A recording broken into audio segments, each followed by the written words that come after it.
In this world, countless islands abound, each teeming with rich resources and unique creatures.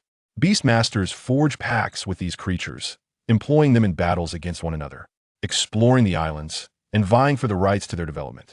Through the cultivation of meditation techniques, Beastmasters acquire an array of astonishing abilities upon reaching mastery.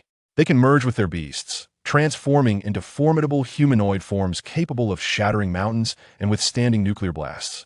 They can also arm their beasts, turning them into divine weapons that cleave through mountains and consume rivers and valleys. Furthermore, they can manifest their beast domains in reality, altering landscapes and weather patterns, defying the very limits of nature. Jiang Ting, having traversed into this realm, activates his panel, embodying the principle that diligence is rewarded, securing an everlasting credential. The beast unleashes the Gale Severance Strike, Proficiency 1. The Gale Severance Strike reaches mastery, transforming the storm into a blade that can strike distances of up to 100,000 meters. Infinite evolution. By forging a pact with a beast, one can continuously evolve. Cultivating the Zhulong Day-Night Meditation Technique. Proficiency 1. Achieving mastery of the Zhulong Day-Night Meditation Technique accelerates the flow of time within the beast domain. 1 day outside equals 1,000 years within. With each beast summoned and each meditation technique mastered, Jiang Ting finds himself at the pinnacle of this world. Chapter 1. Diligence is rewarded, an everlasting credential. In the Great Xia Kingdom, Zhejiang Province, the golden rays of the setting sun cascade over Yonglu Town's Yonglu High School. Tomorrow marks the start of summer vacation. Students who have yet to construct their beast domains need not worry. Teachers will be on duty at the school's beast base, allowing for the normal retrieval of beasts and meditation techniques. With an entire month of summer vacation, make the most of this time to nurture your beasts and practice your meditation techniques. Do not be idle, for if you falter, every step thereafter will be slow. The bald, middle-aged homeroom teacher spoke sternly, then took his thermos and exited the classroom. A cacophony of laughter erupted as students grabbed their backpacks, some accompanied by adorable little beasts. Good luck, Lao Jiang. I've already constructed my beast domain for 3 days. How much longer will it take you? A rough voice, akin to gravel, reached Jiang Ting's ears, laced with an unmistakable tone of boastfulness. Jiang Ting recognized the voice without needing to turn. It belonged to his childhood friend, Dai Shuai. Tonight, it will be completed, Jiang Ting replied with a smile. In this world, students begin learning meditation techniques and constructing their beast domains in the 3rd year of middle school. Once the beast domain is established, one officially becomes a beast master. With a beast domain, one can absorb the ambient energy in the air and forge pacts with beasts. The speed of constructing the beast domain is unrelated to innate talent. Some accomplish it swiftly, while others may take so long that they might not succeed by the time school. Resumes after summer vacation. Enough talk. I'm heading home, Jiang Ting said, hefting his heavy blue backpack. Once my beast domain is complete, I can contract the windhawk my mother has prepared.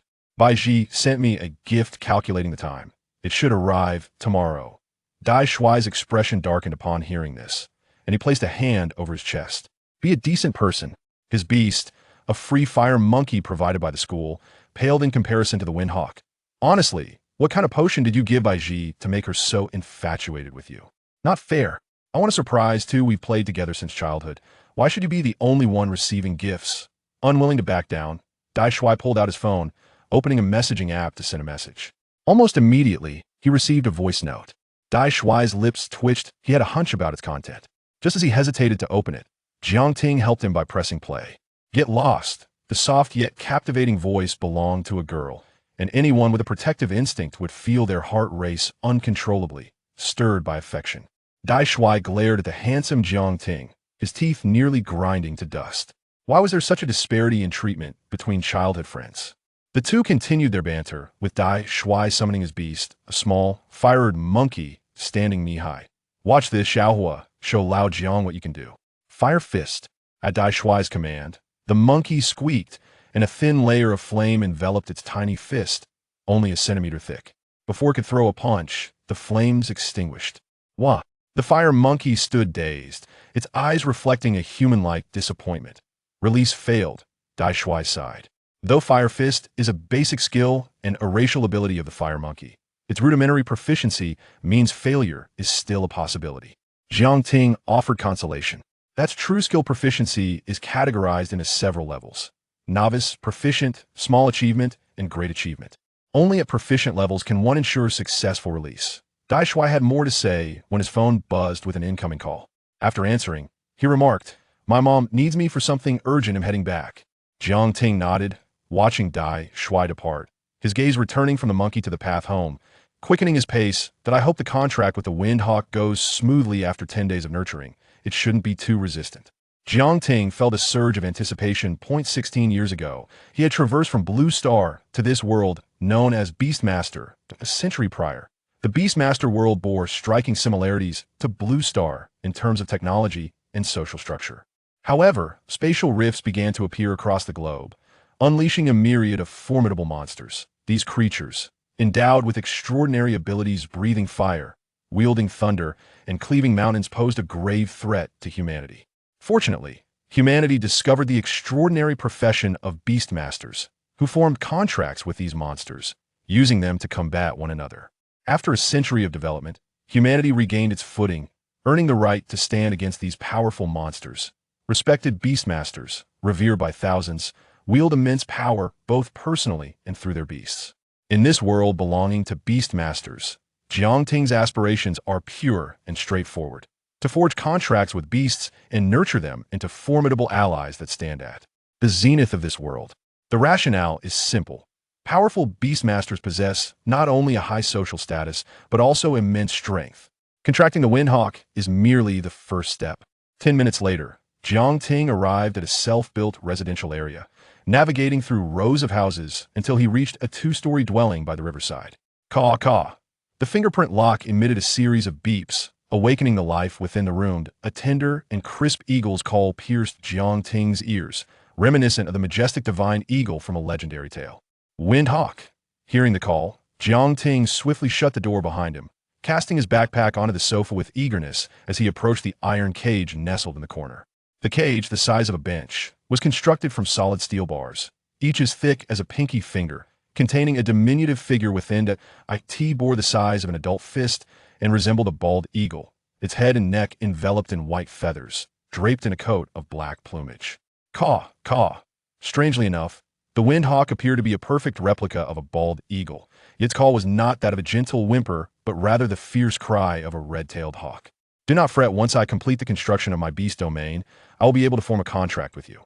After forming a contract, a Beastmaster can begin to grasp the meaning behind the calls of their beasts. Currently, Jiang could not decipher the Windhawk's cries, but he could surmise its essence.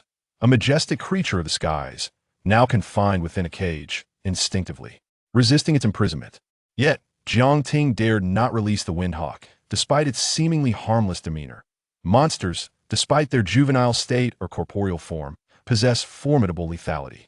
Jiang gazed at the intricate, minute scratches etched upon the steel bars of the iron cage, each one a testament to the sharpness of the wind eagle's talons and beak. After carefully retrieving small fish from the refrigerator to feed the wind eagle, Jiang ascended to the bedroom on the second floor, facing the river. With another hour of meditation, I shall complete the construction of the beast mastery space. Seated cross-legged upon the bed, Jiang closed his eyes, inhaling deeply several times, clearing his mind to enter a meditative state. In the pitch-black realm, there existed a glowing cube, albeit with a corner missing. As Jiang delved deeper into his meditation, specks of white light began to mend the absent corner, gradually restoring the cube to its entirety. In an instant, a gentle warmth surged throughout his body, enveloping him in unparalleled comfort, akin to soaking in a hot spring on a winter's day. Construction complete. From this day forth, I'm also a Beastmaster. Jiang opened his eyes, his expression brimming with exhilaration. Turning to gaze out the window at the shimmering river, he caught a fleeting glimpse of a small figure darting through a cluster of golden reeds. That is, a kingfisher. In times past, Jiang would have been unable to see the swiftly moving kingfisher now. However, he could faintly discern its presence. His dynamic vision had received a significant enhancement. It is time to forge the contract with the wind eagle. Jiang descended the stairs and approached the iron cage. As he prepared to cast the beast mastery contract, his gaze suddenly sharpened upon the wind eagle, that a technologically sophisticated panel, adorned with a blue background, silently materialized before him. At that moment, the panel bore no text, yet a surge of information flooded into Jiang Ting's mind. Heaven rewards the diligent a certificate for eternity. Jiang Ting was momentarily taken aback. Then his expression shifted to one of joy. Chapter 2. The Meditation Technique, known as Tiansa. The functionalities of the panel are remarkably straightforward. Primarily, it pertains to the mastery of beast taming. Jiang Ting's ability to command beasts allows for the enhancement of skill proficiency simply by executing a skill flawlessly once. The elevation of skill proficiency is devoid of any limitations. It is a testament to the principle that diligence is rewarded. Furthermore, the principle of eternal affirmation applies. Regardless of the skill being learned, once trained, it can only evolve and will never regress.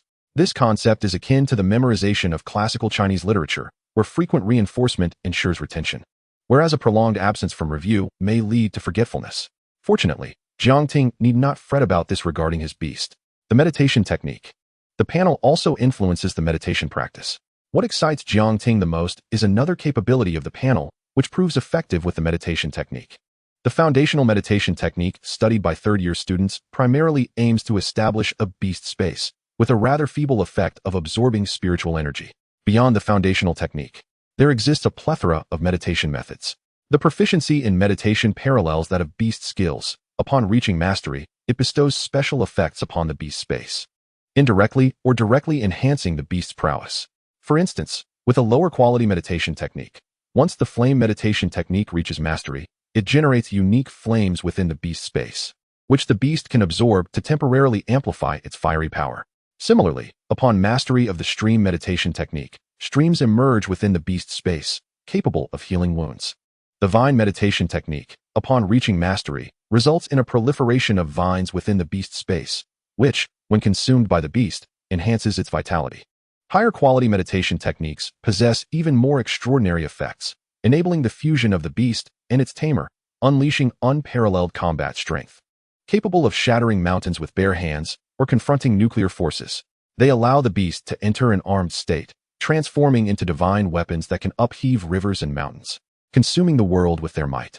The beast tamer employs meditation techniques to alter landscapes and celestial phenomena, asserting human will over nature. As these thoughts coursed through his mind, Jiang Ting's expression grew increasingly animated. The wonders of any meditation technique require a mastery level of great accomplishment. He retrieved his phone and accessed the official website of the Beast Tamer Association, locating the section on meditation techniques.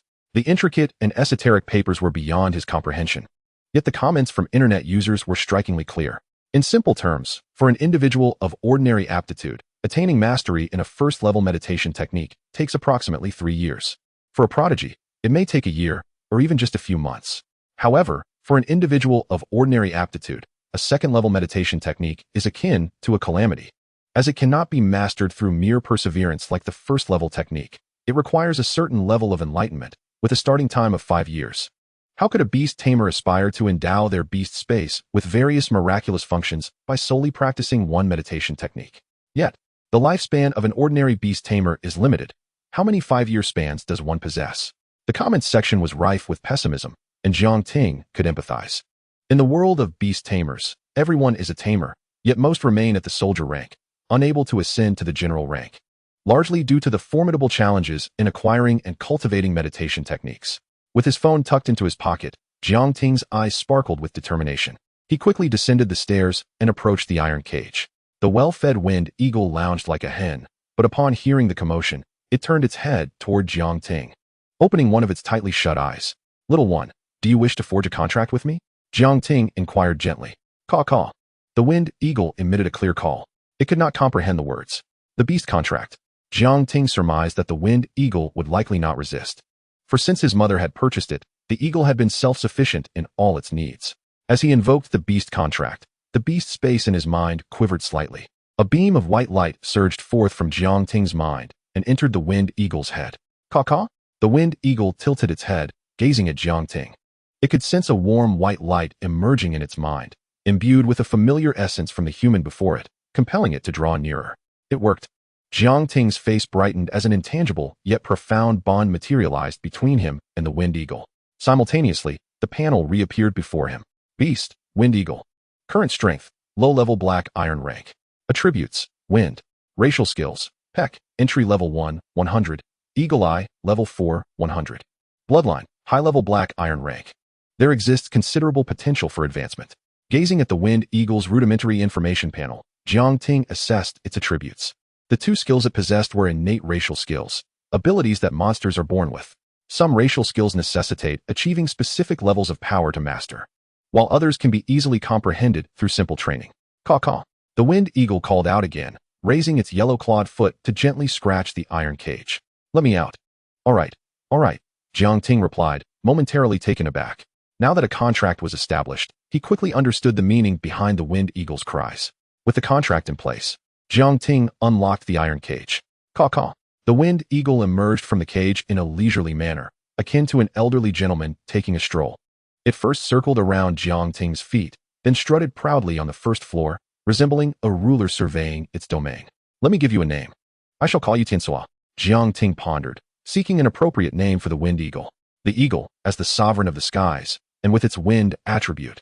Jiang Ting envisioned it gliding through the heavens like a shuttle, free to traverse the skies. Caw-caw.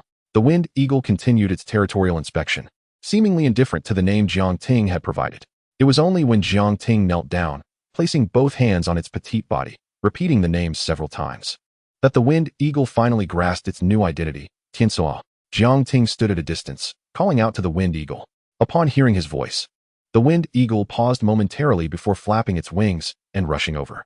It looked up at Jiang Ting, questioning, "Why are you calling me?" "Nothing much. Just wanted to call your name a few times," Jiang Ting replied. The Wind Eagle tilted its head in response and resumed its patrol of the territory. Once the Wind Eagle had completed its rounds of all the rooms, Jiang Ting glanced at the time. It was 6 o'clock. His parents had yet to return from work. I should go claim my meditation technique. Beast Tamers utilize meditation techniques to absorb spiritual energy and enhance their strength. Currently, Jiang Ting practiced the basic breathing technique, which merely serves to establish the beast space without any cultivation effects. The enhancement of a beast tamer's strength brings numerous benefits, including improved physical fitness. And reaching the soldier rank allows for the creation of a second beast space and the contracting of a second beast. With a thought, Jiang Ting summoned the Wind Eagle, which transformed into a beam of white light and entered his brow, appearing within the beast space. Caw-caw. The Wind Eagle's frantic call echoed in Jiang Ting's mind. Let me out. As Jiang Ting made his way to school, he soothed the Wind Eagle's distress. In the evening, as the warm afterglow bathed the surroundings, wisps of white smoke rose from chimneys, filling the air with the aroma of home-cooked meals. Jiang Ting arrived at the school's Beast Taming base, which, despite its designation, resembled a warehouse approximately the size of a football field. Inside, the lights shone brightly, and a middle-aged female teacher was on duty. Have you completed the construction of your beast space? Yes, Teacher Yang. Jiang Ting nodded with a smile. The teacher, named Yang Daifang, was acquainted with Jiang Ting's parents. Both of their families had known each other since their days at Yanglu Middle School, and they would often visit one another during festivals. Wait a moment. I will retrieve the meditation technique for you. As Yang Daifang sought meditation techniques, she spoke. Chapter 3, the opening school competition and the Wind Whisper meditation technique.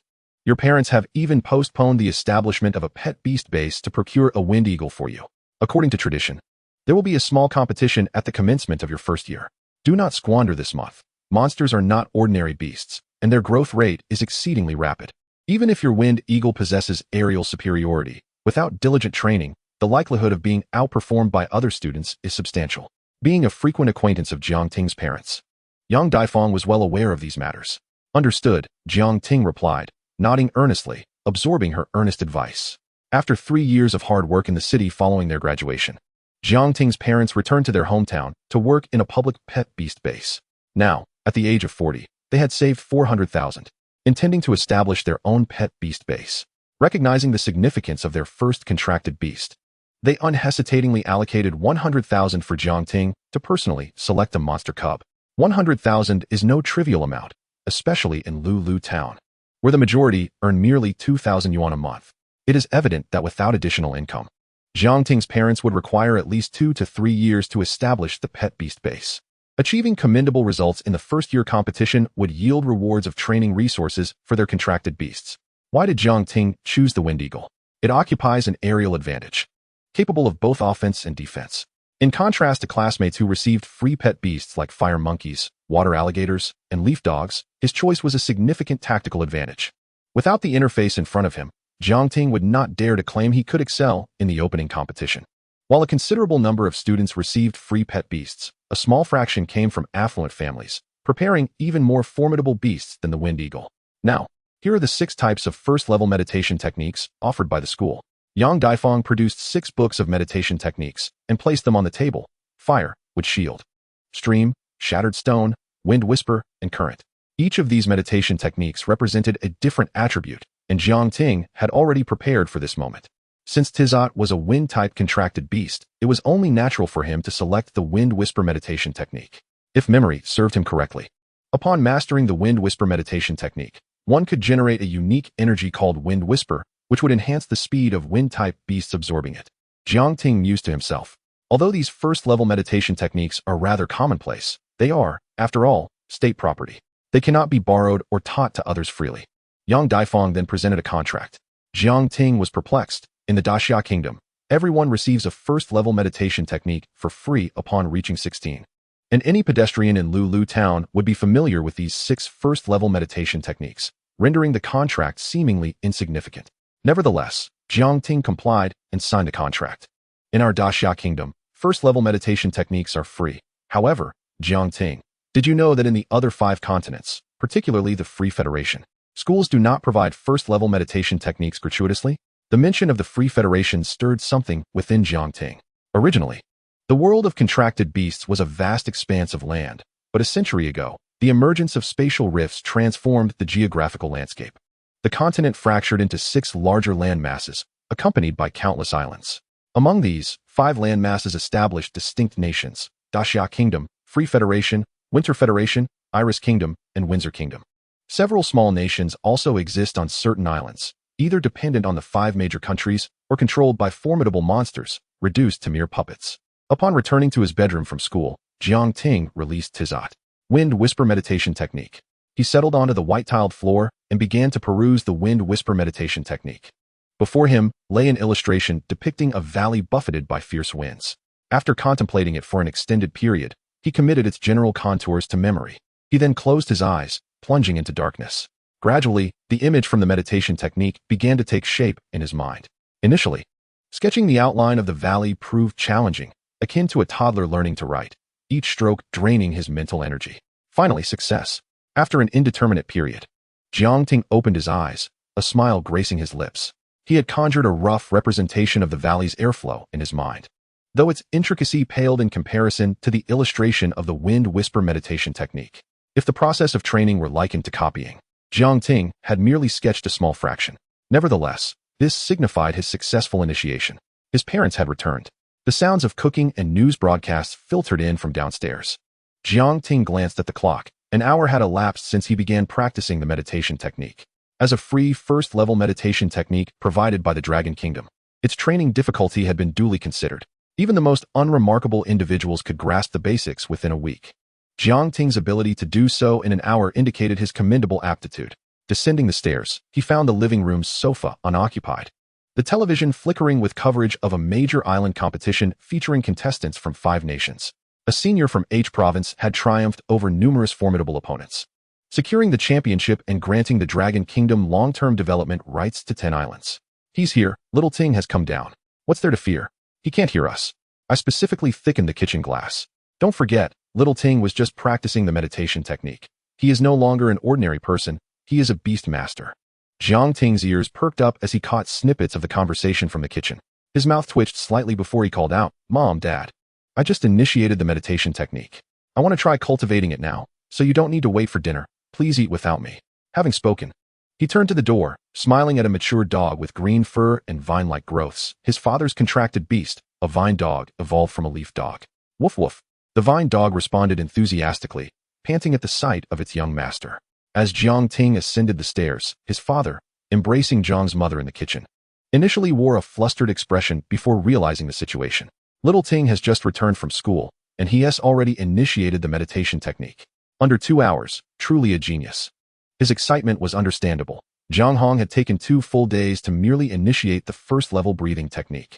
The once striking beauty, now a bit dulled with time. Zhang's mother paused in surprise before shaking her head. While initiating in 2 hours is indeed astonishing in Lulu Town, it is rather average in the city. Quick initiation does not guarantee continued progress. The son of the Zhou family in our town also initiated the meditation technique quite swiftly 3 years ago, taking just an hour and a half, yet he remains stuck at the minor accomplishment stage even now.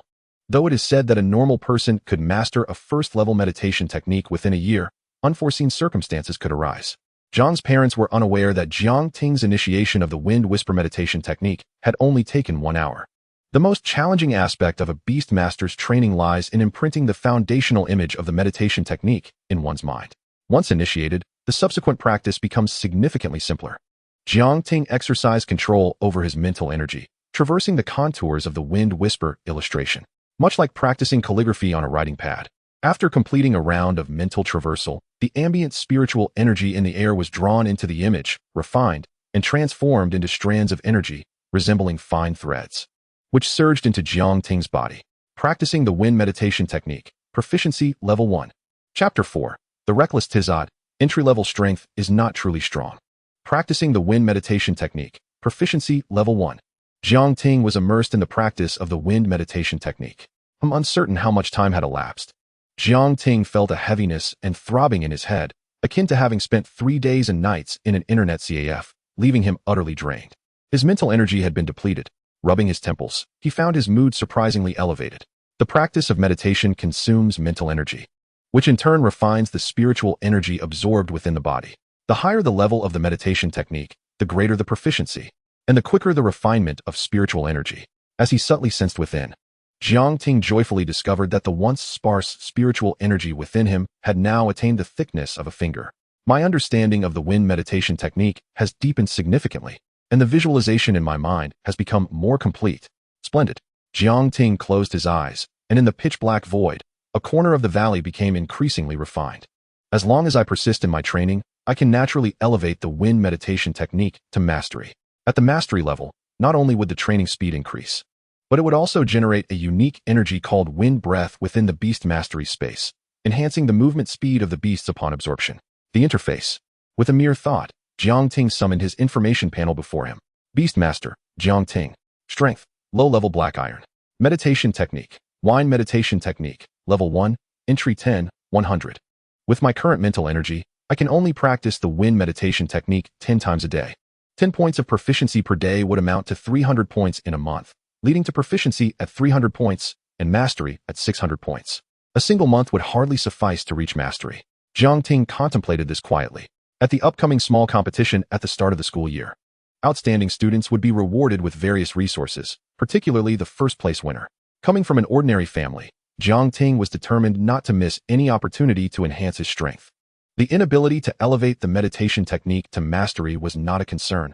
Victories in battles among black iron-level beast masters were primarily determined by the strength of their beasts. Fortunately, the panel could also influence the skill training of the beasts. Jiang Ting took a deep breath, preparing himself for the upcoming grueling training. It was time to go eat. Rubbing his stomach, Jiang Ting stood up to stretch his limbs before heading downstairs. Exhausted mental energy would hinder further practice. Forcing oneself to train could lead to complete mental exhaustion and shattered consciousness, ruining his journey as a beast master for life.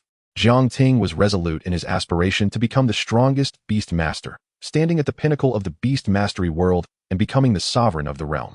Even though the panel offered a gratifying sense of gradual empowerment, he would not be reckless enough to continue practicing in such a state.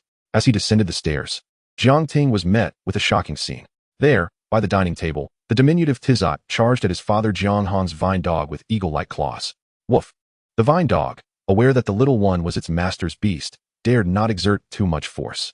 It extended its paw, using its soft pads to cushion Tizot's charge. Subsequently, it gently pushed, causing Tizot to tumble back, sliding several inches across the floor. Caw!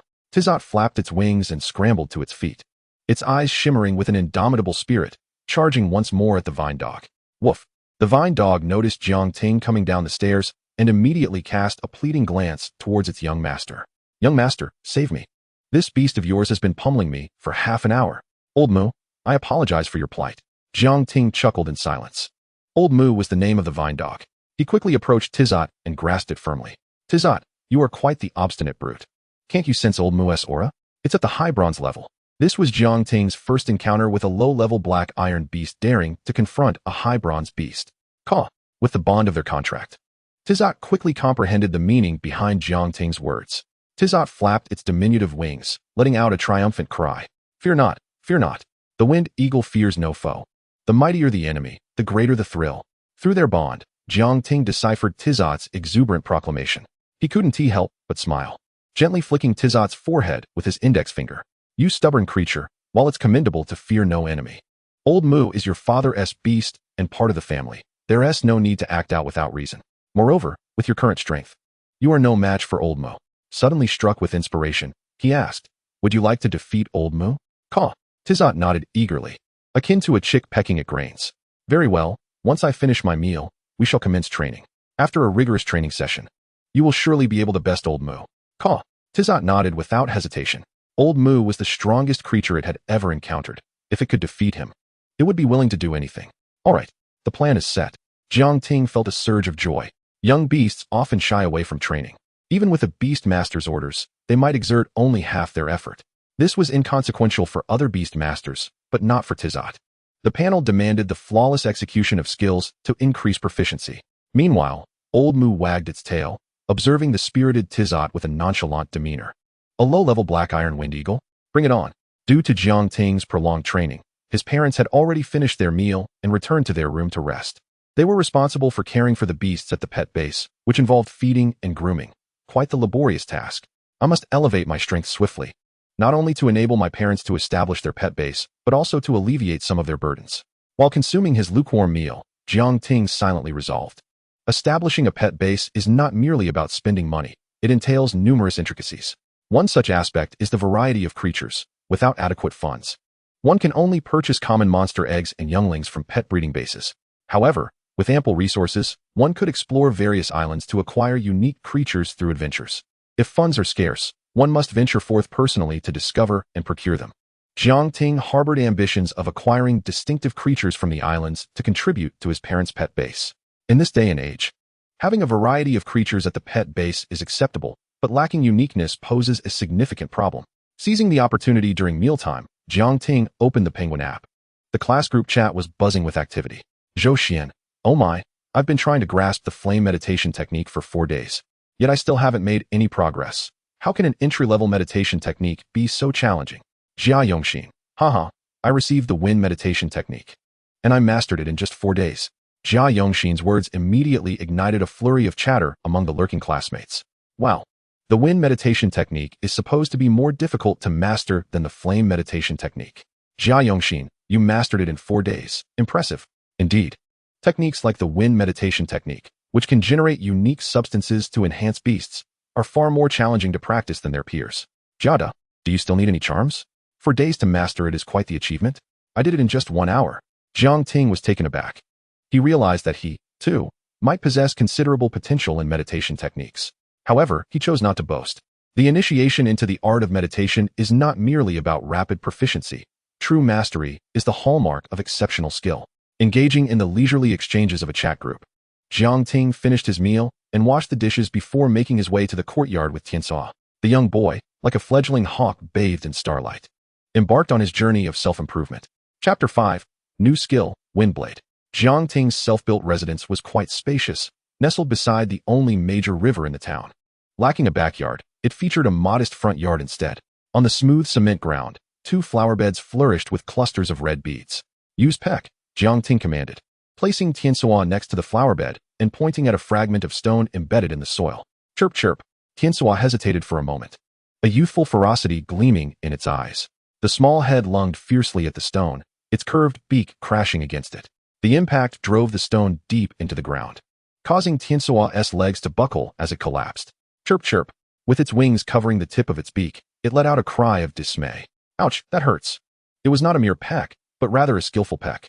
Observing Tianxia's pained expression, Jiang Ting could only sigh in exasperation. Tianxia was not only reckless, but also somewhat dim-witted. Yet, one could understand the logic. Being brash was sufficient, and thinking was unnecessary.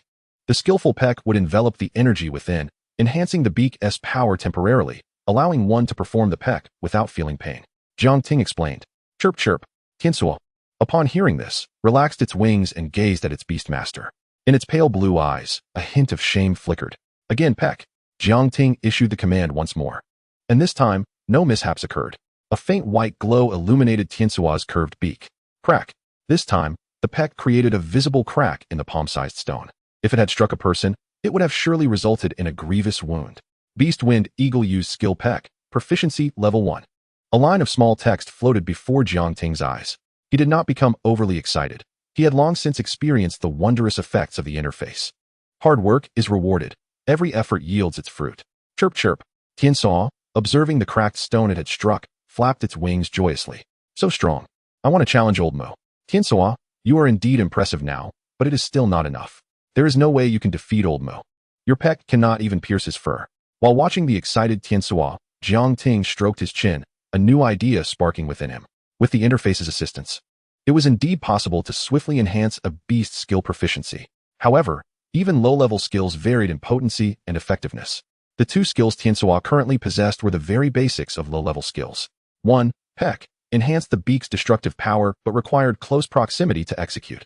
The other, Eagle Eye, expanded the range of vision and dynamic sight. The concept of vision range is straightforward, enabling one to see farther.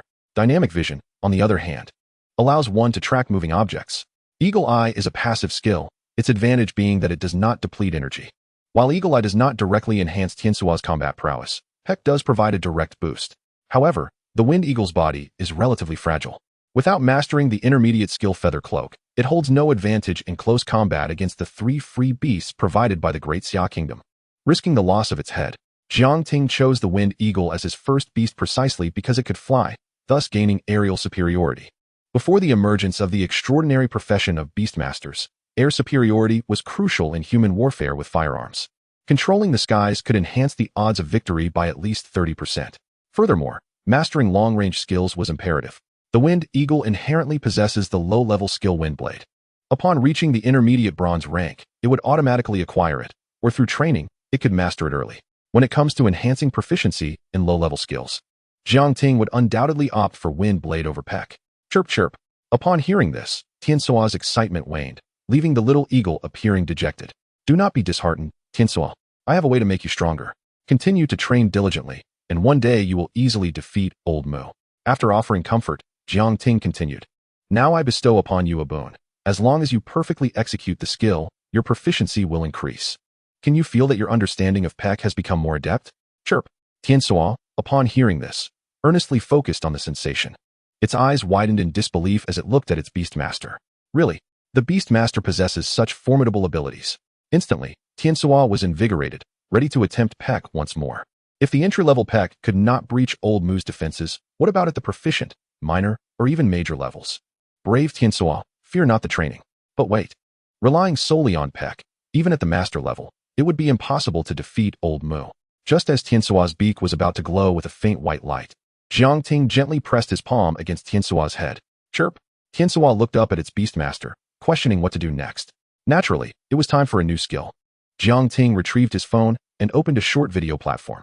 He swiftly located a video, showcasing a beast mastering the Windblade skill, and played it for Tiansua. The video depicted a storm hound expelling a half-meter Windblade, which swiftly sliced through a tree. Amidst flying wood shavings, a tree the thickness of an adult wrist was cleaved and collapsed with a thunderous crash. This stormhound, a low-level bronze beast, unleashed a wind blade powerful enough to sever a human in two. Chirp. Tiansua excitedly pointed at the phone screen with its wings. So strong. Beastmaster. I want to learn this. No problem. Once you master it, we will train this skill. Jiang Ting stored his phone and began explaining the wind blade skill to Tiansua. To enable a beast to grasp a new skill, there are generally 2 common methods. One is deliberate training. If the skill is inherent to the beast species, it can be easily acquired. If it is a skill outside the species' repertoire, it depends on the beast's comprehension. The second method involves skill gems. However, skill gems are costly and do not guarantee success, so Jiang Ting had no such luxury and could only opt for the first method. Focus on the energy within you. Channel it near your beak and compress it into a blade-like form. Jiang Ting began his explanation. Skills are not merely about projecting internal energy. They require the formation of a characteristic energy circuit. Only by successfully constructing the energy circuit corresponding to the skill can one release it successfully. The Wind Blade is a racial skill of the Wind Eagle. It inherently possesses the energy circuit for the Wind Blade skill.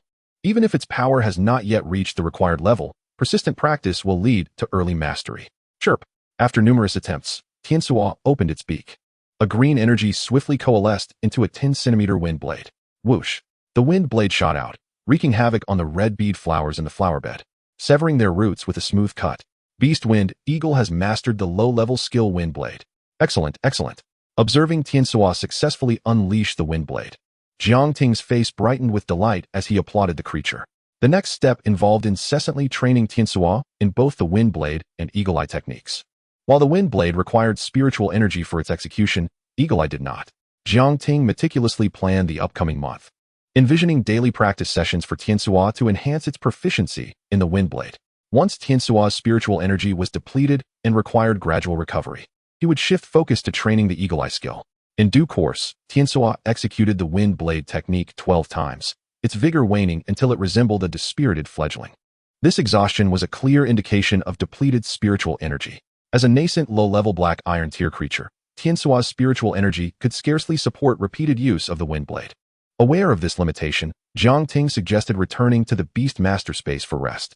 The spiritual energy within that realm was comparatively abundant, facilitating a more rapid recovery for the creatures residing there. With enough spiritual energy, a mental enhancement potion would be ideal, allowing for a swift increase in Tianxua's proficiency in both the wind blade and the wind breath meditation technique. The spiritual potion replenished spiritual energy, while the mental potion restored mental fortitude. However, both came with a hefty price tag. Even the first-tier potions used by low-level black iron tier beast masters could cost as much as 1,000 yuan each. Jiang Ting quietly returned, washed up, and lay on his bed. He retrieved his phone and opened the QQ application, glancing at a contact bearing an anime girl avatar. The contact was named Bieji, Jiang Ting's childhood friend, Sang Bieji. He pondered what delightful surprise she might have in store for him, hoping it would not be overly extravagant. Unbeknownst to him, he soon drifted into a deep slumber, as the depletion of his mental energy from meditative practices necessitated rest for recovery. Chapter 6. The Baby Cup of Mishua Fire City. A surprise gift arrives. At 8 in the morning, Jiang Ting awoke feeling refreshed, disconnecting his phone from the charger. Li. Before he could even rise from bed, Tianxua's urgency echoed in his mind. Beastmaster, let me out. I want to go. Jiang Ting said little, invoking the contract, and a circular magical array, large enough to fit a bowl, materialized on the ground. The array shimmered a pale azure, signifying Tianxua's wind attribute, adorned with a ring of black markings that resembled ancient script, indicating Tianxua's black iron tier status. He wondered when he would be able to learn a unique meditation technique to expand the dimensions of the Beast Master space or enhance its spiritual energy concentration. As Tianxua, about the size of a fist, emerged from the array, Jiang Ting contemplated. Each Beast Master's initial Beast Master space is typically established through a basic meditation technique, standardized at a cubic meter. Future expansions could be achieved simply by advancing the Beast Master's level. Other methods include mastering the relevant meditation techniques to a proficient level or absorbing spatial attribute treasures. However, apart from the first method, the latter two are not easily attainable for ordinary Beast Masters. The meditation technique to enlarge the Beast Master space, regardless of its level, is of considerable value. After acquiring it through great effort, one would still need to cultivate it to proficiency, consuming time that could otherwise be spent leveling up. Treasures with spatial attributes, even at the first tier, start at exorbitant prices, often in the hundreds of thousands. 90% of Beast Masters fortunate enough to acquire such treasures would prefer to use them to establish a second or third Beast Master space rather than expand their initial one. The advantages of enlarging the Beast Master space are manifold, the most straightforward benefit being that a larger space accelerates the absorption of ambient spiritual energy. It is well known that creatures absorb spiritual energy at a significantly slower rate in the external world compared to within the confines of the Beast Master space. Furthermore, a larger space can accommodate creatures of greater size. Despite Tianxua currently being no larger than a fist, this is due to its diet of ordinary food since birth. Once it begins consuming energy-rich sustenance, Tianxua's size will grow exponentially. An adult wind eagle can reach a height of 1 meter, with wingspans extending over 2 meters. The growth rate of such creatures is rapid. Consuming energy-laden food, they can reach maturity in as little as 3 to 4 days, or as much as 7 to 8 days. Jiang Ting shook his head, dismissing further thoughts, and settled Tianxua on his shoulder before heading downstairs to wash up. His parents had risen early, leaving for work at 7, thus the house was empty. Tianxua, eager to spar with old Mu, found no one to engage with and, feeling somewhat dejected, sat on the floor. Upon finishing his morning routine, Jiang Ting intended to step out for some steamed buns and soy milk when he noticed a note on the dining table. Picking it up, He recognized his mother's handwriting. Shouting, "There's turkey meat in the kitchen fridge. Remember to feed it to Tiansuo. Stop feeding Tiansuo ordinary food from now on." The turkey meat referred to by his mother was not the standard turkey meat from Jiang Ting's past life, but rather from a monstrous creature capable of breathing fire, one that could single-handedly defeat an unarmed adult. This turkey meat contained a modicum of spiritual energy, and prolonged consumption would gradually enhance the strength of the beast. One should not underestimate the food provided to beasts. For instance, if two beast masters, one feeding their creature ordinary food and the other providing energy-rich sustenance, despite being of equal tier, the former would stand no chance against the latter. It is akin to two individuals, one subsisting on rice and vegetables, and the other on rice, vegetables, and meat. A single punch from the latter could leave the former begging for mercy. In sum, nurturing a formidable beast requires unwavering training and equally attentive dietary practices. Love you, Mom. Jiang Ting smiled at the note, his lips curving upward involuntarily. The turkey meat was not cheap, costing 40 yuan per pound. Even though his mother was a senior staff member at the Yonglu Beast Breeding Base, the only establishment in town specializing in pet breeding, and enjoyed internal discounts. Feeding Tiansuo for a month would still amount to nearly 2,000 yuan. This expenditure could not be overlooked to achieve outstanding results in the upcoming school competition. The monster's diet must remain uninterrupted. Jiang Ting retrieved the turkey meat from the fridge. A piece no larger than half a palm weighed 2 to 3 pounds. Li. Upon catching the scent of the turkey, Tiansuo circled Jiang Ting's feet excitedly. Go ahead and eat. Jiang Ting sliced the turkey into cubes and placed them on a plate on the floor. Li. Tiansuo devoured the food swiftly, expressing contentment as its belly filled. Due to Jiang Ting's inability to construct a beast master space, he could not formally contract with Tiansuo. For the past 10 days, Tiansuo had subsisted on ordinary food, nourishing in quality but lacking in energy. Now, Tiansuo not only satiated its hunger, but also felt the gentle influx of spiritual energy from the turkey meat. 2 pounds of turkey meat amounted to 60 yuan. Jiang Ting gazed at the winged eagle, its wings draped over its belly, contemplating the need for balance between expenditure and income. What avenues for earning could a 10-day-old creature possibly explore? The baby cup. Creatures under 1 month of age, possessing power at the low-level black iron tier, were eligible to participate. An idea sparked in Jiang Ting's mind. Although Yonglu Town lacked the vibrancy of a city, it boasted a complete array of amenities, including various renowned brand establishments. Among them was the budget-friendly Mishue Fire City, a popular milk tea shop favored by beast masters and their creatures alike. Known for frequently hosting baby cups with commendable rewards. While the rewards might not lead to immense wealth overnight, they could certainly provide a decent sum for sustenance. Resolute in his decision, Jiang Ting promptly opened the ordering app for Mishue Fire City. Upon opening the software, the main page displayed information regarding the baby cup event. Jiang Ting clicked on it and was immediately greeted by the sight of the Mishue Fire City from Yonglu Town, scheduled to take place in just 7 days. In 7 days, Tiansuo's wind blade skill would not yet reach the mastery level. However, it would be sufficient for Tiansuo to evolve from a fledgling eagle into a magnificent predator, securing aerial dominance. Without hesitation, Jiang Ting swiftly entered the necessary information and submitted his application. Subsequently, Jiang Ting took Tiansuo to a breakfast shop in town. After indulging in 10 meat buns and a cup of hot soy milk, he felt a mild sense of fullness. Since becoming a beast master, his physical prowess had noticeably improved.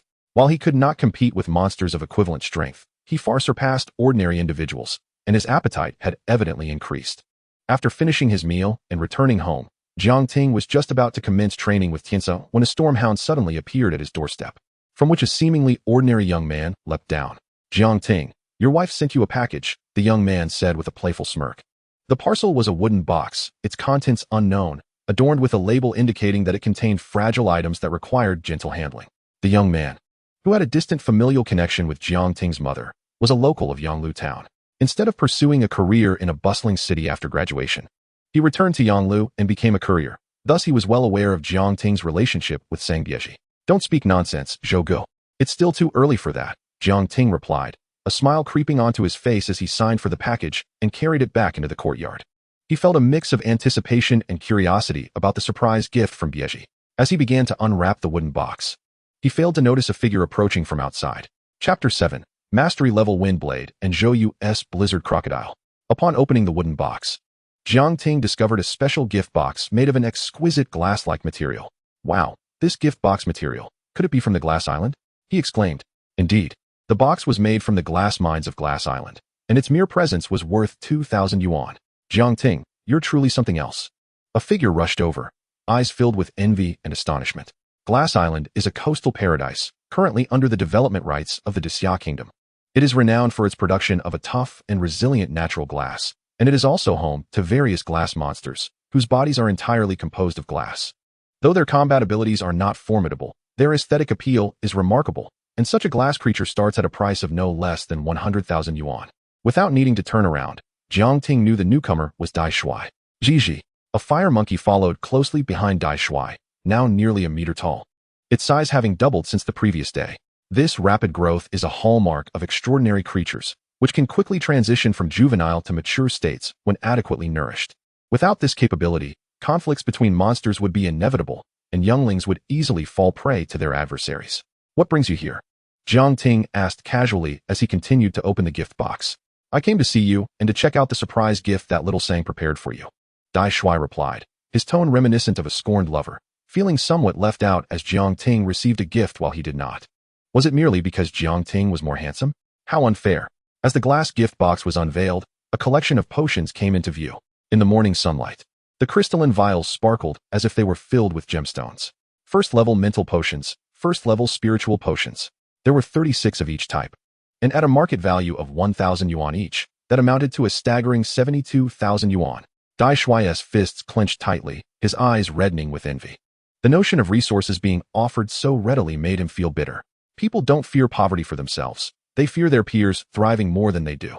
With these potions in hand, Jiang Ting thought to himself that he would undoubtedly excel in the upcoming small competition after school starts in a month. His eyes sparkled with excitement as he gazed at the two types of potions, knowing that with his diligent training, he would reap rewards. By the way, are you aware of the baby cup in Mashua Fire City? Dai Shui inquired. Yes, I even signed up for it. Jiang Ting nodded. Well, then, no worries. I just wanted to remind you in case you didn't know. However, it may not be promising this time, as many from our grade have signed up. Dai Shui continued. He then shifted the conversation, revealing that the education department had invested significant resources into this year's small competition, with promising students having the chance to train on the islands. The opportunity to train on the islands. Jiang Ting's expression shifted with intrigue. After the world underwent a monumental change a century ago, numerous islands emerged, each brimming with resources and unique monsters. Even a first-level island could make an ordinary beast master rich overnight, securing a lifetime of comfort. The prospect of high school students from Yanglu Town enjoying such privileges was astonishing. Jiang Ting had no reason to doubt Dai Shui's words, knowing he had relatives working within the municipal education department. Regardless of Dai Shui's carefree demeanor, he would not casually divulge information without sufficient confidence. After a brief exchange of pleasantries, Dai Shui departed to continue training his fire monkey. Tiansuo, it's time to train. Learning about the potential rewards of the upcoming competition invigorated Jiang Ting, prompting him to commence training with Tiansuo right away. Tiansuo, driven by the desire to surpass Lao Mu, self-motivatedly trained without Jiang Ting's supervision. Thus began a harmonious scene in Jiang Ting's front yard. Tiansuo unleashed the wind blade skill while Jiang Ting sat cross-legged on the ground, practicing the wind breathing meditation. Beastmaster Wind Eagle uses the skill Wind Blade. Proficiency 1. Practicing wind breathing meditation. Proficiency 1. When Tiansuo's spiritual energy was depleted, Jiang Ting provided it with a first-level spiritual potion to restore its energy before continuing to unleash the Wind Blade skill. Jiang Ting followed suit. Whenever his mental energy waned, he would consume a mental potion, restoring his focus before diving back into meditation practice. With each skill executed and each meditation cycle completed, both Tiansuo and Jiang Ting gradually enhanced their strength. Time flew by, and on the morning of the 7th day, Jiang Ting stepped into the yard, accompanied by a strikingly formidable figure. After 7 consecutive days of consuming turkey meat infused with spiritual energy, Tiansuo had undergone a remarkable transformation. No longer resembling the tiny creature the size of a fist from a week prior, its shoulders now stood nearly a meter high, with wings spanning approximately 2 meters. Its sharp, piercing eyes exuded a fierce intensity, reminiscent of a lioness gaze. As Jiang Ting looked at Tiansuo, the information panel materialized before him. Beastmaster, Wind Eagle. Current strength, low-level black iron rank. Attributes, Wind. Skills, Peck, Beginner 2, 100. Eagle Eye, Beginner 90, 100. Windblade, Mastery 20, 300. Bloodline, high-level black iron rank. With the mastery-level Windblade, Tiansuo's execution speed had increased, and its attack range had extended, disregarding fluctuations in strength. The initial range of the wind blade attack is a mere 5 meters. This implies that in order to inflict effective harm upon an adversary, one must maintain proximity within this perilous distance, particularly daunting for the fragile wind eagle. Upon reaching proficiency, however, the effective attack range of the wind blade expands to 20 meters. Beasts of the Black Iron tier typically lack aerial combat capabilities, thus a proficient Tizot stands nearly invincible. Over the past 7 days, with the aid of potions sent by Sangbyeji, Jiang Ting's wind breath meditation has also ascended to the level of proficiency. The remaining potions are sufficient to elevate both Tizot and his meditation technique to the pinnacle level before the commencement of the school's minor competition. At the pinnacle level, beast mastery skills and meditation techniques will yield extraordinary effects. Chirp chirp. Tizot tilted its head, observing the beast master who was still heading outside. Are we not training today? No training today. It is time to assess our training outcomes, Jiang Ting replied with a smile. Chirp chirp. Tizot's eyes sparkled with enthusiasm. A brawl? Let us go. Soon, Jiang Ting and Tizot arrived at the open area before the Mi Shui Fire City. At this moment, a multitude of youthful faces had gathered in the vicinity. Jiang Ting recognized many familiar figures. Old Jiang. Dai Shui spotted Jiang Ting amidst the crowd, his expression decidedly forlorn. Old Jiang, we have no hope in this baby cup. Why? Jiang Ting inquired, perplexed. Look over there, Dai Shui whispered, discreetly pointing towards a young girl. That's Zhou Yu from Class 1. Although her family may not compare to Sangbyeji's, they still managed to procure a low-tier bronze bloodline Blizzard's crocodile for her, and even hired a skill cultivation master to elevate her Blizzard's crocodile's racial skill, Snow Pillar, to nearly the proficient level. While the Snow Pillar skill is still at the beginner stage, she can release it reliably. Chapter 8. Crimson Flame Snowman, Dai Shui vs. Zhou Yu, Jiang Ting's opponent. A few years prior, Sangbyeji's parents reaped tremendous rewards while exploring an island, leading to a meteoric rise in their strength and their ascension to the rank of Platinum-tier Beastmaster. Thus, they entered the elite echelon of the Great Xia Kingdom, where Platinum-tier Beastmasters are regarded as elite masters. Within the Great Xia Kingdom, or indeed the entire nation, Platinum-tier individuals serve as the backbone. Sangbyeji's parents established a company, thriving on the bountiful yields from the island, steadily evolving into a conglomerate. Today, it stands as a renowned enterprise within Zhejiang province. A low-tier bronze bloodline Blizzard's crocodile, you say? Jiang Ting mused internally. Zhou Yu's family background pales in comparison to Bieji's. It likely doesn't even reach 1/10 of it. A low-tier bronze bloodline Blizzard's crocodile cannot be deemed among the elite beasts in Yonglu Town. Conversely, Sangbyeji's first beast boasts a low-tier platinum quality. The quality of beasts corresponds with their strength levels: black iron, bronze, silver, gold, and platinum. Nevertheless, Jiang Ting maintained a tranquil mindset. With Tizot's wind blade at the proficient level, it remained unfazed by Zhou Yu's Blizzard's crocodile, which merely grasped the rudimentary Snow Pillar skill. At that moment, a staff member clad in a red vest from Mi Shui Fire City announced, "The Baby Cup is about to commence.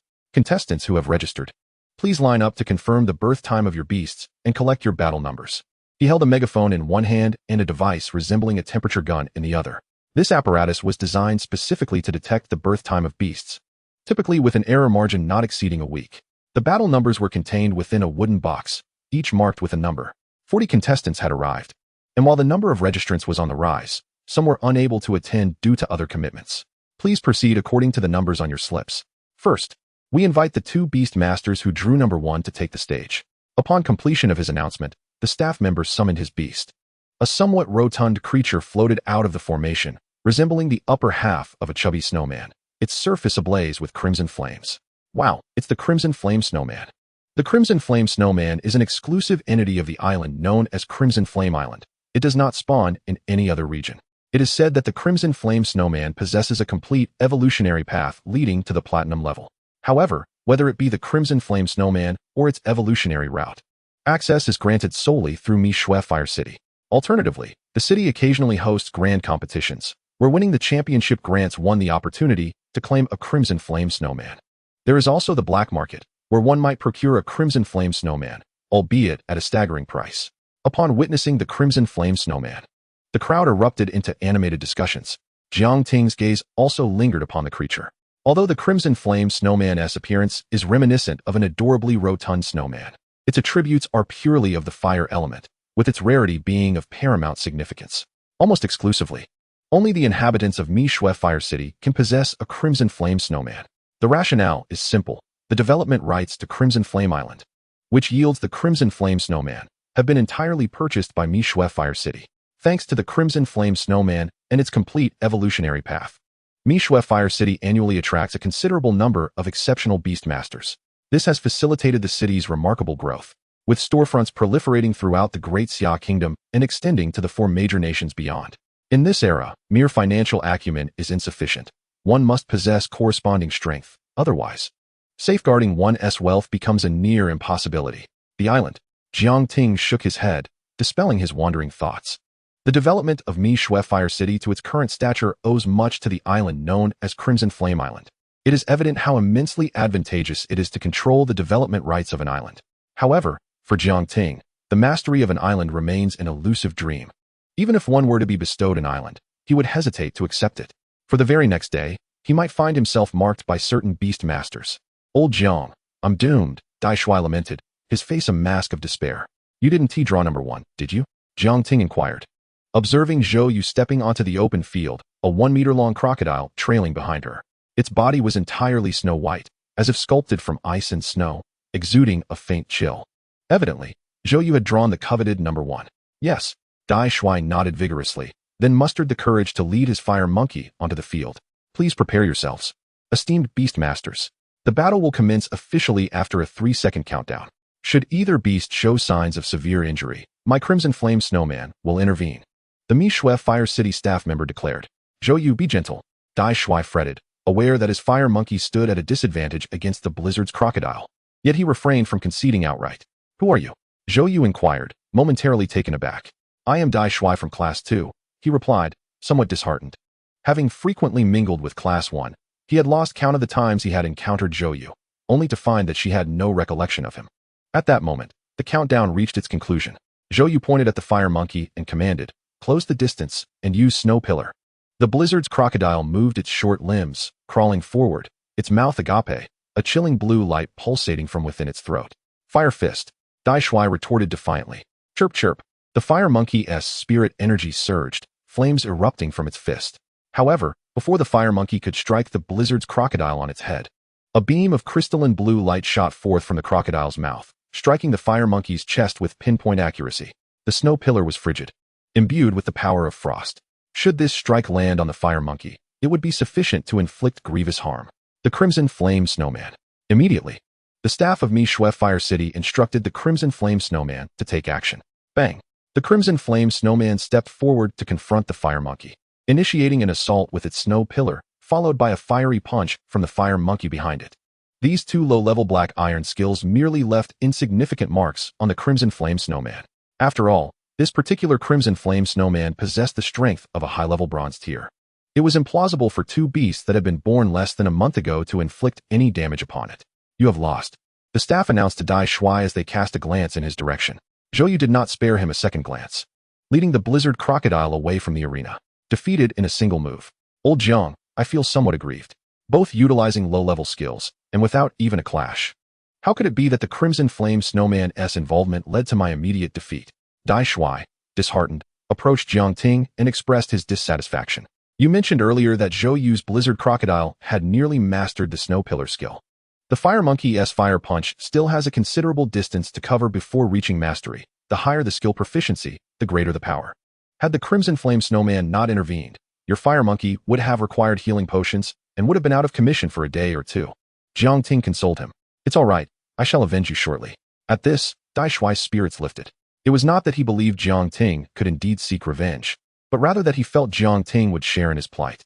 Both had been eliminated by Zhou Yu, after all. Jiang Ting drew number 12. And soon it was his turn to enter the arena. Hiss, old Jiang. It seems you may not be able to help me with revenge. In this match, you are destined for elimination, Dai Shui gasped as he beheld Jiang Ting's opponent already in the arena. Jiang Ting's gaze sharpened. In the arena stood a striking young lady. Her presence, or more accurately, her beast behind her, elicited astonishment from the crowd. Chapter 9. The Strength Bear, a collective gasp from the audience. It was a formidable brown bear, standing upright. As if sensing the attention, it raised its arms and waved. The muscles on its curved arms were so pronounced that even its fur could not conceal them. Wow, the display of strength is overwhelming. Ding Rui from Class 3 of Yonglu Middle School. Her strength bear, tough-skinned and robust, had no rivals among low-level black iron opponents in close combat. The fate of her opponent was uncertain, but it seemed grim. They likely wouldn't withstand even a single blow from the strength bear. The champion of this baby cup would likely emerge from the contest between Ding Rue and Zhou Yu. The presence of Ding Rue's strength bear sent waves of exclamation through the crowd, while simultaneously eliciting sympathy for her opponent. The defeated shall remain, and this baby cup's champion shall still be mine. Zhou Yu's gaze lingered on the fierce strength bear amidst the crowd. She had long been aware that Ding Rue's beast was a strength bear, given that they were in the same class. Yet Zhou Yu held great confidence in her blizzard crocodile. She had already begun to devise a strategy to counter the strength bear in her mind. In close combat, the strength bear's brute strength was indeed formidable. However, her blizzard crocodile had mastered the snow pillar skill. Not only did the snow pillar possess notable impact force, but it also delivered ice-type damage. Ice-type skills have a distinctive characteristic. They can easily freeze opponents or render their limbs stiff, slowing their movements. Although her blizzard crocodile might not be able to freeze the strength bear into an ice sculpture, it could certainly slow its speed. As long as the strength bear's speed was diminished, the blizzard crocodile could effectively employ a kite-flying strategy. While Zhou Yu silently strategized against the strength bear, Jiang Ting was also preparing to enter the fray. Old Jiang, your opponent isn't Zhou Yu, but they are quite similar. Dai Shuai, astonished by the presence of the strength bear, said with a beaming smile. He seemed to envision the scenario. The strength bear seizing an opportunity, delivering a punch. Just as it was about to strike Tian Su, the Crimson Flame Snowman would intervene, leading to Jiang Ting's elimination. Jiang Ting smiled faintly, not providing further explanation as he made his way to the arena. Tian Su followed closely behind, striding confidently, as if he were an elder statesman. After a brief pause, the staff of Mishue Fire City, upon seeing Tian Su, uttered a remark before heading inside. The Wind Eagle, quite intriguing. Perhaps this handsome fellow may yet have a chance to win? Win? What nonsense. Just because it can fly doesn't make it invincible. Not to mention the height restrictions. Without mastering the Wind Blade skill, the Wind Eagle lacks any means for long-range attacks. If it were to be struck by the strength bear, this fragile beast would be left severely damaged, if not outright defeated. Indeed, unless it masters the Wind Blade, it stands little hope. However, a Wind Eagle less than a month old is almost certainly incapable of mastering the Wind Blade. Some spectators, upon seeing Tian Su, initially believed Jiang Ting had a chance, but they were quickly countered by others with logical reasoning. It is he. Zhou Yu froze momentarily upon recognizing the individual entering the arena. She had a distinct impression of Jiang Ting. Besides his striking looks, he was known for having a childhood companion. This childhood companion was not just any ordinary friend. She was beautiful, affluent, and her parents were platinum-tier beast masters, commanding respect even from the town mayor of Yonglu. So my opponent is you, Ding Rue remarked, raising an eyebrow, her smile radiating an air of self-assuredness. It was evident that she recognized Jiang Ting as well. It was unavoidable. Yonglu Middle School's 9th grade comprised 10 classes and 500 students, with a nearly equal gender ratio. While many handsome boys were present, none matched Jiang Ting's tall, composed demeanor, sunny appearance, and angular features, which captivated the hearts of many upon first glance, lingering in their thoughts long after. There was only one such individual, unmatched in comparison. Who are you? Jiang Ting replied without a moment's hesitation, as he had little recollection of any girls beyond Sang Biji. Ding Rue's expression faltered, a hint of resentment flickering within her. She experienced the same feelings that Dai Shuai had faced with Zhou Yu. I suggest you concede gracefully. It won't be humiliating. If you were of intermediate black iron tier, your Wind Eagle might have a chance against the strength bear. Ding Rue advised. Her reasoning was sound. Only at the intermediate black iron tier could the Wind Eagle awaken the Wind Blade skill. Without mastering the Wind Blade, it was inconceivable for the Wind Eagle to defeat the strength bear. Many voiced their agreement. As for Jiang Ting's Wind Eagle mastering the Wind Blade skill, the crowd deemed it highly improbable. The likelihood of a Wind Eagle mastering the Wind Blade skill before reaching a month of age was akin to finding one among 1,000. Of course, one could invite a breeder to specially cultivate the Wind Eagle to enable it to master the Wind Blade skill earlier.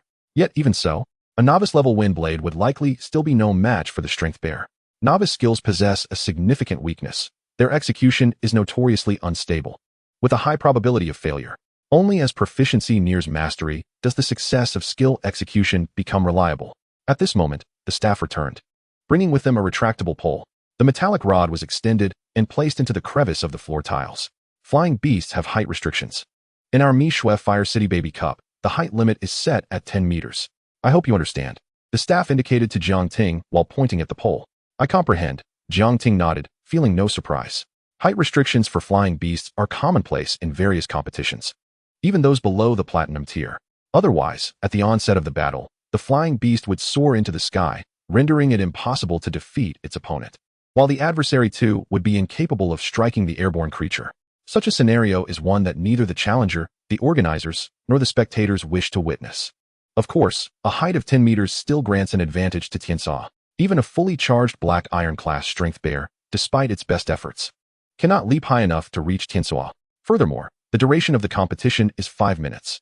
Should neither party be directly eliminated by the end of this time, the outcome will be determined by the severity of injuries sustained by each side. If both remain unscathed, victory will be awarded to the opponent. The staff reiterated the rules once more. Well, we can commence. Jiang Ting maintained a calm demeanor, showing no signs of change.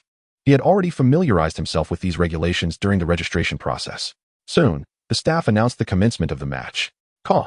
The Wind Hawk afforded no opportunity for the strength bear, taking flight with powerful wing beats, ascending to a height of 10 meters. The strength bear, having sprinted at full speed, found itself grounded, stamping its feet in frustration, each stomp causing the ground to tremble slightly.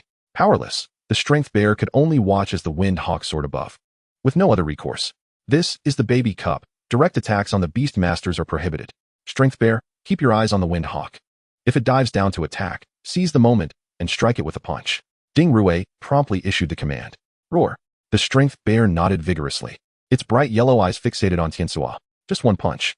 Should this Wind Hawk dare to descend and attack with its beak or talons, it will be sent flying with a single blow. How dull. Why hasn't the fight begun yet? It's only been half a minute. What is the rush? Half a minute is not insignificant. I doubt this Wind Hawk will dare to attack the strength bear, otherwise, it would certainly be eliminated upon being touched by the strength bear. As the match progressed, spectators seemed to anticipate the unfolding events. The Wind Hawk refrained from attacking or even feigning an attack, remaining aloft in the sky until the 5 minutes elapsed. It descended about 5 meters, unleashing a beginner-level wind blade. Jiang Ting did not make the audience or the strength bear wait long. He did not shout, but rather delivered commands silently through a mental link, akin to psychic communication. Although issuing commands via contract is limited by the Beast Master's lower rank, requiring considerable time, it is far more discreet than vocal commands. While Tianxia had mastered the advanced wind blade, it was sufficient to utilize a beginner-level version against the strength bear, which lacked aerial capabilities. The advanced wind blade, though powerful, consumes a significant amount of spiritual energy, and the baby cup does not provide any energy potions. Caw. Upon receiving the command, Tianxia expelled a thin stream of azure spiritual energy from its mouth. The azure energy swiftly coalesced into a wind blade, glinting briefly before slicing toward the strength bear. Move aside. Ding Rue utilized her skills. However, the wind blade was too swift, and the strength bear found itself unable to evade. Splat. A gash opened across the strength bear's chest. Good grief, the wind blade. This Wind Hawk has actually mastered the wind blade skill. The spectators were wide-eyed with astonishment as they witnessed the wind blade inflict damage upon the strength bear. I concede. Ding Rue decisively admitted defeat, fully aware of her limitations. With the strength bear lacking aerial skills, victory against a Wind Hawk wielding the wind blade was beyond her reach. Continuing would only exacerbate the strength bear's injuries unnecessarily. After the staff declared victory, Jiang Ting returned to Dai Shui amidst the astonished and envious gazes of the crowd. Chapter 10. I shall grow stronger. I hope so. Goodness. Jiang, you're not being straightforward. Tianxia mastering the wind blade and not informing me, Dai Shui remarked, his tone tinged with melancholy. I had been so focused on training Tianxia and honing my skills that I completely forgot. Jiang Ting chuckled. However, a beginner-level wind blade should suffice to defeat the other 3 competitors. Yet, defeating the Blizzard's crocodile seems a distant hope. Only the first place in the baby cup offers substantial rewards. The top 3 merely receive milk tea vouchers. Dai Shui began his analysis. If Tianxia's wind blade is indeed at the beginner level, then Dai Shui's assessment holds true. Jiang Ting would ultimately falter before Zhou Yu's Blizzard's crocodile. However, Tianxia's proficiency with the wind blade is not merely at the beginner level. Allow me to enlighten you. Tianxia's wind blade is, in fact, at the advanced level. Impossible. Dai Shui was taken aback, asserting, this is absolutely not feasible. You've only contracted Tianxia for less than 10 days. It's already impressive that it has mastered the wind blade, let alone achieving advanced proficiency. As he spoke, Dai Shui's eyes sparkled with realization. If it truly reached advanced proficiency, then for the next month, I will treat you to a cup of micro-breeze milk tea every day. Jiang Ting's eyes gleamed. Micro-breeze milk tea is no ordinary beverage. It is crafted from a wind-based earth treasure. Long-term consumption by wind-type beasts can provide a slight enhancement to their rank. The price is also steep, at 50 per cup. Very well, in that case, I shall not hold back. Wait, if your Tiansua's wine blade skill does not possess advanced proficiency, you shall call me adoptive father? No problem. Jiang Ting readily agreed. You want to hear me call you adoptive father? That is utterly impossible. Soon, the first round of the baby cup concluded. With 40 participants reduced to 20, another draw was held to commence the second round. Notably, both Jiang Ting and Zhou Yu's opponents opted to concede immediately. The wind blade and snow pillar skills, even at the beginner level, pack quite a punch. If a beast is struck and injured, not only does it incur additional treatment costs, but it also wastes valuable training time. Thus, they chose to forfeit. This was also true for Ding Rui, who conceded to Jiang Ting. Although beginner-level skills might fail to activate, a successful strike on the strength bear resulted in a wound. For Ding Rui, who could afford to contract a strength bear, the reward for first place in the baby cup was not worth the risk of injury, leading her to concede to avoid inflicting further harm on the strength bear. As the second round concluded, 10 participants remained, and another draw was conducted. The two who drew against Jiang Ting and Zhou Yu hesitated for a moment before ultimately choosing to concede. In the fourth round, 5 participants remained. 5 slips of paper were drawn, pairing them off, with one slip bearing no number, but simply the words, by round. Jiang Ting picked this slip, automatically securing a place in the top 3. The final round saw a change in rules. Those vying for first place entered the arena, and without challengers. The first place would be awarded. The second and third places would be determined from the remaining 2 participants, the staff announced. In the next moment, Zhou Yu and Jiang Ting simultaneously stepped into the competition arena. The third place contender was a boy with freckles adorning his face. His beast possessed some strength, but not much. He had no aspirations for the first place. Jiang Ting, concede. You wouldn't want your wind hawk to become an ice sculpture, hindering your future training. Would you? Your wind hawk is quite impressive. Nurture it well, and come the small competition at the start of the next month, you might secure a commendable rank. Zhou Yu sought to dissuade him, attempting to win without a fight. The only one who will lose is you, not me, Jiang Ting replied confidently. You will be the only one to lose. Zhou Yu shook his head with a smile. At that moment, the staff commenced the countdown. Tizot, Windblade. The battle began, and Jiang Ting immediately commanded Tizot to unleash a mastery-level Windblade. In this final showdown of the baby cup, there was no need for restraint. Snow Pillar. Zhou Yu swiftly devised a countermeasure. The blizzard soar began to move, its limbs propelling it forward, a chilling mist emanating from its slightly ajar jaws. Zhou Yu's gaze was filled with confidence. As long as Jiang Ting's wind eagle dared to release the wind blade, the blizzard soar would leap forth to unleash its snow pillar. The blizzard soar, struck by the wind blade, bore thick scales that mitigated the damage. However, the wind eagle was but fragile. A direct hit from the snow pillar would spell its elimination. Caw! The blizzard soar, in motion, awaited Tizot's descent. Yet, to everyone's astonishment, Tizot did not lower its altitude, but instead expelled azure spiritual energy from its beak. As the energy surged, it coalesced into a wind blade nearly half a meter in diameter, crashing downwards. Splat! The wind blade descended, slicing through the blizzard soar's scales and inflicting a gruesome wound. Roar! The blizzard soar howled in pain, the light deep within its throat flickering out. Caw! Tizot continued to unleash wind blades, intent on delivering another strike to the blizzard soar. This was a mastery-level wind blade. I concede. Zhou Yu's eyes widened in disbelief. It didn't take long for her to regain her composure and decisively admit defeat. With an entry-level wind blade, her blizzard soar had a substantial chance of victory. But against a mastery-level wind blade, hope was utterly extinguished. Continuing the fight would only subject the blizzard soar to further torment, as it could not reach the wind eagle and would merely become a living target. As Zhou Yu conceded, gasps of astonishment erupted from the crowd. A mastery-level wind blade? Is it conceivable that a wind eagle, not yet a month old, could master such a skill? Unbelievable. I know him. His name is Jiang Ting, a student from Class 2. I heard he hadn't even completed the beast space construction before the summer vacation. Who would have thought his beast could wield a mastery-level wind blade? Jiang Ting is remarkable. To elevate a low-level skill to mastery typically requires at least 3 months without any external factors. The crowd's exclamations of disbelief echoed in Jiang Ting's ears. A subtle smile crept upon his lips as he mused. What is this? When my wind blade reaches perfection in a month, you shall be utterly astounded. The third contestant, a freckled boy, did not wait for the staff to inquire and promptly conceded, allowing Jiang Ting to claim first prize in the baby cup. To Jiang Ting's surprise, the reward for this baby cup amounted to 5,000 yuan. Upon confirming the deposit of 5,000 in his account, Jiang Ting contentedly approached Dai Shui. Father, there's nothing more to say. I'll cover Tizot's milk tea for the next month. Don't forget me when you take flight, Dai Shui exclaimed dramatically, bending slightly to embrace Jiang Ting. Just then, Zhou Yu approached unexpectedly. Taking a deep breath, she declared, losing to you this time was merely a fluke. When school starts, I will become stronger, and you will no longer be my match. I hope so, Jiang Ting replied, observing Zhou Yu's eyes brimming with determination. A faint smile playing at the corners of his mouth. I will become stronger when school begins.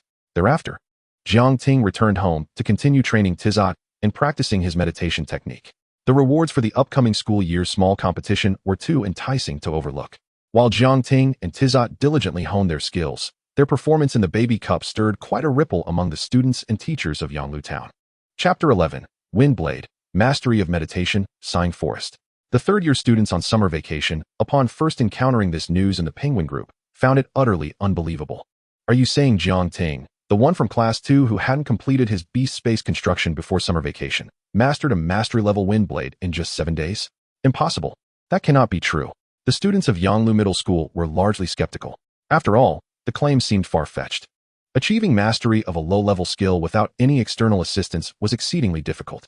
Moreover, to elevate proficiency to mastery level, under normal training conditions, a Wind Eagle that had only mastered the entry-level Windblade would require at least a month to reach mastery.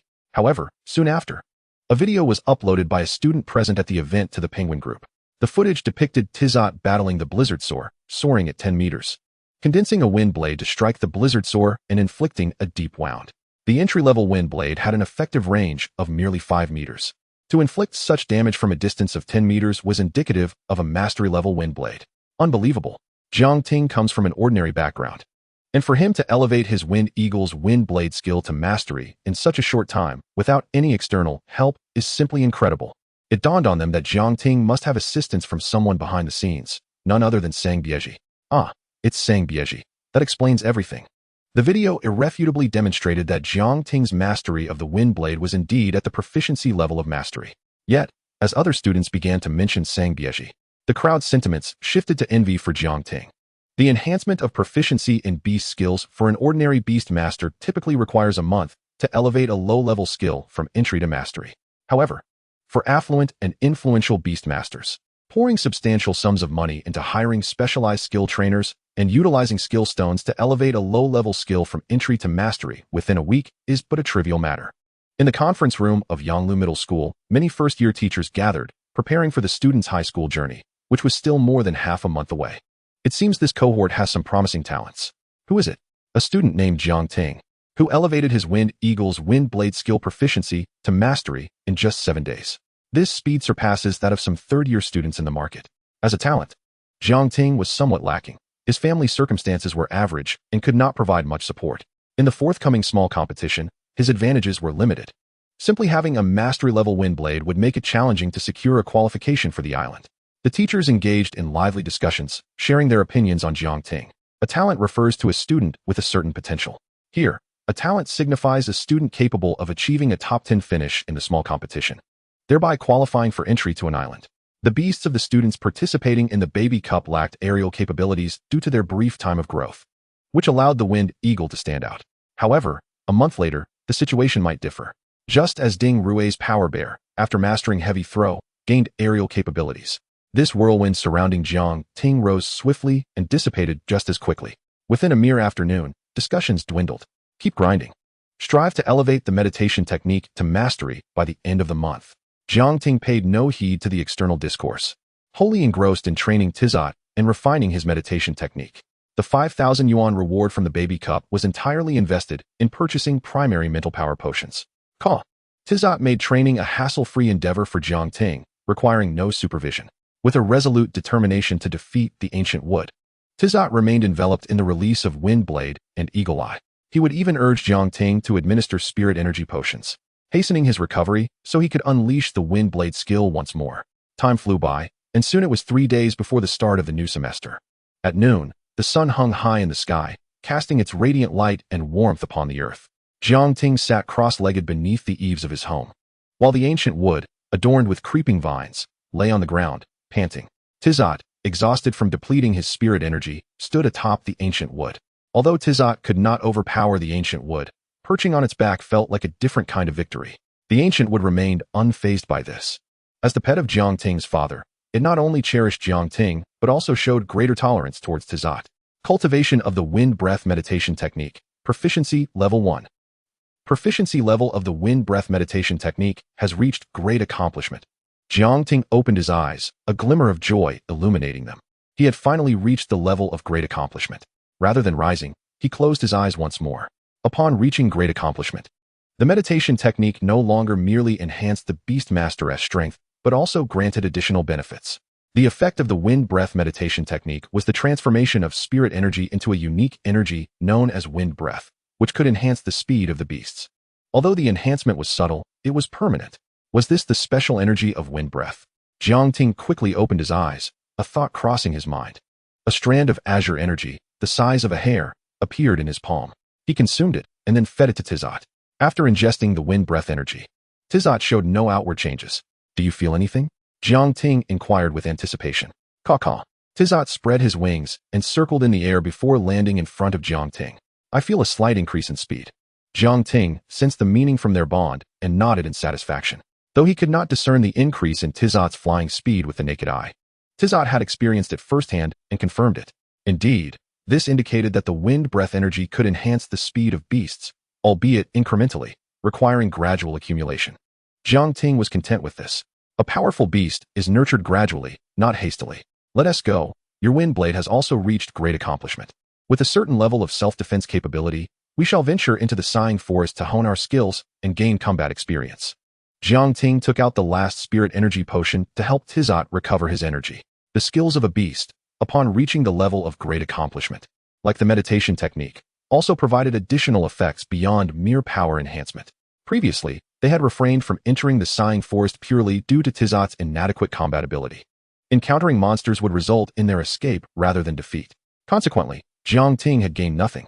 Now, with the wind blade at great accomplishment, he could enter the sighing forest with Tizat, and even if they did not achieve significant gains, they could at least procure some monster meat to avoid returning empty-handed.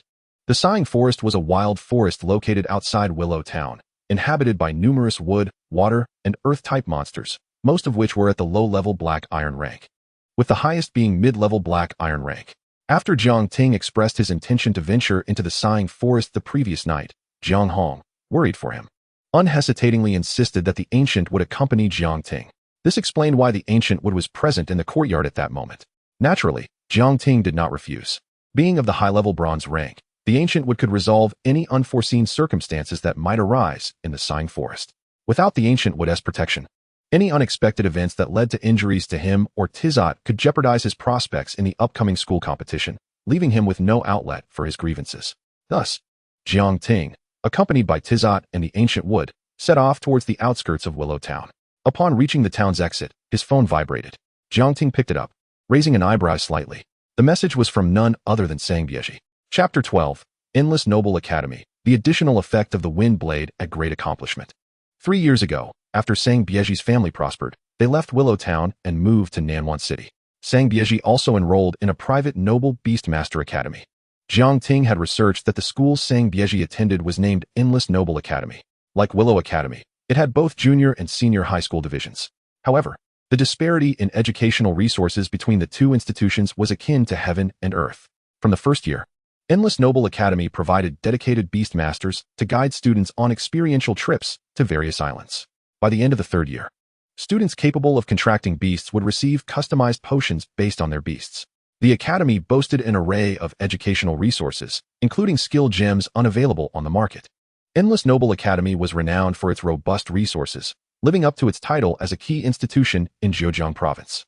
Furthermore, the rate of students entering top-tier Beastmaster universities from Endless Noble Academy was an impressive 80%.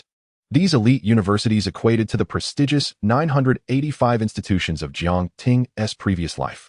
Of the remaining 20%, 3% would enter the top 3 Beastmaster universities in the Great Xia Kingdom, while 17% would often inherit their family businesses. The students admitted to Endless Noble Academy were either rich or noble. This enrollment rate reflects the Academy's formidable faculty and educational resources, justifying its esteemed status. However, the academic workload at Endless Noble Academy was also exceptionally demanding. This explained why Jiang Ting often had to wait a considerable time for responses after messaging Sang Bieji, a stark contrast to their previous exchanges where she would reply almost instantaneously. How do you like the surprise gift? Can we do a video call? Sang Bieji sent 2 messages in quick succession. She refrained from initiating the call herself, concerned about interrupting Jiang Ting. Sure, I'll call you. Jiang Ting proactively initiated the video call, disregarding the anxious Tizot pacing on the ground beside him. Many weak wild monsters roamed near the town's exit, permeating the area with a wilderness aura, especially the small hopping rabbits that triggered Tizot's innate hunting instincts as a bird of prey. Ding! The video call connected almost instantaneously. A visage of pure innocence, as white as snow, appeared on Jiang Ting's screen. Jiang Ting, I miss you so much. Her soft, melodious voice was imbued with a playful tone, complemented by her strikingly pure beauty, capable of making any young man's heart skip a beat. I miss you too. Jiang Ting replied with a smile. After a brief, affectionate exchange, Sang Bieji had to resume her training with her beast and ended the call. The 3 top-tier universities. Putting away his phone, Jiang Ting's smile faded, replaced by a weighty sense of pressure. In their recent conversation, Sang Bieji had revealed a wealth of information. Under her parents' expectations, her ambition was to attend one of the 3 top-tier universities. Moreover, her talent in nurturing beasts was formidable, significantly increasing her chances of admission. Jiang Ting too aspired to enter one of the top-tier universities, not merely to frequently meet Sang Bieji, but to prove to her family that he was not just an ordinary beast master from a small town, but someone worthy of being with her and capable of taking good care of her. The 3 prestigious universities boast formidable educational resources. Even graduates from first-rate institutions, upon their departure, possess merely the prowess of a gold-tier beastmaster, barely qualifying them as stalwarts of the great Xia kingdom. Conversely, students from the 3 elite universities, provided they are not dissuaded or expelled midway, typically emerge with platinum-tier capabilities upon graduation. The platinum tier represents the elite beastmasters of the great Xia kingdom, enjoying a plethora of privileges and benefits. Even those reluctant to engage in combat can effortlessly earn millions annually by serving as guardians in various cities. Gaining admission to these top 3 universities signifies boundless prospects and a life free from financial woes. In the past, Jiang Ting would never have dared to aspire to such an unattainable dream. However, with the panel of diligent rewards from the heavenly Tao now at his disposal, what once seemed like an elusive aspiration has transformed into a tangible ideal, one with the possibility of realization. He must not be complacent. He needs to exert every effort. With this thought, Jiang Ting took a deep breath. Among the countless noble secondary school students, merely 3% secure a place in the 3 elite universities. This statistic speaks volumes about the formidable admission standards of these institutions. Subsequently, Jiang Ting, accompanied by Tizot, exited the small town. Tizot yearned to pounce on a wild rabbit, but Jiang Ting intervened. These are but wild rabbits, not even worthy of being classified as monsters. Your strike would merely squander your energy. Our target is monsters. Jiang Ting asserted earnestly. The world has undergone a tremendous transformation, with an energy known as spiritual essence permeating the air. Monsters have emerged in various locales. Yet ordinary animals have not been entirely eradicated. On the contrary, due to the spiritual essence, their reproductive capabilities have escalated to extraordinary levels. However, hunting ordinary animals holds no enhancement for Tizot. With a chirp, Tizot nodded in agreement, refraining from rebuttal. He could sense that slaying wild rabbits would indeed yield no improvement. As mere animals, wild rabbits contain minimal spiritual essence in their blood and flesh. They may possess mass, but lack energy. Feeding abundantly would not satiate hunger. Before long, a lush expanse of verdant trees unfolded before Jiang Ting. Each tree was as thick as a person's embrace, and from the depths of the forest, one could occasionally hear the harrowing roars of beasts and sounds of battle. Occasionally, youthful beastmasters could be seen entering and exiting the signed forest, their expressions reflecting a mix of awe and trepidation. As he approached the forest, Jiang Ting inhaled the refreshing scent of the trees mingled with the earthy aroma of soil. After a series of stops and starts, he finally encountered a monster that piqued his interest. In a clearing ahead, a black wild boar stood, measuring nearly 1.5 meters in length, its close-cropped black fur forming an armor-like defense. It was a low-level black iron-tier armored pig. Jiang Ting swiftly assessed the monster's species and strength, promptly instructing Tizot to take action. With a chirp, Tizot soared to the treetops, flapping his wings vigorously towards the grounded armored pig. A surge of azure spiritual essence erupted, coalescing into a crescent-shaped wind blade. This wind blade, nearly 1/2 meter long, shimmered with a cold light, resembling forged steel. It was indeed a perfected wind blade. The distinction was not merely based on the blade's length. Rather, the perfected wind blades below this level could only be released from specific body parts. Previously, Tizot could only emit wind blades from his mouth. whereas now he could release them through the motion of his wings. Swish, swish, swish. The first wind blade shot forth, and Tizot flapped his wings again, unleashing a second and a third. This was the effect of the perfected wind blades, allowing for continuous releases, creating an unrelenting barrage akin to a tempest. For a low-level Black Iron Tier monster and Beastmaster, this was a decisive advantage. The armored pig reacted swiftly. It was already aware of Tizot's call. However, the speed of the perfected wind blades was nearly half that of a bullet, leaving the armored pig helpless as it watched the blades slice into its body. Crack! 3 wind blades struck. 2 landed on the pig's shoulders, leaving gaping wounds that exposed bone, while the final blade cleaved into the center of its skull. The sound of cracking bone echoing ominously. The armored pig's eyes reddened, sensing its life ebbing rapidly, its breaths growing frantic. Unable to target the flying Tizot, it swiftly redirected its focus towards Jiangting. Its front half enveloped in a faint white glow, it stomped its forelimbs with force, cracking the ground beneath, charging at Jiangting like a speeding tricycle. What a tenacious will to live. Jiangting observed this scene with astonishment. Tizot, seeing the armored pig advance toward its beastmaster, emitted an anxious cry. Do not worry about me. Continue your assault with the wind blades. Though slightly tense, Jiangting maintained his composure in the face of the oncoming armored pig. Woof woof. Oldwood lowered its limbs to the ground, circulating spiritual essence within, its surface shimmering with a faint green light. Clearly, it intended to employ skill. With Oldwood's high-level bronze tier strength, a low-level skill would ensure the armored pig met its demise. Oldwood, you need not intervene. Such a brute. Jiangting hastily dissuaded Oldwood, simultaneously marveling at Tizot's eagerness. The anxious Tizot was poised to dive down directly. If the armored pig altered its course to attack Tizot, the fragile creature, akin to a marksman or mage, would either perish or sustain severe injuries. Woof woof. Upon hearing Jiangting's words, Oldwood indeed halted its counterattack. Yet, it remained vigilant, prepared to strike at a moment's notice should Jiangting be in danger of the armored pig's assault, willing to act as a shield for its young master without hesitation. Bang! Jiangting propelled himself to the right, narrowly evading the armored pig that crashed into a tree, snapping the trunk as thick as a bowl. The meditation method can indeed enhance physical attributes, particularly the wind breath meditation method. This foolish pig believes it can still harm me.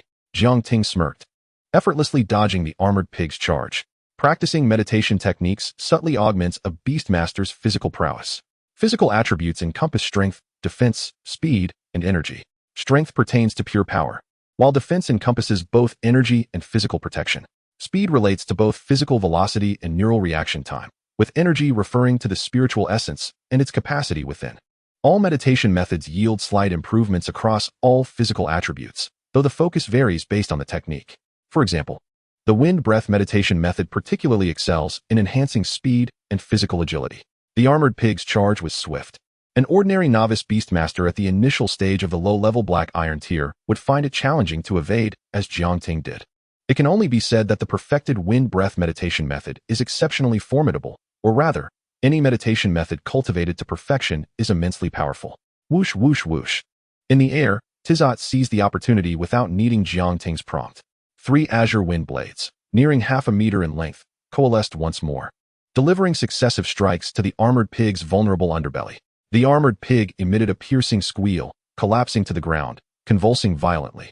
Blood stained the earth beneath it. Aiming for its heart, Jiangting pointed at the writhing armored pig and issued his command. Despite its grievous injuries and its current state of convulsion, a monster that has not yet truly perished can still stage a resurgence, capable of delivering a fatal blow to any beastmaster who underestimates it. On ordinary days, Jiangting often observed various adventurer teams claiming their spoils on short video platforms like Info. He witnessed the demise of severely injured monsters at the hands of adventurers. Suddenly, a gust of wind pierced the heart of a hairy armor pig, causing its body to momentarily freeze before it collapsed completely. Laomu, go check it out. Woof woof. Laomu trotted over to the hairy armor pig, sniffed it, and turned to bark. It's dead. Jiangting's face broke into a smile as he exhaled a breath of relief. This marked his first foray into outdoor combat, and it had been devoid of peril. With a shrill cry, Tizot swooped down, its claws landing on the hairy armor pig. This hefty creature is cumbersome to handle. Tizot, consume its innards. We shall seek out other monsters afterward. Despite its seemingly modest size, the hairy armor pig weighed approximately 200 pounds. Having just entered the Sighing Forest, dragging the pig's carcass would be exhausting, especially given Jiangting's current physical condition, which made carrying such a heavy load over any significant distance quite challenging. The organs of formidable or rare monsters are highly coveted, often utilized in concocting potions or as evolution materials for certain beastmasters, collectively referred to as materials. However, the hairy armor pig bore no such valuable parts, compelling Jiang Ting to allow Tizot to devour its innards. The energy contained within the organs far surpassed that found in ordinary flesh. With a clumsy yet determined effort, Tizot tore into the hairy armor pig. Being unaccustomed to feasting on a freshly slain monster, before long, Tizot had consumed the innards entirely. Covered in blood, Tizot tilted its head, gazing quizzically at its beastmaster. Do you feel a semblance of newfound strength? Indeed, Jiang Ting replied with a smile. Combat could elevate a beast's level, albeit to a lesser extent than rare materials. However, such treasures were exceedingly rare. Most beastmasters could not afford to nourish their companions with them.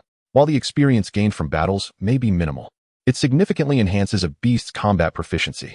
As beasts level up, they may encounter grade locks, which can only be broken with ample combat experience. Let us conceal the remains and move on.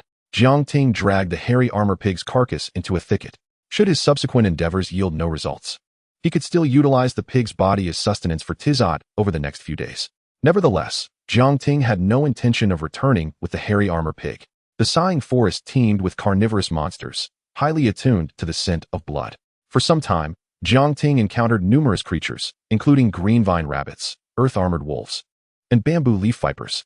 Fortunately, the sighing forest was designated as a novice training ground for students by Yanglu Town, where personnel routinely entered to eradicate monsters exceeding the low black iron tier. Thus, Jiang Ting and Tizot traversed the sighing forest with an air of dominance, unperturbed by any monster they encountered. With a shrill cry, Tizot unleashed another wind blade, cleaving a bamboo leaf viper in two. Tizot immediately dove downward, its talons locking onto the creature's head. With a decisive snap, the viper's skull shattered. Let us head back.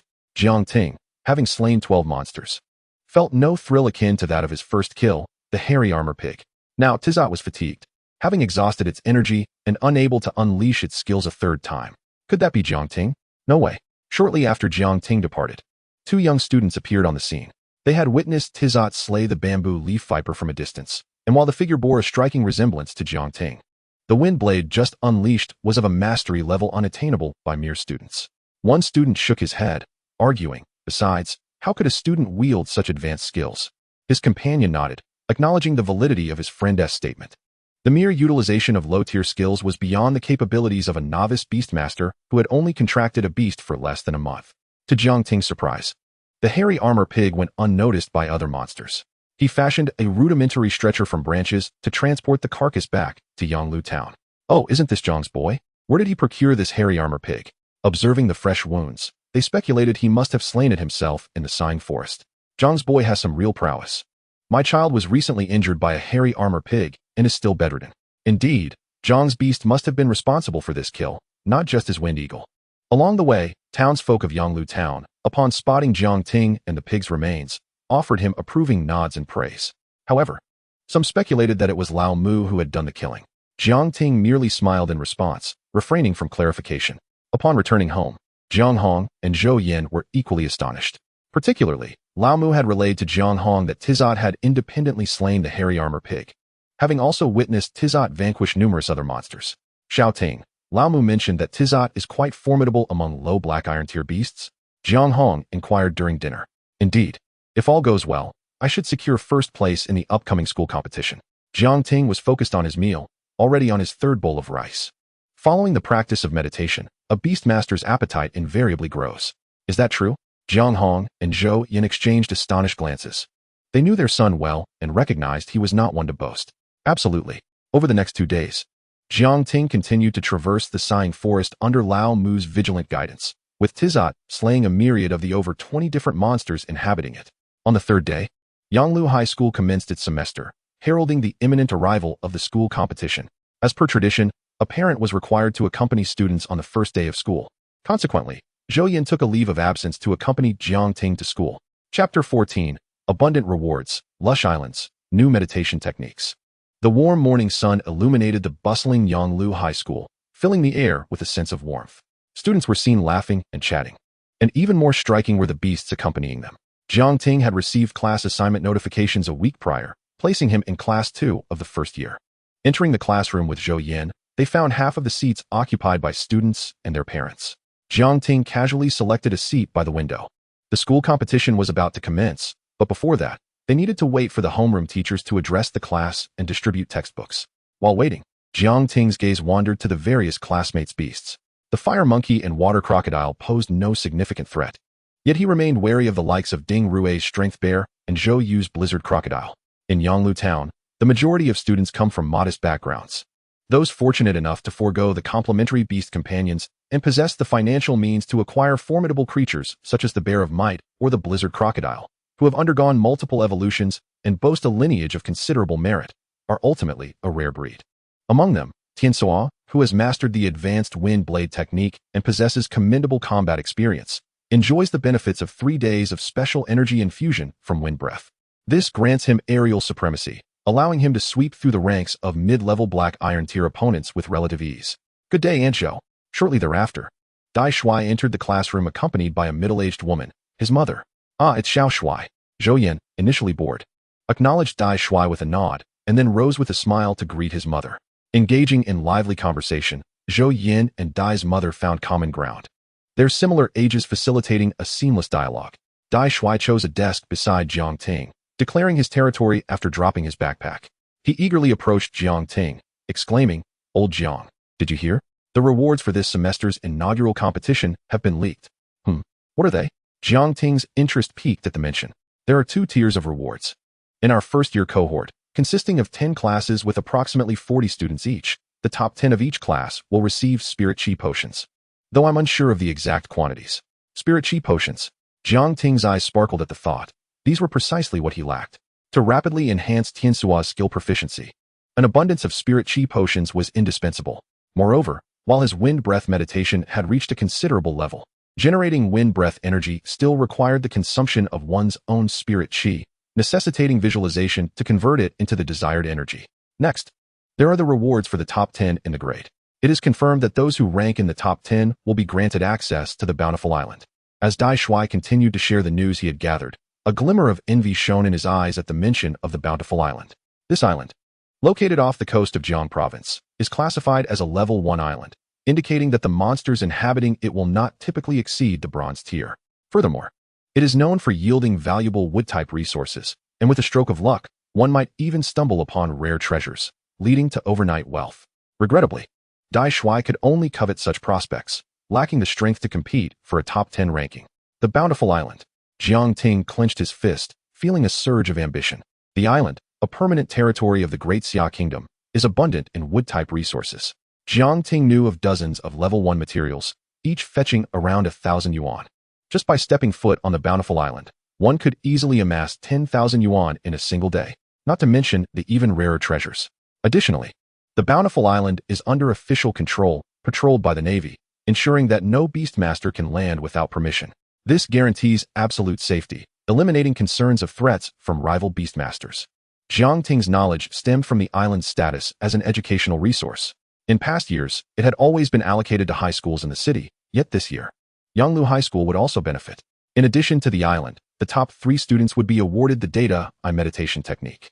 The second place would receive 30,000, while first place would garner a whopping 100,000. The rewards this year are incredibly generous, almost absurd. Dai Shuai lamented. Historically, Yanglu High School's rewards for the inaugural competition were meager, let alone any opportunity for island training, with the top 10 merely receiving half of the prize money, and no rewards for the top 10 in classes. Indeed, Jiang Ting nodded, but the more generous the rewards, the more advantageous it is for us. While he was uncertain how Yanglu High School had acquired such substantial educational resources this year, he had no intention of being polite, particularly regarding the data meditation technique, a highly unique form of meditation. Once mastered, it would allow one to activate the data eye, revealing information about wild monsters and beast companions, greatly aiding in combat. After all, knowledge of oneself and one's enemy is key to victory. As for the first place prize, while 100,000 was no small amount to Jiang Ting at present, it paled in comparison to the allure of the Bountiful Island and the data meditation technique. Nevertheless, that 100,000 could certainly expedite his acquisition of mental strength and Spirit Chi potions, enhancing his growth. Dai Shuai ruffled Jiang Ting's hair, saying, "It's not the same old Jiang. Times have changed. The competitors you faced at the Baby Cup, Ding Rue and Zhou Yu, have returned and invested heavily in strengthening their beast companions. Although their levels Haven T increased, their combat prowess has undergone a staggering transformation since then. I'm not trying to discourage you, but there are quite a few in our year with strength comparable to Ding Rue and Zhou Yu, with 3 even stronger. In Dai Shuai's eyes, Jiang Ting held a chance to rank among the top 10, and perhaps even the top 3. Top 10? That's quite the challenge. Jiang Ting smiled. Determined. The baby cup had concluded, but it wasn't just Ding Rue and Zhou Yu who had grown stronger. He too was striving for improvement. At around 9 o'clock, a tall, fair-skinned woman, appearing to be in her early 20s and wearing black-rimmed glasses, entered the classroom. An icy aura emanated from her, silencing the previously boisterous classroom. My word, it's Master Zhang. Dai Shuai shuddered, hastily returning to his seat as Zhang Rulin's piercing gaze swept across the room. Indeed, it was she. Jiang Ting stared at the young teacher in a black dress at the podium, momentarily taken aback. Zhang Rulin, though merely 23, was a legitimate high-level golden-tier beastmaster, previously employed at a prestigious high school in the city. Her strict teaching style, intolerant of any nonsense, had led to her falling afoul of some individuals, who then used their connections to transfer her to Yanglu High School. It was inconceivable for a school of Yanglu's caliber to employ such a young instructor with high-level golden-tier prowess otherwise. Zhang Rulin was known for her stern demeanor, yet her teaching capabilities were exceptional. Last year, her class boasted an impressive nearly 80% college admission rate, with 32 out of 40 students gaining entry to Beastmaster universities. Even if they weren't top-tier institutions, this statistic highlighted her competence, especially considering other classes had admission rates of less than 10%. I am Zhang Rulin, she announced, turning to write on the blackboard with chalk. I will be your temporary homeroom teacher. The students of Class 2 exchanged puzzled glances. Temporary homeroom teacher? What does that mean? However, Zhang Rulin offered no further explanation, her approach always direct and efficient. Next, she called the roll. Once attendance was taken, she promptly led the students and their parents outside to line up in preparation for the impending inaugural competition, offering no pleasantries to either students or parents. Embodying a no-nonsense attitude. Chapter 15. Spatial Storage Artifacts. Armed Golden Rock Giants. Silver Tier. At that moment, the playground was devoid of students from other first-year classes, save for a few middle school students who gathered to witness the upcoming class competition. Realizing that the class competition was about to commence, they approached to observe. This year, the educational department had allocated numerous resources, so your luck exceeds that of your seniors. The class competition will reward spirit chi potions. In the recent class competition, the first place received 20 spirit elixirs, the second place 16, and the third place 13, while those ranking from 4th to 10th uniformly received 10 elixirs each. As she spoke, Zhang Rulin's fingers glided over the ring adorning her hand. With a flash of light, a finely crafted chest materialized on the ground. Upon opening it, numerous blue elixirs were revealed, unmistakably first-grade spirit elixirs. A spatial ring. Jiang Ting held a significant demand for spirit elixirs. After all, enhancing the proficiency of beast skills at an accelerated pace necessitates a considerable quantity of these elixirs. Although the Wind Eagle had already elevated its active skill, Windblade, to a proficient level, it was not in immediate need of spirit elixirs. However, once it mastered a new skill, the demand would inevitably arise again. One first-grade spirit elixir holds a market value of 1,000 yuan. The first-place winner's bounty of 20 elixirs amounts to an astounding 20,000 yuan. In previous years, a high school competition would hardly dispense rewards valued at 20,000 yuan, with the highest typically around 3,000. Nevertheless, Jiang Ting's attention remained fixated not on the blue elixirs below, but rather on Zhang Rulin's delicate, fair fingers. The silver, minimalist ring appeared mundane. Yet the sudden appearance of the chest brimming with spirit elixirs undoubtedly indicated that this ring was no mere ornament, but a costly spatial storage artifact. Spatial storage artifacts possess an immeasurable value. Even the smallest variant, with merely 1 cubic meter of storage, commands a starting price of 100,000 yuan. Only a high-ranking golden-tier beastmaster like Zhang Shirtai could afford such luxury. Beside her, Dai Shuai also noted Zhang Rulin's spatial ring, expressing his envy with a sigh. Spatial storage artifacts can take various forms, including rings, necklaces, bracelets, and belts. Indeed, the average person would toil a lifetime, yet remain unable to procure even the smallest spatial storage artifact. Jiang Ting nodded in agreement.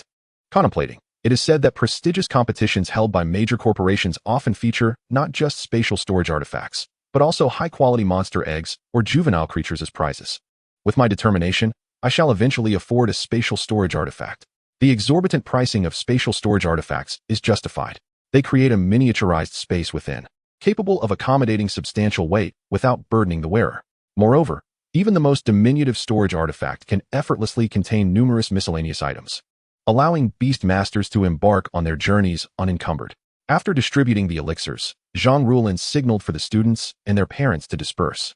The arena of the Beast Master School differs from that of ordinary institutions, boasting a vast open area, segmented into orderly sections by white paint. Those who believe themselves capable of claiming first place may enter one designated area. The second place must occupy another. If no challengers appear within a minute, victory is theirs. I will ensure the safety of your beasts throughout, she declared. Now, let the class competition commence. As her words fell, a dusty yellow summoning array materialized before Zhang Rulin. With a rumble, a humanoid beast, towering 5 meters and composed entirely of rock resembling gold, emerged from the array. The golden rock giant. Jiang Ting recognized the beast summoned by Zhang Rulin. An earth-type elemental beast, it is notably expensive. The high value of elemental beasts stems from their distinct advantages. Unlike beasts such as the wind eagle, strength bear, or blizzard crocodile, which exhibit clear weaknesses and fear pain, elemental beasts are devoid of pain perception and are unperturbed by physical damage. Their sole vulnerability lies within their elemental core. Only by destroying this core can they be truly vanquished. The subsequent transformation of the golden rock giant evoked gasps of astonishment from all present. Without any apparent command from Zhang Rulin, the golden rock giant suddenly lunged toward her, its body radiating a white luminescence, ultimately morphing into a sphere of white light, vaguely resembling armor. When the sphere touched Zhang Rulin, a magnificent, golden armor enveloped her, exuding an aura of invincibility. The Beastmaster Armament State. That armor looks incredibly impressive. Following the armament state transformation, certain abilities are significantly enhanced. I wish my violent rabbit could achieve its armament state. But such a transformation requires a Beastmaster to reach the silver tier. Initially, the students were exuberantly energized, akin to being invigorated by a potent elixir. Yet, upon realizing that attaining the armament state necessitates at least silver tier proficiency, their spirits dampened. Do not lose heart, everyone. You have just embarked on your first year of high school. With dedication and sincerity, by your senior year, you can certainly aspire to reach the silver tier. As long as you strive, you will not fall behind your peers. Zhang Rulin observed the transformation, eager to bolster her students' morale. Her summoning of the golden rock giant and its subsequent armament state was intended to ignite their fighting spirit. Surprisingly, it initially led to a sense of despondency among the students, but fortunately, her reassurances proved effective, especially with the excitement brought about by the armament state, which reignited fervent discussions among the students. Do not be so overly enthusiastic. Achieving the silver tier is no simple feat. Most ordinary beast masters remain at the high bronze tier throughout their lives. Students who attain the silver tier by their senior year are typically from key county schools. Furthermore, reaching the silver tier is merely a prerequisite for the armament state. One still requires the corresponding meditation techniques and materials. Jiang Ting observed Dai Shuai, whose gaze was firmly fixed on Zhang Rulin, and sensed that dreams of the armament state were already swirling in Dai's mind. Sigh. Dai Shuai paused, realizing the gravity of the situation. Looking at Jiang Ting, who remained unperturbed, he remarked, "Old Jiang, how are you so composed?" Once the brief interlude concerning the armament state concluded, the students of Class 2 eagerly vied for the designated areas. The allure of the spirit elixirs awarded for the top 10 placements was undeniable. Having been preempted, Jiang Ting halted, feeling somewhat helpless. The first place area had been claimed by 2 classmates, and entry would require one to be defeated. The 2 competitors, a boy and a girl, each commanded formidable beasts. The boy had a fire-type fire monkey, while the girl possessed a wind eagle that astonished Jiang Ting, as it too had mastered the wind blade skill. Wind blade, Wang Yi confidently commanded. The airborne wind eagle instantly unleashed a wind blade toward the fire monkey. Just as the wind blade was about to strike, a flash of golden light intervened. Zhang Rulin appeared, and the wind blade left no trace on the armor of the golden rock giant. Wang Yi, your wind eagle's proficiency with the wind blade skill has reached the proficient level. Quite impressive, Zhang Rulin acknowledged, nodding toward the girl. In just a month, achieving proficient mastery of a low-tier skill was no small feat, especially considering Zhang Rulin's background in teaching at a prominent school in the city. Nonetheless, accomplishing such a milestone at Yonglu High School was commendable. Proficient wind blade. Wang Yi, that's remarkable. The students were equally astonished, pondering how Wang Yi had trained her wind eagle to achieve such proficiency in just a month. Listening to the admiration and surprise expressed by her classmates, Wang Yi exhaled, her heart swelling with joy. Her wind eagle's wind blade can be elevated to the mastery level, largely due to her brother, an adventurer. who is well-versed in the intricacies of the school's introductory competitions. He deliberately prepared several wind blade skill gems for her. These skill gems not only facilitate the learning of new abilities for beast tamers, but also enhance the proficiency of existing skills. Naturally, they come at a hefty price. Although Wang Ye's Wind Eagle is commendable, in my view, the most formidable Wind Eagle belongs to Jiang Ting. At that moment, a classmate's voice pierced through the air. Is my Wind Eagle inferior to Jiang Ting's? Wang Yu inquired, puzzled. Jiang Ting? Zhang Ruolin echoed, momentarily taken aback. Her gaze scanning the students until it settled upon a strikingly handsome boy with an air of composure and tousled black hair. Chapter 16. Securing First Place, Combination Techniques. Elite Class. He looks even more dashing in person, Zhang Ruolin silently mused. This was her first encounter with Jiang Ting. Her awareness of him stemmed from conversations with friends. Despite her transfer from a prominent school in the city, she maintained connections with several faculty members. One such friend, who teaches at Endless Aristocrat Academy, had mentioned in passing a prodigious beast tamer at the school who has been childhood friends with Jiang Ting from Yanglu High School. In just over half a month, Jiang Ting's wind blade skill has reached mastery level, a student divulged. Instantly, all eyes, both student and parent alike, converged on Jiang Ting, some in astonishment, others in envy. Achieved mastery level over half a month ago? Yet, it still cannot compare to the students of Endless Aristocrat Academy, Zhang Ruolin remarked, shaking her head slightly. After all, students at Endless Aristocrat Academy do not have winter or summer breaks. In contrast, whether at the county or city's key schools, there are no such breaks. The introductory competitions at Yanglu High School are akin to mere playful skirmishes. Meanwhile, the students from the county's key high schools are at least at the intermediate black iron tier, possessing no fewer than 3 active skills. Schools like Endless Aristocrat Academy are even more extraordinary.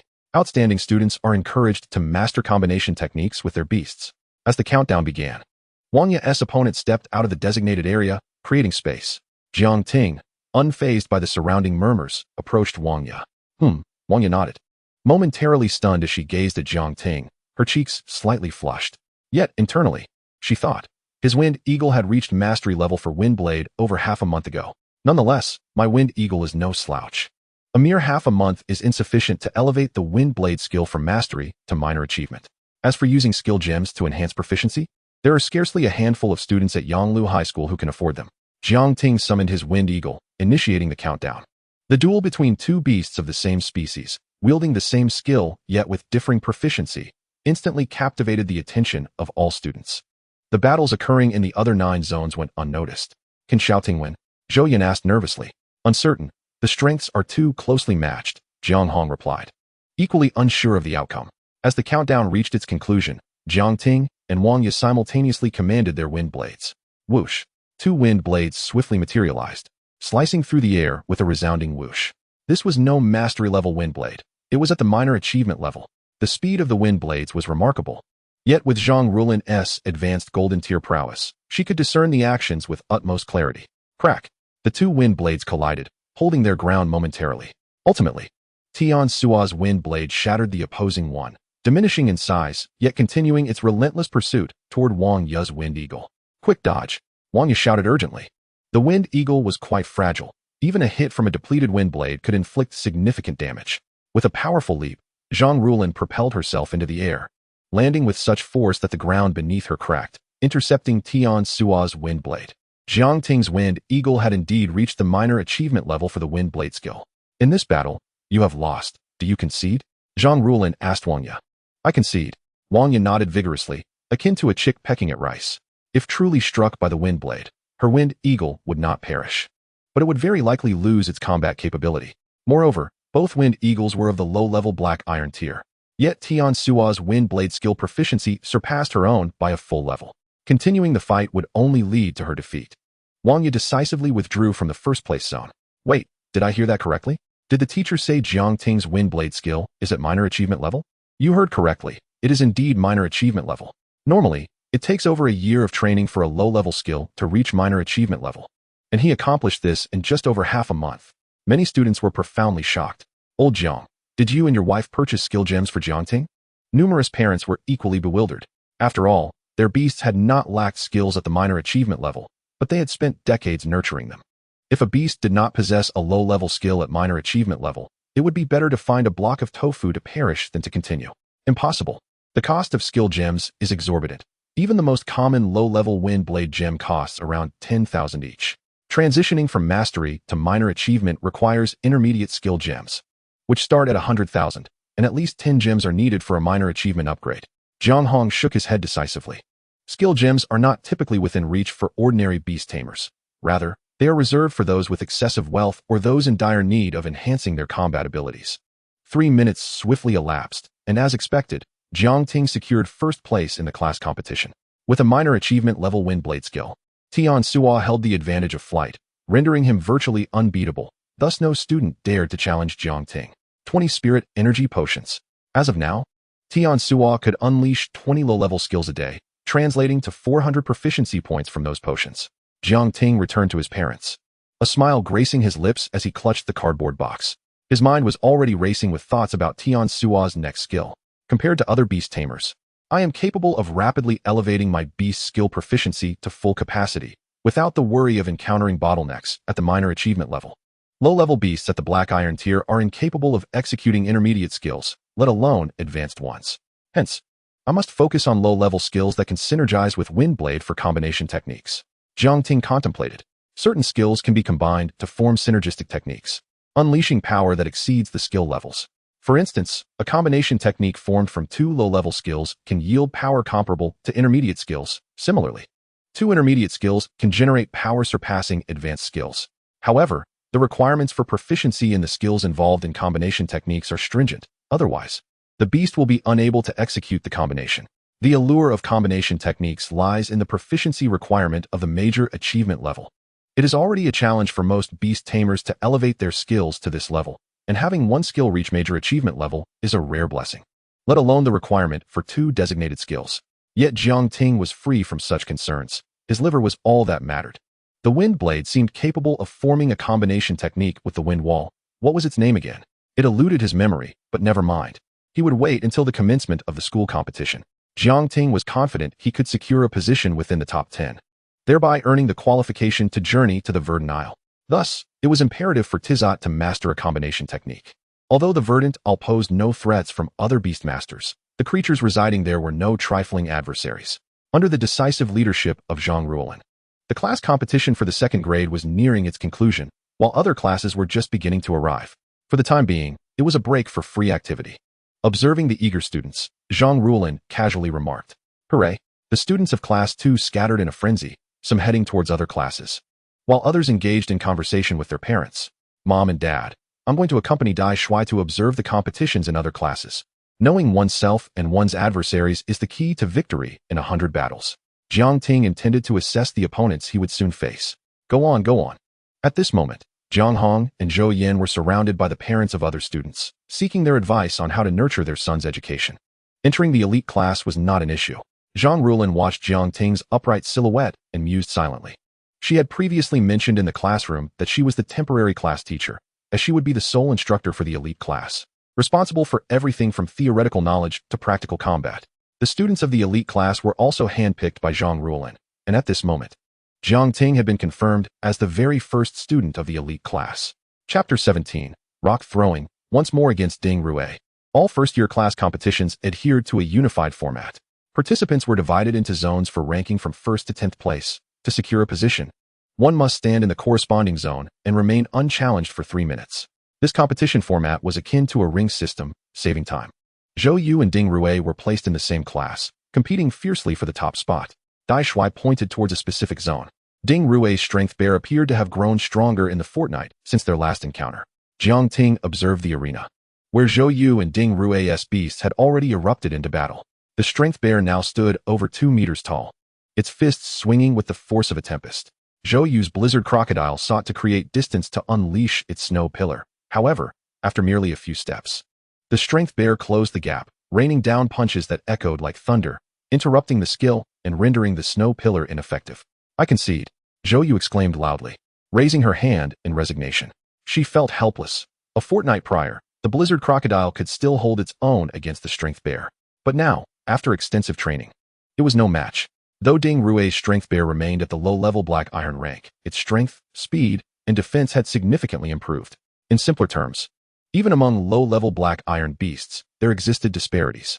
A fortnight ago, the strength bear would have sustained considerable injuries from facing a well-trained adult wielding a cold weapon, even if it managed to kill its opponent. However, now, when confronted with a similarly armed and trained adult, the strength bear could inflict lethal damage with only minor injuries to itself. Conversely, the blizzard crocodile had mastered the snow pillar skill, now at an expert level, which might afford it a chance to defeat the strength bear, provided it could avoid close combat and uninterrupted skill execution. Alternatively, if the blizzard crocodile could charge the snow pillar in advance and launch a sneak attack, it might stand a chance. Otherwise, it would have no opportunity to unleash the snow pillar. Of course, if the proficiency of the snow pillar reached the grand mastery level, the strength bear's speed would be insufficient to prevent its release. Yet for Zhou Yu, such mastery was utterly unattainable. Thus, she resigned decisively. Failure to concede would mean the blizzard crocodile would be reduced to mere materials for crocodile skin shoes. Haha. My strength bear is unstoppable. This time, the first place in the school competition belongs solely to me, Ding Rue. Ding Rue, with a personality as exuberant as her beast, stood with her hands on her hips. Her confidence was well-founded. The strength bear had acquired a new skill, a control over aerial space. Had she not mastered this skill, Ding Rue would not have been so assured. Ding Rue, be cautious of the wind. Your tongue may get caught. At that moment, a boy from Class 1 stepped into the position Zhou Yu had vacated. A pale blue summoning array materialized, and a fist-sized yellow bird with elongated tail feathers emerged. Windtail Sparrow? Ding Rue recognized the summoned beast and frowned slightly. She despised flying beasts for a simple reason. During the baby cup, her strength bear had been defeated by Jiang Ting's wind eagle. Had the loss been due to a straightforward brawl, Ding Rue would not have minded. However, her strength bear had been left powerless without any aerial defense, leading to a frustrating defeat. The battle commenced swiftly. The windtail sparrow flapped its wings and soared into the air, promptly unleashing an expert-level wind blade to strike at the strength bear. Jiang Ting's gaze sharpened as he muttered, "Isn't Ding Rue in grave danger?" Dai Shui recalled that during the baby cup in Mishua Fire City, Ding Rue's strength bear had been bested by Tizot, who wielded an expert-level wind blade. It's hard to say. It depends on whether the strength bear has mastered rock throwing. If it has even beginner-level proficiency, it could unleash it. Wind-type beasts are typically fragile, and if the mighty strength bear successfully executes rock throwing, it could incapacitate the windtail sparrow, if not outright kill it. Given its small size, the windtail sparrow's resistance to impact is even weaker than that of the wind eagle. Before Jiang Ting could finish his thought, the strength bear leapt gracefully, evading the expert-level wind blade with ease. With a powerful stance, it summoned a bowl-sized rock from the ground, which it then hurled. The rock struck the windtail sparrow with pinpoint accuracy, sending it crashing to the ground. Roaring, the strength bear charged toward the fallen windtail sparrow, its massive paw poised to strike. Fortunately, the Class 1 instructor's beast intervened just in time. Otherwise, Jiang Ting feared the windtail sparrow would become nothing more than a baseball. Rock throwing. To Ding Rue's astonishment, her strength bear had indeed mastered the skill. Goodness! With its ground combat prowess now seemingly invincible, and an aerial attack method to boot, it has become unstoppable. It appears that the first place in this school competition will undoubtedly belong to Ding Rue. The students buzzed with excitement, while the Class 1 instructor wore a broad smile. A high-ranking performance in the competition brought him pride as well. Afterward, Jiang Ting and Dai Shui ventured to observe other classes. Jiang Ting concluded that the strongest contender at present was undoubtedly Ding Rue. Thus, if he wished to claim the title of first in the school competition, he would need to defeat her. Was this not a source of pressure? Jiang Ting pondered silently. With the nourishing energy of the wind breath, Tizot's flight speed had increased. His passive skill, Eagle Eye, had reached a minor proficiency, while his active skill had attained a grand mastery level. His combat strength now rivaled that of an ordinary mid-tier black iron beast, easily overpowering the strength bear. On the podium of the playground appeared a figure, a middle-aged man with graying temples, his gentle smile exuding warmth and approachability. "Students, please return to your respective formations. The opening competition is about to commence," announced Principal He Daochuan, his voice resonating through the air as he held a megaphone, a warm smile gracing his face. At the principal's directive, students hurried back, excitement bubbling within them. Although the competition held no direct stakes for me, the prospect of witnessing thrilling battles was enticing. The previously free-roaming students, upon hearing the announcement, laughed and chatted as they made their way back to their class formations. The format for this opening competition mirrored that of the class competitions, adopting a similar arena-style structure. However, the venue transitioned from an open space to a bona fide arena, boasting a diameter of over 40 meters, ample enough for two low-tier black iron-ranked beasts to showcase their prowess, with a height restriction of 15 meters. In the early stages, Flying beasts held a significant advantage. Before the competition commenced, rewards were outlined. The top 10 participants would each receive an opportunity to train on the Lush Islands, while those placing 4th to 10th would earn an additional 5,000 yuan in cash. The top 3 would enjoy further rewards, including the Eye of Data meditation technique.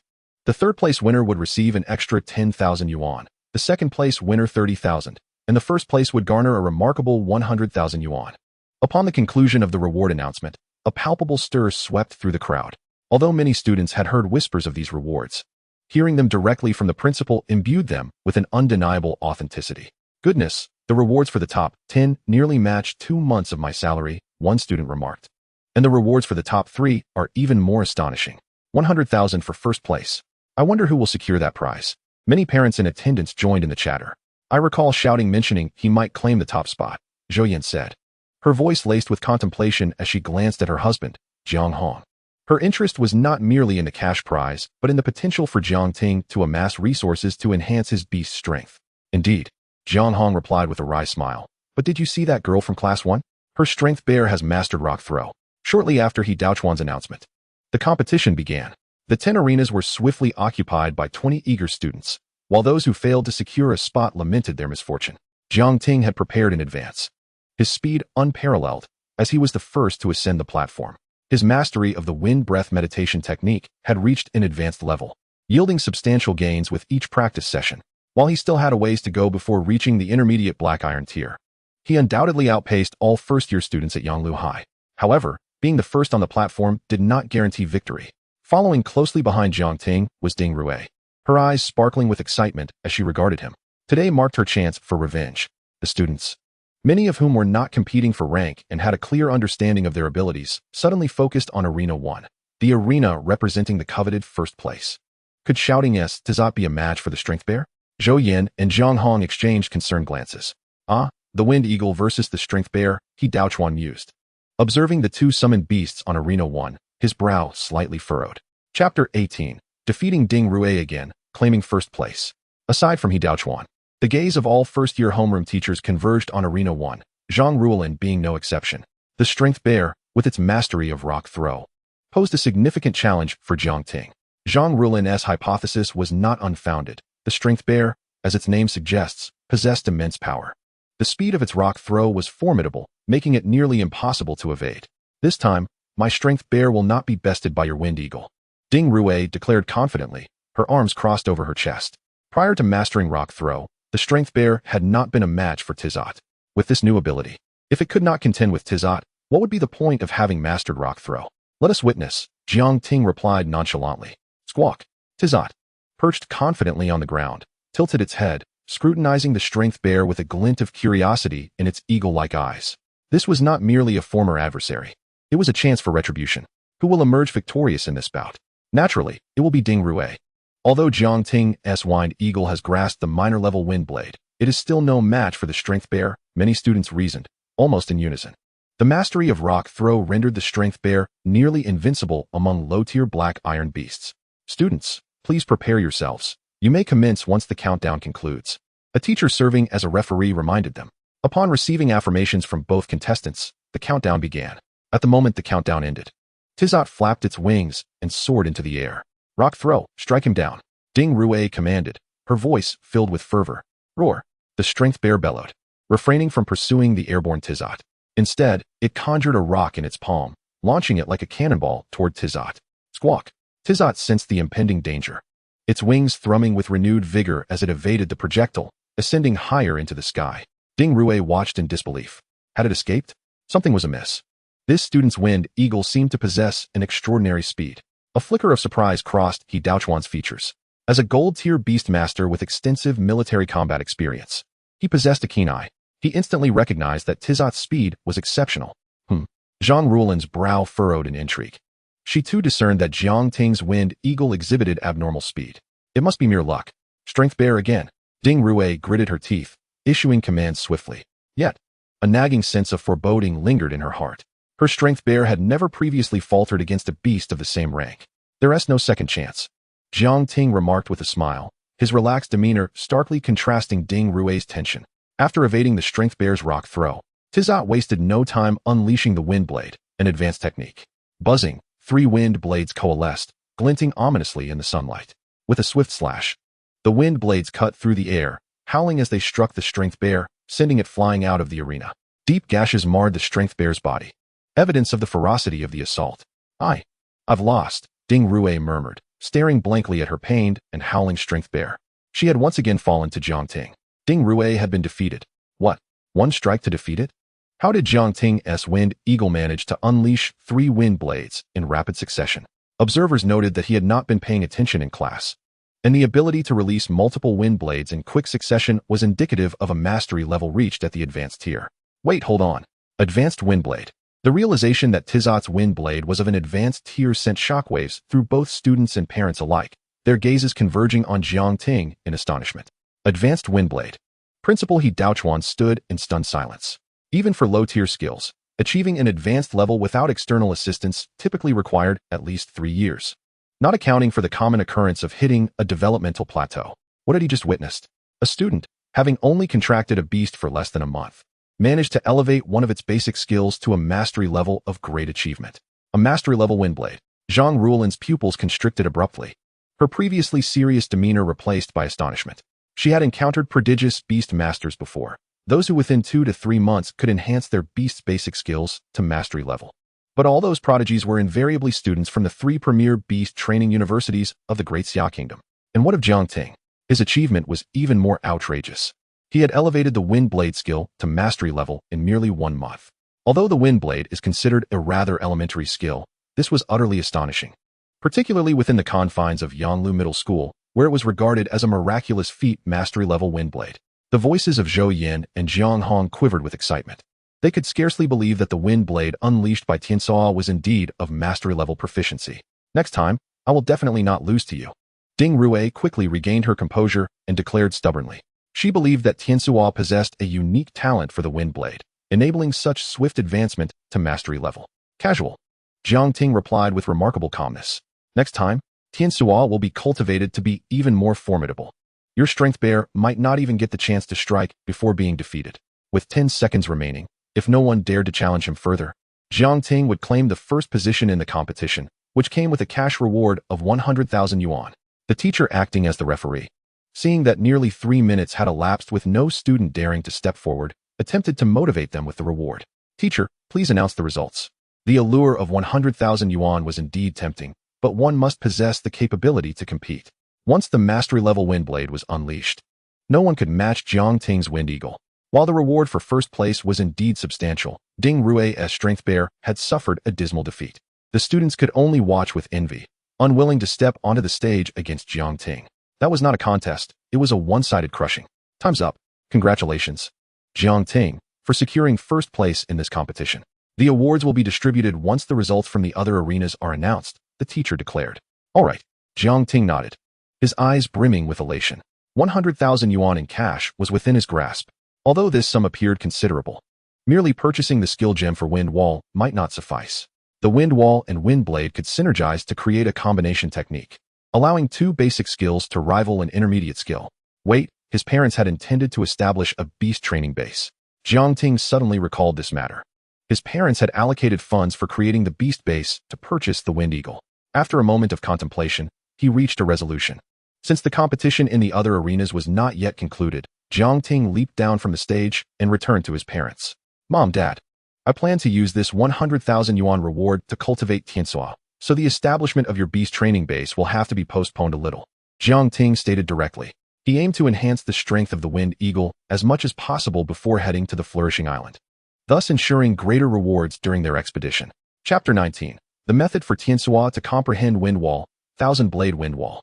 Xiaoting, you possess significant potential as a beast master. Do not worry about your parents' beast base. Should you require any financial assistance, feel free to express it. Jiang Hong replied, his heart feeling at ease. As a parent, who wouldn't he wish for their children to be sensible? Xiaoting, your father speaks wisely. If you need any funds, do not hesitate to bring it up directly, Zhou Yin chimed in. Unlike Jiang Hong and Zhou Yin, who had attended ordinary universities rather than beastmaster institutions, they had only attained the status of high-level bronze tier, merely part of the masses. However, they clearly recognized that in this world, strength held paramount importance, with the so-called order merely serving as a tool to bind the weak. It was not merely a desire for their son to achieve greatness, but a hope that Jiang Ting would possess sufficient strength to pursue his aspirations.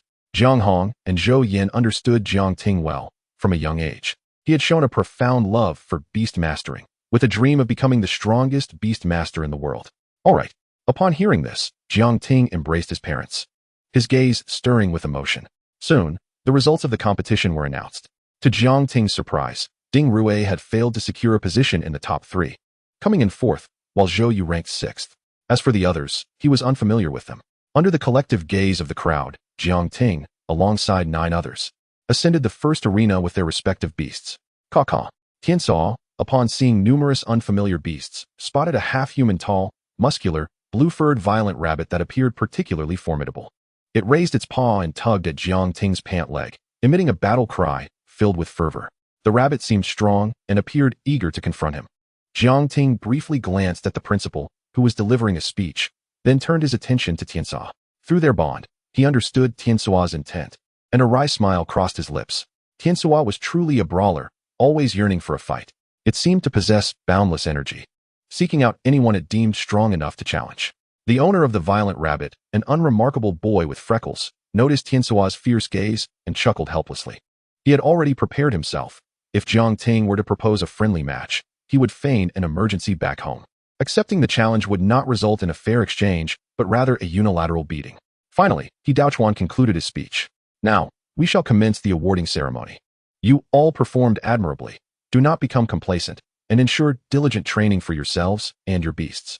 He Daochuan approached the 10th place winner, and with a flash of brilliance in his hand, a stack of vibrant red Great Xia currency appeared. The rewards for 2nd and 10th places were quickly dispensed. When He Daochuan arrived before Jiang Ting, he did not immediately present the reward. Instead, he regarded Jiang Ting with a smile.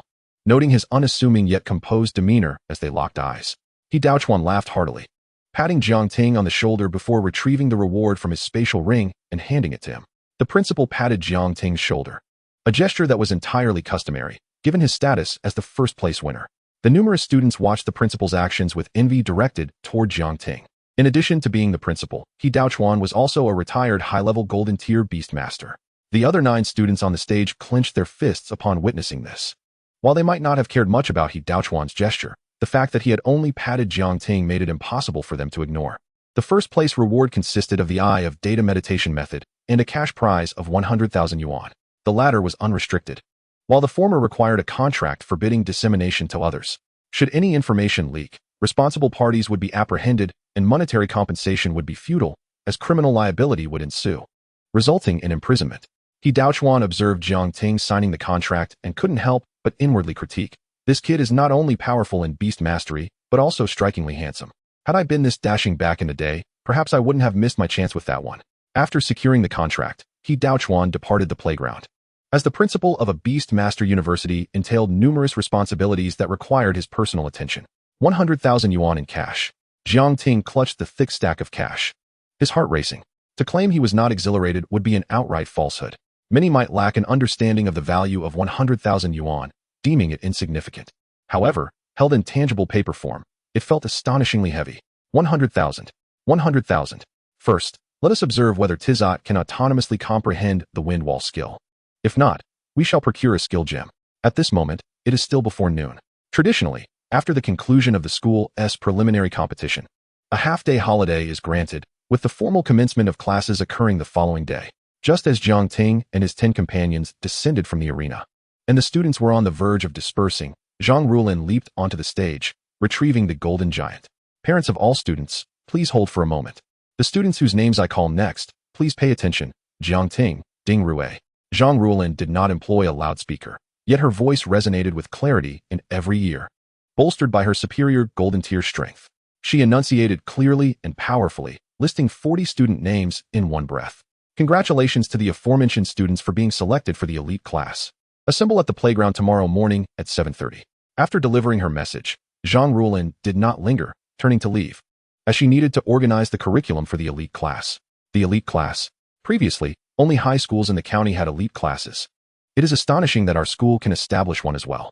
How enviable they must be. It is said that students in the elite class enjoy greater resources and accelerate their strength enhancement, potentially reaching the intermediate black iron tier before the end of their first year. Many students, upon hearing this, cast envious glances at those chosen for the elite class. Undoubtedly, these elite students represent the strongest 40 among the first-year cohort. Jiang Ting was momentarily taken aback, but then a smile graced his face. This is a fortuitous development. An elite class signifies increased resources and faster advancement in strength. Subsequently, Jiang Ting deposited his prize money into his bank account and joined his parents for a sumptuous meal before returning home. "Dad, may I borrow your vine dog for a bit?" Upon arriving home, Jiang Ting wasted no time. "Old Wood, heed my words." Jiang Hong summoned Old Wood, offering a brief directive. "Let us proceed, Old Wood." Jiang Ting did not summon Tizot, instead gesturing for Old Wood to follow as they made their way to the riverbank adjacent to their home, quietly strategizing their tactics. Although Old Wood's strength was not particularly formidable, being a dog and having spent considerable time by Jiang Hong's side, he could understand Jiang Ting's intent even without a formal contract. Jiang Ting recalled that Tizot was able to swiftly comprehend Wind Blade to defeat Old Wood. Therefore, by provoking Old Wood and guiding Tizot intentionally, he might induce Tizot to grasp the Wind Wall skill. The combination of Wind Wall and Wind Blade, known as Thousand Blade Wind Wall, is a formidable technique that is both offensive and defensive. Jiang Ting's heart swelled with yearning as he recalled the descriptions of Thousand Blade Wind Wall from his earlier research. Chapter 20. Comprehending Wind Wall, Skill Gem. As a pale cyan summoning array emerged, Tizot strutted forth with confidence. "Caw-caw." Upon sighting Old Wood, Tizot unfurled his wings and called out. The 2 battles at school had rendered Tizot remarkably powerful, and he immediately requested to spar with Old Wood. All right. Jiang Ting was momentarily taken aback, a smile breaking across his face as he promptly acquiesced. He had been pondering how to facilitate a spar between Tizot and Old Wood, but unexpectedly, Tizot took the initiative. It must be said, Tizot is indeed brave. A low-tier black iron beast is akin to a mere toy in the presence of a high-tier bronze beast. However, this is not an absolute scenario. If the lineage of a low-tier black iron beast is significantly superior to that of a high-tier bronze beast, the former can indeed triumph over the latter. Once granted permission, Tizot swiftly soared into the air. 3 wind blades rapidly coalesced, slicing towards Old Wood with the swiftness of lightning. Jiang Ting crossed his arms, quietly observing this lopsided battle. He had no concerns for Old Wood, whose strength was far superior, being of high bronze tier.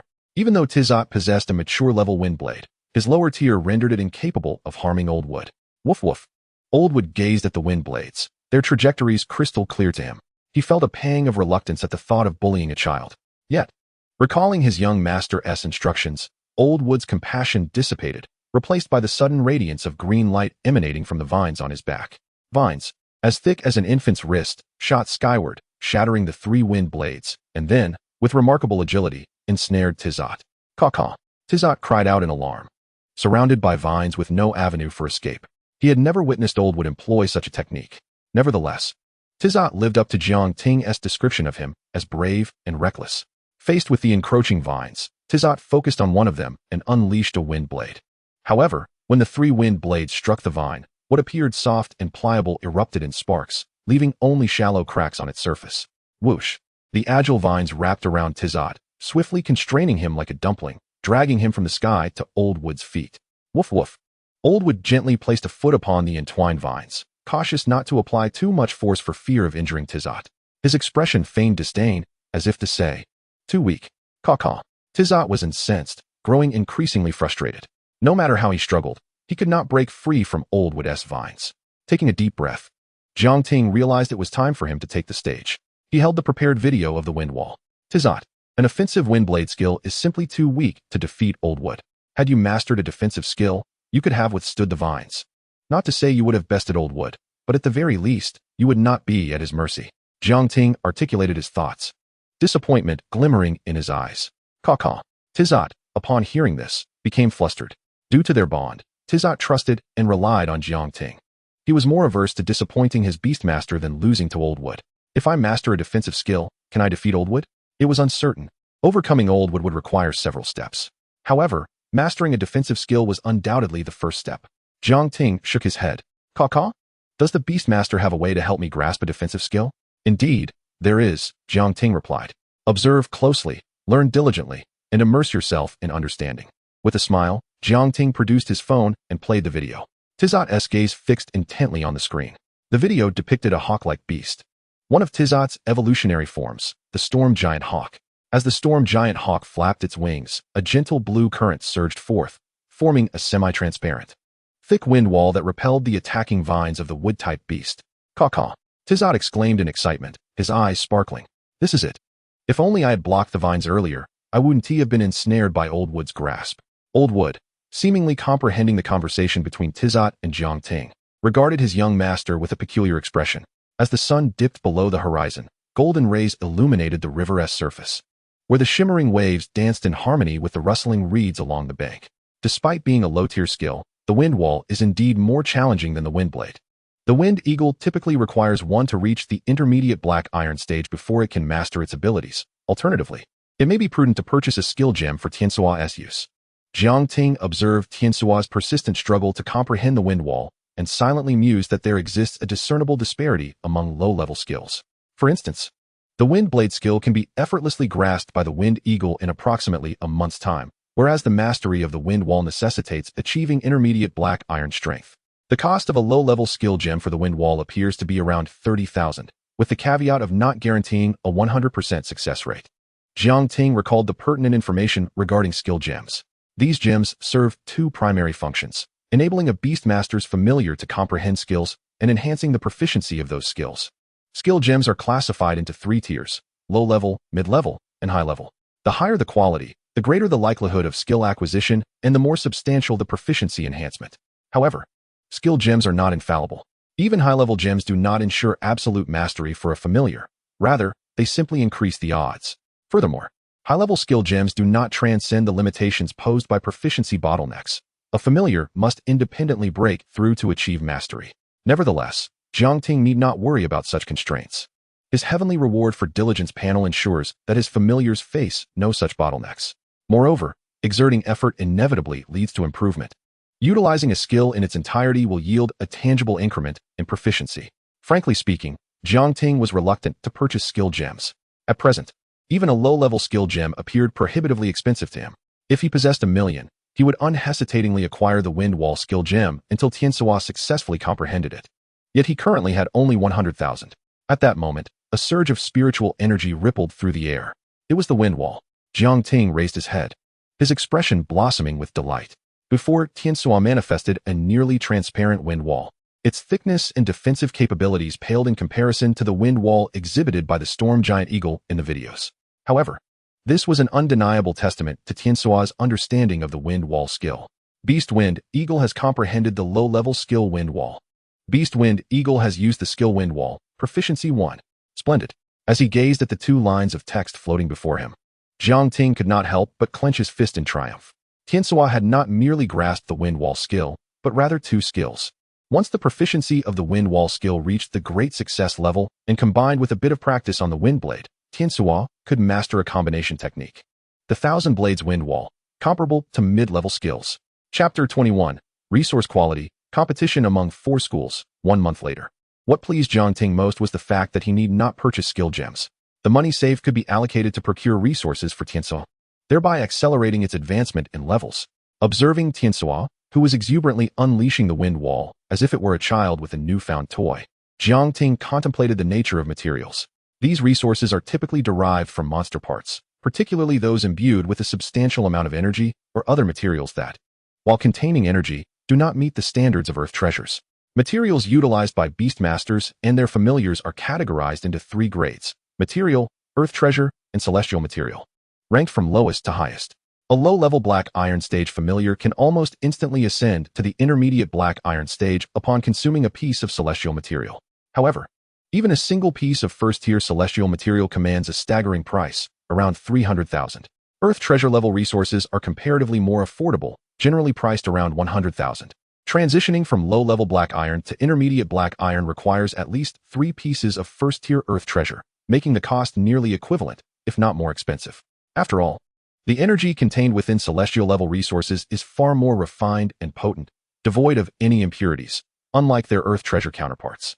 Utilizing earth treasure-level resources to elevate a familiar's level from low-level black iron to intermediate black iron often necessitates 4 or 5 pieces, which is quite common. Alternatively, one could forego resources altogether by diligently feeding their familiar monster meat and engaging in rigorous training. A breakthrough to the intermediate black iron stage could be achieved within 3 to 4 months. Yet, what Jiang Ting currently lacked was time. As he approached the Verdant Isle, should Tianxua remain at the low-level black iron stage, delving deeper into the island would prove exceedingly difficult, with scant rewards to be found merely on its periphery. Given the time before venturing to the Verdant Isle, if it were extended, there remained hope to procure materials and elevate Tianxua's strength to the intermediate black iron stage. For now, the focus would be on enhancing Tianxua's wind wall skill and the data eye meditation method. The visualization for the data eye meditation entails a mechanical eye enveloped in a swirling blue aura, exuding an aura of advanced technology. Although the difficulty of mastering the data eye meditation surpasses that of the wind whisper meditation, Jiang Ting possessed an exceptional talent for meditation. 2 hours later, beneath the serene moonlight, Jiang Ting, seated in a meditative posture, suddenly envisioned a mechanical eye encased in blue energy within his dark mental realm. It was not overly challenging. Jiang Ting exhaled gently, allowing his mental energy to flow continuously upon the visualization of the data eye. Practicing data eye meditation, proficiency 1. The rate of absorbing and refining ambient spiritual energy was nearly double that of the wind whisper meditation. After practicing 3 times, Jiang Ting was pleasantly surprised to discover that the efficiency of the data eye meditation was approximately twice that of the wind whisper meditation. This hinted that he might surpass Tianxua and attain the intermediate black iron stage ahead of schedule. Jiang Ting yearned for this advancement. Approaching the intermediate black iron stage signified that the advanced black iron stage was not far behind, followed by the low bronze stage. Attaining the bronze stage would allow him to contract a second familiar, enabling him to summon 2 familiars in battle simultaneously. The following day, all the elite class students arrived punctually, gathering on the field before the time set by Zhang Ruolin. "Follow me," she commanded with an air of solemnity as she led them to a designated empty classroom. As they walked, she elaborated, "The establishment of the elite class is straightforward. The Education Bureau has increased the allocation of educational resources, not just at our school, but other secondary schools in neighboring towns will also receive greater resources than in previous years. This indicates that from this cohort onward, the pace of power enhancement will accelerate, and competition will intensify. Should the elite class not be formed and fail to cultivate formidable students, the school's reputation would significantly decline, potentially impacting future educational resources." Jiang Ting and the others nodded in understanding of Zhang Ruolin's remarks. "Starting today, you will each receive 1 piece of first-tier material daily." First-tier material? The elite class students could hardly contain their joy upon hearing this. The price of first-tier materials hovers around 1,000 yuan. Receiving 1 daily translates to 30,000 yuan over a month. Originally, it would take 4 months for a familiar to advance to the intermediate black iron stage. But with a daily supply of materials, this could be reduced to 2 months, having the time required. Even Jiang Ting was moved by this prospect. "Do not celebrate too soon. Whether you can fully access the elite class resources will depend on your strength," Zhang Ruolin cautioned, dousing their enthusiasm with a splash of cold water.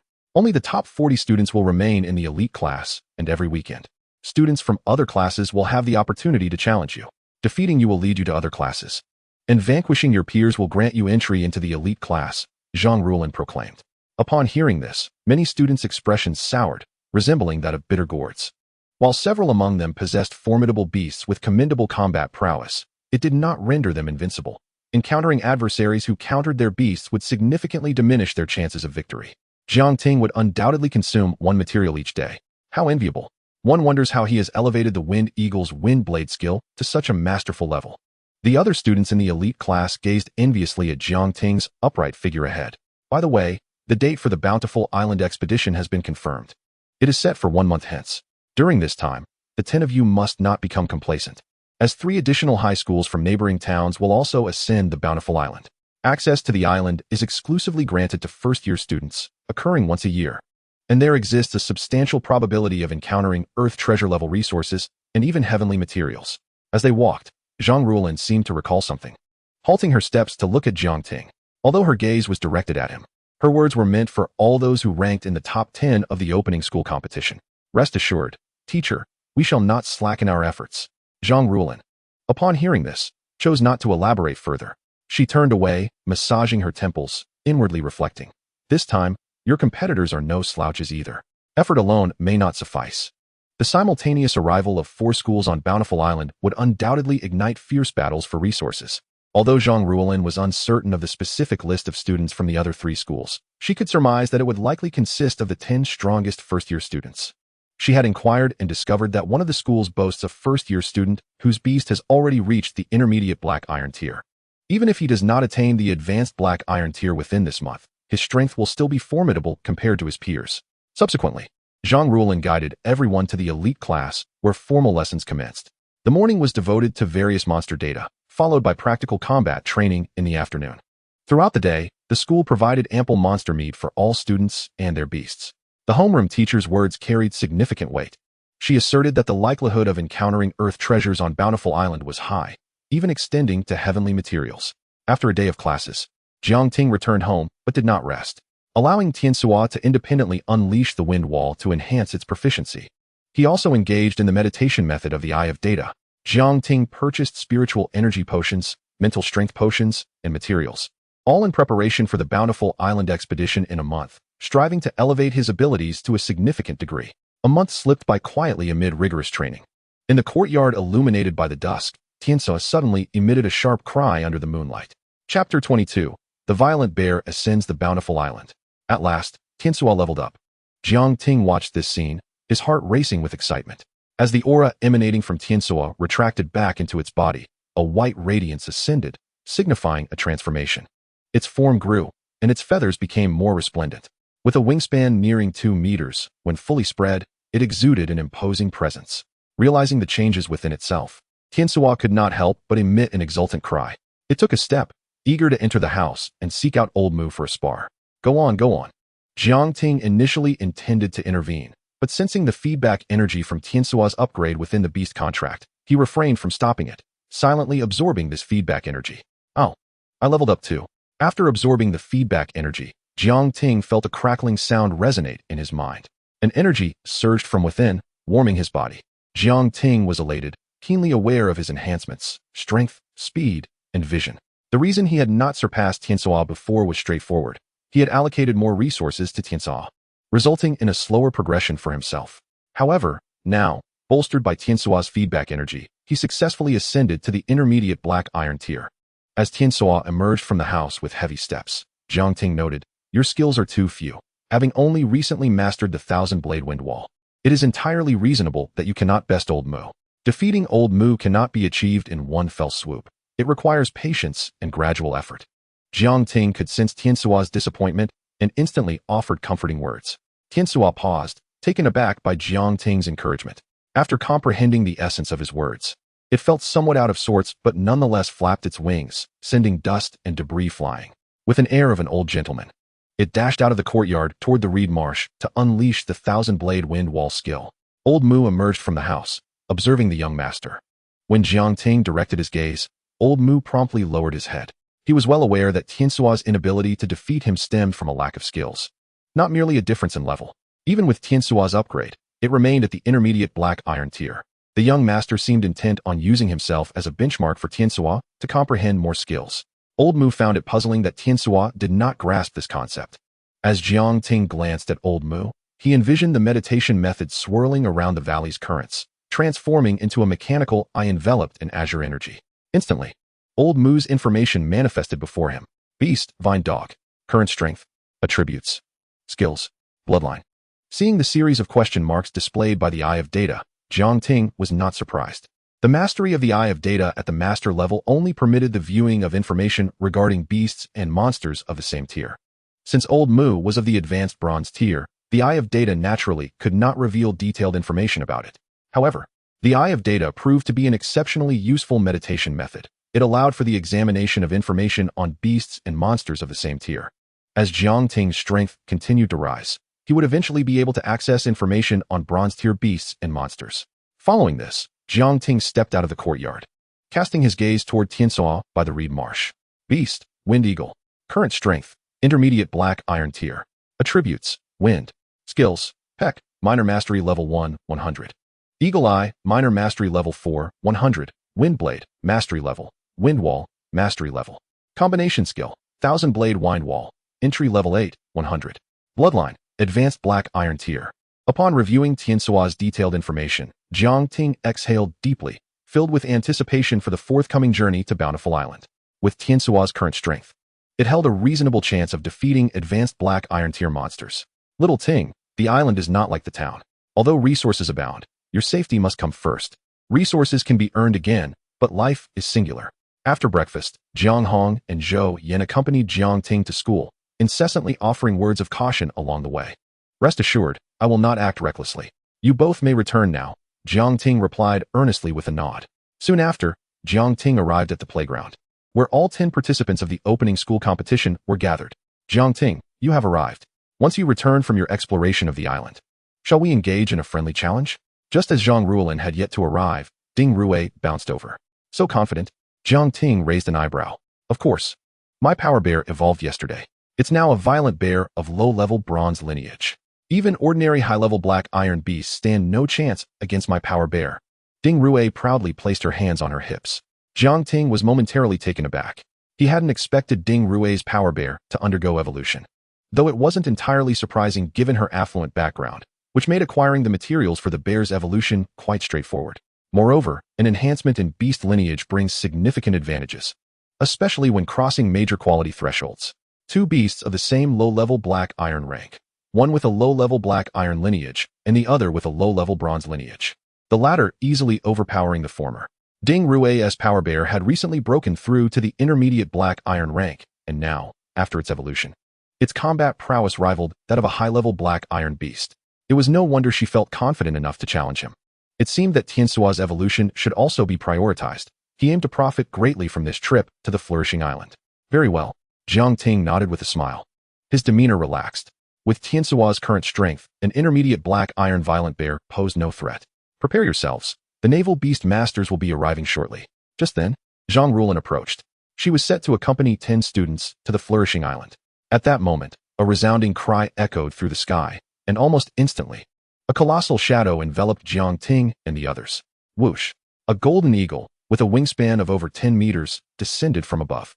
The gusts generated by its landing flattened the grass beneath. The golden eagle's gaze swept across the group, sending shivers down their spines.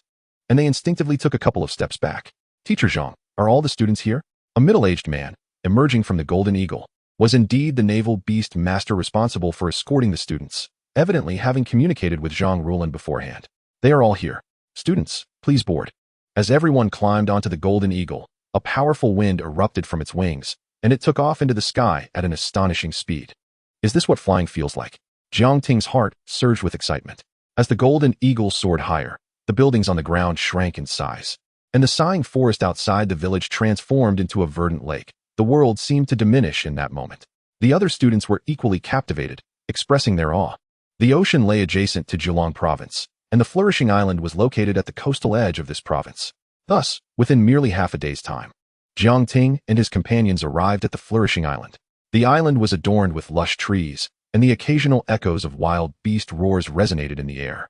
At the island's edge, a few modest stone houses stood, their walls painted with the flag of the Daxia Kingdom, depicting a soaring true dragon. 2 school students have yet to arrive. Teacher Zhang, please take your students to our house for a rest. The owner of the Golden Eagle gestured toward the stone structures. Thank you for your assistance. Zhang Ruolin nodded in acknowledgement. With some students already present, Jiang Ting's gaze flickered. During class yesterday, Zhang Ruolin had presented a dossier detailing students from 3 other schools participating in the expedition to the Flourishing Island. Among them was a school known for its exceptionally strong students. He wondered if those students were among those already in the house. Chapter 23, Wan Zhongxing, a resource of celestial quality. Stepping inside the house, 11 individuals occupied the long benches.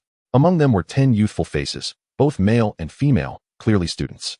The 11th was a bald middle-aged man wearing black-rimmed glasses, exuding an air of rigidity and antiquity. The insignia on the uniforms identified them as students from Tianlong Middle School. Jiang Ting's eyes scanned the group and immediately recognized their identities. His gaze lingered for half a second on one male and one female student. According to the dossier provided by Zhang Ruolin, Tianlong Middle School posed the greatest threat. The 2 he noticed were indeed the most formidable among the students. Please take a seat and rest for a while. Once the students from Huoyan Middle School and Guangwei Middle School arrive, we shall depart. A middle-aged beast master dressed in a blue and white naval uniform smiled gently at Jiang Ting and the others, observing their youthful faces. There are plenty of benches, so no need to worry about space. The students from Yonglu Middle School seem rather unimpressive. According to Teacher Gu's dossier, only Jiang Ting, Zhou Yong, and Ding Rue pose a slight threat to us. Huh. Those three are hardly worth noting in comparison to Wan Zhongxing and Jiang Miaoxiang. As Jiang Ting surveyed Tianlong Middle School, its students were equally assessing him and his companions. The students from Tianlong Middle School whispered among themselves without reservation. Their remarks were not unfounded. Each of the 10 students from Tianlong Middle School boasted intermediate black iron beasts. Among them, Wan Zhongxing and Jiang Miaoxiang were the very two Jiang Ting had specifically scrutinized earlier. Both possessed intermediate black iron beasts, and their own strength also stood at that level. Furthermore, their beasts had long since reached intermediate black iron rank and were on the verge of advancing to high-level black iron status. Indeed, ordinary intermediate black iron beasts would struggle to contend with theirs. How infuriating. The name Tianlong Middle School is well-deserved. Their students are so arrogant and disrespectful. The construction of beast spaces and the cultivation of meditation techniques elevate the physical capabilities of beast masters. Thus, even when the students from Tianlong Middle School spoke in hushed tones, their words were clear to the students from Yonglu Middle School, who found themselves unable to retort.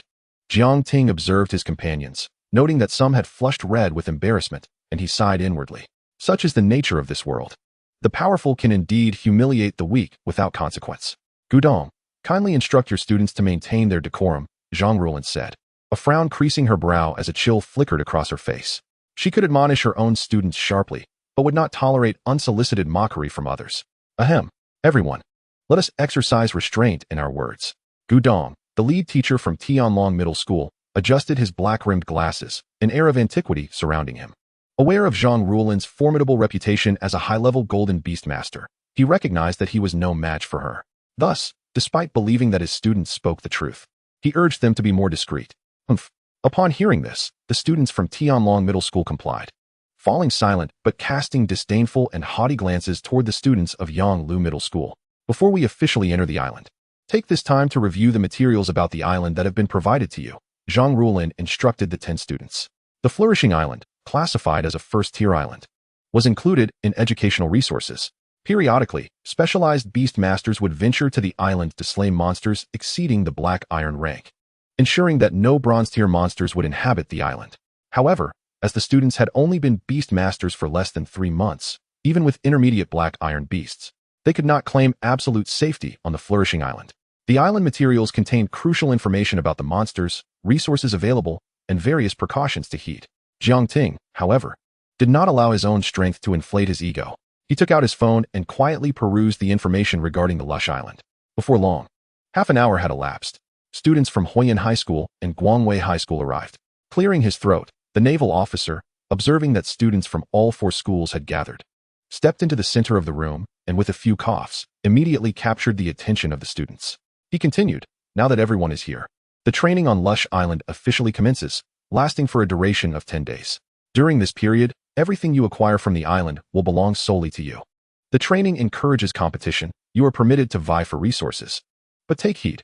You may only target your opponent's beasts and must not allow your beasts to directly assault their tamers. Our personnel will discreetly protect you. Should you find yourselves in life-threatening situations, they will intervene. However, should they do so, it will signify an early elimination, and you will be required to return here, unable to continue participating in the island training. After stating this, he inquired whether there were any points of confusion among the crowd. Sir, are there any resources of celestial grade on Lush Island? At this moment, Wan Zhongxing, a student from Tianlong High School with a sideswept fringe obscuring his left eye, reminiscent of a retro style, raised his hand to ask. Upon hearing this, all eyes turned towards the naval officer, eagerly awaiting his response. Even Jiang Ting was curious. Celestial grade resources, even of the first rank, command a market price of 300,000. With such funds, one could expedite the enhancement of their beast's abilities. Yes, there are. The naval officer smiled at Wan Zhongxing, continuing, as Lush Island is an educational resource, it remains inaccessible to outsiders and opens only once a year. With ample time for recuperation, there exists a significant probability that celestial grade resources may emerge.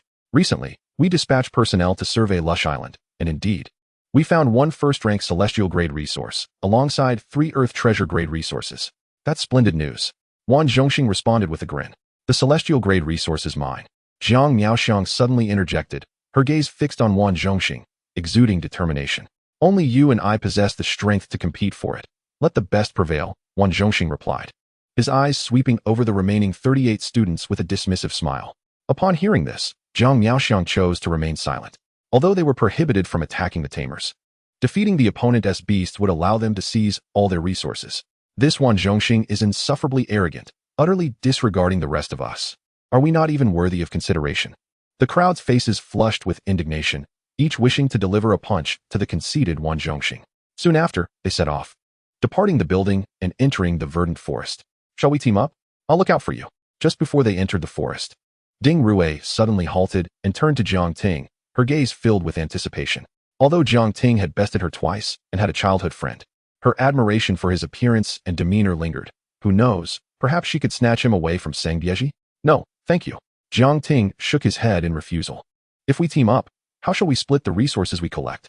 With that, he showed no hesitation and stepped into the lush woods. Let us go this way. Observing the traces on the ground, Jiang Ting selected a path that appeared untouched and began to explore Lush Island. Summoning Tiansuo, he had not walked far when Tiansuo suddenly emitted a low chirp, its tone brimming with eagerness. Where's the monster? Jiang Ting quickly reacted, glancing at Tiansuo perched on his shoulder. Chirp chirp. Tiansuo flapped its wings, indicating towards the distant thicket. Chapter 24, The Backjoy Mouse and Rockhorn Rhino. Jiang Ting gazed towards the thicket that Tiansuo pointed out. Through the gaps in the branches, he could faintly discern a shifting silhouette. Let us coax it out. The thicket likely concealed a creature, and some monsters bore materials. Jiang Ting refrained from allowing Tiansuo to unleash a wind blade, fearing it might damage the materials. Chirp chirp. Understanding its directive, Tiansuo flitted over, skimming the ground like a fighter jet. In the blink of an eye, it reached the rustling thicket, its claws swiftly sweeping through the underbrush before rapidly returning to Jiang Ting's side. Jiang Ting noticed the crimson strands of flesh adorning Tiansuo's curved claws. It emitted a fresh scent, reminiscent of leaves. Could it be? Jiang Ting's nose twitched as he caught the refreshing aroma from the flesh on Tiansuo's claws, his lips curling into a knowing smile as he deduced the identity of the creature lurking in the thicket. Goo goo. A creature akin to a half-meter-tall kangaroo sprang forth from the underbrush. Remarkably, it bore cup-like fruits sprouting from its back. As the creature emerged, it created a cacophony reminiscent of flowing water. Indeed, it was the Backjoy Mouse. Upon seeing the creature, Jiang Ting confirmed its identity. It was a rare monster native to Lush Island, seldom spotted on other islands. The cup-shaped fruits on its back contained liquid rich in spiritual energy, boasting a flavor and texture strikingly similar to carbonated beverages. With a thought, Jiang Ting transformed the visualization in his mind from wind breath to data eye. Data eye activate. Monster, Backjoy Mouse. Current strength, intermediate black iron rank. Attributes, water, wood. Skills, cup fruit, impact. Bloodline, advanced black iron rank. Description, a rare monster inhabiting Lush Island. The Backjoy Mouse is seldom encountered on other islands. The cup-shaped fruits on its back produce a liquid resembling the taste of carbonated beverages, with prolonged consumption yielding slight benefits to strength enhancement. Use wind blade to dispatch it, but take care not to damage the fruits on its back. Before officially entering Lush Island, each student was issued an oversized backpack to store their findings. However, there were no provisions or water included, requiring students to procure their own supplies. The cup-like fruits of the Backjoy Mouse served as an excellent source of hydration, though the cup fruits were also a material. Once picked, they had a mere 10-day shelf life, making them difficult to sell. Jiang Ting mused that he could return to Lush Island in the future to capture a few Backjoy mice for his parents' future beast breeding facility, as the cup fruits could be sold as byproducts. Inwardly, he lamented his inability to capture the Backjoy Mouse, lacking a monster ball. Monster balls were consumable items used to contain monsters that had not formed a contract and would not resist. Chirp chirp, as Tiansuo called out. A wind blade nearly a meter long, imbued with a sharp aura, surged forth. In an instant, it traversed several dozen meters, severing the Backjoy Mouse's head cleanly. With a resounding thud, the decapitated body of the Backjoy Mouse fell heavily forward, blood gushing from the smooth neck stump. Splendid work. Jiang Ting's eyes sparkled at the sight. He stroked Tiansuo's sleek, glossy black wings. When Tiansuo was at the lower black iron rank, its wind blade was merely half a meter long. However, as its strength grew, the lethality of the wind blade naturally increased, not just in power but also enhanced by the additional effects of its mastery. Now Tiansuo can unleash 6 wind blades in a single breath. As for why it did not target the Bale Mouse, it is simply because the creature is too feeble, even among intermediate black iron tier monsters. It possesses little combat prowess. Naturally, it could not compel Tiansuo to release 6 wind blades for its demise. Bale Mouse, is it my fault for being so weak? Caw-caw. Tiansuo, with its head lowered, groomed its feathers and urged the Beastmaster to swiftly collect the spoils. Just a tiny mouse isn't quite satisfying. Jiang Ting chuckled, shaking his head as he briskly approached to pluck the cup-shaped fruits from the bale mouse's back. There were 10 cup-shaped fruits in total, each containing over a liter of liquid. With the fruits from the bale mouse, the issue of hydration was resolved. Gulp, gulp, the flavor was impeccable. Jiang Ting opened one of the cup-shaped fruits, and the moment the crystal-clear liquid met the air, a multitude of bubbles erupted. Taking a sip, the liquid felt akin to pop rocks, bursting in his mouth. Despite it not yet being summer and surrounded by the coolness of the forest, Jiang Ting felt as though he were indulging in an ice-cold cola on a sweltering summer day. Simultaneously, he sensed a faint spiritual energy emanating from the liquid as it flowed into his stomach, coursing through his limbs, albeit weakly. Tiansuo, ascend into the sky. Scout for nearby monsters, and inform me immediately if you spot anything luminous. Jiang Ting did not hasten to continue his exploration, but instead sent Tiansuo, soaring into the heavens to survey the surroundings. The luminous objects he sought were, of course, treasures of heaven and earth. Naturally occurring materials seldom emit light, only displaying fluctuations of spiritual energy. However, treasures of heaven and earth differ, their surfaces shimmering with radiant brilliance, exuding an air of the extraordinary. Jiang Ting's goal was to acquire resources of treasure-grade quality on the Verdant Islands. This wind eagle named Jiang Ting, despite being at the intermediate black iron tier, wielded wind blades that rivaled those of higher tiers. Concealed among the canopy of a towering tree, a shadowy figure was taken aback upon witnessing Tiansuo effortlessly slay the bale mouse. Caw-caw. Tiansuo descended from the densely packed treetops, incessantly calling out, There's a monster over there, and to the side, there's a rhinoceros-like creature that appears formidable. Through their bond, Jiang Ting comprehended the meaning conveyed by Tiansuo's cries. Wait a moment, is there a beast master concealed within that treetop? They seem rather aged. Jiang Ting paused for a moment, quickly coming to a realization. It must be a beastmaster stealthily providing protection. Let us go seek out that rock-horned rhinoceros. With a light-hearted stride, Jiang Ting made his way toward the location of the rock-horned rhinoceros, his heart brimming with anticipation. The horn of the rock-horned rhinoceros was a valuable material with medicinal properties, not only serving as nourishment for beast upgrades, but typically fetching a price around 2,000 yuan. Soon, a stream wide enough for 2 large steps came into view before Jiang Ting. Beside the stream stood a colored rhinoceros, its forehead adorned with a horn that glinted with a cold light. The creature bore numerous healed, ghastly wounds, seemingly narrating the illustrious battles of the rock-horned rhinoceros. Jiang Ting regarded the beast, activating his data vision. Although utilizing data vision required a minor consumption of spiritual energy, the expenditure was negligible. Merely 1% of the energy converted from a gust of wind. Monster, rock-horned rhinoceros. Current strength, intermediate black iron tier. Attribute, earth. Skills, mighty horn charge, resilient skin. Bloodline, advanced black iron tier.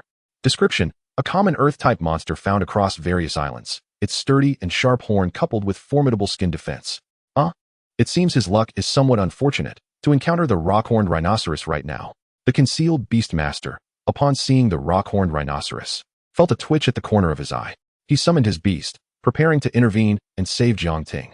He had encountered this rock-horned rhinoceros while clearing out monsters on the Verdant Island, and with its tough hide, immense strength, and razor-sharp horn, it had previously slain an advanced black iron tier monster, making it a formidable foe for ordinary intermediate black iron tier monsters. Roar. As Jiang Ting appeared, the rock-horned rhinoceros perked its small ears. It swiftly rose, its dark eyes brimming with murderous intent as it fixed its gaze upon Jiang Ting. Chapter 25, Treasure Level Resource, Jupiter Grass, Land Armor A and B, Roar. The rock-horned rhinoceros pawed the ground, kicking up clouds of dust and debris. Lowering its head, it aimed its sharp horn directly at Jiang Ting. Thunderous rumbling. The rock-horned rhinoceros charged forward, the ground trembling beneath its weight, hurling itself toward Jiang Ting with fierce momentum. The sheer force was enough to topple trees. Should it collide with a person, the impact would likely cleave them in twain. Wind wall. Jiang Ting remained remarkably composed, calmly observing the rapidly approaching rock-horned rhinoceros. Accelerate. The faster, the better. This way, upon crashing into the wind wall, the force of impact might very well slay the rock-horned rhinoceros. Caw-caw. A tempest of spiritual energy swirled around Tiansuo. A wind wall, half a meter thick and colored azure, manifested in the path of the charging rock-horned rhinoceros. Moreover, the wind wall appeared to possess a semblance of life, steadily thickening as if it were growing. This was the effect of a fully realized wind wall. After its completion, spiritual energy could be infused to enhance the wall's thickness. Should Tiansuo channel all its spiritual energy into it, even advanced black iron tier beasts would struggle to breach the wind wall. Bang! Crack! The rock-horned rhinoceros collided with the wind wall, its horn shattering upon impact. Its heavy body was sent reeling backward, shaking the ground beneath. Seizing the moment, Jiang Ting commanded, "Wind blades!" His eyes alight with excitement at the sight. A fully realized wind wall proved immensely useful. Had Tiansua's wind wall not achieved this level of proficiency, even a lesser version would likely have faltered against the high-speed charge of the rock-horned rhinoceros. Uft! Tiansua, recognizing the rock-horned rhinoceros's might, released 6 wind blades in rapid succession. The blades sliced into the creature's body, leaving elongated gashes from which blood flowed profusely. Roar! Were it any other fragile monster, enduring 6 fully realized wind blades would have resulted in death, or at the very least, severe injury. However, the rock-horned rhinoceros boasted astonishing defense and a vitality surpassing that of its peers, emitting a pained bellow as it quickly regained its footing. First, it glanced at Tiansua soaring in the air. Realizing it could not reach Tiansua, its bloodshot eyes fixated malevolently on Jiang Ting, nostrils flaring with white steam. The broken horn suddenly glowed with a faint white light, exuding a perilous aura as it charged fiercely toward Jiang Ting once more. Focus your energy and strike again. Jiang Ting observed the frenzied rock-horned rhinoceros, shaking his head slightly. Just moments ago, Tiansua had the opportunity to slay the rock-horned rhinoceros directly. However, the 6 wind blades, though inflicting more wounds, had squandered the chance to secure its demise. One could only say that Tiansua was indeed reckless, operating without a hint of strategy. Yet, Jiang Ting held no intention of criticizing Tiansua. If it preferred not to think, then he would take the reins. This was also the essence of a beastmaster's role, to strategize and control the situation. Caw-caw. Following Jiang Ting's prompt, Tiansua once more conjured 6 wind blades. The small, passive skill, Eagle Eye, significantly enhanced Tiansua's vision and dynamic sight. As the rock-horned rhinoceros raced at high speed, its silhouette left behind a fleeting afterimage. Yet he managed to capture it with remarkable clarity. With a swift motion, 6 blades of wind soared forth, delivering precise strikes to the creature's neck. In an instant, the rock-horned rhinoceros fell to the ground like a car losing control, skidding several meters before coming to a halt. Jiang Ting glanced over, noting that the rhinoceros's neck was nearly severed, held together by only a thin layer of skin. He silently remarked to himself, fortunate that prior to arriving at the island, he had elevated Tiansua's rank to intermediate, and his proficiency in both wind blade and wind wall had reached mastery. Without a mastery-level wind wall, Tiansua would have been unable to concentrate the wind blades effectively during the first round, failing to halt the rhinoceros's momentum. It was likely that his hidden protector would intervene to stop the rhinoceros, but Jiang Ting would also be eliminated, leaving him with no claim to the precious celestial materials and earthly treasures scattered across the lush island. Extracting its horn could provide some sustenance, he mused, as he picked up the severed horn of the rock-horned rhinoceros, smiling as he spoke to Tiansua. The rhinoceros's horn was a valuable material, despite its fracture. Its primary use was for grinding into powder, and the breakage would not diminish its resale value. Quite impressive, he thought, having already earned 2,000 yuan in such a short span. Jiang Ting felt that earning 10,000 yuan in a day was not an unrealistic goal. After Tiansua consumed the rhinoceros's entrails, Jiang Ting pressed onward. Unbeknownst to him, the naval beastmaster discreetly watching over him had his mouth agape in astonishment. A mastery-level wind wall. The mere presence of a mastery-level wind blade had already left him astounded. The fact that there was also a wind wall skill at the same level was utterly shocking. If celestial materials and earthly treasures were to be found, none of the other students would stand a chance against him. The naval beastmaster pondered this as he trailed behind Jiang Ting.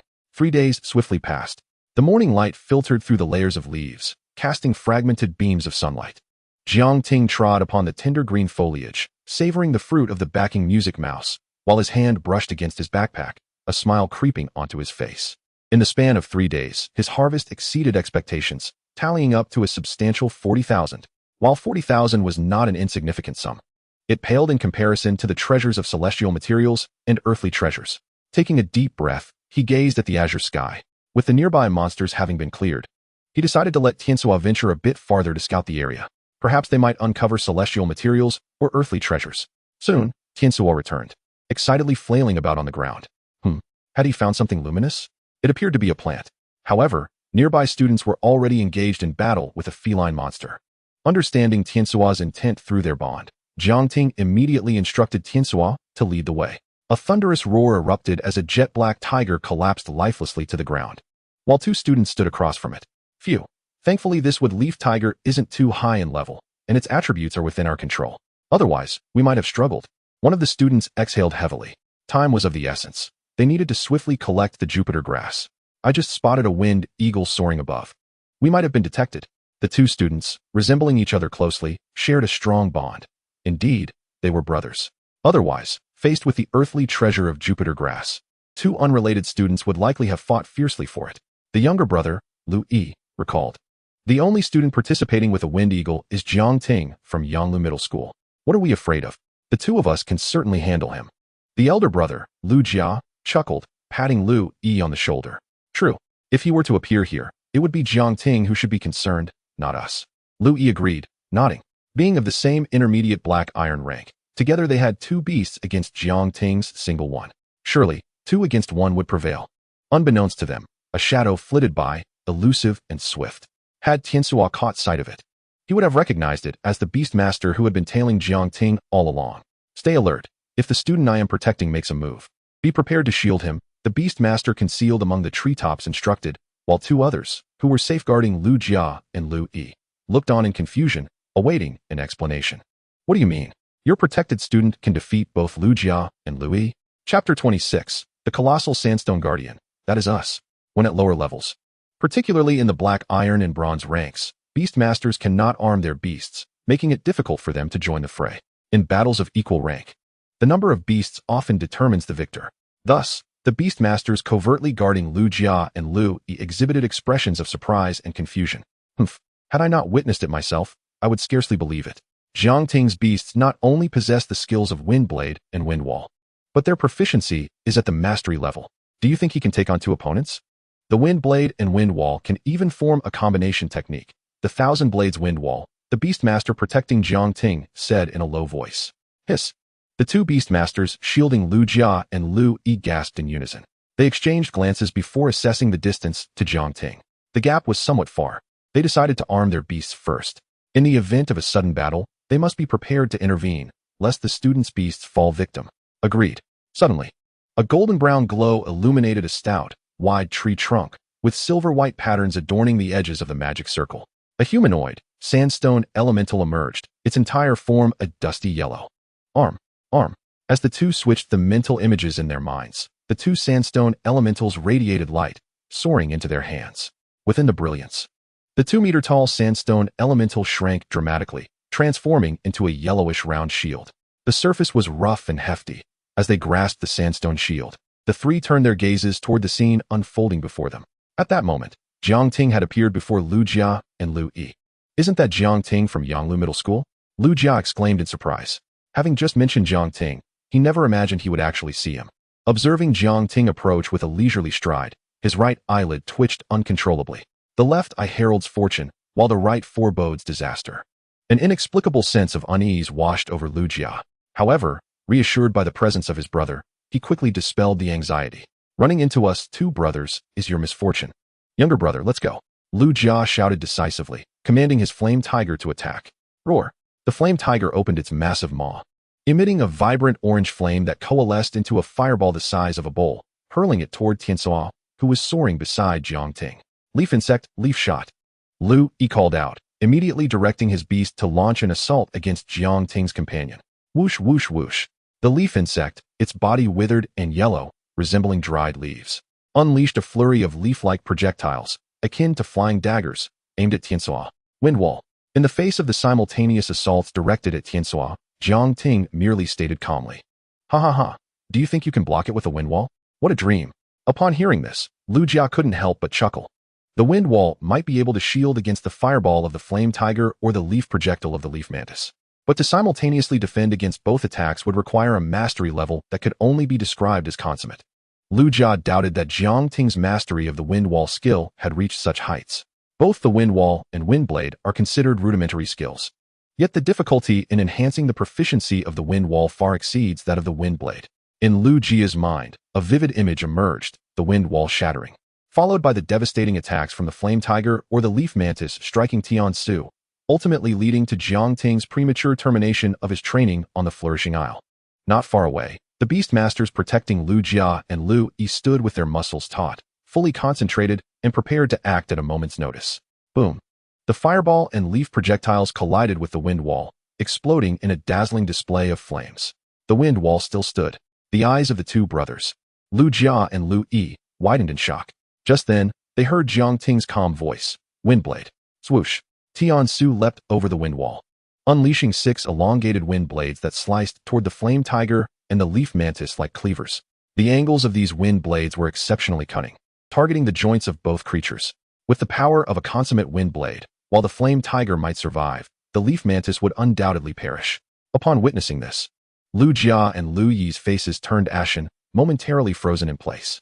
At that moment, 2 earthen yellow shields soared forth, perfectly intercepting the 6 wind blades. Bang, bang, bang.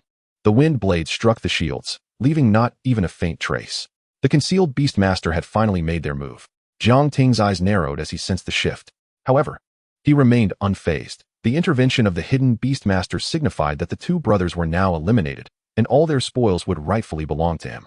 Bring forth the resources. At this juncture, 2 figures approached from the distance, addressing Lu Jia and Lu Yi with solemnity. The 2 shields began to radiate light, transforming into 2-meter-tall sand spirits. Jiang Ting, you have merely encountered us 2 brothers. Just wait. Should you face Wan Zhongxing or Jiang Miaoxiang, your fate will be no different from ours. The brothers' expressions shifted between pallid and ashen, clearly reluctant to relinquish their resources. After all, aside from the coveted Earth treasure-level resource, Jupiter grass, they had also painstakingly gathered materials from slaying monsters over the past 3 days. As the countenances of the 2 Beastmasters grew increasingly frosty, the brothers begrudgingly tossed their backpacks to Jiang Ting, leaving behind a harsh retort before following the 2 Beastmasters toward a small hut at the edge of the Flourishing Isle. The resources were substantial, including the Jupiter grass. They totaled a staggering 160,000. Jiang Ting transferred the contents of their backpacks into his own, and as he counted during the transfer, a slight smile crept upon his lips. This amounted to a bounty of 200,000.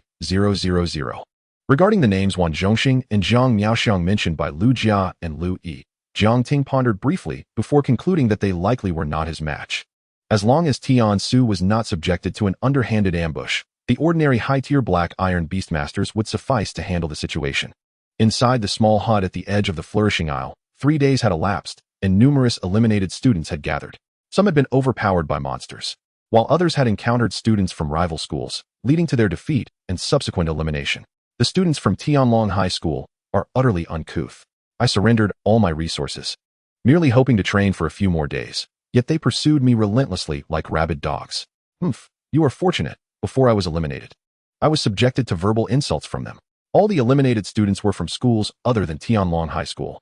The head teacher of Tianlong High School, Gudong, listened to these complaints and could not help but interject. It is merely verbal humiliation. If your strength is insufficient, it is only natural for your time on the island to be cut short, is it not? At his words, the faces of the eliminated students flushed crimson. Although Gudong's words were harsh, they were undeniably true, leaving the students with no retort. Is it merely a matter of strength? It's not as if the educational resources at your Tianlong High School surpass those of our 3 institutions. Otherwise, would your students truly be that much stronger? Zhang Ruolin countered Gudong.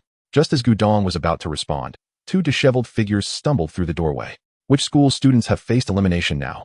Gudong remarked with a chuckle, thinking to himself that at least they were not his students. Teacher Gu, it's us, Lu Jia said, casting a glance at Gudong. Unable to raise his head, speaking in a hushed tone. Chapter 27. The Shock of the Crowd, the Heavenly Material Level Resource, Gravity Rock. How could it be you 2? Gudong sprang to his feet. Disbelief etched across his face as he stared at Lu Jia and Lu Yi. He was well aware of their capabilities, while not top tier. They were certainly formidable enough to contend with Wan Zhongxing and Jiang Miaoxiang. Yet now, they stood before him as the eliminated. We encountered Jiang Ting, his Wind Eagle, Wind Blade, and Wind Wall are all at a consummate level, Lu Jia stammered, his shoulders trembling. Upon hearing this, the room fell into a hushed silence. At their age, possessing 2 skills was not extraordinary, but having both at a consummate proficiency was exceedingly rare. After all, while one could elevate their skills to a minor level through skill gems and the power of expenditure, achieving consummate proficiency was an entirely different matter. Beastmasters face inherent bottlenecks, and with unfavorable luck, may never break through to that level in their lifetime. Yet Jiang Ting possessed not 1, but 2 skills at the consummate level. Gudong fell silent. Jiang Ting is remarkable. He chuckled inwardly, realizing that this meant a student from Tianlong High School had indeed faced elimination. Teacher Gu, it appears that your student's abilities fall short against Jiang Ting. The eliminated students, witnessing Lu Jia and Lu Yi's defeat, found a sense of vindication as they erupted in cheers. Humph, Jiang Ting simply hasn't encountered Wan Zhongxing and Zhang Yaoxiang yet. Gu Dong's expression darkened, and he snorted in response. While possessing 2 consummate-level skills was indeed impressive, it could be argued that it would allow one to dominate over 90% of the students participating in this flourishing exercise. However, in battles between beastmasters, skill proficiency alone does not dictate the victor. Wan Zhongxing and Zhang Yaoxiang possessed low-tier bronze bloodlines, endowed with remarkable defensive capabilities and aerial combat abilities. At this moment, Gu Dong fervently wished for Wan Zhongxing or Zhang Yaoxiang to confront Jiang Ting and eliminate him outright. I was eliminated by those two. Jiang Ting has avenged me. Thank you, Jiang Ting. It would be best if he eliminated Wan Zhongxing and Zhang Yaoxiang as well, delivering a resounding slap to Teacher Gu's face. Zhang Ruolin had 4 students beside her. 2 had encountered Lu Jia and Lu Yi on the first day.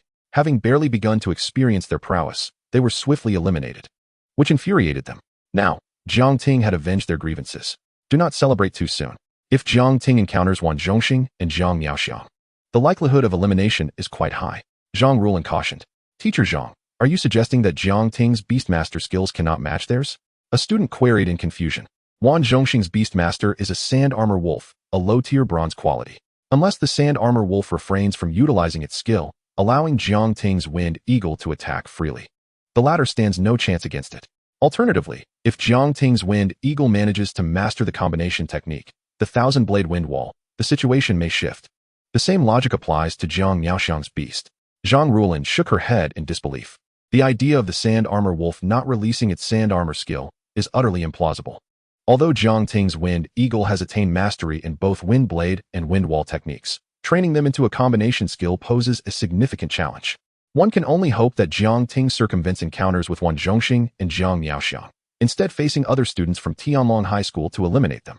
Upon hearing this, the eliminated students from Yanglu High School clasped their hands together, offering prayers for Jiang Ting. As the sun rose and set, 9 days of training on the Bountiful Isle elapsed, leading to the final day. The location of the precious resources remained a mystery, and time was running out. Walking along the uneven path, Jiang Ting felt a sense of urgency. After eliminating the brothers Lu Jia and Lu Yi, he had succeeded in eliminating 4 more students from Tianlong High School.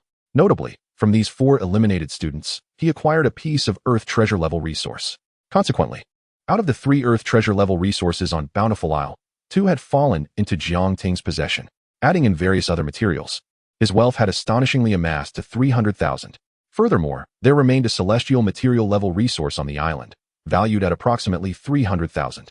Securing it would equate to a reward equal to the resources he had painstakingly accumulated over the past 9 days. At that moment, the figure of a Tiansuo, sent out for reconnaissance, appeared. Caw! The Tiansuo landed gracefully, flapping its wings to convey a message through its contract. Glowing stones. 3 individuals are present. Among them, there is a familiar hulking bear. Jiang Ting instinctively thought of Ding Rui's strength bear, though it was now transformed into a violent bear. The glowing stones must signify either celestial or earth treasure level resources. Without delay, Jiang Ting instructed the Tiansuo to lead the way. He was indifferent to whether Ding Rui would be eliminated, but if the celestial or earth treasure level resources were claimed by someone else, and they subsequently vanished, it would mean a loss of at least 100,000. In a location strewn with massive rocks, 2 beasts clashed fiercely.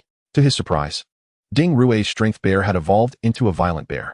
However, it was still no match for the Sand Armor Wolf. Wan Zhongxing crossed his arms, gazing imperiously at Ding Rui across the battlefield. He had reviewed Ding Rui's profile, which indicated that her beast was merely a strength bear. Yet now, he faced a violent bear, characterized by its distinctive white fur on its chest. Despite both being intermediate black iron rank, the combat capabilities of the strength bear and violent bear were worlds apart. Wrap it up quickly, he urged. Aren't you concerned about other students discovering that gravitational rock? Zhang Yaoxiang suggested to Wan Zhongxing. Gravitational rock, a first-level Earth-type celestial material resource. Both she and Wan Zhongxing had stumbled upon it simultaneously, leading to a fierce confrontation. Zhang Yaoxiang was no match for Wan Zhongxing, yet their cordial relationship prevented him from outright eliminating her. Fear not. Who could possibly rival my Sand Armor Wolf? Wan Zhongxing chuckled confidently. In stark contrast, Ding Rui's expression darkened considerably. In the arena, the 2-meter-long Sand Armor Wolf and the violent bear were enmeshed in combat. The violent bear's powerful strikes merely left a few cracks on the Sand Armor Wolf's exterior, while each bite from the Sand Armor Wolf tore away fur and flesh from the violent bear. Ding Rue glanced at the glowing gravitational rock, then at the increasing number of wounds on the violent bear. If this continued, the violent bear would inevitably succumb to the sand armor wolf. She resolved to retreat. You may leave, but relinquish the resources you carry, Wang Zhongxing declared, sensing Ding Rue's intentions. Naturally, she would never surrender her resources.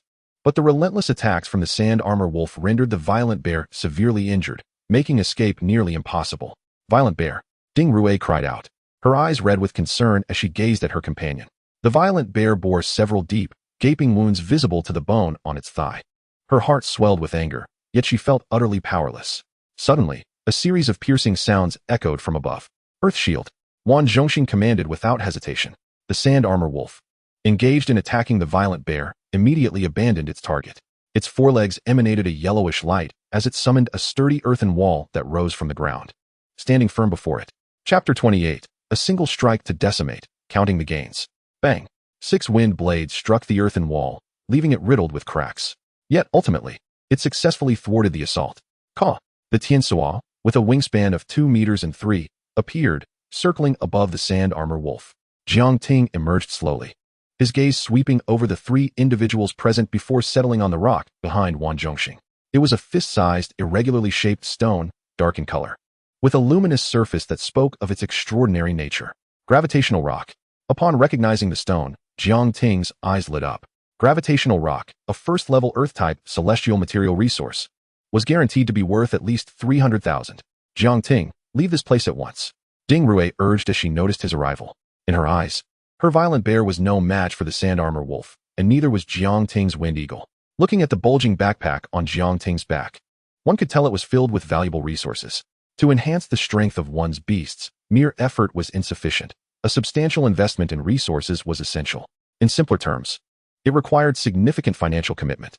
Ding Rue was aware of Jiang Ting's modest background and wished to prevent him from being eliminated, lest his resources fall into Wang Zhongxing's grasp. Humph, today both of you shall be eliminated.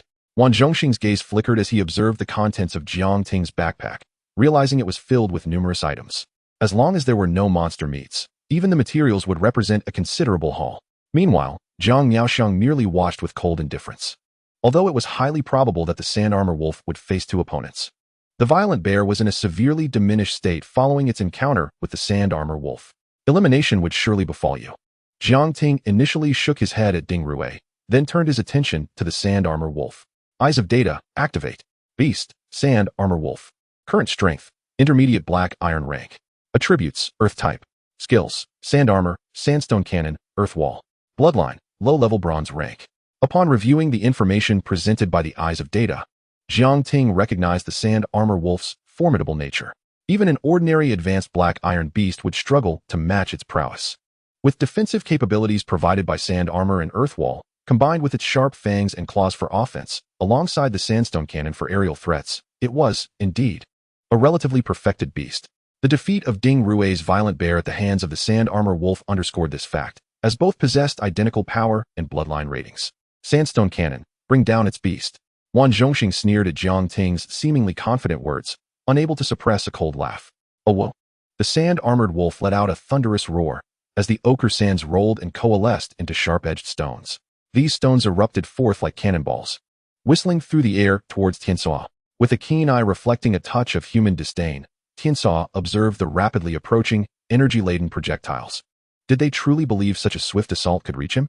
With a powerful flap of his wings, Tianxua effortlessly evaded the sandstone missiles. Wang Zhongxing's pupils constricted, sensing something amiss, yet he could not articulate what felt wrong.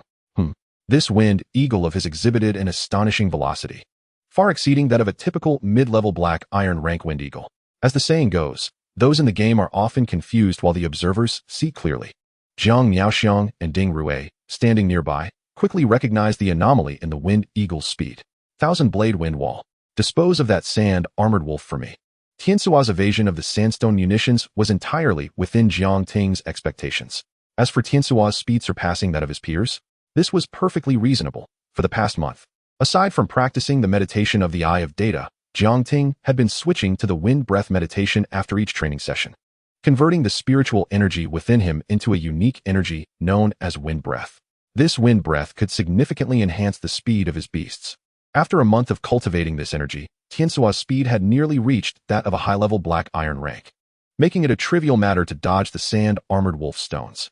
With Jiang Ting's command given, Tiansua suddenly dove down, unleashing a fierce torrent of azure energy from his wings, which surged forth rapidly, subtly forming a barrier before the sand-armored wolf. However, upon closer inspection, it became evident that this was no mere wind wall. Instead, it was a wall constructed from countless enormous wind blades. Quick evade! Wan Zhongxing's eyes widened in alarm as he beheld the thousand-blade wind wall. He hastily invoked a beast mastery technique. Whoa! The sand-armored wolf shuddered instinctively at the emergence of the thousand-blade wind wall, as if plunged into an icy abyss. Wan Zhongxing's shout roused the sand-armored wolf from its stupor, yet it was too late. Crack! Crack! The wind wall erupted like a machine gun, unleashing a barrage of wind blades. Each blade exceeded a meter in length, gleaming with a blinding, razor-sharp edge. Under the relentless assault of countless wind blades, the sand-armored wolf was forced backward, its protective sand armor shattered. Some of the blades missed their target, severing trees in half, splitting boulders, and leaving the ground in utter disarray. When the thousand-blade wind wall finally dissipated, the sand-armored wolf lay on the ground, bloodied and mangled. If not for the faint rise and fall of its abdomen, one might have mistaken it for lifeless. My sand-armored wolf! Wan Zhongxing cried out in panic, rushing towards the fallen beast. A single blow? The thousand-blade wind wall. This was a combination technique. Zhang Miaoxiang and Ding Rue were astonished.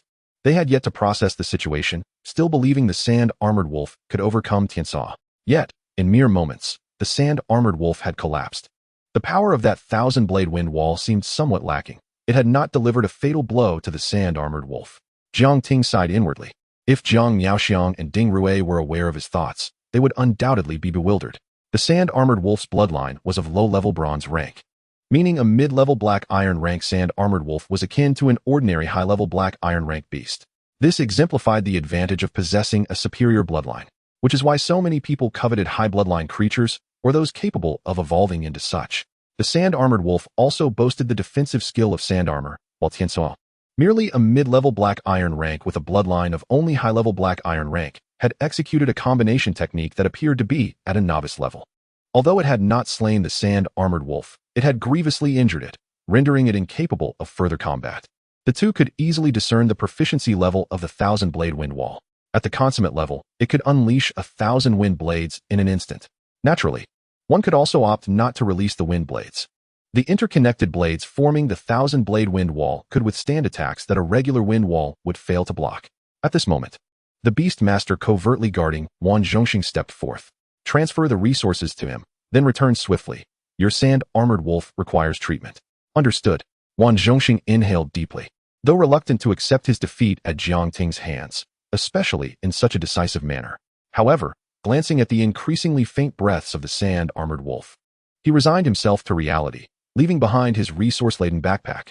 Avoiding Jiang Ting's gaze, he cradled the sand-armored wolf and leapt onto the beast summoned by the naval beast master. And you? Jiang Ting inquired, turning his attention to Zhang Miaoxiang.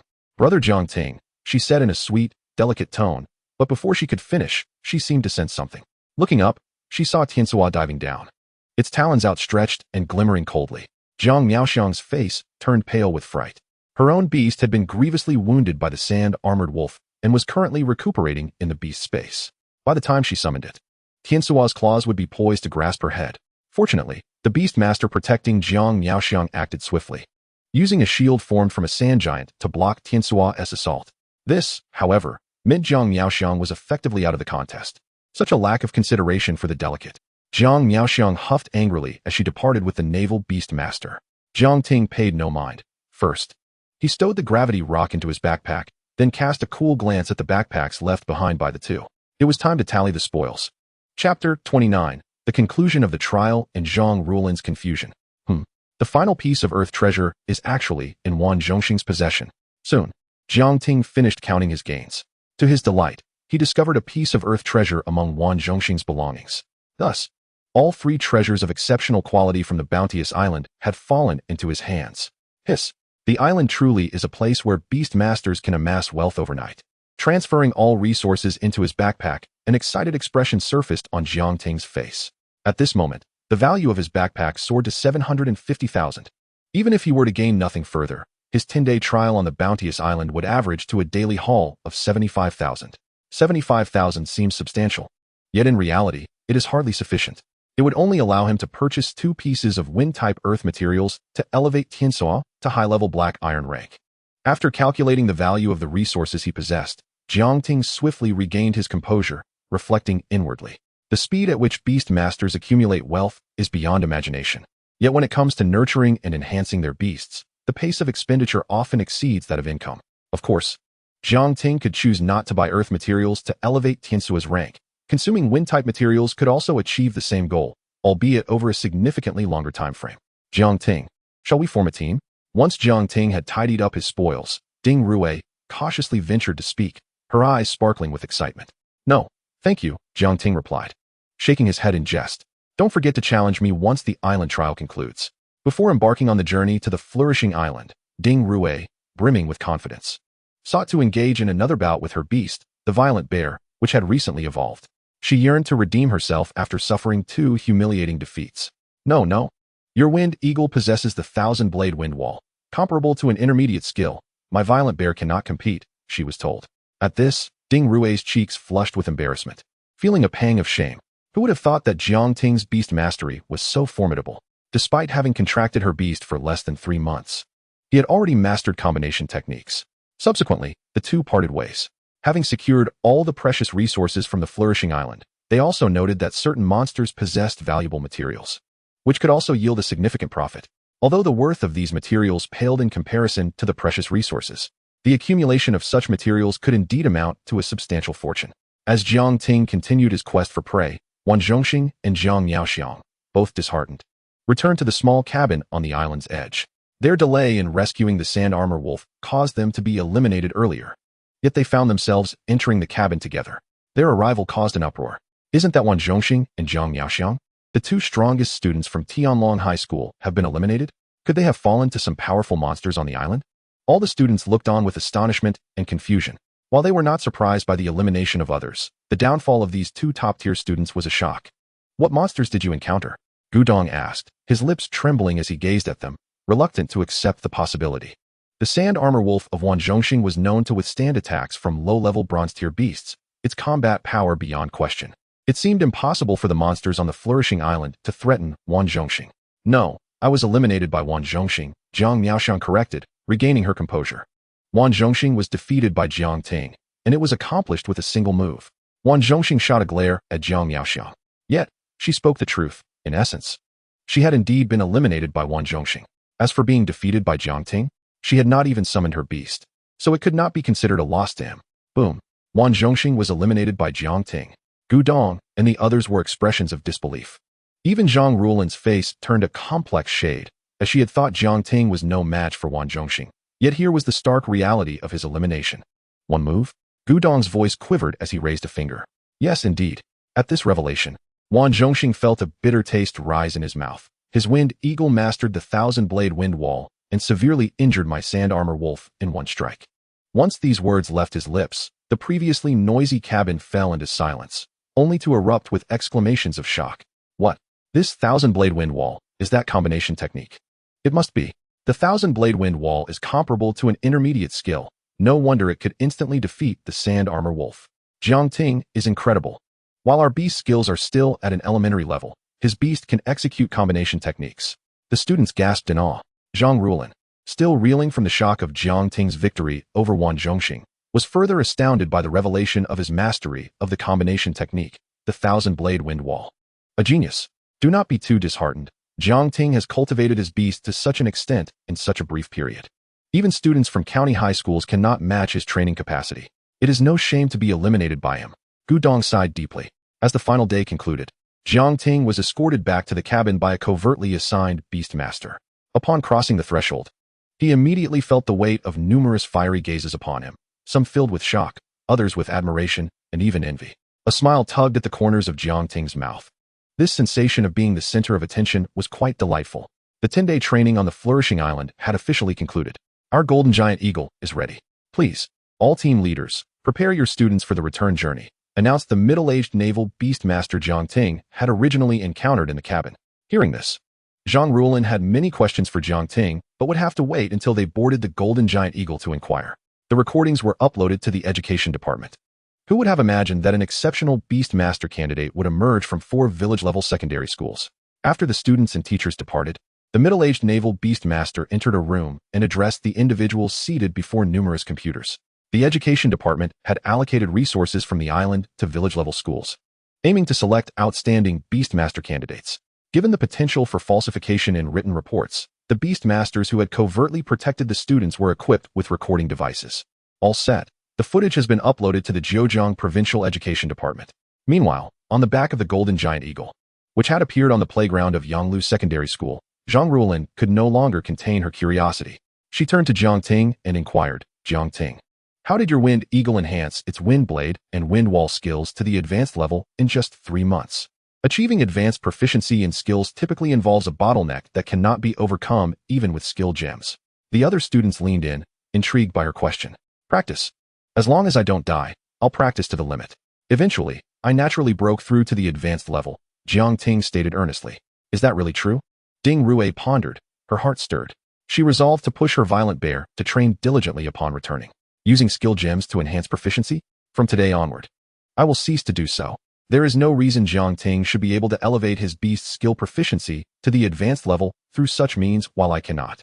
At that moment, within Ding Rue's first beast space, the violent bear suddenly sneezed, its big, watery eyes revealing a hint of unease. But what about combination techniques?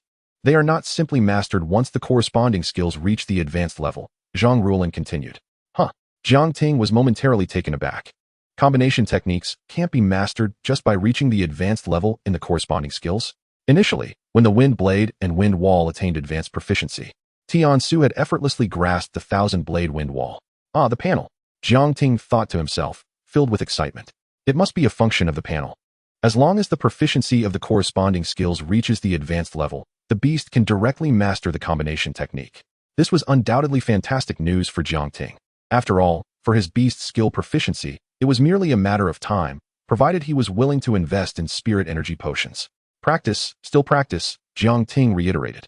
Chapter 30. The Training Camp and Rewards. Upon hearing Jiang Ting's response, the crowd was rendered speechless. If mere diligence could elevate a beast master's skills to the pinnacle level, then the world would be inundated with industrious beast masters and their diligent beasts, and such skills would be commonplace. The reality, however, is that possessing pinnacle-level skills, even for low-tier beasts, is exceedingly rare. Jiang Ting's entire experience on the island was recorded, and the footage should now have been uploaded to the Education Department of Zhejiang Province.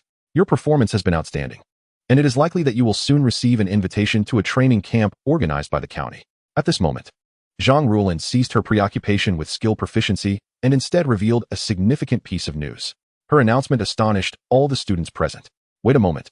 Isn't participation in the training camp exclusive to students from the county's key high schools? Jiang Ting can attend to. The students eligible for the training camp typically possess at least low-tier bronze-level beasts. Although Yanglu High School has never had a student participate in the training camp, the advanced network environment allows students to glean information about it. The training camp is replete with abundant resources, yet these resources are fiercely contested based on strength. If one's abilities fail to meet the unspoken threshold, the benefits gained from the camp will be minimal. In contrast, those with more formidable capabilities can seize greater resources and rapidly enhance their strength. While attending the training camp may afford even the weakest participant some increase in power due to the baseline resources provided, the stark contrast to the rapid advancements of other members would be profoundly disheartening. Resources for the training camp are allocated from the Zhejiang Province Education Department to the county's educational authority, which then arranges for students from key high schools to attend. Historically, participants in the training camp have been the cream of the crop, with even the weakest among them possessing low-tier bronze-level beasts and the ability to contract a second beast. If Jiang Ting were to attend soon without having contracted a second beast, he would find himself at a distinct disadvantage among his peers. Thus, this island experience was a selection process for the most exceptional first-year students from village-level schools. Jiang Ting did not resist the prospect of the training camp. Even if he were unable to secure a plethora of resources, the potential for rapid strength enhancement far outweighed the meager offerings of first-tier materials provided by the school. Indeed, the training camp boasts numerous strategic resources, including beasts and meditation techniques. Zhang Ruolin nodded, then seemed to recall something, offering a wry smile. However, do not harbor overly high expectations for this training camp. Prepare yourself for the possibility of obtaining little in the way of resources, and consider it an opportunity for broadening your horizons. She gave Jiang Ting a precautionary warning. In the training camp, Jiang Ting's competitors would no longer be the Beast Masters from the 3 village-level schools of his grade, but rather the first-year students from the county's key high schools. While his prowess stood out among village-level students, it would not suffice in the context of the county's elite institutions. After all, their beasts are of a higher tier, with superior bloodlines. Understood, Jiang Ting replied, his eyes glimmering with determination. Initially, he had intended to rest for a day, as the 10 days of intensive training on the lush island had left him mentally and physically fatigued. Yet, the allure of acquiring more resources in the training camp compelled him to press on without pause. Students from the county's key high schools, Contemplating the potential rivals of his future, Jiang Ting felt not trepidation, but an invigorating excitement. Soon, the golden giant eagle transported everyone back to the Yonglu High School playground. After 10 days of arduous training, everyone has worked hard. Return home to rest and recuperate. We shall reconvene for class tomorrow. I will report the training results to the principal first, Jiang Ting stated, as he prepared to deliver the resources he had collected to the school's recycling department. If you were to sell them outside, your returns would only be 80%, Zhang Ruolin advised before making her way to the principal's office. Understood, Jiang Ting replied, shouldering his bulging backpack amidst the envious glances of his fellow students as he headed toward the school's recycling department. In the principal's office, he announced, Principal, the training has concluded. Among the students, Jiang Ting's performance was the most exceptional. Zhang Ruolin elaborated on Jiang Ting's accomplishments to He Daochuan. Given this, it is highly probable that Jiang Ting will be able to enroll in a second-tier Beast Master University in 3 years, He Daochuan remarked, a smile breaking across his face. The prospect of Jiang Ting attending a second-tier university is indeed promising, Zhang Ruolin affirmed. The likelihood of entering a second-tier Beast Master University is already a noteworthy accolade. Most students lack the qualifications to enter a Beast Master University and are relegated to attending ordinary institutions, effectively bidding farewell to a career as a Beast Master unless they choose to become adventurers, risking their lives to explore the islands in search of resources to grow stronger. In previous years, the most distinguished graduates of Yonglu High School could only gain admission to third-tier Beast Master Universities. Second-tier Beast Master Universities typically admit only the finest students from key county schools. After all, the combat effectiveness of a beast is determined not only by skill proficiency, but also by its level and bloodline, with level being the most critical factor. Consider 2 beasts. One is low-tier bronze with all skills at the pinnacle level, while the other is low-tier diamond without any skills or proficiency. The diamond-tier beast would inevitably dominate the bronze-tier one, as the latter's attacks would fail to penetrate the diamond-tier's defenses. Jiang Ting's outstanding performance during the island training has brought honor to the school. Principal, shouldn't there be some form of recognition for this? Zhang Ruolin interjected, revealing her ulterior motive. One moment, I have just received a message from the county's education department, He Daochuan began, but was interrupted by a notification from his computer. The county education department has just informed me that Jiang Ting has been selected for next month's training camp. In light of this, let us reward him with 3 first-tier wind-type heavenly materials, in hopes of enabling him to break through to the bronze tier and contract a second beast before entering the camp.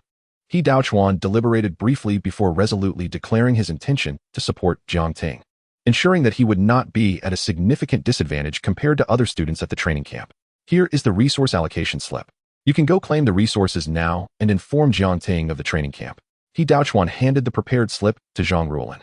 Then I shall express my gratitude on behalf of the student. Principal, Zhang Ruolin replied, taking the slip and exhaling a sigh of relief. A flicker of bewilderment crossed her gaze. The reason she had been transferred to Yonglu High School was that the previous principal had secretly sold resources meant for outstanding students. When she attempted to report this, she discovered that one of the judges was affiliated with the principal, leaving her with no choice but to accept the transfer. 800,000. At that moment, Jiang Ting exited the school's recycling department, glancing at the balance displayed on his phone, feeling as though he were walking on air. Before eliminating Wan Zhongxing and Jiang Miaoxiang, he had only 75,000 resources, but with the remaining day, he and Tianxua tirelessly sought out monsters rich in materials, ultimately amassing 50,000 more, bringing his total to 800,000. Calm down, Jiang Ting instructed himself, tucking away his phone and taking a few deep breaths to regain his composure. 800,000 may seem substantial, yet it is insufficient to procure 3 first-tier heavenly materials. He can only afford 2. To acquire a third, he would need an additional 100,000. Chapter 31, New Panel Features, Infinite Evolution. Just 2 pieces of celestial-grade resources can elevate Tianxua to the high black iron tier. At that point, evolution will be possible. Jiang Ting contemplated, his gaze subtly brightening. For others, the ascension of their beasts is not merely contingent upon resource availability. It also necessitates combat. The bottlenecks in the lower, middle, and upper echelons are not overly severe, yet the transition from high black iron to low bronze represents a formidable chasm, and such obstacles can be quite daunting. This explains why many ordinary beast tamers find their beasts perpetually stuck at the high bronze tier. The reasons are twofold: a lack of resources and insufficient training in battles. The former is easily comprehensible. Second-tier celestial-grade resources often command prices in the hundreds of thousands. To break through from high bronze to low silver requires 300,000. Ordinary beast tamers are far from capable of providing such sums. Unless one indulges in extravagance, 300,000 would suffice for a lifetime of indulgence. The latter obstacle can also be surmounted. Participation in various competitions or embarking on island explorations are viable paths. However, the most effective method remains the evolutionary route, enabling the beasts to evolve and enhance their lineage. Consequently, both minor and major bottlenecks become exceedingly manageable. Yet, with the existence of the panel, the barriers to leveling up are virtually non-existent for Jiangting and his beasts. With sufficient resources and an adequate lineage, levels can soar unabated. Once the Wind Eagle reaches the high black iron tier, it can autonomously evolve into the low bronze tier Storm Giant Eagle. Further evolution will necessitate an evolutionary route. Otherwise, its strength will stagnate at the low bronze tier. The Ma group does offer the subsequent evolutionary routes for the Storm Giant Eagle, albeit at a steep price. Many beasts, upon reaching a certain level, can evolve and enhance their lineage without the need for materials, and lineage dictates the upper limit of their levels. If current strength and lineage are of equal standing, then no amount of resources will yield an increase in level. To swiftly elevate Tiansua's level, celestial-grade resources must be procured, which requires a substantial financial outlay. To enhance Tiansua's lineage level, one must acquire the material formulas from the evolutionary routes, followed by the procurement of corresponding materials, which also demands considerable funds. To rapidly boost one's own level, suitable meditation techniques must be purchased, again at a high cost. However, these can also be acquired through competitions or educational institutions, particularly within the nation's top 3 beast taming universities, which offer a plethora of powerful meditation techniques. This is why countless students aspire to enter these prestigious institutions. Only the top 3 beast taming universities possess such formidable meditation techniques. The pursuit of becoming a powerful beast tamer indeed requires a lavish expenditure. Reflecting on this, Jiangting inhaled sharply. A cursory calculation revealed that 800,000 was, in fact, a trifling sum. First, he would procure 2 celestial-grade resources to elevate Tiansua to the high black iron tier. After evolving into the Storm Giant Eagle, he would acquire new skills, Jiangting mused. Currently, Tiansua's active skills had all been maxed out. Without new skills, it would be a sheer waste of time. Jiangting. At that moment, a voice called out from behind. It was the homeroom teacher. Jiangting turned to see Zhang Rulin hurrying toward him. This is a reward from the principal for your outstanding performance during the island training. A set of 3 wind-type, celestial-grade resources. Zhang Rulin handed Jiangting the parcel in her hands. Thank you, teacher. Jiangting was momentarily taken aback, accepting the parcel with a hurried expression of gratitude. Having just returned from the island, the principal had already issued a reward. Coupled with Zhang Rulin's immediate rush to the principal's office after leaping from the Golden Giant Eagle, it was evident that her influence had expedited the reward. No need to thank me. This is rightfully yours. Each school has a reward mechanism for outstanding students. Now, you may return. With the resources in Jiangting's possession, Zhang Rulin did not seek any credit for herself, openly stating the reason behind the reward. In her view, these resources were well deserved by Jiangting, and whether she was involved or not would not alter that fact. Therefore, there was no need for him to express gratitude.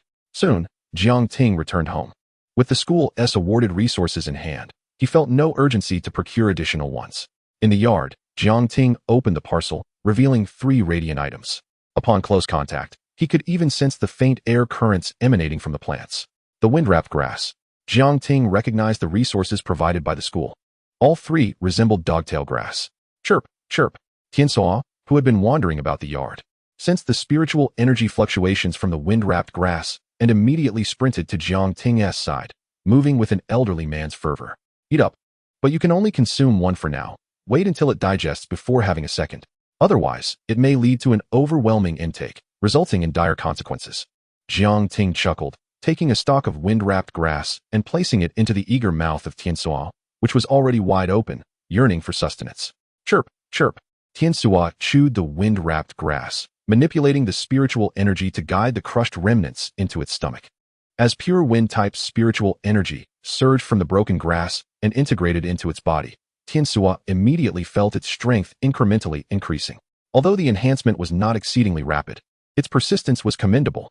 This is, just as Tianxua consumed the wind-wrapped grass, Jiang Ting's pupils dilated in astonishment. Before him, without even activating the panel, it unexpectedly manifested on its own. Detecting Beast's consumption of celestial-grade resources, Infinite Evolution function is being activated. Infinite Evolution function? Jiang Ting was taken aback. Beyond the diligent cultivation that assured skill proficiency, the panel possessed additional functionalities. Infinite evolution, by its very nomenclature, signified a correlation with evolutionary processes. This revelation stirred excitement within Jiang Ting. It is well known that the current evolutionary path for the Wind Eagle culminates at the Golden Cliff Wind Giant Eagle. With no subsequent evolutions available, most beast tamers with a Cliff Wind Giant Eagle are left with no choice but to painfully abandon it, ceasing to invest resources in its development. As Tianxua was his first beast, Jiang Ting was most unwilling to part with it. Thus, he would ultimately confront the same dilemma faced by other Wind Eagle tamers. Either forsake the training of the Cliff Wind Giant Eagle or endeavor to research a subsequent evolutionary route. Yet, each evolutionary path demands an immense investment of manpower and resources to uncover. Unless one is extraordinarily fortunate, such discoveries are nearly impossible. Jiang Ting remained transfixed. His gaze locked onto the words infinite evolution on the panel. Now, with the activation of this new feature, it seems I need not worry about evolution any longer. Perhaps I won't even need to purchase evolutionary routes, which would save a considerable sum. After all, it is improbable that he would contract only one beast. As his strength ascended, the number of beasts he could contract would inevitably increase. Each beast would almost invariably require evolution to enhance its lineage. Approximately 5 minutes later, the panel underwent another transformation. Infinite evolution function has been fully activated. The panel faded, vanishing from sight. Meanwhile, a surge of information flooded Jiang Ting's mind, enlightening him on the specific capabilities of infinite evolution.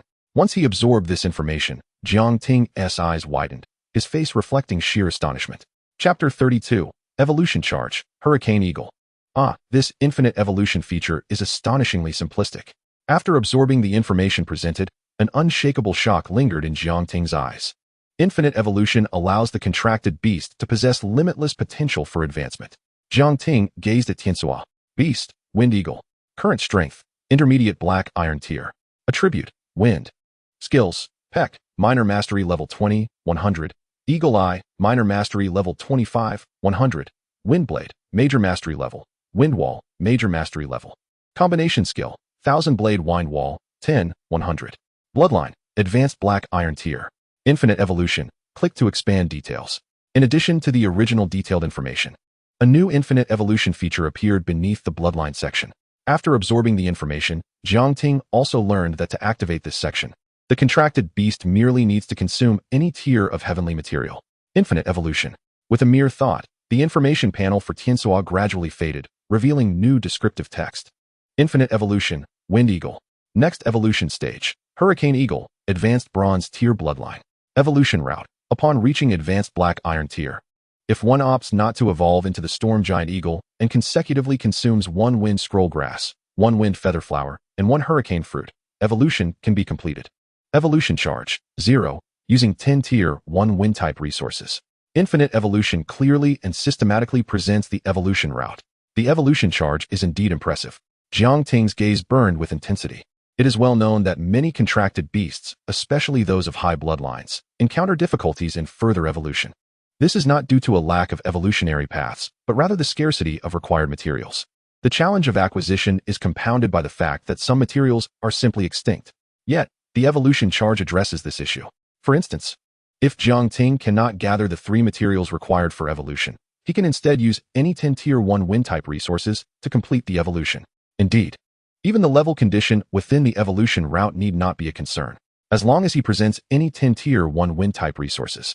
Even if Tianxua is merely at the lowly black iron tier, evolution can be achieved instantaneously, saving precious time. Undoubtedly, the power of the evolution charge is formidable.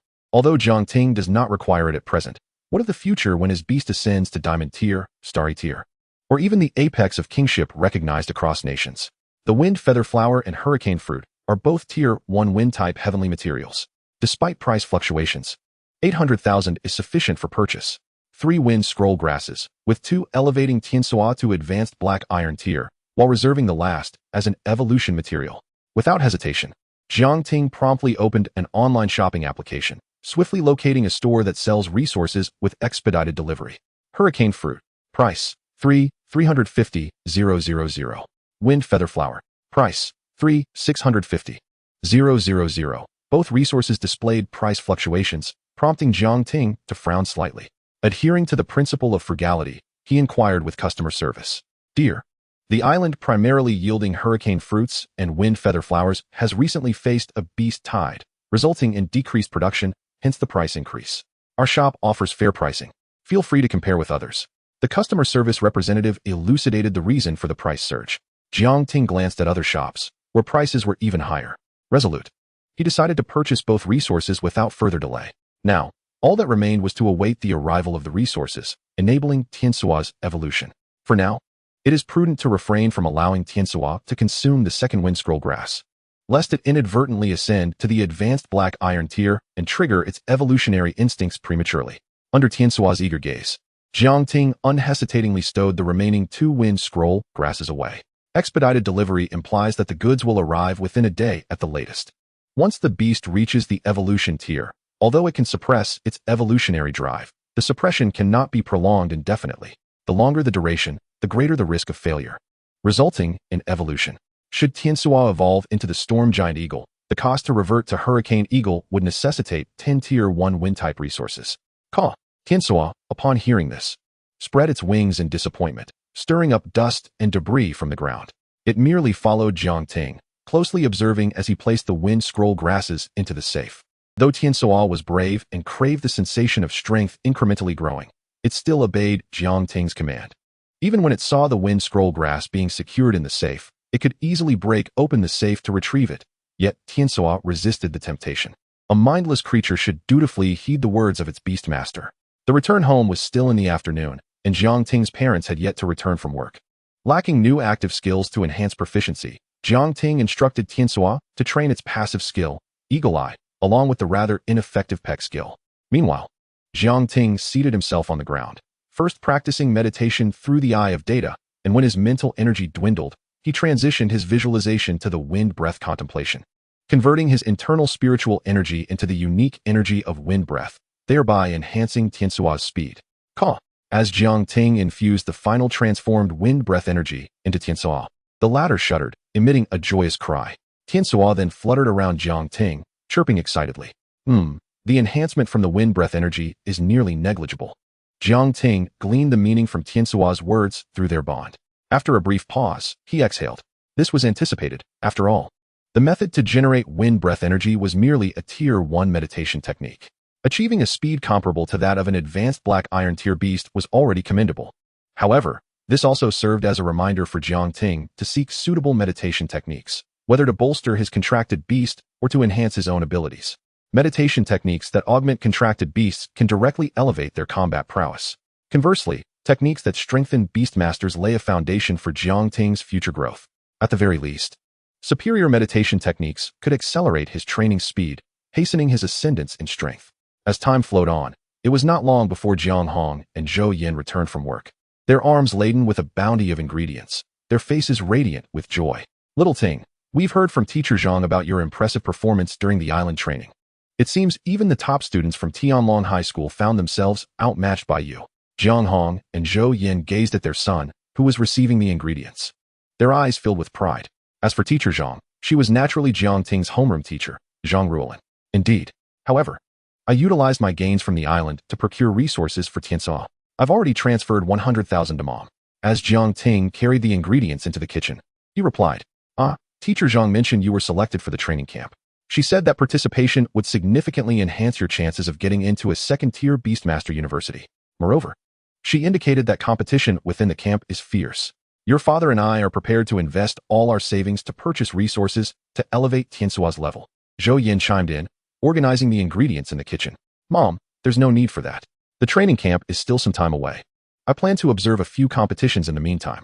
With the prowess of both Tizad and myself, acquiring some resources to enhance our strength poses no challenge. Jiang Ting was momentarily taken aback, yet he declined his mother's kind offer. It was not a matter of pretentiousness. His parents' savings merely amounted to 400,000, and even with frugality, they could scarcely reach 500,000. This sum was insufficient to purchase even 2 pieces of top-tier resources, rendering the offer entirely unnecessary. Once Tizad evolved into a Hurricane Eagle, his combat capabilities would significantly increase, making it feasible to participate in lower-tier competitions and secure rewards. Seeing Jiang Ting's determination, Jiang Hong and Zhou Yin had no choice but to acquiesce. After their meal, as Jiang Ting prepared to meditate and restore his mental energy, his phone vibrated unexpectedly. It was a message from Bieji. Upon seeing the contact name, a faint smile graced Jiang Ting's lips. Chapter 33, Level 2 Fragmented Rock Meditation Method, Ready to Begin Evolution. Hee, it's been so long since we last spoke. Jiang Ting, did you miss me? After confirming that Jiang Ting was available for a video call, Sang Bieji promptly initiated the connection. As Jiang Ting gazed at the screen, he noted her long, waist-length black hair, subtly glistening with moisture. A delicate tear mole adorned the corner of her eye, adding a touch of allure to her innocence. I did, Jiang Ting replied, slightly taken aback, nodding solemnly. Indeed. The lush island had established communication devices, yet they were exclusively for the station navy. Consequently, the two had been out of contact for 10 days. During his 10-day training on the island, Jiang Ting had been exceptionally busy, either scouring for top-tier resources or hunting monsters with desirable material parts, occasionally encountering fellow students from different schools and promptly eliminating them from competition. Thus, he had not had the chance to think of Sang Bieji. Naturally, he could not express this thought directly, for he feared how Sang Bieji might react with her usual playful pouting and sulking. Humph, silly pig, Sang Bieji pouted, immediately sensing Jiang Ting's deception at the subtle raise of his brow. However, understanding the tension and danger of island training, she bore no resentment. Instead, she grew concerned for Jiang Ting's safety. On the lush island, you and your beast have not encountered any dangers, have you? None, Jiang Ting replied with a smile. Fortunately, I had the surprise gift you sent. Otherwise, this training might have been quite challenging. This was indeed the truth. Without the starter potion provided by Sang Bieji, he would not have been able to secure the baby cup. Although he could still earn rewards from the class and semester competitions, his rank would not be first. Lacking the resources from these competitions would make defeating Wanzhongxing significantly more difficult. By the way, my performance during the island training has been satisfactory. The school rewarded me with a level 2 fragmented rock meditation method, which I've sent to you. You should receive it tomorrow. Naturally, the Endless Aristocrat Academy also conducted training on the island, yet the resources and dangers there surpassed those of the lush island. Thank you. Jiang Ting had already mastered 2 meditation methods to a high level and was now in need of a new one. It was a fortunate occurrence that a timely gift had come his way. I will repay you well in the future, he said earnestly. Sang Bieji's interest was piqued at this mention. By the summer break, I should have a day off. Have you thought about how you will repay me? Her gaze began to wander until Jiang Ting's face grew slightly flushed, prompting her to change the subject. Jiang Ting deftly redirected the conversation back to the island training, specifically regarding Sang Bieji's experience there. It was undeniable that the Endless Aristocrat Academy was indeed a prominent school in the city. They had directly assigned first-year students, who had just become beast masters, to a level 2 island. It was noteworthy that level 2 islands housed high-level bronze-tier monsters. Were it Yonglu, Tianlong, or other students from village-level schools, they would likely meet their demise within 3 days on such an island. From Sang Bieji's words, Jiang Ting deduced that she had not faced life-threatening dangers, which reassured him. Jiang Ting, she said suddenly, in a month, our school will be hosting a training camp on the island. Sang Bieji's voice was laced with distress. A training camp typically lasted for a month. A month without communicating with you. I feel like I might go mad. That's not a significant issue. I've also been invited to a training camp, albeit one organized by the county. For a month, you won't be able to contact me. And I won't be able to contact you either, Jiang Ting contemplated, attempting to console her. Sang Bieji's exquisitely crafted face, which had feigned tears, froze in astonishment. Is that how you comfort people? You were invited to the training camp. Does that mean you excelled in your island training? However, Sang Bieji quickly recognized the emphasis in Jiang Ting's words. Her parents were platinum-tier experts, and they possessed information far superior to that of ordinary individuals, including details about the training camp. Although the education department had increased resource allocation for village-level schools this year, training camps were not included in this initiative, as they contained abundant resources. Allowing students from village-level schools to participate would render the training camp unfeasible. Nevertheless, the county's education department introduced a policy stating that any student from a village-level school who excelled during island training could attend the training camp, regardless of how many schools were assigned to that island. Indeed, Jiang Ting nodded in satisfaction at Sang Bieji's astonished expression. Hee. I knew you would think Jiang Ting Gu is the best, Sang Bieji exclaimed, raising her delicate right hand in cheer. They continued their conversation until a girl of similar age to Sang Bieji squeezed into the frame. Jiang Ting's gaze flickered. This girl had an unremarkable appearance, and upon seeing Jiang Ting on the screen, she paused momentarily before smiling. Hello, I'm Bieji's classmate and close friend, Li Shirlu. You must be Jiang Ting, Bieji's childhood friend, right? Hello? Yes, Jiang Ting affirmed with a nod. Uncle and Auntie asked me to tell Bieji to come down for dinner. Li Shirlu mused inwardly, noting that Jiang Ting was indeed as handsome as Bieji had described. She then maintained a gentle demeanor, saying, All right, Bieji, you should go eat. I have something to attend to as well. Let us chat next time. Of course, Jiang Ting replied decisively. In a luxurious villa district in Zhejiang City, where every inch of land was precious and the residents were all affluent, within one particular villa on the second floor, Li Shirlu earnestly remarked, Bieji, looks alone won't suffice. You should choose a partner with at least diamond tier potential as a beast master. Otherwise, in times of trouble or life-threatening crises, who will shield you from the storm? After ending the call, Li Shirlu grasped Sang Bieji's hand and said earnestly, You don't need Jiang Ting to shield you from the storm. I'll strive to enhance my own strength, so I can protect him instead. You keep sending potions and meditation methods, Bieji. Do you know what this behavior is called? Li Shirlu proclaimed loudly. What is it called? Sang Bieji inquired. A simp. Sang Bieji was momentarily taken aback, knitting her brows. Then, under Li Shirlu's incredulous gaze, she uttered a shocking statement. Being a simp for Jiang Ting Gu is quite wonderful. Utterly hopeless. Li Shirlu trembled uncontrollably, pressing her hand against her forehead as she lamented. She could not fathom why an illustrious genius from the prestigious noble school, adored by countless affluent suitors, would be so fixated on a boy hailing from a humble village. Had she just heard that he was selected to join the county training camp? Coincidentally, she had a pair of cousins studying at a key county school in Zhejiang province. If they were assigned to the same training camp, they could certainly test the worth of her childhood companion, Li Shirlu declared. Then she witnessed Sang Bieji withdrawing her phone, composing a message to Jiang Ting. Her venomous classmate Li Shirlu. In a bid to obstruct her childhood friend's path to a brilliant future, she instructed her cousins to take action at the training camp. Jiang Ting shook his head slightly as he read the message from Sang Bieji. The action referred to here could not possibly mean fighting. It likely pertained to sparring within the campus regulations. Perhaps he was not yet a match for Li Shirlu's cousins, but once the training camp commenced the following day, Jiang Ting awoke to find 2 packages awaiting him. One was a level 2 meditation technique sent by Sang Bieji, and the other contained the evolutionary materials he had purchased. It was time to begin his evolution. The Hurricane Hawk, he was eager to witness how much his appearance would change and what new skills he might acquire. Taking a deep breath, anticipation flickered in his eyes as a summoning array glimmering with blue light and black patterns materialized, from which Tiansaw emerged. Chapter 34. New Skills. Wind Pressure Cannon. Hurricane Roll. Rock-Shattering Fist. Tiansaw was exhilarated. Though he did not comprehend evolution, he knew that soon he would savor the tangy sweetness of the wind roll grass. Once his strength increased, he would suppress the overwhelming sensation of evolution and consume all 3 resources in one go. Jiang Ting ascended the stairs to retrieve the wind roll grass from the safe. After feeding one of the grasses to Tiansaw, he laid out the wind roll grass, phoenix feather flower, and hurricane fruit in a neat line. Tiansaw nodded earnestly. After consuming a wind roll grass the previous day, he had sensed signs of a breakthrough in power. Now, with another grass, he only needed to absorb a portion to reach the high black iron level. Never mind. Jiang Ting unwrapped the package containing the rock-shattering meditation technique, hoping to master it quickly while Tiansaw leveled up. However, he was concerned about any unforeseen complications during Tiansaw's evolution, which could prove troublesome. Thus, he resolved to wait until Tiansaw completed his evolution before practicing further. Approximately an hour later, once his parents had departed for work, Tiansaw finally experienced a surge in strength. Streams of air flowed from him outward, sweeping away the surrounding dust and creating a pristine area.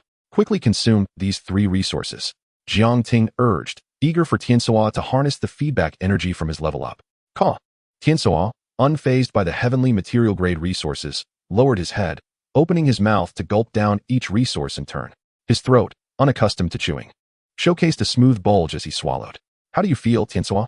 Jiang Ting inquired impatiently, watching him closely. Tiansaw gazed back, his clear eyes darting with anticipation. He had eaten too quickly to savor the flavors. How about another round, master? Preferably something like the tangy sweet wind roll grass. Jiang Ting was at a loss for words. Covering his face with his hand, He wasn't asking about the taste of heavenly materials, but rather about the sensation of evolution. You want more? A single level 1 heavenly material costs 300,000. However, it wasn't long before Tianso radiated a faint white glow, an indication of evolution. Jiang Ting observed as the light intensified, nearly enveloping Tianso in a cocoon of white. He instantly recognized that the evolution had commenced and felt a surge of excitement. The Hurricane Hawk was about to emerge. Currently, there were 4 known evolutionary paths for wind hawks, yet none led to the Hurricane Hawk. There was a form called the Windstorm Hawk, which was merely a variation with an additional word, but it belonged to a low-level golden bloodline and marked the endpoint of that evolutionary path. Thus, the Hurricane Hawk represented a new evolutionary route for wind hawks that remained undiscovered and unstudied. Crack! The sound of the light cocoon shattering echoed as fragments dissolved before they could touch the ground. This was the new form of Tianso, the Hurricane Hawk. Jiang Ting's mouth fell slightly agape as he beheld the transformation. Tianso had grown to over a meter in height, with wings resembling black metal stretching an impressive 2.6 meters. Most astonishing of all were the distinct azure currents swirling along the edges of Tianso's wings. Caw! Tianso rushed towards Jiang Ting, and before moving, he flapped his wings slightly, creating a violent gust that sent Jiang Ting sliding 3 to 4 meters across the ground. Gasp! Jiang Ting inhaled sharply. Prior to evolution, Tianso's wing flaps had never produced such powerful winds. Without needing to inspect Tianso's attribute panel, he could tell that this evolution had endowed Tianso with formidable strength. To discern the specifics of Tianso's transformation, he needed to check the information panel. Beastmaster, Hurricane Hawk. Current strength, high black iron level. Attributes, wind. Skills, Peck, minor proficiency 50, 100. Eagle Eye, minor proficiency 50, 100. Windblade, major proficiency. Windwall, major proficiency. Wind pressure cannon, beginner 0, 100. Hurricane roll, beginner 0, 100. Combination skill, Thousand Blade Windwall, beginner 15, 100. Bloodline, high bronze level. 2 new racial skills had been added. Although they remained low level, their names and descriptions suggested they were more powerful than the Windblade. The Hurricane roll, while not particularly damaging, possessed remarkable control capabilities. Low-level skill, Wind pressure cannon. Description, compresses air currents to form a rapid, linear penetrating attack. Low-level skill, Hurricane roll. Description, after a brief guidance, releases a tornado that pulls all nearby targets into its vortex. The bloodline had also advanced from high black iron to high bronze level. The bloodline not only influences the upper limit of levels, but also affects the battle prowess of the summoned beasts.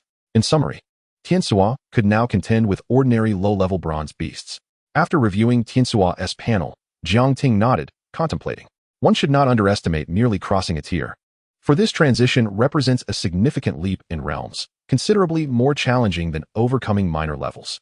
Once he fully mastered the wind pressure cannon and hurricane roll, Tianso would be able to engage with ordinary mid-level bronze beasts. Tianso, go train your new skills in the reed marsh. Jiang Ting bent down and gently stroked Tianso's small head. Only through the enhancement of skill proficiency can your combat prowess among peers improve, allowing you to eventually acquire more extraordinary resources, like the wind-wrapped grass you have devoured. Chirp. Tianso nodded in understanding. Initially, he had intended to ask Jiang Ting to accompany him in seeking out Old Mu for a sparring session. However, upon hearing Jiang Ting's words, Tianso immediately took to the skies, soaring towards the reed marshes by the river. Without Jiang Ting's supervision or encouragement, he diligently began training his wind pressure cannon and hurricane whirl. Observing this, Jiang Ting nodded in satisfaction before preparing to practice the Shattered Rock meditation. Upon opening the Shattered Rock meditation manual, Jiang Ting was surprised to discover a printed sheet containing a QR code. Scanning it led him to the official website for the meditation management of the Great Xia Kingdom. The kingdom maintains stringent regulations regarding meditation techniques. Furthermore, this particular meditation was a reward from Sang Bieji's school, categorized within educational resources, even if Sang Bieji chose not to practice it himself. Transferring it to another required a transfer agreement to verify who had previously practiced the Shattered Rock meditation.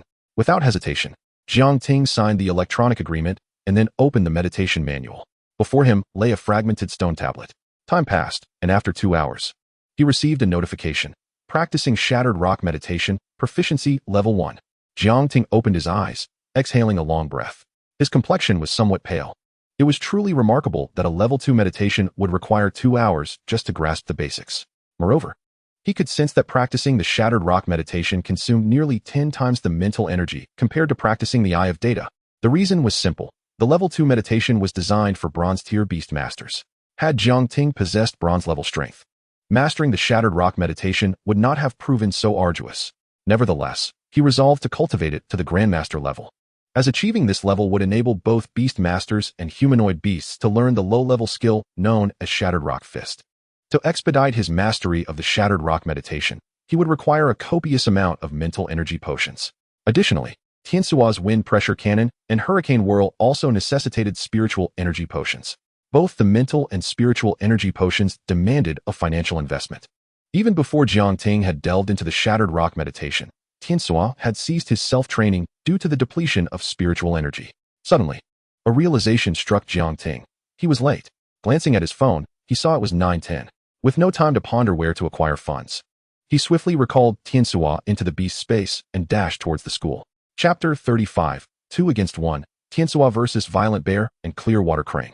Yonglu High School. Elite Class. On the Level 2 island, Fire Island, two remarkably similar fire-type monsters resided, the Scarlet Flame Tiger and the Artillery Tiger. Although they shared the same lineage, their combat prowess differed vastly even at the same level. How could one discern the species through subtle differences in appearance? At the front of the classroom, Zhang Ruolin was delivering a lecture, her gaze occasionally sweeping over the empty desk in the first row. This vacant desk belonged to none other than Jiang Ting. Jiang Ting was in trouble. Though he had excelled during his trials on the island, Zhang Shirtai was indifferent to the merits of one's performance. Many students in the elite class noticed Zhang Ruolin's scrutinizing gaze and couldn't help but chuckle inwardly.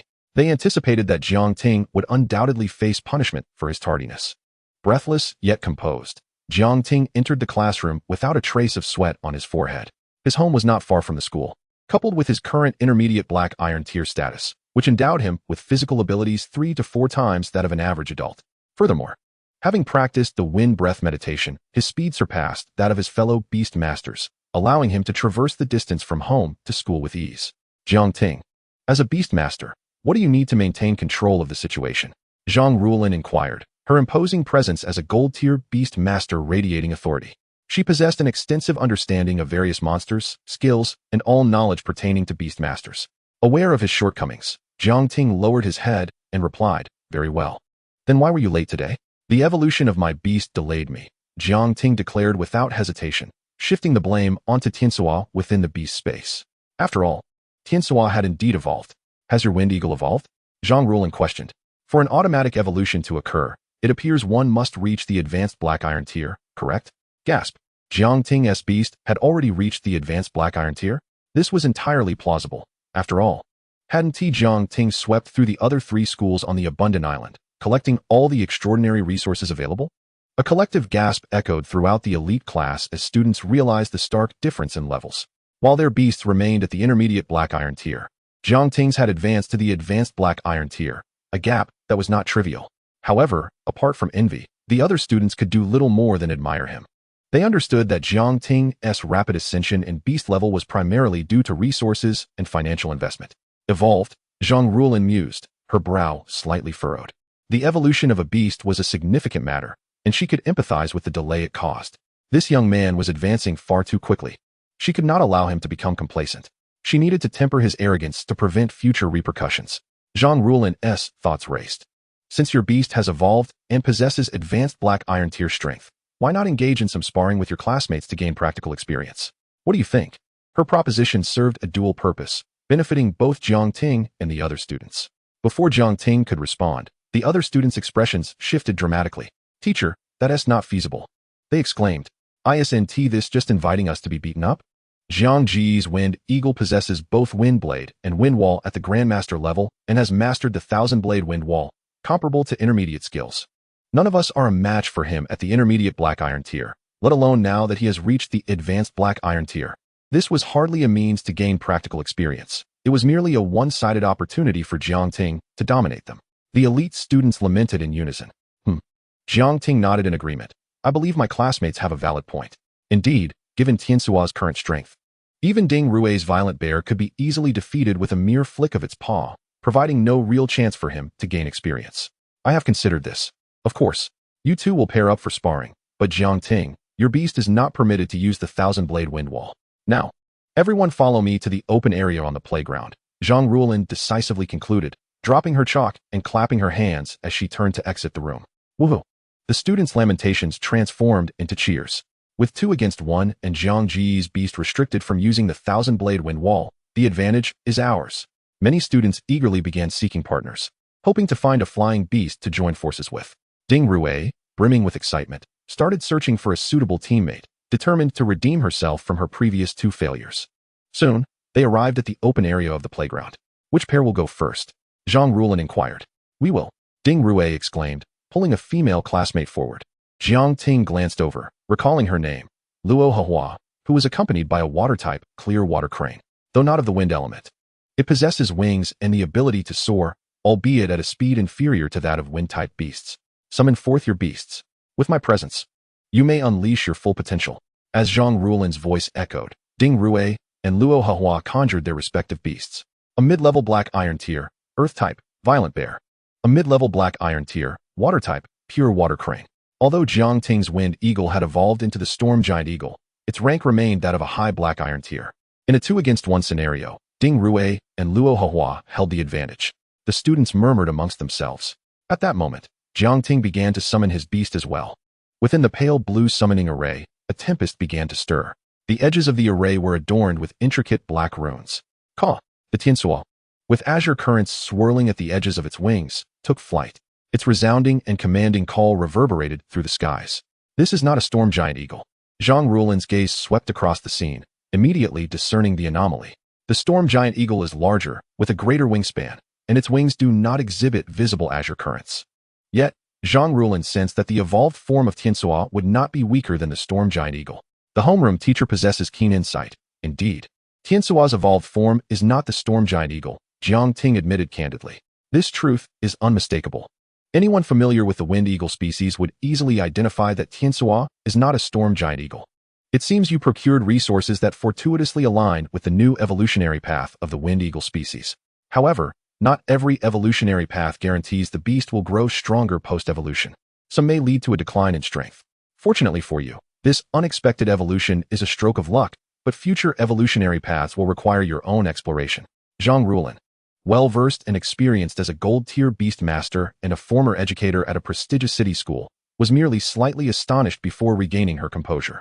Is Jiang Ting fortunate or unfortunate? To claim he is unfortunate would ignore the serendipity of his wind eagle evolving into a novel form. To say he is fortunate would overlook the fact that this new form, upon reaching the peak of its lineage, lacks further evolutionary paths.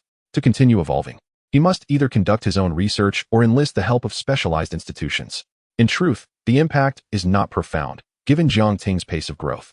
He could easily contract another beast at the bronze tier. The students continued to speculate, expressing their regrets. Conducting research on future evolutionary paths? Essentially impossible. Moreover, the financial burden is immense, far beyond what an individual could bear. As for hiring specialized research institutions, that would demand exorbitant fees, unaffordable even for platinum-tier beast masters. Unbeknownst to all, Jiang Ting need not concern himself with researching evolutionary paths. The contracted beast can continue to evolve indefinitely. Of course, Jiang Ting would never disclose this secret to anyone, not even to his parents. All right. Zhang Rulin clapped her hands, signaling the end of the countdown. The sparring was about to commence. The countdown soon concluded. Roar.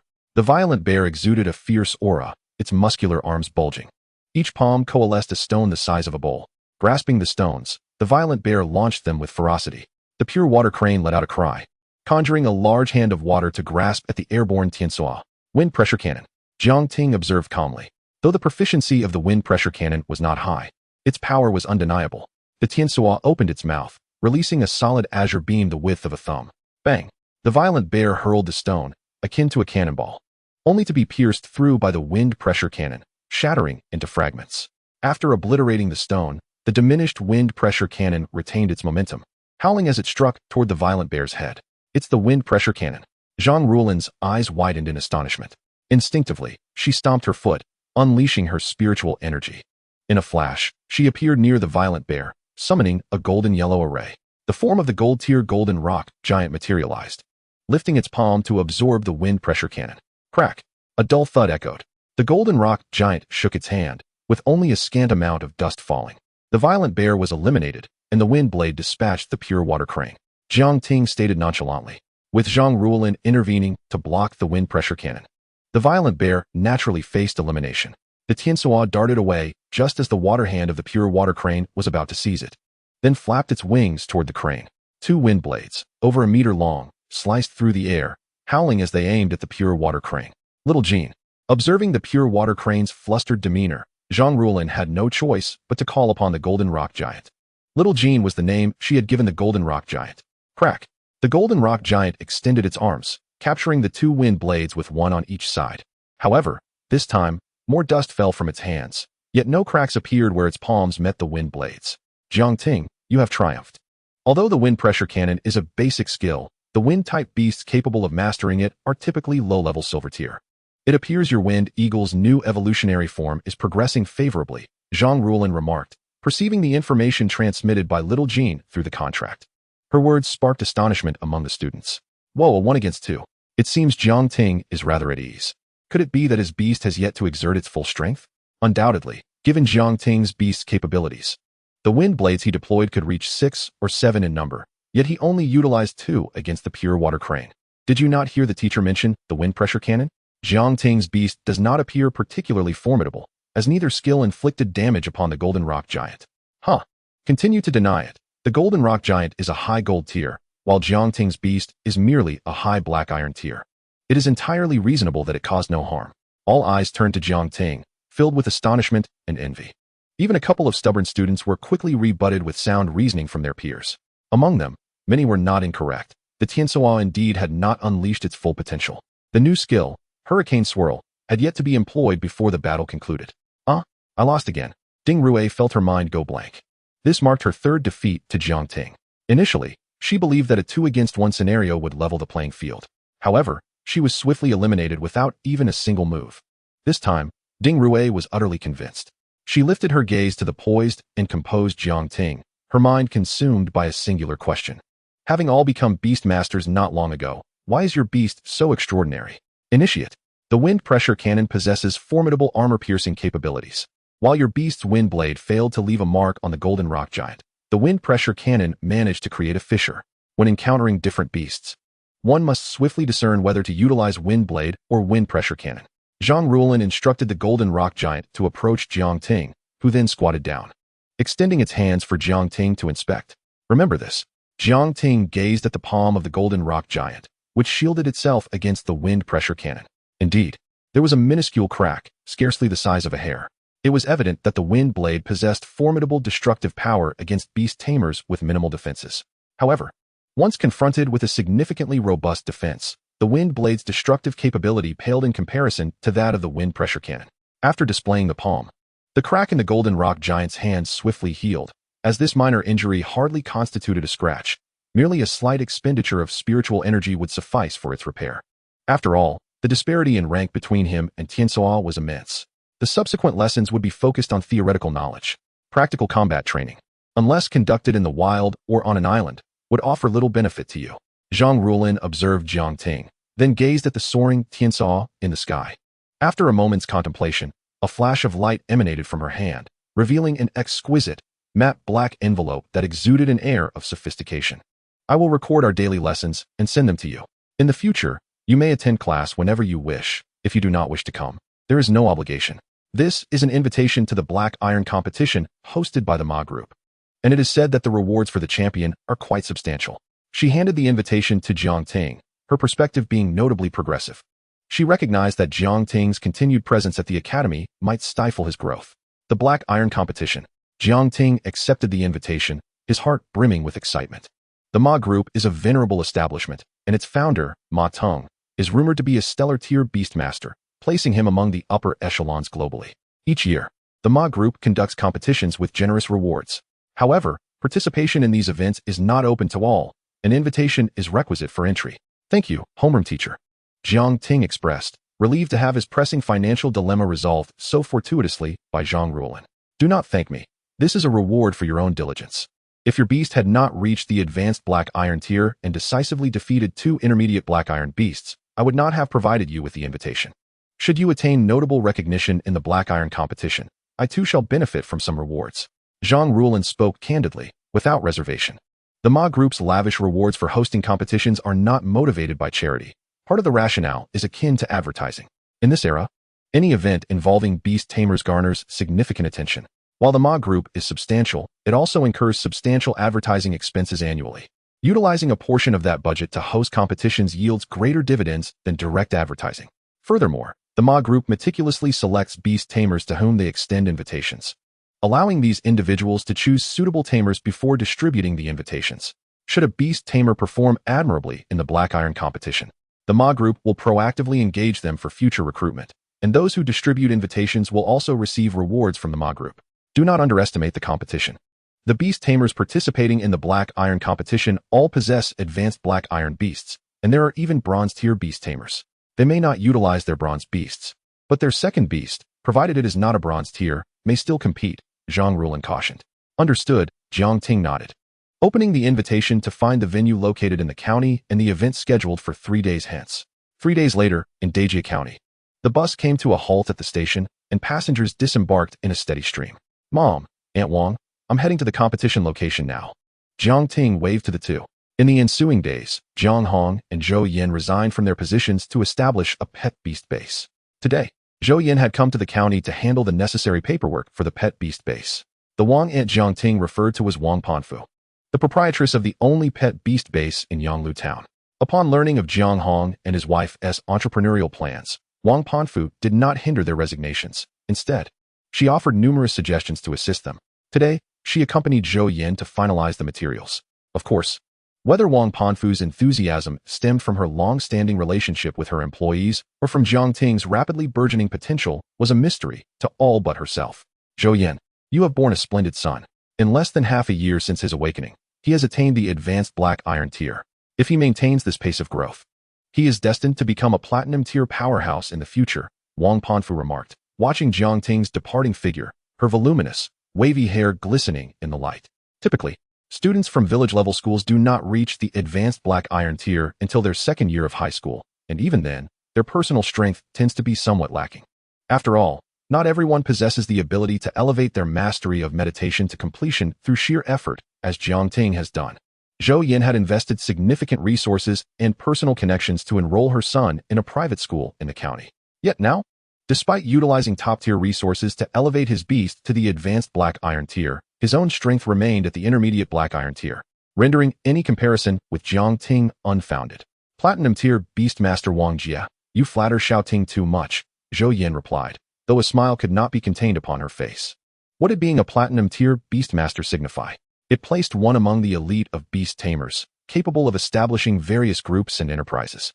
There was no need to actively cultivate relationships, as countless small companies would offer ample orders and business opportunities to curry favor with a platinum tier. It could be said that once one ascended to the platinum tier, even without labor, they would never need to worry about sustenance for the remainder of their lives. At that moment, Zhou Yin realized that the once somewhat stern proprietress was not merely accompanying her out of loyalty to a longtime employee. Perhaps there was a hint of that, but far more significant was the potential Jiang Ting displayed. Let us expedite the paperwork, for we may yet catch Jiang Ting at the Black Iron competition, Zhou Yin urged, though she herself was not in a hurry. It seemed as though Jiang Ting were her own son. It was said that the participants of the Black Iron competition were predominantly students from county schools, including many from the second year of high school. Xiao Ting will likely lose after only a few matches. Wouldn't our presence only serve to affect him? Zhou Yin expressed her reluctance to attend. Having learned of her son's invitation, she had researched the Black Iron competition online. The participating beast tamers were all exceptionally strong, surpassing the capabilities of village-level students. Among them were even second-year students from key county schools, whose growth rates significantly outpaced those of their village counterparts. Typically, by the second year of high school, village-level students could only muster low-level bronze beasts, while their county-level counterparts would possess at least mid-level bronze beasts and could contract a second beast to begin training. These second-year students were able to participate in the Black Iron competition by utilizing their contracted Black Iron beasts. The prospect of failure could be exceptionally disheartening. Zhou Yin was not averse to Jiang Ting losing. Rather, she feared the emotional toll it could take on him, and her presence might only serve to exacerbate his discomfort. After all, in youth, pride is paramount. One must not diminish the dignity of their own kin. Still, it would be best to go and see. Consider that at the pet beast base, we have little to lose. The paperwork will take considerable time. By the time we arrive, if Jiang Ting has lost early on, We need not worry about running into him. If he has not yet been defeated, he should be among the top contenders by now, and at that time, we will be able to cheer him on, Wang Panfu remarked with a cheerful smile. Indeed, Yuta Plaza, although it was a weekday, was bustling with a considerable number of people early in the morning. The most striking feature was the colossal arena in the center of the plaza, created by 4 Earth-type beasts, adorned with a banner that read, Ma Family Group Black Iron Competition. Jiang Ting cast a glance around. At that moment, a notable number of participants had already gathered near the arena, all appearing to be of similar age to him.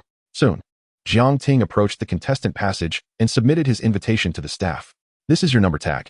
The competition will officially commence at 9 o'clock. The matchups and arenas will be arranged according to your number tag, so please stay attentive to the announcements, the staff reminded him with a smile. After recording the information from the invitation, they handed Jiang Ting an A4 sheet. This contains the competition rules. Should you disagree with these rules, you may choose to withdraw. Thank you, Jiang Ting replied, accepting the document and making his way toward the contestants' resting area. For students, this seems somewhat ruthless, he mused after reviewing the competition rules. The rules were straightforward, yet bore an underlying chill. The Black Iron competition is overseen by staff members who safeguard the lives of both contestants and their beasts.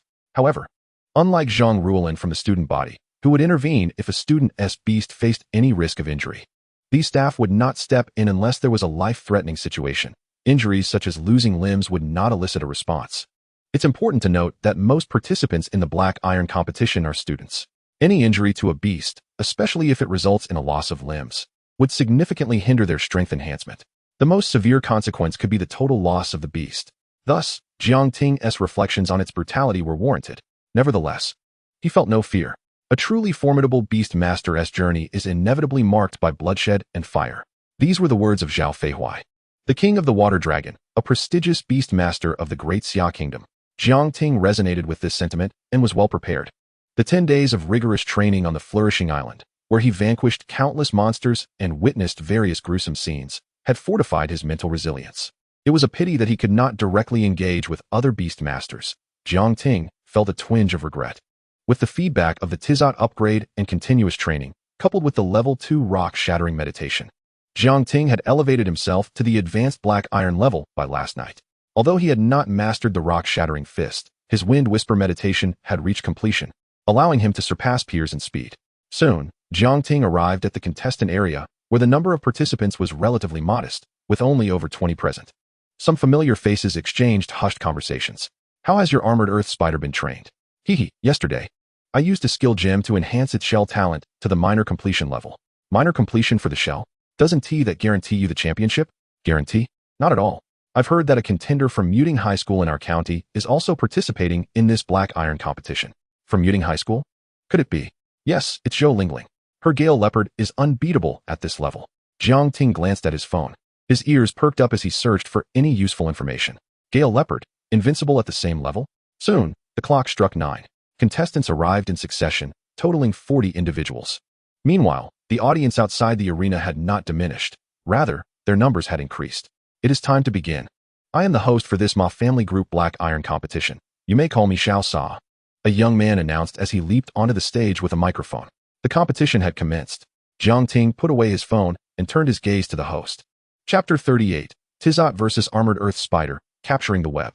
Jiang Ting scanned the 40 participants in the Black Iron competition, noting that the strongest among them was at the intermediate bronze level.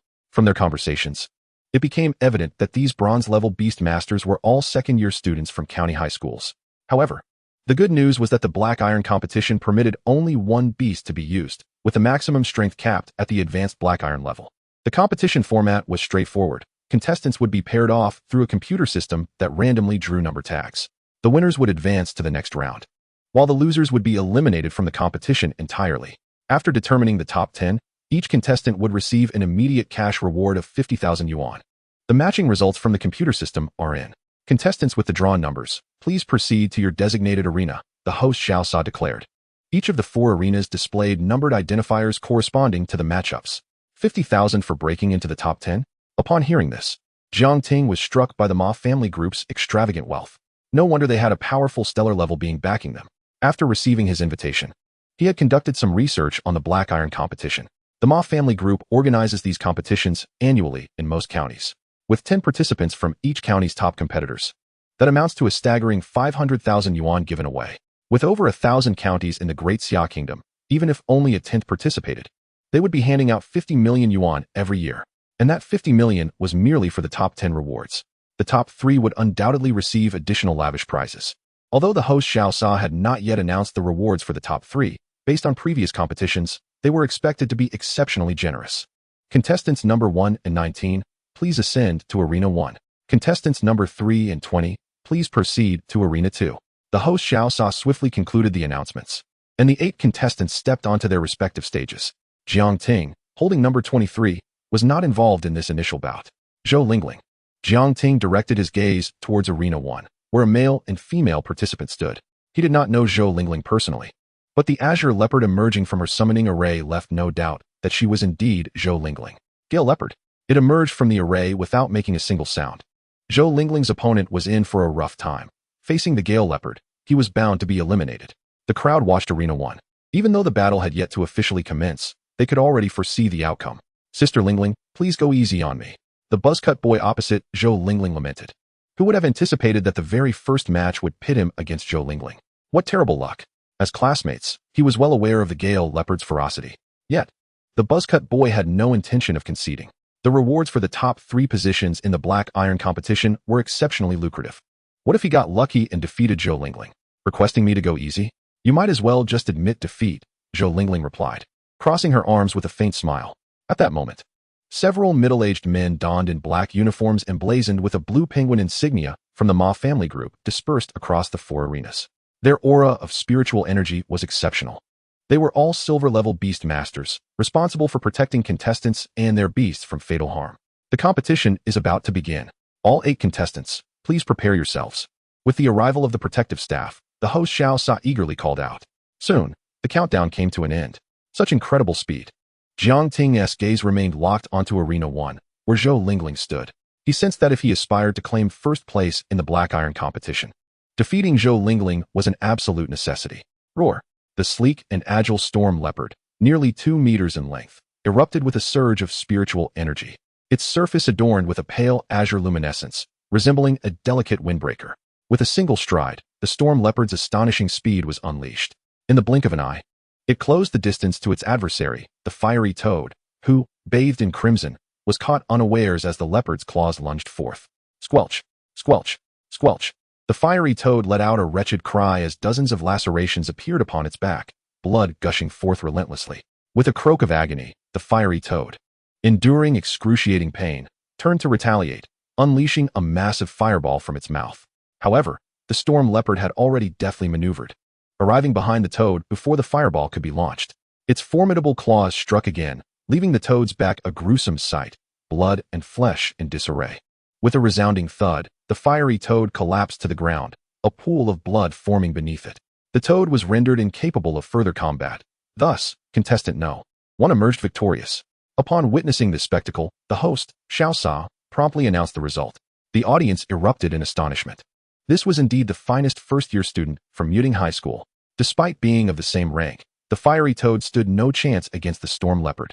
It seemed there was little doubt that the title of champion for this Black Iron competition would undoubtedly belong to Zhou Lingling.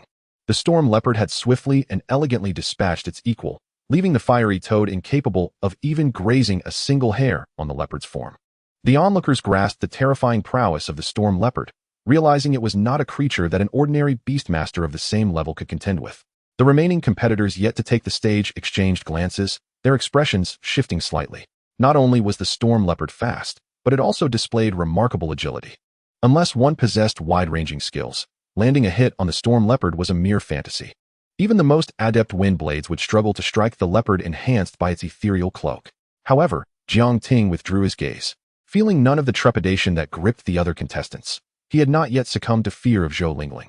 Soon, the battles on the 4 platforms concluded. Host Xiao Sa called forth the 8 competitors once more, and Jiang Ting was among them. As he ascended platform number 1, he beheld the freckled youth on the opposite side. Jiang Ting was momentarily taken aback. The boy was none other than Zhou Lu, the master of the armored earth spider. Both sides began to summon their beasts. From the pale azure summoning array, the Tizot leapt forth. Its cry resonated with a crisp valiance as it circled above Jiang Ting. Hiss! From the earthy-hued array, a black spider, the size of a grinding wheel with 8 limbs, emerged. Its appendages struck the ground, producing a series of sharp, resonant sounds. How fortunate I am, Zhou Lu thought, to face such a minor opponent in the top 20 battles. Zhou Lu, the beast master of the armored earth spider, looked at the spiraling Tizot, initially stunned, before glancing back at Jiang Ting. He searched his mind for any notable beastmasters from the county's key high schools, but found none, allowing him to relax. His armored earth spider had reached a minor proficiency in its passive skill, Shell, rendering it exceptionally robust. Ordinary attacks from beasts of the same level would fail to severely injure the armored earth spider. The match begins, announced host Xiao Sa. Armored earth spider, ensnaring web. Zhou Lu swiftly commanded. Hiss. The armored earth spider opened its mouth, releasing a white ray. This ray was not a true beam, but a liquid, concentrated web. Upon contact with the target, the white ray would expand and transform into a resilient web, ensnaring the enemy securely. Chapter 39. Claiming rewards. Zhou Yin and Wang Panfu arrive. The ensnaring web moved swiftly, yet the Tizot was swifter still. With a sudden flap of its wings, the Tizot accelerated. The mist ensnaring web traveled a distance before plummeting to the ground like fireworks, producing a soft pop. Without needing Jiang Ting's guidance, the agile Tizot initiated its assault. Swish. 7 1-meter-long wind blades sliced through the air, striking the junctions of the armored earth spider's limbs and body. The master-level wind blades. Zhou Li's eyes widened in astonishment. He immediately recognized that Jiang Ting was no mere nameless beastmaster. He likely hailed from another county. Defensive stance. Zhou Li commanded with urgency. The destructive power of wind-based skills was not particularly formidable, and his armored earth spider's shell skill was proficient at a minor level. The master-level wind blades. Which prestigious high school did the beastmaster of that wind eagle attend? It was astonishing that a student from their county had mastered such a powerful skill. The Tizot's execution of 7 wind blades captured everyone's attention, eliciting gasps of admiration. While minor-level skills were commonplace, master-level proficient skills, especially among minor-level beasts, were a rarity. Zhou Lingling, who had previously maintained a calm demeanor, now wore an expression of disbelief. Who is he? Could he be a first-year student from a prestigious city high school? No. Students from the city's top schools are all in training camps. They couldn't possibly be here for the black iron competition. Zhou Lingling scrutinized Jiang Ting, whose figure stood tall and resolute like a spear, his chiseled profile catching her eye. Master-level proficient skills were typically reserved for students of esteemed institutions. Though the rewards of the black iron competition were considerable, they paled in comparison to the resources available in training camps. As she understood it, students from the city's key high schools were seizing every moment, investing heavily to enhance their beast's capabilities, all in pursuit of the resources within those training camps. But it is just master-level wind blades. Unless one possesses a low-level bronze rank, they stand no chance of hitting my storm leopard, Zhou Lingling pondered, her astonishment quickly fading into calm. Hiss. Upon hearing Zhou Li's command, the armored earth spider promptly sprang into action. Its 8 elongated limbs retracted swiftly, concealing themselves beneath its body at a peculiar angle.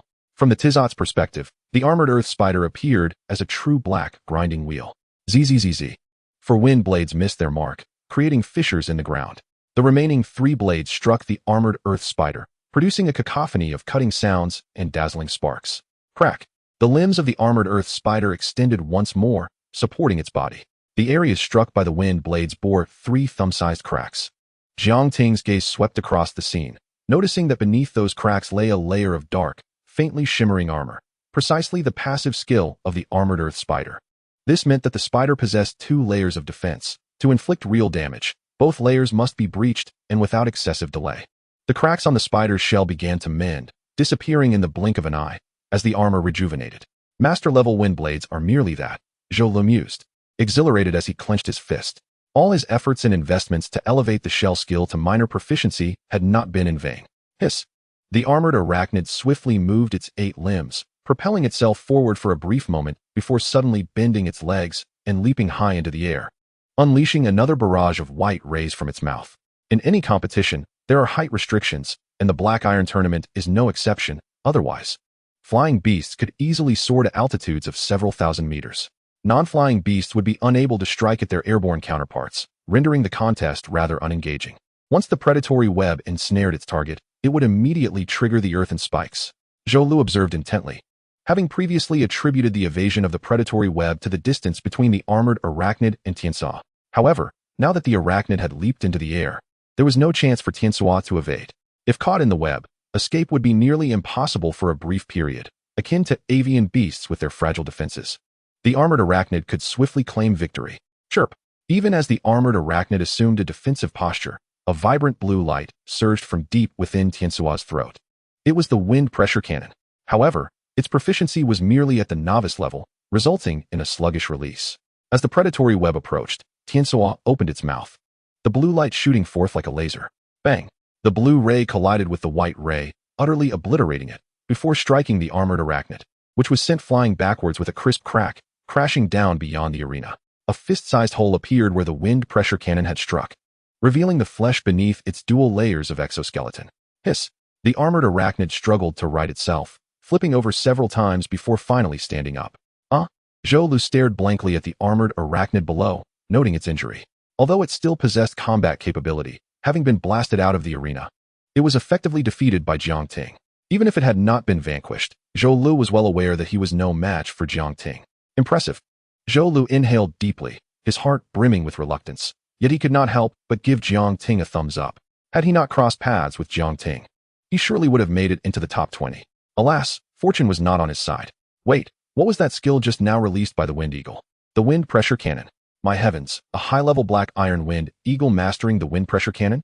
Incredible. Look closely. That Wind Eagle seems different. This contestant number 23 feels capable of challenging Zhou Lingling. Not necessarily. I still favor Zhou Lingling. The crowd erupted in astonishment. Given that Tiansua could still counter the advanced Wind Blade, the armored arachnid had shown it could still fight. However, the emergence of the Wind Pressure Cannon decisively determined the outcome. The reasoning was simple. The armored arachnid's advantage lay in its dual layers of armor, granting formidable defense. While the cutting ability of the Wind Pressure Cannon was inferior to that of the Wind Blade, its capacity to penetrate armor was exceptionally powerful, coupled with tremendous impact. The Wind Pressure Cannon? Indeed, this beast is not merely a Wind Eagle. Yet, it is also not one of the evolved forms known as the Storm Giant Eagle. Could it be a completely new evolutionary form? Zhou Lingling's gaze flickered, increasingly convinced of Jiang Ting's extraordinary identity. He was certainly not a student from any other county, but rather from a prestigious school in the city. Zhou Lingling maintained her composure. What if he was? Her Gale Leopard could certainly hold its own against him. Soon, the first round concluded, with 20 out of 40 competitors eliminated. The second round commenced, and both Jiang Ting and Zhou Lingling's opponents conceded defeat, allowing them to directly advance to the top 10. It was now a break time. The 10 contestants were called forth to collect their cash prize of 50,000 yuan. The host, Xiao Sa, stood beside a table stacked with cash. 50,000 could procure 50 potions, translating to over 500 points of proficiency. Jiang Ting approached the table, his heart elated. With this money, he could purchase potions to swiftly enhance his beast skills and the proficiency of his meditation techniques, thus gaining an advantage in the county's training camp and competing for resources. Meanwhile, two figures entered the audience. Xiao Ting is over there, they exclaimed. He has entered the top 10. The figures were none other than Zhou Yin and Wang Panfu, who had just completed the necessary paperwork for their beast facility. Upon overhearing the discussions of other spectators, they quickly grasped what had transpired. Zhou Yan's face lit up with an excited smile, while Wang Panfu was utterly astonished. To think he made it to the top 10. Wang Panfu marveled, her gaze sweeping over the 9 competitors surrounding Jiang Ting, particularly lingering on Zhou Lingling, her astonishment deepening. Did you see that little girl? She's a genius from Mutung High School, with a high-ranking bronze lineage Gale Leopard, among the strongest first-year students there. Wang Panfu pointed towards Zhou Lingling, her expression serious. The others are also students from Mutung. While they may not match Zhou Lingling's prowess, the gap isn't insurmountable. Wang Panfu recognized Zhou Lingling, largely due to her son. Parents often concern themselves with their children's classmates' achievements. It's quite remarkable that Xiao Ting made it to the top 10. Zhou Yin picked up on Wang Panfu's insinuation. She clearly implied that Jiang Ting would struggle to advance further beyond the top 10. However, Zhou Yin felt satisfied. After all, Jiang Ting's school was merely at the village level, while he faced off against county-level students. It is essential to note that the distinctions among village, county, and city schools are far from trivial. Educational resources allocated by the Education Bureau vary significantly with each level.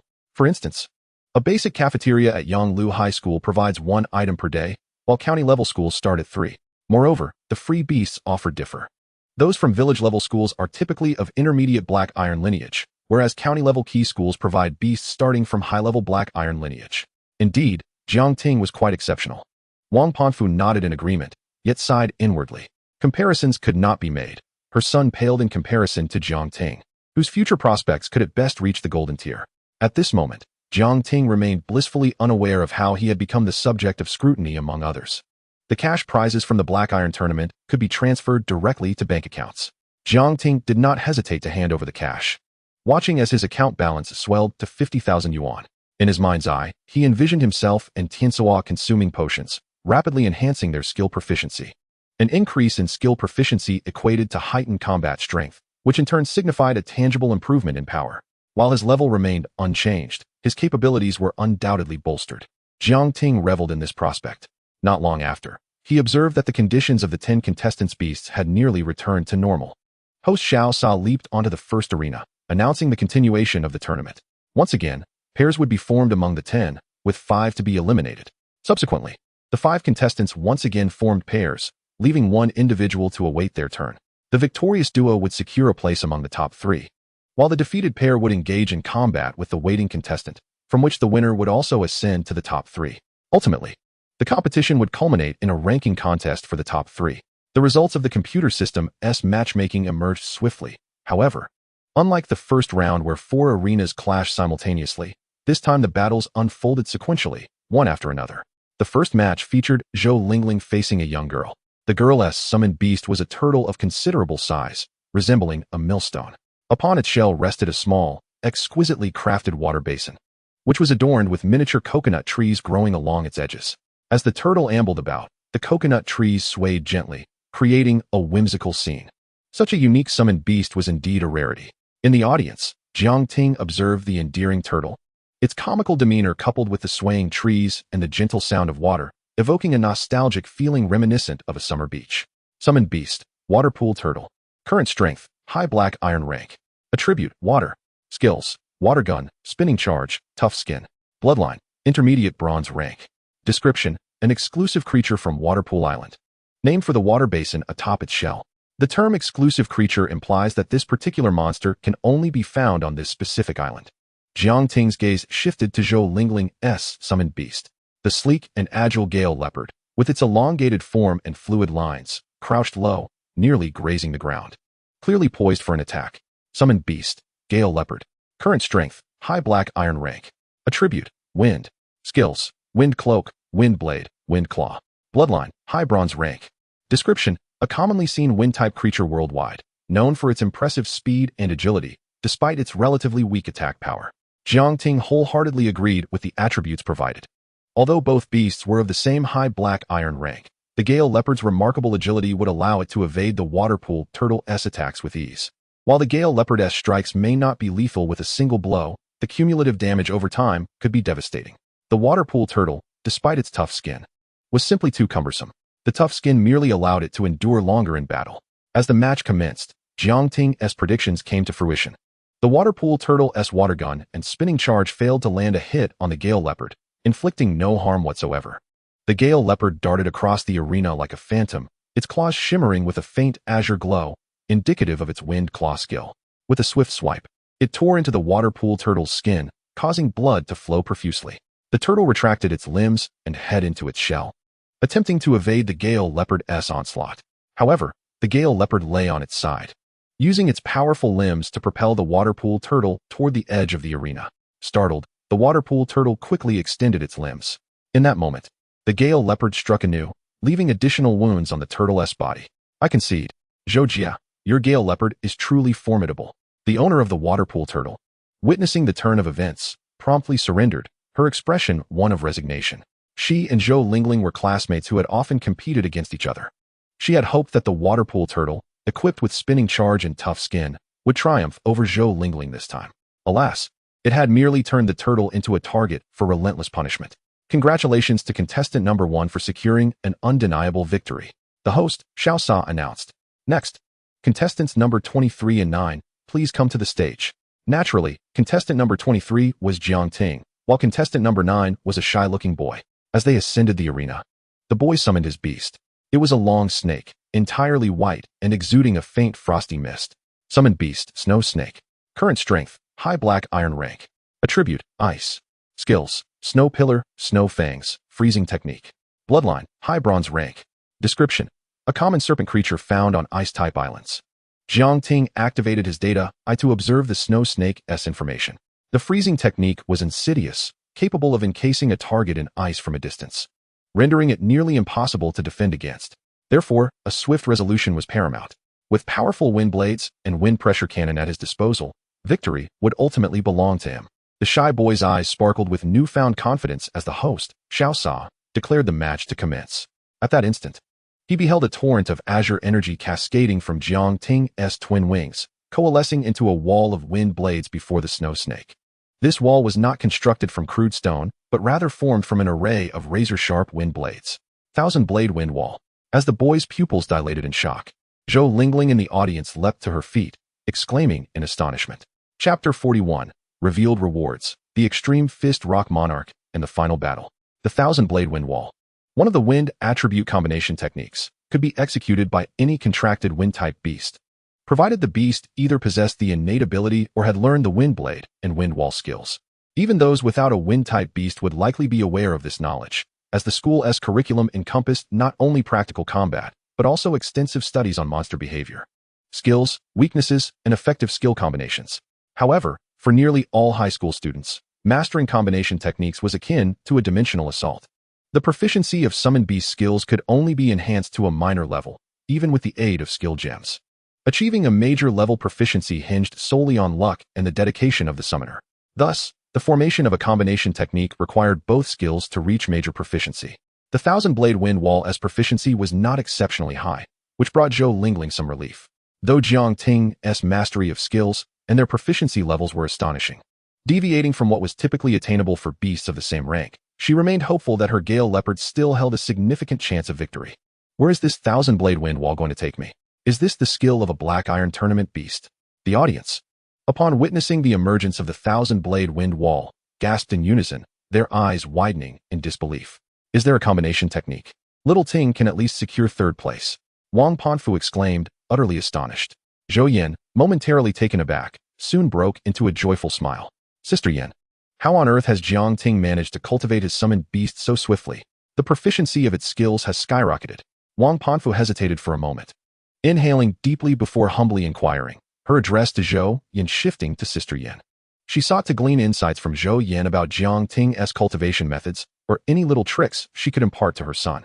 After a moment of contemplation, Zhou Yan responded earnestly, perhaps it's because he trains alongside his beast every day.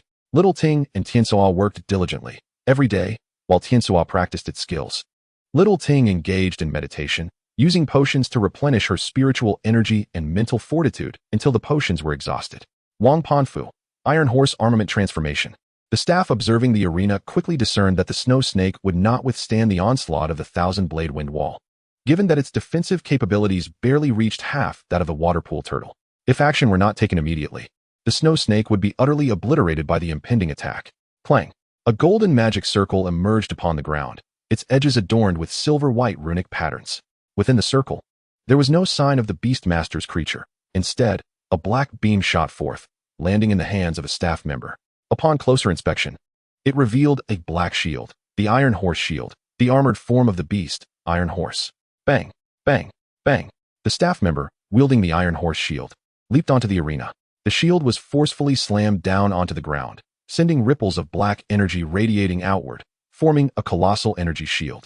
The Thousand-Blade Wind Wall struck upon it, causing the surface of the energy shield to ripple like water.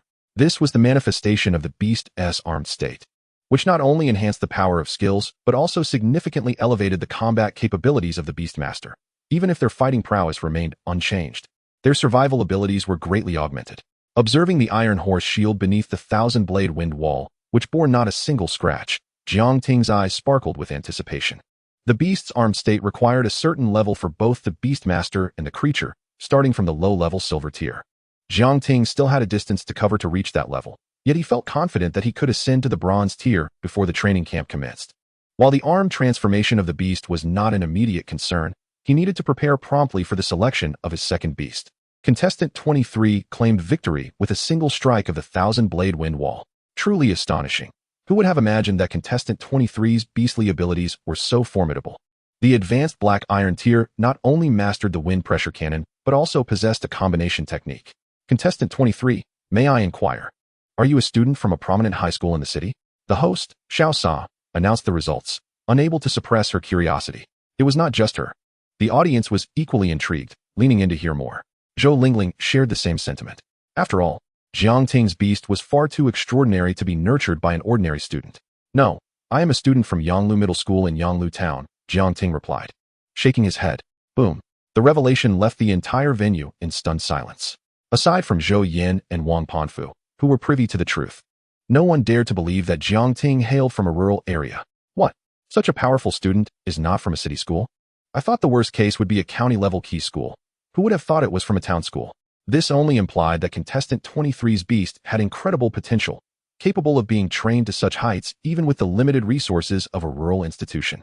After a brief silence, the crowd erupted in waves of astonished exclamations. Ah, Yanglu Middle School? Zhou Lingling's eyes widened, her mind momentarily blank. A rural middle school? After the crowd's astonishment, the competition continued. The two who had lost and the one waiting were vying for the top 3 spots. However, at this moment, the majority of attention was not on the contest for the top 3, but rather fixated on Jiang Ting. Soon, the contest concluded, and the victor among the 3 was a boy named Dong Yun. The ranking for the top 3 was straightforward. The computer system selected one contestant to face off against the other 2, with consecutive victories determining the first place. By sheer chance, Jiang Ting was chosen by the computer system. Please have contestant 23 and contestant 37 take the stage. Xiao Sao announced. Contestant 37 was indeed Dong Yun. No need to fight. I concede. Dong Yun raised his hand, a bitter expression on his face. His beast was a fire werewolf, possessing slightly stronger defenses than the snow serpent, yet it could not withstand the 1,000-blade wind wall. Then please invite contestant 1 to the stage for the battle for first place. Xiao Sa revealed some information in advance, stating that the rewards for this black iron tournament were exceedingly generous, one of which included the opportunity to obtain the initial form of the Extreme Fist Rock Lord. The mention of the Extreme Fist Rock Lord made Jiang Ting's brows arch. The Extreme Fist Rock Lord was a melee-type beast with commendable defensive capabilities, classified as a low-level platinum tier. Moreover, since the Extreme Fist Rock Lord was a creature extensively studied by the Ma group, the evolution route required materials for arm transformation, and meditation methods were all highly developed. Everything needed to evolve from its initial form to the final Extreme Fist Rock Lord could be sourced from the Ma group. Jiang Ting had considered the Extreme Fist Rock Lord for his second beast, but lacked the means to acquire it. Yet now, if he could eliminate Zhou Lingling, the opportunity was within his grasp, filling him with elation. The initial form of the Extreme Fist Rock Lord. Zhou Lingling paused, her breath quickening, her gaze towards Jiang Ting ablaze with fierce determination. Even without arm transformation, the combat prowess of the Extreme Fist Rock Lord was formidable. Even students from prominent city schools would not turn down such an opportunity. The match begins. The host announced as both contestants prepared. Wind Cloak. Zhou Lingling focused intently. Launching her assault the moment the host's voice faded. She would not allow even the slightest misstep to jeopardize her chance at obtaining the Extreme Fist Rock Lord. Buzz. The Gale Leopard's surface shimmered with azure energy, and with a single step, it became a blur. As a low-level wind-type skill, Wind Cloak not only provided a modicum of defense, but primarily enhanced speed. Zhou Lingling aimed to strike the Tiansaw before it could ascend into the sky, once airborne. Despite height limitations, it would be considerably troublesome. The speed-enhanced Gale Leopard swiftly positioned itself before the Tiansaw. Jiang Ting remained composed. Despite the Gale Leopard's impressive speed under the Wind Cloak, its mastery of the skill was only at the proficient level. Moreover, it had to cover a significant distance from the opposite end of the arena. Had the Gale Leopard been in close proximity, the Tiansaw might indeed have found it more challenging to evade. Swish! The Gale Leopard clawed out, but in an instant, it faltered. The claws struck the ground, creating shallow cracks. It had missed. Zhou Lingling watched as the Tiansaw soared into the air, her pupils narrowing. Such incredible speed. Caw! The Tiansaw, now airborne, immediately launched an attack on the Gale Leopard. 7 wind blades surged forth, transforming into razor-like edges, slashing towards the Gale Leopard's vicinity. Bang! Bang! Bang! The Gale Leopard, empowered by Wind Cloak, narrowly dodged the wind blades. Yet the ground where the blades struck bore terrifying fissures, each crack as thick as an adult's forearm. Gale Leopard. Wind Blade. Zhou Lingling's expression shifted, ordering the Gale Leopard to counterattack. The Gale Leopard's Wind Blade skill was merely at the minor mastery level, with a length of 1 meter and considerable power. Swish! The Tiansaw flapped its wings, evading the Gale Leopard's assault just before the wind blades reached it. So fast. The crowd gasped, realizing that contestant 23's beast was extraordinarily swift, perhaps even beyond the reach of attacks from similarly leveled beasts. Indeed, It seems that first place is all but secured for contestant 23. The spectators observed in awe, their gasps echoing throughout the arena. The Gale Leopard, under the wind cloak, found it arduous to evade the Tiansua's wind blades, while the Tiansua effortlessly sidestepped the Gale Leopard's attack. In the absence of comparison, one might remain oblivious. Yet a mere glance revealed the clear victor of this battle. Phew, is he truly a student of a village-level institution? How could a student from such humble beginnings nurture a beast of such extraordinary prowess? Even without hearing the gasps of the crowd, Zhou Lingling sensed the remarkable speed of Tiansua. Her expression darkened, yet she remained unwilling to concede. There is still hope. My Gale Leopard cannot reach his beast, and his beast cannot strike my Gale Leopard either. Meanwhile, Jiang Ting's gaze flickered, and he too recognized this truth. If that is the case, then let us unleash the hurricane spiral. Through their bond, Jiang Ting issued a silent command to Tiansua. Call. In midair, Tiansua swiftly received Jiang Ting's directive. The triumphant call echoed with a hint of excitement. Since mastering the hurricane spiral, he had yet to test it in actual combat, only practicing against the air or over the river's surface. Now, at last, he could witness its power in action. With a powerful flap of its wings, Tiansua summoned a torrent of azure energy. As it soared in a circular motion, the cascading azure currents from its wings coalesced into a tornado with a diameter of 1 meter. Whoosh! As the tornado formed, nearby debris and dust were drawn into its vortex. The swirling, murky winds, laden with fragments, lunged toward the Gale Leopard.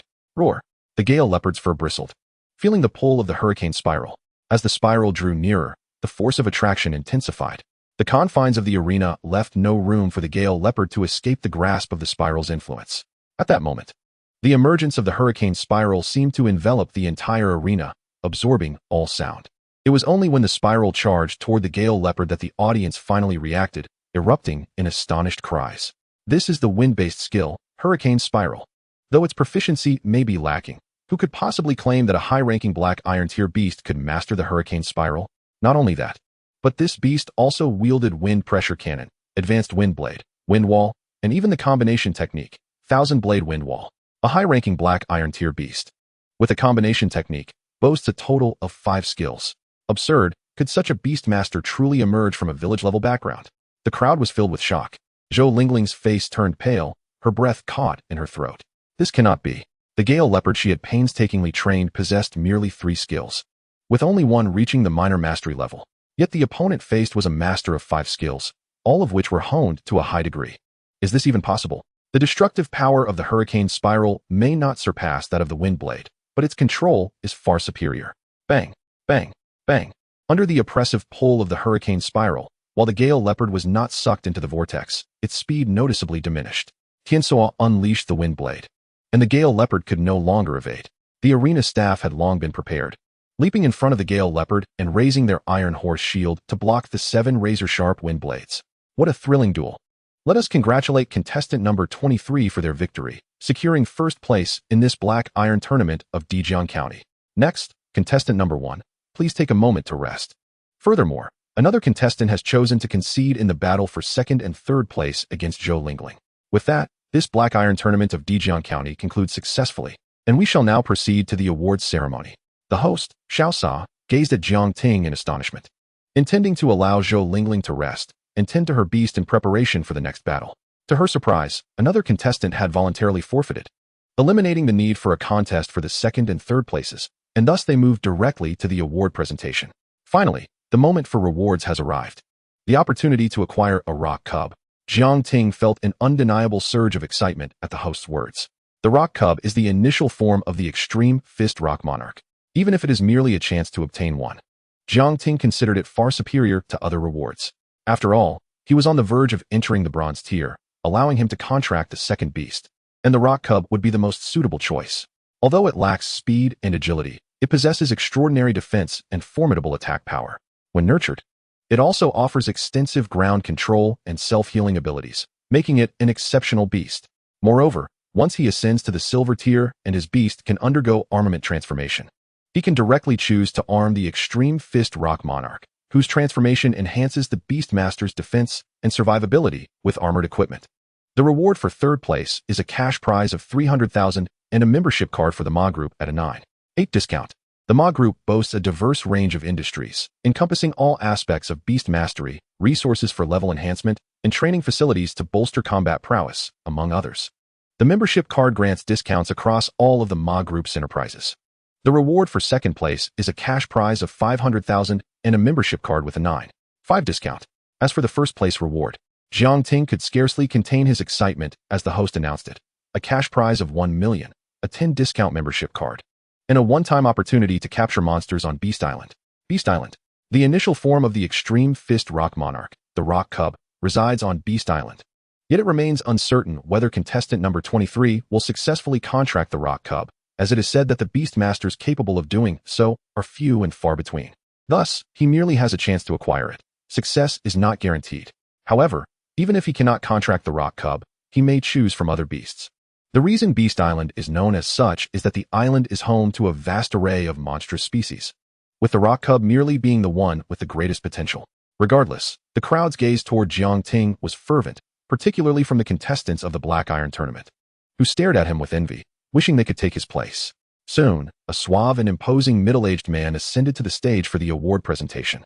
He exchanged pleasantries with the third and second place winners, his face adorned with a polite smile as he handed over their prizes. When he reached Jiang Ting, the middle-aged man's facial muscles twitched as he attempted to portray what he believed to be a sincere smile. "I am Jiang Tong, the head of the Zhejiang province." He introduced himself with a smile and an outstretched hand. "Hello, I am Jiang Ting," Jiang Ting replied, momentarily startled, his face reflecting a well-timed expression of astonishment.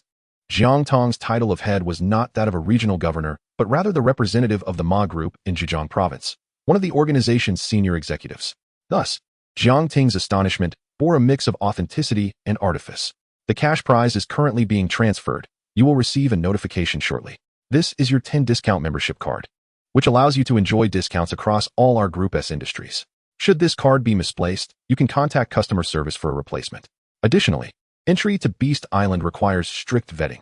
If you have time now, we can proceed with your identity and iris registration." Jiang Tong's words flowed like a gentle spring rain, soothing to the ears, devoid of any haughtiness despite his elite status.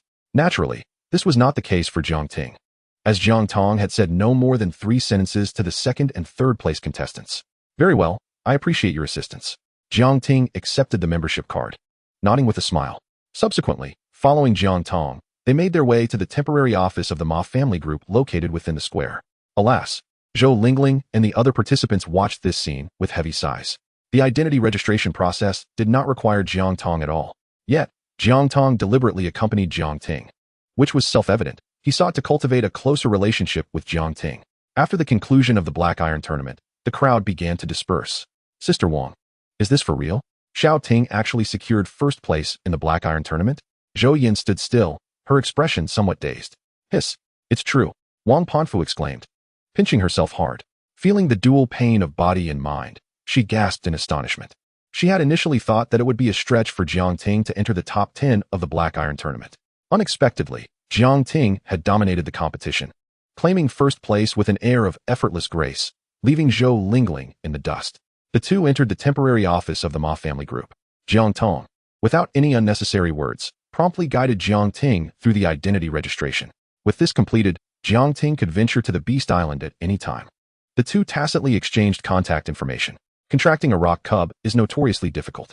Of the approximately 10,000 individuals who enter Beast Island, fewer than 10 successfully form a contract. Jiang Tong divulged additional information regarding the Beast Island and the rock cub. "Why is it so challenging to contract one?" Jiang Ting inquired, perplexed. Conveniently, Jiang Tong, being a senior executive at the Ma family group, had access to substantial information. Rock cubs have little regard for beast tamers lacking combat prowess. Typically, to contract a rock cub, one cannot defeat it using their beasts. Instead, one must demonstrate personal strength that compels the rock cub to submit willingly. However, the meditative technique that can yield additional skills requires a mastery level of great accomplishment. Even a prodigious beast tamer at the silver tier may not master a technique of such caliber, let alone the offensive skills that must be acquired from it. Jiang Tong explained with a smile. Nevertheless, aside from rock cubs, there are numerous commendable beasts on Beast Island, such as the lightning sprite and the fury lizard. While these beasts may not possess the ultimate lineage of rock cubs, their potential is not significantly inferior.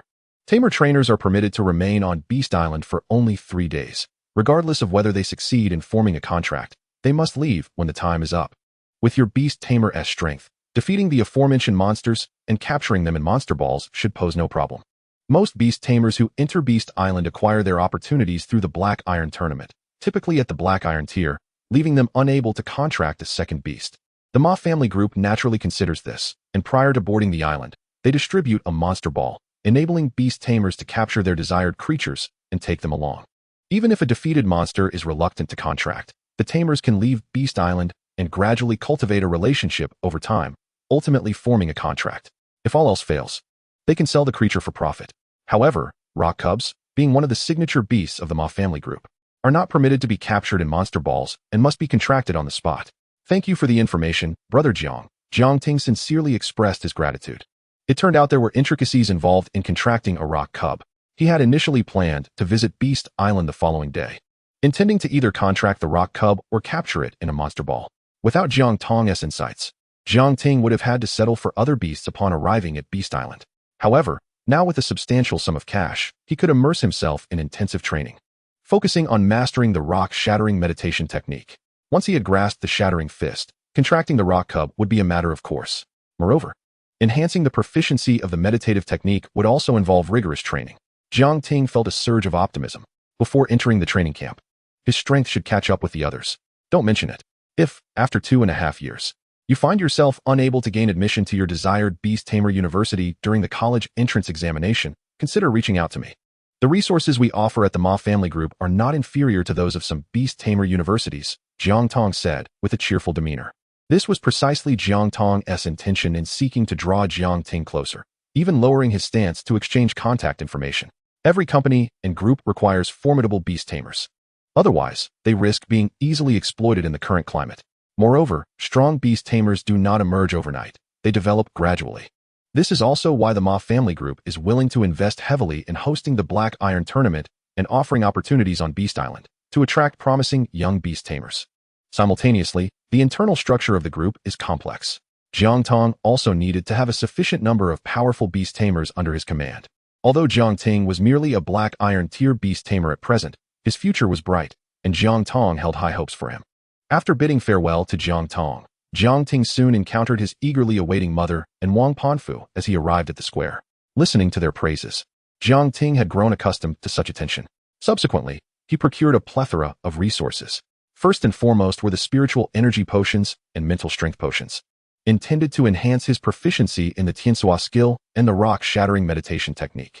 Next came the wind elemental earth treasure resources, aimed at elevating Tiansua's level. Time passed steadily. Within Jiang Ting's courtyard, the rock-shattering meditation technique has reached great accomplishment, granting the skill-shattering fist. A surge of information flooded into Jiang Ting's mind. It was the shattering fist. He had attained great accomplishment. Jiang Ting opened his eyes, his expression brimming with excitement. Chapter 44, Bronze Tier, The Solitude of a Self-Training Eagle. The rock-shattering meditation technique, a level 2 meditative technique. With Jiang Ting's mental strength, he could only practice at a maximum of 5 times a day. To elevate a meditative technique to great accomplishment requires 1,000 proficiency points. If one were to progress methodically at 5 points per day, it would take 200 days. However, with the aid of some mysterious force, Jiang Ting managed to elevate the rock-shattering meditation technique to great accomplishment in merely 20 days. Were it not for the limitation on consuming potions in a short time, he could have compressed the timeline even further. Nonetheless, achieving great accomplishment in a level 2 meditation technique within 20 days would surely create a stir, shocking all beast tamers if word were to spread. The expenditure on mental strength potions reached an astounding nearly 480,000. The first-tier mental strength potions vary in effectiveness. The cheapest costs 1,000 and can restore the mental strength of a low-level Black Iron tier beast tamer, while the best is priced at 3,000 each and can fully restore the mental strength of a high-level Black Iron tier beast tamer. Jiang Ting utilized the finest first-tier mental strength potions. 180 units amounted to 540,000. However, with a 10% discount membership card, the total expenditure was just over 470,000. This was not the end of it. As Jiang Ting diligently consumed potions and trained vigorously, Tiansua was also hard at work. Initially, he acquired 3 pieces of wind elemental earth treasure resources, elevating Tiansua's level. Although he had not yet broken through to the bronze tier, he was close. With the remaining funds, he purchased more spiritual energy potions to elevate the wind pressure cannon skill to great accomplishment, resulting in an intriguing effect. Let us test the shattering fist's effectiveness. Jiang Ting stood up and walked toward the courtyard entrance. Just as he stepped outside, he spotted Tianxua soaring joyfully from the riverside. Caw-caw. Tianxua landed before Jiang Ting, flapping its wings. Beast Tamer, when will you take me to battle Old Mu? At Jiang Ting's words, his lips twitched. Given Tianxua's current skill set and proficiency level, there is no need for any tactics. Simply ascend into the skies and unleash each skill in succession. Old Wood will undoubtedly scurry in fright, and with a moment's carelessness, he may even sustain serious injuries. After all, Old Wood is merely an ordinary vine dog. Upon graduating, Jiang Hong opted not to pursue a career as an adventurer, but instead chose to work within the city, thereby failing to invest any resources into training Old Wood. His combat prowess resides at the lower end of the high bronze tier, while his defenses are neither particularly weak nor exceptionally strong. Jiang Hong harbors no desire for Old Wood to be harmed. Eureka! Jiang Ting's gaze flickered as he began to formulate his words. Tianxua, Old Wood has secretly approached me. He expressed that he finds your relentless efforts admirable and acknowledges his inferiority. Moreover, considering Old Wood's advanced age, is it not unfair to challenge him, thus taking advantage of the young over the old? Jiang Ting spoke softly, coaxing gently. Caw. Tianxua, upon hearing this, displayed a glimmer of intelligence in his eyes, nodding vigorously in agreement. Indeed, although he could not comprehend the nuances of the Beast Tamer's words regarding admiration or unfair advantage, he grasped that the Beast Tamer was praising him. I, Tianxua, truly am the sovereign of the skies. Caw. Tianxua declared, strutting confidently towards the riverbank to autonomously practice his skills, Hurricane Whirl and Thousand Blade Wind Wall, both of which had yet to reach mastery. Since Old Wood is no match for me, I shall focus on honing my skills first. I eagerly await the next worthy adversary. Jiang Ting stood astonished, having deciphered the meaning behind Tianxua's cawing through their bond. Recently, he had been encouraging Tianxua's training, casually remarking that Tianxua was the most diligent beast he had ever seen and destined to be the future ruler of the skies. To his surprise, Tianxua still remembered this remark and the title. If others were present and could comprehend the language of the eagles, Jiang Ting felt he could easily dismiss them with a mere flick of his toes. However, strictly speaking, Tianxua's potential to become the sovereign of the skies could not be dismissed as mere fanciful thinking. With relentless effort and determination, a bright future lay ahead. As for Tianxua's final words, they served as a reminder. Old Wood was no longer capable, and it was essential to find a suitable, worthy foe for Tianxua. Perhaps this could lead to Tianxua's automatic skill comprehension, thereby saving a significant amount in skill gem expenses. Jiang Ting gazed at Tianxua's industrious silhouette, murmuring to himself. After this brief interlude, Jiang Ting found a stone the size of a basin. Standing before it, he slightly closed his eyes. In the depths of his mind, two objects floated. One was a white cube, his first beast space. The other was a glowing symbol, which upon closer inspection revealed itself to be a fragmented stone. This was the skill emblem that coalesced in his mind after mastering the fragmented rock meditation. Jiang Ting himself utilized the fragmented rock fist without the need for a skill emblem, as it was intended for the fusion of contracted beasts, enabling them to grasp the technique, provided they were capable of using it. Tianxua, however, did not meet the criteria, lacking fists and possessing only wings. Jiang Ting opened his eyes, a flash of brilliance gleaming within them. His inner spiritual energy swiftly coursed along the pathway of the fragmented rock fist, forming a cycle. At the moment the cycle closed, he felt a surge of power blossom, coursing through his arm and into his right hand. Bang! Without hesitation, Jiang Ting struck down with his fist. The ground trembled violently, the basin-sized stone sinking into the earth, shards scattering everywhere. The stone shattered into countless pieces, with a significant portion of his fist embedded deep within. Such power! Jiang Ting pressed his left hand against the stone, withdrawing his right hand, and upon striking a person, one punch could likely render them entirely incapacitated. With the fragmented rock fist in his arsenal, if a beast of equal rank dared to approach, Jiang Ting would not be without means of retaliation. After testing his fragmented rock fist, Jiang Ting glanced at his personal status panel. Beast Tamer, Jiang Ting. Current strength, high black iron tier. Meditation techniques, Wind Whisper Meditation, Level 1, Mastery. Eye of Data Meditation, Level 1, Mastery. Fragmented Rock Meditation, Level 2, Mastery. Additional effects, Wind Whisper Energy, Eye of Data, Fragmented Rock Fist. Skills, none. Notably, as the Fragmented Rock Fist derived from the Fragmented Rock Meditation, its proficiency was innately at mastery level. The effect of the mastery level of the Fragmented Rock Fist was simple yet brutal. Upon striking a target, it easily shattered their defenses. If Tianxua's Wind Pressure Cannon served as a penetrating armor-piercing attack, then the Fragmented Rock Fist represented an entirely different form of armor penetration. Upon reviewing his status panel, Jiang Ting smiled. In terms of equivalent ranks, there was likely no beast tamer in the world who could rival him. Just then, a sound reminiscent of shattering echoed in his mind. Immediately, Jiang Ting keenly sensed a shift within his body. Strength, speed, reaction. Had he truly broken through to the low bronze tier? Jiang Ting was momentarily stunned, followed by exhilaration. Having ascended to the bronze tier, he merely needed to complete the construction of his second beast space to contract the rock cub on 10,000 Beast Island. Caw. At that moment, Tianxua, sensing something amiss, flew over. Upon feeling the potent spiritual energy emanating from Jiang Ting, which surpassed his own, Tianxua was left astounded, staring incredulously at Jiang Ting. Beast Tamer. How is it that you are leveling up faster than I am? Is this reasonable? Well, my rapid advancement is indeed a good fortune. Jiang Ting chuckled as he stroked Tianxua's head. If you were to level up while I remained at the Black Iron tier, you would be unable to progress. The hierarchical structure dictates that a beast's rank cannot exceed that of its tamer. If the beast tamer's rank is Black Iron, then the beast will inevitably remain at the advanced Black Iron tier. As for the breakthrough in levels, it was entirely plausible. After all, Jiang Ting had devoted the past 20 days to intensive training with the fragmented rock meditation, enhancing his proficiency. Moreover, as a level 2 meditation technique, its training effects surpassed those of a level 1 technique. Let's return to the beast space. I need to collect the spatial crystal from the school, aiming to construct the second beast space tonight. This way, we can set off tomorrow to contract the second beast. You'll finally have a training companion. Jiang Ting proposed. Caw. Tianxuan nodded vigorously, his eagle eyes brimming with anticipation. The prospect of a new companion was simply splendid. Otherwise, training alone as a solitary eagle was exceedingly lonely.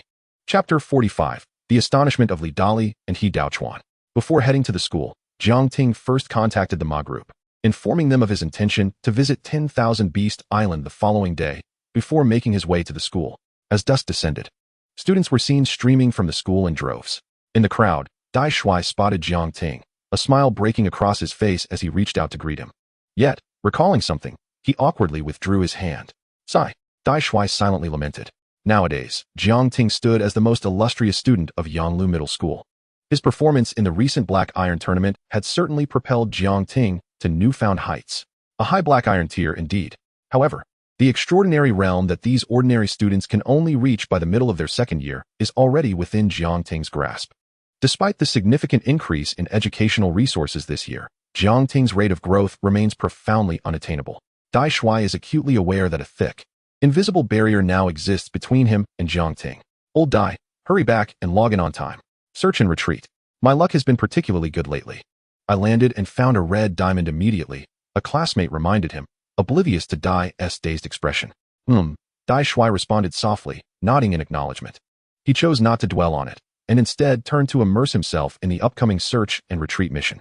In Daijia County, at the Jinxiu Garden community. This complex is wholly constructed by the Ma group and is designated for the accommodation of its employees. At that moment, within a certain unit of a particular room, a young woman declared, Sister, I understand. Yes, Jiang Ting from Yanglu Middle School. Once we enter the training camp, I will make him realize what it truly means to be a genius beast master. With his capabilities, he is unworthy of Sang Bieji, and he will undoubtedly feel compelled to withdraw, replied a handsome young man wearing gold-rimmed glasses, nodding repeatedly. This young man is Li Dali, the cousin of Sang Bieji's best friend, Li Shilu. I want to say more, sister. I need to rest well to recharge for tomorrow's trip to Wanshou Island. My father said this opportunity is what he earned after 5 years of working for the Ma group. Even if I cannot contract with a rock cub, I must at least secure a thunder spirit or an ice beast, Li Dali said with a wry smile. All right, then rest well. But remember, make him understand the truth, that he and Bieji are from entirely different worlds, and his presence will only be a burden to her. But do not harm his beast or injure him, Li Shilu reiterated. She recognized that Sang Bieji was infatuated. First, there were the potions, then the meditation techniques. She could hardly fathom what else would follow. However, she was certain that whatever Jiang Ting requested, Bieji would undoubtedly provide without hesitation. If Jiang Ting were to demand training resources, even Bieji's immense potential would falter without the necessary support. As for Li Shilu's concerns, they stemmed from various considerations. Being Sang Bieji's close friend, she genuinely cared for her well-being and did not want Jiang Ting to become a hindrance, lest she lose a friend of immeasurable potential in the future. After ending the call, Li Dali casually tossed his phone onto the bed. Jiang Ting and Sang Bieji are a perfect match. Who are you to meddle? Bieji's parents Haven T even expressed their opinions. and you're already scheming to tear them apart. You want to play the good guy, but I'll gladly take on the villain role. Dream on.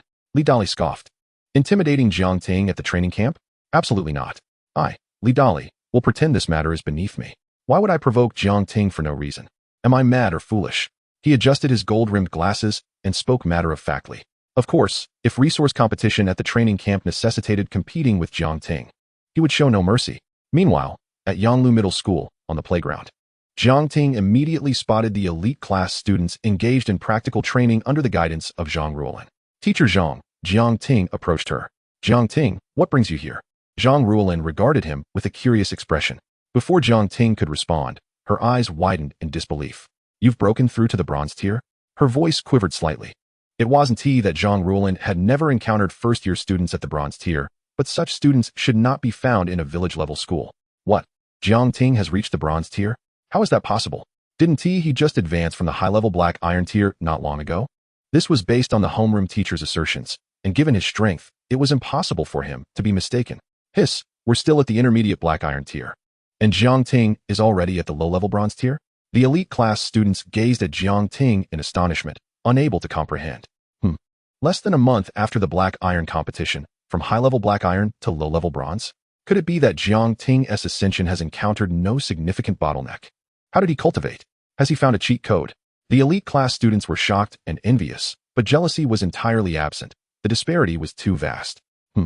Nearly half of the rewards I obtained from the black iron competition were spent on mental power potions for cultivation, Jiang Ting admitted candidly.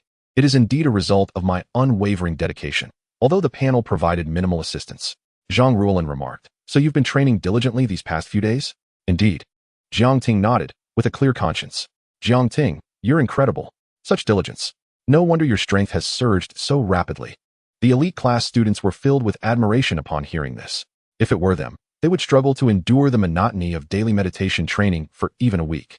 All right, although Zhang Ruolin still harbored some skepticism, even with the aid of potions or intensive training, Jiang Ting's rate of improvement still seemed incongruous. However, she refrained from probing further and instead inquired about Jiang Ting's sudden visit. Spatial crystal. No problem, follow me. Zhang Ruolin instructed the other students to take a 10-minute break.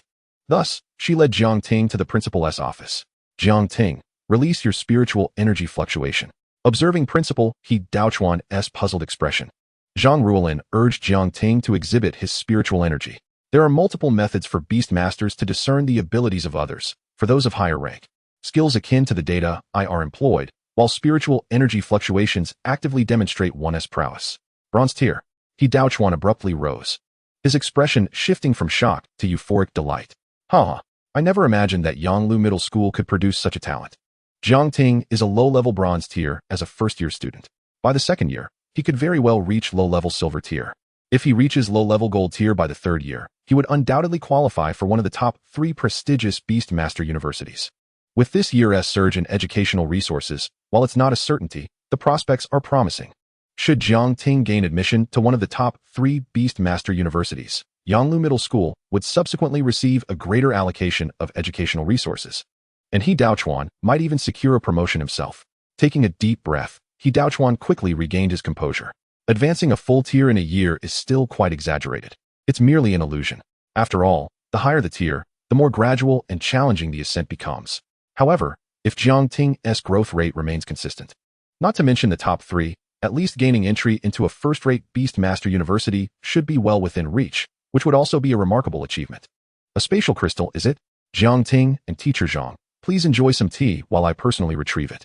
He Daochuan first poured Jiang Ting a cup of hot water and then filled a cup for Zhang Ruolin before departing to fetch the spatial crystal. Chapter 46. The construction is complete, ascending to Wanshou Island. Here you go, this is the spatial crystal. Shortly thereafter, He Daochuan returned. A diminutive, crystalline stone, no larger than a fingernail, appeared in his hand. Jiang Ting received it, feeling a peculiar energy coursing within the stone. This was a space crystal, a resource of the spatial category. As he sensed the cool touch of the crystal, Jiang Ting couldn't help but reflect. Although he could perceive the flow of energy within the stone, it seemed that this energy resided not within the crystal itself, but in another dimension. Despite its modest size and classification as a first-tier heavenly material, its value was astonishingly high. If taken to market, it could easily fetch 1 to 2 million. The recording is activated. Jiang Ting, You can now construct your second beast space, He Daochuan announced while holding his phone. Space crystals are strategic resources, and the islands capable of producing them are controlled by the 5 great nations. The Great Xia Kingdom generously provides one space crystal free of charge for students who reach the bronze tier, allowing them to establish their second beast space. Jiang Ting, without further ado, settled on the ground, placing the space crystal on his crossed hands. He closed his eyes and began to operate the Shattered Rock meditation, initiating the absorption of the crystal's energy against his palms. The construction of the beast space was remarkably straightforward. Upon absorbing the spatial power from the crystal, it would naturally manifest within the Beast Master's mental realm. The initial size would be 1 cubic meter, expanding in accordance with the Beast Master's strength. However, growth would cease once it reached 10 cubic meters. To further enlarge the beast space, the Beast Master would need additional space crystals or other suitable spatial resources. In his mind, beside the Tizot beast space, a glimmer of white light appeared. Upon closer inspection, Jiang Ting noticed that the space crystal in his hand had slightly diminished in size. This was astonishing. Jiang Ting's meditation technique was of the 2nd tier, and judging by the speed at which he absorbed the space crystal, his proficiency must be remarkable, likely at the minor achievement level. He Daochuan and Zhang Ruolin exchanged astonished glances. The rate of absorption was contingent upon the meditation level and proficiency of the Beast Master, and Jiang Ting's rapid absorption clearly indicated a commendable level of skill. It should be, Zhang Ruolin remarked, maintaining a degree of composure. She had anticipated this, for otherwise, Jiang Ting would not have ascended so swiftly to the lower bronze tier. However, neither dared to speculate boldly. Jiang Ting's meditation technique was not merely at the minor achievement level, but rather at the major achievement level. Approximately 10 minutes later, the space crystal in Jiang Ting's hand was entirely consumed. He exhaled deeply, opening his eyes. The construction of his second beast space was complete. Now, within his mental realm, he possessed 2 beast spaces. The Tizot beast space was at its maximum size of 10 cubic meters, while the newly created space for the rock cub was merely 1 cubic meter. However, as the beast space naturally absorbed the ambient spiritual energy, it would gradually expand to 10 cubic meters. Congratulations, Jiang Ting. You have successfully constructed your second beast space. He Daochuan and Zhang Ruolin congratulated him as he uploaded the recording to the Education Bureau. This was a precautionary measure to prevent the space crystals from being resold or misused. Thanks to the guidance of Teacher Zhang and the principal, Jiang Ting smiled, offering a polite acknowledgement before adding, "If there is nothing else, I shall take my leave." Wait. Zhang Ruolin called out, "It would be wise not to choose the rock cub as your target tomorrow. They are challenging to contract, as they only regard the Beast Master's own martial prowess. You might consider alternatives, such as thunder spirits or ice spirits, both of which are excellent choices." Teacher Zhang was correct. Even among students from key municipal high schools, those capable of contracting rock cubs were exceedingly few. He Daochuan nodded in agreement. However, as soon as he finished speaking, both he and Zhang Ruolin widened their eyes in disbelief. Bang! Jiang Ting, with his feet planted firmly, unleashed a powerful punch into the air. A faint yellow glow enveloped his fist as he struck, producing a resounding whoosh that echoed through the space. The fierce gust from his punch sent papers flying from the desk. He Daochuan and Zhang Ruolin were left speechless, staring in astonishment. Principal, Teacher Zhang, if there are no further inquiries, I will take my leave. I have to prepare for the rock cub tomorrow, Jiang Ting said with a smile, retracting his fist and observing the stunned expressions of the two. The next day, at 8 in the morning, Jiang Ting arrived at Yida Plaza, guided by the information provided by the Ma Group. At the center of the plaza, an eagle-headed, lion-bodied beast awaited, alongside a middle-aged man clad in the Ma Group's signature black combat attire. Please wait a moment. 2 more individuals will be joining us for the 10,000 Beasts Island, the middle-aged man stated after verifying Jiang Ting's identity. Soon, the other 2 individuals arrived, roughly the same age as Jiang Ting. However, he keenly noticed that one of them, a boy with gold-rimmed glasses and a refined appearance, lingered his gaze on Jiang Ting for a brief moment. Shortly after, the Wind Griffin, nearly 6 meters in length and the size of a sedan, effortlessly soared into the sky, carrying the 4 of them. Once the Tizot reaches the high bronze tier, it will be able to fly with me too, Jiang Ting mused as he settled on the broad back of the griffin, feeling the transition from the harsh, biting winds to a gentle breeze. Though not his first experience of flying on a beast, it was always someone else's. After a day's journey, a lush island emerged on the horizon. The skies, land, and ocean surrounding the island were patrolled by powerful beasts, indicating an exceptionally high level of vigilance. It would be nearly impossible for anyone to infiltrate unnoticed. The Wind Griffin landed beside a building at the island's edge.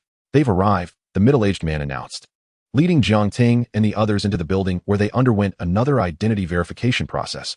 this time including an iris scan to ensure their identities were accurate. I will be your guide for this trip to 10,000 Beasts Island. Here is an introduction to all the creatures available on the island. Once you've made your selections, I will take you to attempt the contracts. A young man approached, distributing 3 monster balls to Jiang Ting and his companions. If they were unable to contract a creature on the spot, they could defeat their chosen monster and capture it in a monster ball to take home. With the exception of the rock cub, as the guide emphasized. I choose the rock cub, Jiang Ting declared promptly. Securing the contract would allow for a swift return to training. The other 2 looked at Jiang Ting in surprise, but refrained from openly mocking him. Bravery is a virtue of those hailing from rural villages, thought Li Dali, nudging his gold-rimmed glasses. And you too? The rock cub was the most famous creature of 10,000 Beasts Island. Having come this far, they certainly could not miss the opportunity. Li Dali spoke up. Very well. Follow me, classmates. Chapter 47. Confronting the rock cub submits. Before long, the guide led the trio through a lush forest and a fetid swamp until they arrived at a stony, rocky expanse. Those are the rock cubs. The guide pointed to a nearby area. Jiang Ting immediately turned his gaze, his eyes lighting up. On a man-made, dry riverbed lay 4 rock cubs. Standing over a meter tall, its overall hue is a rich, earthy yellow. The upper body is oval, with 2 obsidian-like eyes at the center, glimmering like black gems with a lively sheen. Sturdy, rock-like arms extend from either side, while the lower half resembles a swirling sandstorm, producing a soft, rustling sound. To Jiang Ting, this creature evokes the image of a spark from a pet-catching game, albeit with attributes shifted from fire to earth, and color transformed from red to earthy yellow. The rock cub is an elemental creature. As long as its energy core remains intact, it can self-repair even if its body is damaged, expending spiritual energy to do so. The guide gazes at the 4 rock cubs, filled with nostalgia. He once accumulated sufficient work hours for the Ma family group thanks to his father, ultimately reaching the Beast Island. However, he failed to successfully contract a rock cub, and now he stands at the golden rank. To contract a rock cub, one must be of the same rank. Otherwise, a higher-ranked beast master could easily overpower the rock cub with their superior level. Li Dali and another individual also fixate their gazes on the 4 rock cubs. Elemental creatures are generally known for their low intelligence, yet the rock cubs are an exception. While their temperament is relatively volatile, fortune can be both favorable and unfavorable. Among them, 1 rock cub stands out as the finest, possessing a stable demeanor and remarkable potential. The other rock cubs have only mastered 2 skills, while this one commands 4. The guide points to a specific rock cub, addressing the 3 individuals. Good fortune means they have arrived at the Beast Island and encountered this highly promising rock cub. Bad luck implies the guide's belief that they may not succeed in contracting it. After all, rock cubs do not respond to offerings of delectable treats or promises of grand vistas, nor do they trust declarations of becoming the mightiest beast master. They only acknowledge strength. Jiang Ting follows the guides. Activating his data eye, he indeed discerns the distinctiveness of this particular rock cub. Monster, rock cub. Current strength, low-level bronze. Attribute, earth. Skills, earth spike, rock fist, earth armor, earth wall. Bloodline, high-level bronze. Description, a unique creature born on Beast Island, boasting unparalleled defense for its rank. Initially slow in movement and lacking agility, it compensates for this weakness with extensive ground control skills upon evolution. This is the one. Jiang Ting feels a sense of satisfaction. This rock cub, having not undergone training, possesses 4 skills, indicating its high potential in this regard, potentially saving him a fortune in skill gems. Furthermore, its composed nature aligns with Jiang Ting's vision for a rock cub. With Tizot for swift movement, the rock cub's role is to draw fire, safeguard Jiang Ting, and later be armored to provide extraordinary defensive protection. You may now attempt to contract it. The rock cub will only utilize its rock fist skill. Feel free to engage. My windspeed monkey will ensure your safety. The guide summons a monkey beast master, standing half a man's height, with deep teal fur and a lithe physique. Without hesitation, Jiang Ting strides towards the rock cub. To his surprise, as he considers how to isolate a single rock cub, all 4 suddenly notice his approach. With their obsidian-like eyes shimmering, they dash towards him, lining up before him as if awaiting selection. Jiang Ting, momentarily taken aback, quickly realizes that this is not an instance of the rock cub willingly seeking a contract. Rather, it is an invitation for him to select one for combat, with the opportunity for a contract arising only upon victory. Unexpectedly, he finds himself facing a low-level bronze. However, even he cannot guarantee 100% success in defeating it, let alone the rock cub. Li Dali, observing Jiang Ting's choice, muses silently. The guide and the other individual, though silent, share similar thoughts with Li Dali, doubting Jiang Ting's capacity to successfully contract a rock cub. Bang! Jiang Ting decisively points to the rock cub that possesses 4 skills. The selected rock cub shifts slightly, maneuvering past the other 3 to position itself before Jiang Ting. It then crouches low, its fists smashing down onto the ground with a resounding thud. The rock cub signals that the battle has commenced. The guide, witnessing this, immediately shouts a warning to Jiang Ting. In the next moment, the rock cub springs into motion. As it moves, a faint yellow glow envelopes one of its fists. When the light dissipates, the fist appears significantly larger, resembling one crafted from stone. Boom. The rock cub's fist swings forth, sending a gust of wind howling. Jiang Ting's gaze sharpens as he sidesteps while unleashing his own spiritual energy, causing his white leisure attire to billow. Shattered rock fist. Crack. Jiang Ting's fist collides with the rock cub's back, causing a slight tremor in its body, and a glaring fissure appears where he struck. Hiss. That hurts. Jiang Ting inhales sharply. The pain radiating from his fist feels as though he struck steel rather than stone. Shattered rock fist. This skill is only attainable at the peak proficiency of the 2nd level Shattered Rock meditation technique. Li Dali, recognizing the Shattered Rock fist, widens his eyes in astonishment. It seems he is destined to succeed in contracting a rock cub today. These rock cubs have lingered on Beast Island for an extended duration, yearning for escape. Now, they face a beast master capable of inflicting damage upon them. The guide sounds equally astonished.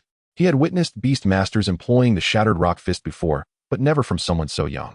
Yet, the rock cub's subsequent actions defy the guide's expectations. This promising creature appears to lack a strong desire to leave Beast Island. Instead, it pivots and unleashes another powerful rock fist towards Jiang Ting. Fortunately, Jiang Ting has perfected the wind breath meditation technique. He dodges the rock fist once more, silently reflecting. In a match of equal rank, beast masters are inherently weaker than monsters. The human body has its limits. In equal circumstances, speed, explosive power, and energy reserves, akin to a mana bar, cannot match those of an equally ranked monster. Thus, the rock cub's description of being slow and lacking agility is only in comparison to other monsters of its rank, not to beast masters. Were it not for his mastery of the wind breath meditation technique, which has granted him a slight boost in speed, Jiang Ting would likely have been whisked away by the wind speed monkey by now. Boom. The mist rock fist creates a crater in the ground, sending fragments flying like bullets. A moment's inattention could result in a direct hit from the rock fist, yet Jiang Ting feels no tension or panic. Rather, he senses a fervor coursing through his veins. Seizing the moment the rock cub withdraws its fist, Jiang Ting retaliates with another shattered rock fist, inflicting yet another crack upon the rock cub. At this juncture, due to the angle, no one notices the flicker of delight in the rock cub's eyes. After yet another failed assault, the rock cub's body bears an additional fissure from Jiang Ting's shattered rock fist. Just as Jiang Ting prepares for his next dodge and subsequent strike, the rock cub abruptly halts its offensive maneuvers. Yay! A deep yet clear call emanates from within the rock cub, its upper body bowing slowly towards Jiang Ting, nearly touching the ground. It acknowledges you. Quickly, proceed with the contract. The guide, upon witnessing this scene, trembled uncontrollably. Adhering to professional decorum, he promptly issued a warning. Meanwhile, Li Dali and his companion stood with wide eyes and mouths agape, large enough to fit 2.5 eggs. Chapter 48, Li Dali's Decision, Return. The contract was successful. Li Dali's golden-rimmed glasses slipped from his face. Yet, he remained frozen in place, as if he had been transformed into a statue. It was not until Jiang Ting retracted the rock cub and began to retrace his steps that Li Dali's mouth quivered, and he inhaled deeply. I too wish to contract a rock cub. Li Dali clenched his fist. Then go ahead and try.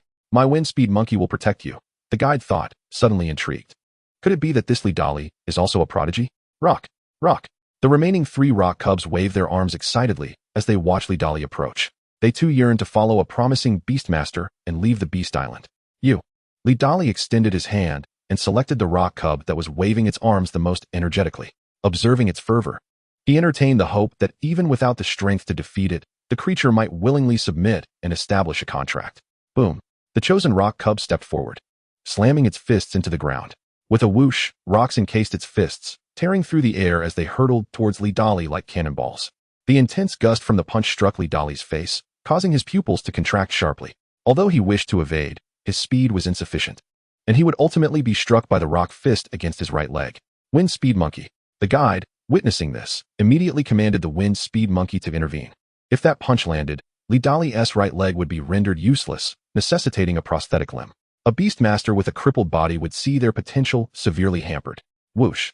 The Wind Speed Monkey let out a low growl, enveloped in a faint azure energy, as though donning a cerulean cloak. Just in time. Before the rock fist could connect with Lidali, the wind speed monkey embraced him and flung him away. Rock. The rock cub retracted its fist, shaking its head in dissatisfaction at Lidali's lack of ability. It then turned its attention to the last individual present. Actually, I'm not particularly keen on contracting a rock cub. Guide, let us head to where the other thunder spirits are. Despite the goodwill reflected in the looks the rock cub cast, the final individual's complexion paled, and he quickly spoke, his voice betraying his nervousness. Are you joking? Lidali's speed and reaction are both superior to mine. If he couldn't evade the rock cub's punch, I would merely be humiliating myself by trying. The individual thought to himself, the Jiang Ting who can contract a rock cub is simply extraordinary. An ordinary beast master of the same level is no match for him. Jiang Ting. The disheveled Lidali picked himself up from the ground, still shaken. Though disappointment lingered, he was somewhat prepared for it. After all, he had the self-awareness to recognize that his initial targets were not as formidable as the rock cubs, such as the thunder spirits or ice spirits. Cousin, you pushed me into the fire pit by having me target Jiang Ting in the training camp. Jiang Ting is so formidable. Even his second contracted beast is a rock cub, making him comparable to students from prestigious middle schools. Lidali pondered as he returned to the guide, his eyes flashing with determination. Once he returned, he would share this news with Li Shirlu. If Li Shirlu insisted on targeting Jiang Ting, then he would not hesitate to act as Jiang Ting's informant. At this moment, Jiang Ting, escorted back to Jiaxia County by the beast masters of the Ma group stationed at Beast Island, was unaware of the shift in Lidali's mindset. Accompanying him was a senior golden tier beast master, whose beast speed surpassed that of the one that had brought Jiang Ting to the island. Thus, within merely half a day's time, Jiang Ting was delivered to Yida Plaza. Thank you, Jiang Ting expressed his gratitude before hastening home. Observing Jiang Ting's departure, the escort did not return to Beast Island. He took out his phone and dialed a contact from his list. Lord Jiang, the Jiang Ting you asked me to keep an eye on has returned from Beast Island. Oh, he went to Beast Island so quickly? On the other end of the line, Jiang Tong, who was brewing tea, paused in surprise. Jiang Tong believed he had a good sense of character. Initially, he had thought that given Jiang Ting's temperament, he would not venture to Beast Island so soon. What beast did he contract or capture? A thunder spirit or an ice spirit? Did he attempt to contract a rock cub? How did it go? Jiang Tong inquired casually. Pouring tea from the kettle. Contracts are made on the spot, while captures cannot be contracted immediately and must be stored in monster balls. Each monster is an individual with its own unique personality. Even if it is defeated, if it is unwilling to contract immediately, it is not uncommon for the Beastmaster to need time to cultivate a bond before successfully contracting the creature. The contract was successful. It was a rock cub. According to the information relayed by the guide, Jiang Ting had used his shattering rock fist to strike the rock cub repeatedly until it submitted, completing the contract on the spot. Splash. Only when the tea overflowed from the cup did Jiang Tong snap back to reality. Ha ha ha, excellent, he exclaimed. According to records, those who contract rock cubs will, barring any unfortunate events, have a 70% chance of being at least platinum tier, which is exceptionally powerful. Jiang Tong laughed heartily. Satisfied as he hung up the phone, he lifted the steaming teacup and drank the scalding tea in one gulp. The subsequent evolution routes for the rock cubs and the corresponding armament meditation techniques were all under the purview of the Ma group. Beast masters who contracted rock cubs ultimately joined the Ma group to gain access to the evolution paths. Jiang Tong felt that Jiang Ting would be no exception. With the reputation of successfully contracting a rock cub, he would send Jiang Ting 100,000. Any exclusive competitions within the group would also be arranged for him to participate in. Jiang Tong quickly made this decision in his mind. He was not motivated by the expansion of the Ma group, but rather by the desire to cultivate a relationship with Jiang Ting. Within the expansive Ma group, there were numerous factions and cliques. To acquire greater benefits, it depended on which faction possessed the most powerful beastmasters. Jiang Ting was not yet a strong individual, but he certainly showed promise. 100,000 was a considerable amount for an ordinary beastmaster, yet for Jiang Tong, it was but a trifling sum. Seizing the opportunity to build a rapport with Jiang Ting before he fully matured was a highly worthwhile investment. Even if later on, Jiang Ting failed to become the powerful figure anticipated, or if he met an untimely demise, that 100,000 would be merely a minor loss. It was akin to the difference between an ordinary person and a wealthy heir starting a business. An ordinary person might have to empty several wallets to launch an enterprise, and a failure could burden their entire family, plunging them into despair. However, for a wealthy heir, a failed business venture would merely be an experience, a minor setback. Noon arrived, and the sun blazed fiercely. Jiang Ting returned to the courtyard of his home. The pet base established by Jiang Hong and Zhou Yin had been finalized a few days prior. However, in the initial stages of the pet base, There were numerous tasks to attend to, leaving the house devoid of any other occupants. Caw, caw. Jiang Ting summoned his two beasts, one behind the other. First came the Tizot, soaring from the pale blue magic circle, rising on a current of air, its wings edged with vibrant energy. The summoning circle for the rock cub was distinctly different from that of the Tizot. Caw. Tiansuo landed gracefully on the ground, tilting its head in curiosity and anticipation for the debut of its younger sibling. Chapter 49, Tyrant, unacquainted, entering the training camp. Within the ochre-hued magical array, a whirlwind of yellow sand first swept through, and then, above the swirling sands, solid rocks began to materialize. As the rocky cub emerged from the edges of the array, intricate bronze symbols glimmered enigmatically. A dense aura began to emanate, seemingly drifting, yet it was incapable of flight. At this moment, Jiang Ting observed the rocky cub, realizing that the swirling yellow sand around its lower half resembled the legs of other creatures. Though it appeared to be suspended in midair, it was merely an optical illusion. Chirp chirp. Upon witnessing the emergence of the rocky cub, Tiansuo's eyes sparkled with delight as it swaggered over, adopting the demeanor of an elder brother, extending its wings in an attempt to pat the rocky cub's head. Hello, little brother. All beasts under the control of a beast master, even at lower levels, could communicate in a vague manner through vocalizations. However, for wild and unclaimed monsters of different species, such communication was impossible. They could only discern the emotional undertones of the calls to gauge the other's disposition. Rocky. The rocky cub subtly retreated, evading Tiansuo's wing, which fell empty. The courtyard fell into a sudden silence, save for the soft rustling sounds emanating from beneath the rocky cub. Elder brother? My apologies, but I am not familiar with you. It replied. Chirp chirp. Tiansuo retracted its wings in disbelief. I arrived first. I am the elder brother. Cough cough.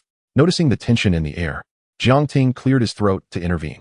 He had anticipated the initial encounter between Tiansuo and the rocky cub. Tiansuo eagerly awaited the arrival of a new companion, longing for a little brother. Meanwhile, the rocky cub species inherently revered the strong, as evidenced by its choice of beasts. It's not quite right to keep calling you Rocky. In the future, should you evolve into the formidable Fist Rock Lord, I shall call you Tyrant. All enemies shall be vanquished by your fists. Rocky. Upon hearing this, the tyrant's swirling yellow sand intensified, and a deep, resonant call of joy emanated from it, clearly pleased with the name Jiang Ting had bestowed. I shall first impart to you a basic skill, Shadow Rock Fist. Jiang Ting got straight to the point, ready to teach the tyrant this skill. Rocky. The tyrant's dark eyes sparkled with excitement. The Beast Master is truly remarkable. To directly teach me a skill. Chirp chirp. Tiansuo interjected, feeling slighted. Beastmaster, this is favoritism. I have followed you for so long and have yet to receive a skill, while Tyrant, who just arrived, already has one. Everyone gets their turn. This is not favoritism. Jiang Ting explained with a hint of exasperation. Tiansuo lacked the necessary appendages for the Shadow Rock Fist, making it difficult to impart that particular skill. However, once he acquired suitable meditation methods later on, Tiansuo would also learn new wind-based skills through the system interface. Chirp chirp. Feeling disheartened, Tiansuo could only nod in reluctant acceptance. Then, Jiang Ting placed his palm upon the tyrant's forehead and closed his eyes, guiding the skill emblem from his mental realm toward the tyrant. Soon, the emblem fused with the tyrant's being. Boom. A torrent of information surged into the tyrant's mind, and the earth-based spiritual energy within it began to circulate rapidly along the route dictated by the Shadow Rock Fist. However, the same skill manifested differently in beasts and their masters due to their distinct bodily structures. Fortunately, the skill emblem would assist the beast in adjusting its energy flow, provided it met the necessary conditions. Rocky. The tyrant quickly sensed its mastery of the Shadow Rock Fist, achieving a high level of proficiency. Eagerly, it requested to test the power of the skill. Jiang Ting readily agreed, wanting to witness the distinction between the Shadow Rock Fist as executed by a beast master and a beast. Thus, he led the tyrant to the riverbank, where Tiansuo was engaged in releasing 1,000 blades wind wall. Upon seeing Jiang Ting approach with the tyrant in front of a massive boulder, Tiansuo paused its training to observe. Rocky. The tyrant took note of the 1,000 blades wind wall that Tiansuo had conjured but appeared unconcerned, deeming it not particularly formidable. Strike the boulder ahead. Before them stood a towering boulder, 2 meters high. This was no ordinary stone. Years of exposure to the elements and the nurturing energies in the air had rendered it exceptionally robust, nearly as solid as steel. Jiang Ting estimated that to shatter it, one would require a mid-level bronze beast, and not just any mid-level bronze beast, but one belonging to a genius beast master. Boom. The tyrant unleashed its fist. A blinding yellow radiance erupted, accompanied by a piercing sound that cut through the air. Crack. The boulder trembled violently, fissures appearing around the point of impact. As the cracks multiplied and spread with increasing speed, the boulder ultimately shattered with a resounding crash, scattering fragments across the ground. How powerful! Jiang Ting marveled. One punch from the tyrant could likely overwhelm even the most formidable high-level bronze beasts. With the tyrant's prowess, Jiang Ting felt optimistic about securing more resources in the upcoming training camp. However, he did not allow himself to bask in self-satisfaction, as his other 4 skills remained at merely proficient levels. I'm running low on funds, he mused, scratching his head. Being a beast master, one could earn swiftly but also spend just as quickly. At that moment, a call from Zhang Ruolin interrupted his thoughts. Jiang Ting, you're back. The county-level training camp will commence in 7 days. Prepare yourself. However, the confidentiality measures this time have been quite stringent, and I could not obtain all the details. I can only send you some information about the more formidable students via your QQ. Thank you, Teacher Zhang, Jiang Ting replied, glancing at the materials Zhang Ruolin had sent. By the way, you returned so quickly. Which beast have you contracted? Rocky, he said. As soon as the words left his lips, he distinctly heard a gasp from the other end of the line. After chatting for a brief moment, they concluded the call, and Jiang Ting began perusing the materials sent by Zhang Ruolin. He noted the profiles of potential competitors in the training camp and felt a twinge of pressure. Most were low-level bronze students, but some were mid-level bronze. These mid-level bronze students were not ordinary beast masters. Their beasts' combat abilities surpassed those of typical counterparts. Given Jiang Ting's current 2 beasts, he could not claim with absolute certainty that he would dominate them. Tianxua was relatively well-equipped with several high-level skills and combination techniques. But the tyrant, having just been contracted for half a day and not yet trained, posed a challenge. Most crucially, Jiang Ting lacked the funds for training at this moment. Just then, his phone vibrated again. Upon checking, he found a congratulatory message from Jiang Tong along with a transfer notification. An investment to win me over? Jiang Ting pondered as he looked at the 1 million transfer, ultimately deciding to accept it after a moment's contemplation. He is not an ignorant child. Jiang Tong's unabashed attempts to forge a connection stem from his belief that Jiang Ting will eventually align with the Yin Zai's evolutionary path and adopt the militarized meditation techniques to join the Ma group, thereby laying the groundwork for Jiang Ting's future affiliation with Jiang Tong's faction. However, my hopes of joining the Ma group are rather dim, unless I fail to gain admission to one of the 3 prestigious Beast Master universities. Jiang Ting shook his head. When faced with the choice between the 3 top-tier Beast Master universities and the Ma group, anyone would unhesitatingly choose the former. After all, the Ma group is merely backed by a single starry master beast tamer, while the 3 leading universities have the entire Xia kingdom behind them. The students who gain entry into these elite institutions are far from ordinary beast tamers. Their network of connections vastly surpasses that of the Ma group. Nevertheless, Jiang Ting feels indebted to Jiang Tong, and should Jiang Tong require assistance in matters that do not compromise his principles, Jiang Ting would not hesitate to lend a hand. With the 1 million provided by Jiang Tong, Jiang Ting promptly purchased spiritual energy potions. It's time to push himself to the limit. In 7 days, the training camp will commence. Jiang Ting accompanied Zhang Ruolin to Qingting High School in Dijia County. Chapter 50, Embracing the Light, Tyrant vs. Ice Spirit. The playground of Dijia County was bustling with activity. Jiang Ting casually scanned the crowd, estimating nearly 600 individuals present. The vast majority were first-year students from Qingting High School, while a handful, like Jiang Ting, had emerged from village-level island training. After a brief communication with the faculty, Zhang Ruolin instructed Jiang Ting to join the group of students. His arrival captured the attention of many, as each participant in this training camp was a competitor to one another. A low-level bronze. This individual is no ordinary contender. I wonder which village-level student he is, as his rank is on par with ours.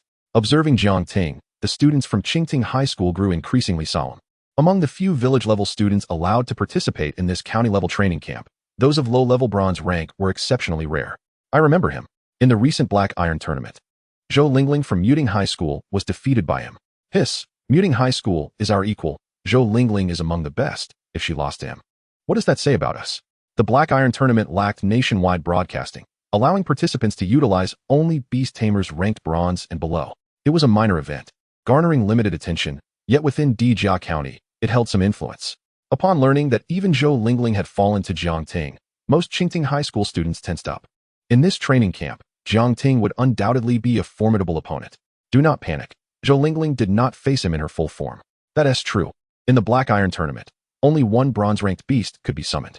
We enjoy resources that surpass his. How could we falter before even clashing? Jiang Ting is the challenger. He should be the one fearing us.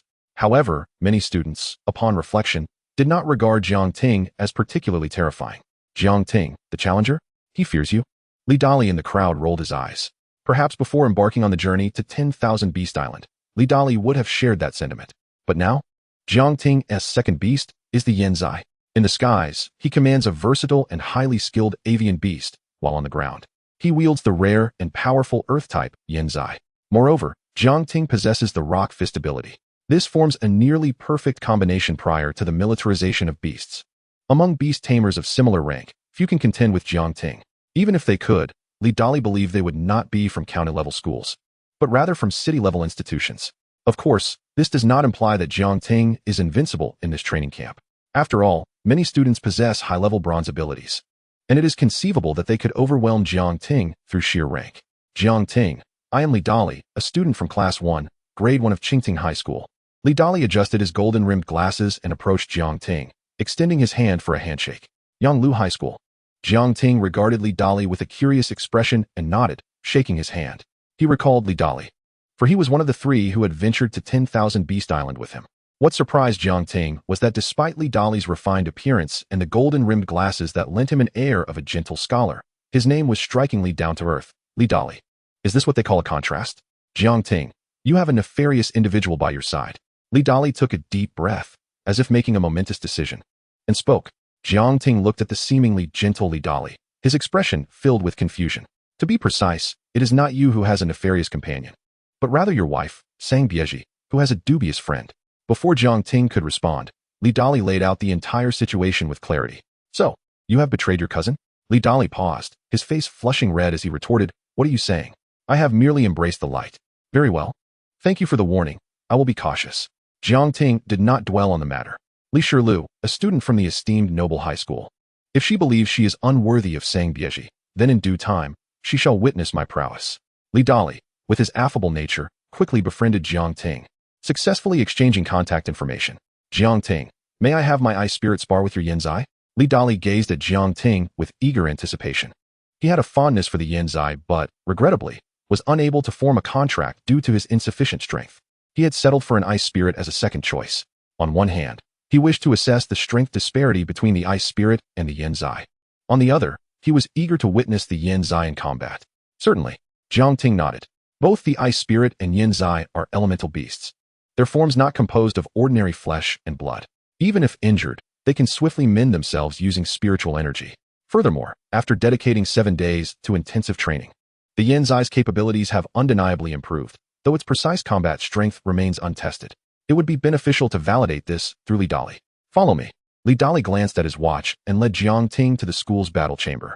As expected of a county-level school, Jiang Ting marveled at the silver battle chamber. The chamber was equipped with laser scanners, and 4 cameras hung from the ceiling, ensuring no blind spots. The laser scanners were designed to gather data on the beasts, while the recordings allowed for battle reviews, enabling students to recognize their beast's shortcomings, weaknesses, and areas for improvement. To the right of the entrance stood a medical cabinet, towering at 2 persons' height, through which one could see numerous healing potions, ensuring prompt treatment for any injured beast. In contrast, village-level schools like Yanglu High School lacked such amenities. No laser scanners, no battle review recordings, no medical cabinets. And even the battle arena was merely an open patch of the playground. Jiang Ting, we are ready to begin. A pure white magic circle materialized before Li Dali, and amidst swirling snowflakes, a figure emerged from the circle. It appeared as an enlarged 6-pointed ice crystal snowflake, emanating a faint chill. Beast, Ice Spirit. Current strength, low-level bronze. Attributes, Ice Element. Skills, Cold Wind, Ice Spike. Lineage, Advanced Bronze Tier. Description, a rare creature concealed within the ice-laden islands. Its population is scant. It can evolve twice subsequently without the need for evolution materials, achieving evolution upon reaching the required level, showcasing considerable potential. The Tyrant. Jiang Ting extended his right hand, pressing his palm downwards into the void. Boom. The ochre-colored magic array suddenly illuminated, revealing a looming figure within its confines. An overwhelming, intangible aura quietly permeated the battle chamber. Gulp. Li Dali's gaze was transfixed, watching as the Tyrant swallowed hard. Truly, it was a rock cub, exuding an unmistakable aura of dominance simply by its entrance. His ice spirit was utterly incapable of comparison. I shall commence my attack. Cold Wind. Li Dali immediately commanded the ice spirit to launch an offensive. Ice. The ice spirit's body split open at its center, unleashing a flurry of icy snowflakes that surged towards the Tyrant. Chapter 51. the whirlwind Leviathan, children, I am here. Wherever the cold wind passed, a delicate frost formed upon the ground.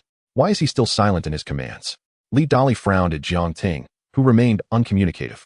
Beast masters can issue silent commands through their contracts, rendering it difficult for their adversaries to discern the skills being deployed by their beasts in real time.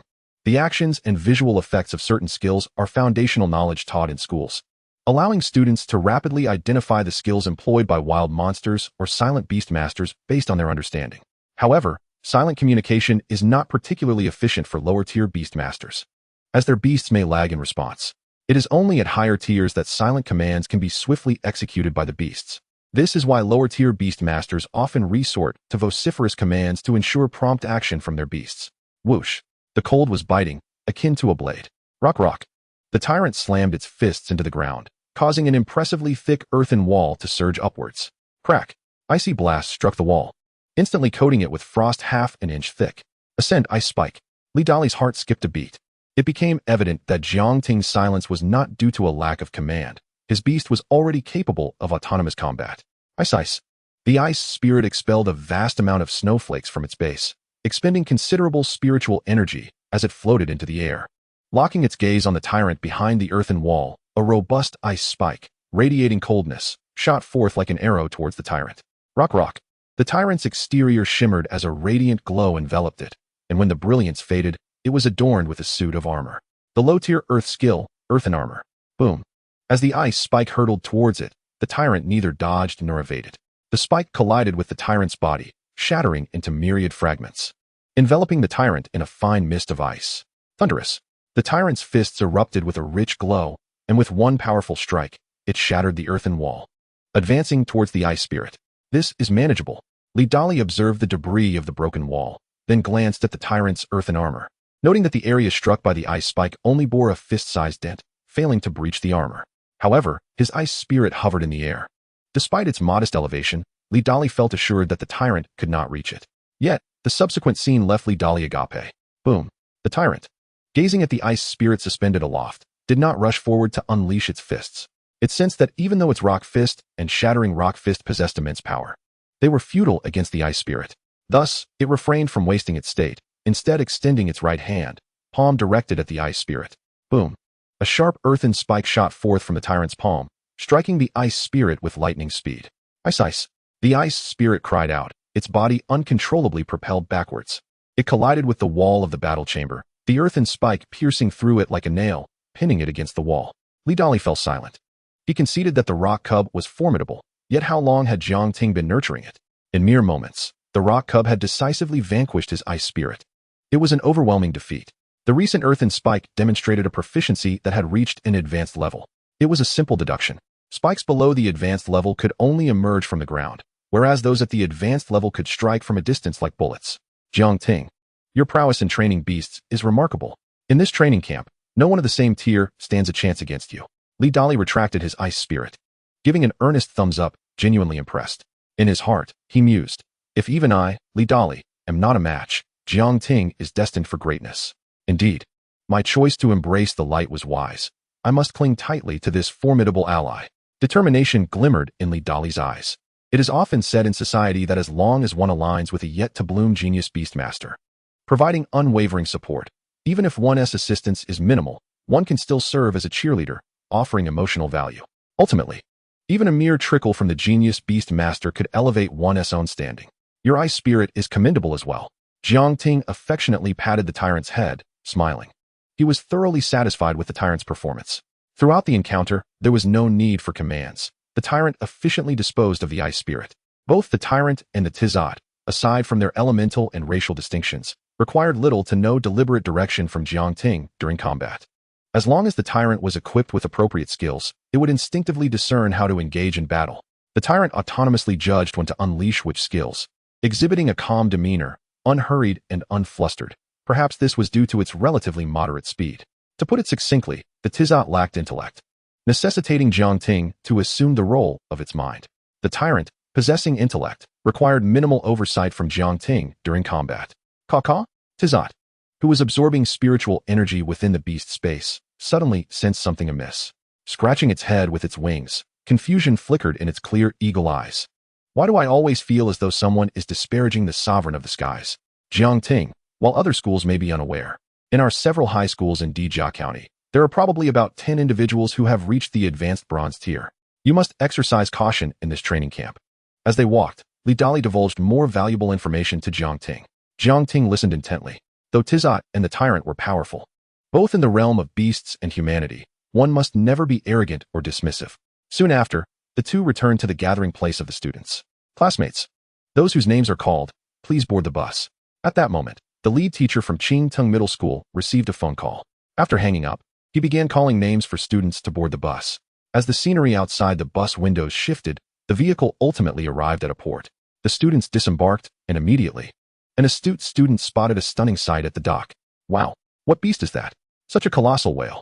I know. That is one of the beasts belonging to the esteemed Lieutenant Hu Tian of the Navy, known as the Whirlwind Leviathan. It is said to be 100 meters long, and seeing it today is truly awe-inspiring. My goodness, what a massive whale. How much sustenance must it consume each day to satiate its hunger? While we marvel at the awe-inspiring Jiangtian giant whale, your curiosity seems fixated on its daily intake. Are you also wondering how much it expels in a single event? Jiangtian himself gazes upon the Jiangtian giant whale, his heart filled with astonishment. At the dockside, a colossal black head looms, resembling a small hill. Its eyes, larger than grinding wheels, exude an air of terror even from hundreds of meters away. Such immense bulk, without even employing its skills. A mere swipe or collision could easily overwhelm an ordinary mountain. Jiangtian muses. The students are not the only ones awestruck. The teachers share in their wonder. Opportunities to observe a platinum-tier beastmaster up close are exceedingly rare. Just then, a black helicopter suddenly appears thousands of meters above. Following this, a figure leaps from the helicopter, descending straight down. Children, I am coming. A calm voice emanates from the slightly raised lips of the figure. Chapter 52, Super Beast State. One of the chief instructors, Hu Tian. Numerous students look up, their expressions filled with horror. How can someone survive a fall from such a height? Jiangtian narrows his eyes. Despite the individual still being high above, their voice resonates on the ground, indicating a power that is unfathomable. Not only could one survive a fall from 1,000 meters, but even from 10,000 meters, their body would sustain little harm. Each elevation in rank for a beastmaster, and their beast signifies a form of evolution, enhancing their physical prowess. Jiangtian recalls a time when he watched a daring outdoor streamer venture to a volcanic crater for a live broadcast, where he witnessed a muscular beastmaster swimming in molten lava, exclaiming, "This temperature is just right." The viewers were left in sheer disbelief. As the figure plummets, their descent accelerates, prompting many students to retreat in panic, fearing the imminent impact. Some timid students shield their faces, unable to bear the impending catastrophe. Buzz. Just as the figure is 300 meters from the ground, they casually wave their hand, unleashing a straight red beam that arcs and merges with their body. The figure transforms into a suave, rebellious young man. Upon absorbing the red ray, he undergoes a remarkable metamorphosis. His form expands rapidly, approaching 3 meters in length. Yet his battle suit, crafted from special materials, adapts seamlessly to his newfound size, avoiding any unsightly rips. His hands and feet morph into sharp red claws, ignited with flames, while feathers sprout from his visage, which once held a playful glint, now radiates an icy, captivating brilliance. With a flourish, wings spanning 3 meters unfurl from his back. Each vibrant red feather appears to be composed of burning flames. As he descends rapidly, akin to a figure falling from a stricken aircraft, he transforms into a light and graceful bird. With a gentle flap of his wings, he lands silently on the ground. This is the Super Beast state. It is said that a full-powered strike in this form could obliterate a mountain. Wow, he looks incredibly cool. How powerful. I wonder when I can achieve the Super Beast state. One might as well forget it. Attaining the Super Beast state, merging with one's beast, requires reaching the Diamond Tier. A Diamond Tier powerhouse? Is this young man already a Diamond Tier powerhouse? How terrifying. The students gaze at the red avian figure, their faces alight with shock, admiration, and longing. The Super Beast state. A single full-powered strike can shatter a mountain. Jiangtian observes the red bird man, his fists clenched. He can feel the immense energy pulsating within the avian form. This causes his blood to race uncontrollably, and his breathing quickens. When will I, too, reach the Diamond Tier and possess world-shattering power? Hello, students and teachers. I am Hu Tian, one of the chief instructors of the C7 training camp. The red bird man's slender beak opens and closes, articulating human speech. Is our training camp C7? It appears rather outdated. Indeed it is. Look at the other schools. They are all county-level students from our Jiang province. Not to mention city-level institutions, even county-level schools from other provinces likely surpass us with ease. One of the chief instructors is actually Hu Tian. Wait, isn't the chief instructor supposed to be of platinum rank? The students quickly seize upon this inconsistency. Isn't the Super Beast state meant for diamond tier? Could it be that the news is outdated and platinum tier Hu Tian has now advanced to diamond tier? Ahem. As Hu Tian, basking in the students' awe and adoration, hears doubts regarding his rank, he can no longer maintain his composure and clears his throat. Glancing at the figures who jumped from the helicopter, he flaps his wings behind him. In less than half a second, he transforms into a red flash, soaring hundreds of meters to land atop the Jiangtian giant whale, leaving behind a fiery silhouette. The figures descending from the helicopter summon their flying beasts without deploying their beast armaments. Despite the aura they exude sending shivers down the students' spines, they create little stir compared to Hu Tian's imposing super beast state. Is it really necessary? They are merely students. There's no need to waste spiritual energy showing off before them.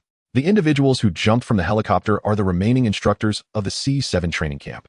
They, like Hu Tian, are from the same cohort of the five-clawed dragon corps of the Xia dynasty, familiar with one another, though their strength and rank do not match Hu Tian's. What are you talking about?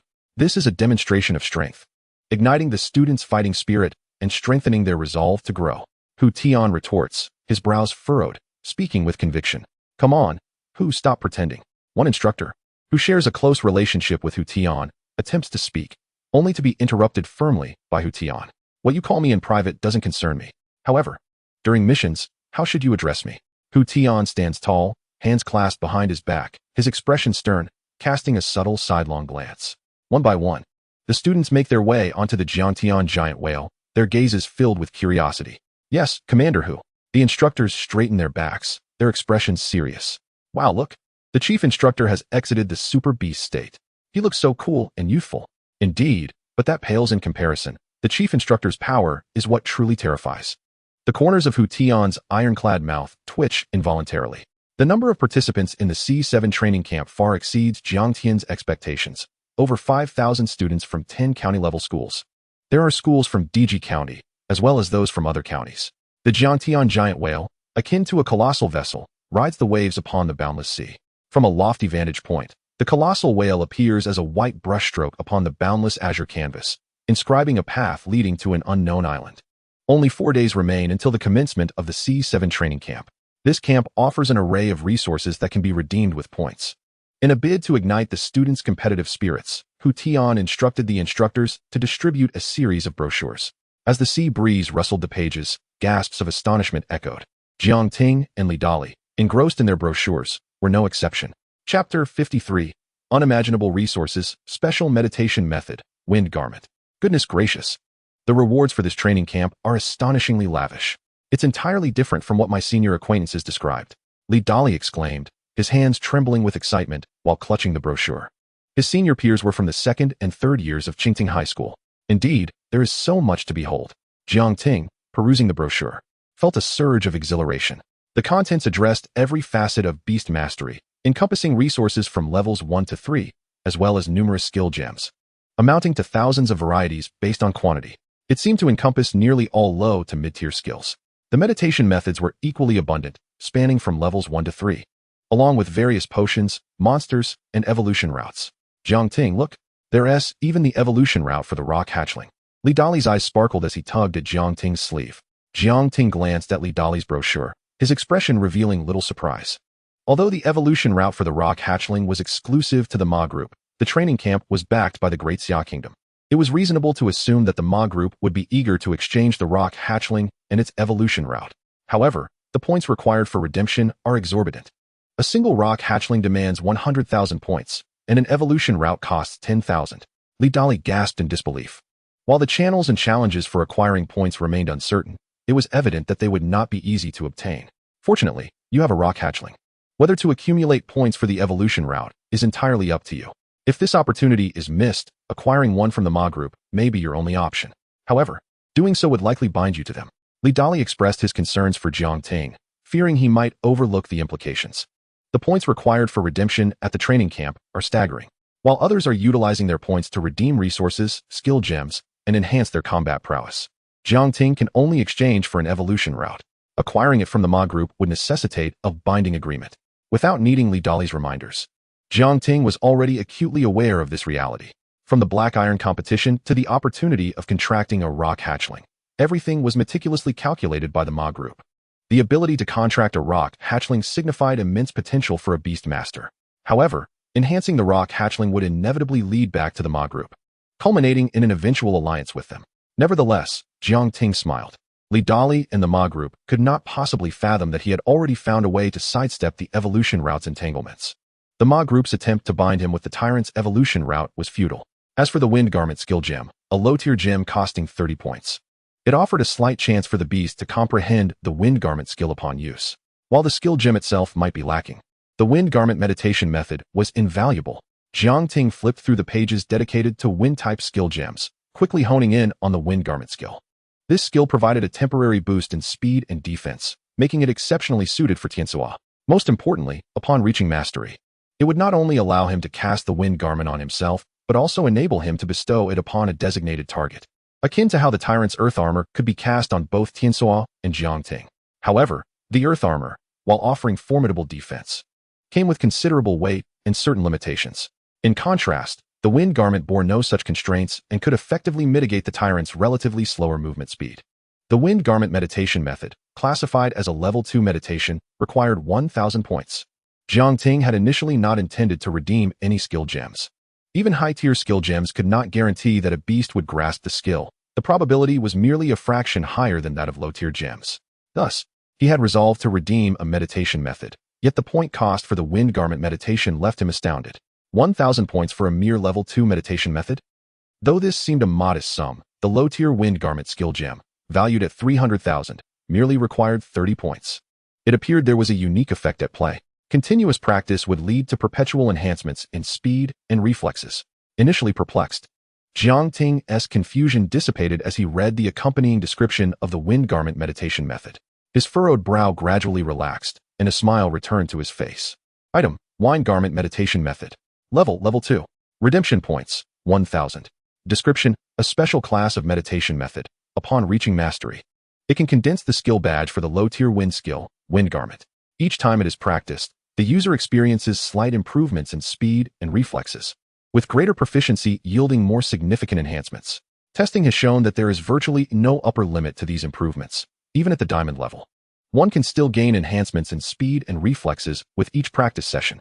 The primary goal of the training camp is, without a doubt, the Wind Garment meditation method. Jiang Ting mused. After making his decision, he promptly closed the brochure, choosing not to linger any longer. The brochure contained numerous items superior to the Wind Garment meditation method. Yet Jiang Ting was acutely aware that progress must be made step by step, and one must consume their meal bite by bite. Oh dear, Jiang Ting, I want this. And that too, and this one as well. Which do you think is the most suitable? Or shall I take them all? Li Dali, still engrossed in the brochure, had maintained a gleam of excitement in his eyes since he first opened it. Do you have the points? Jiang Ting remarked, glancing at the items that caught Li Dali's fancy, each costing 7 or 8,000 points. Do you believe your son Wukong? You can't simply dismiss this and that, waiting for a Bodhi ancestor to present you with the finest treasures at the stroke of midnight. Li Dali was momentarily taken aback, placing a hand over his chest, and weakly murmured, Jiang Ting, please don't be too blunt. You've struck a fatal blow.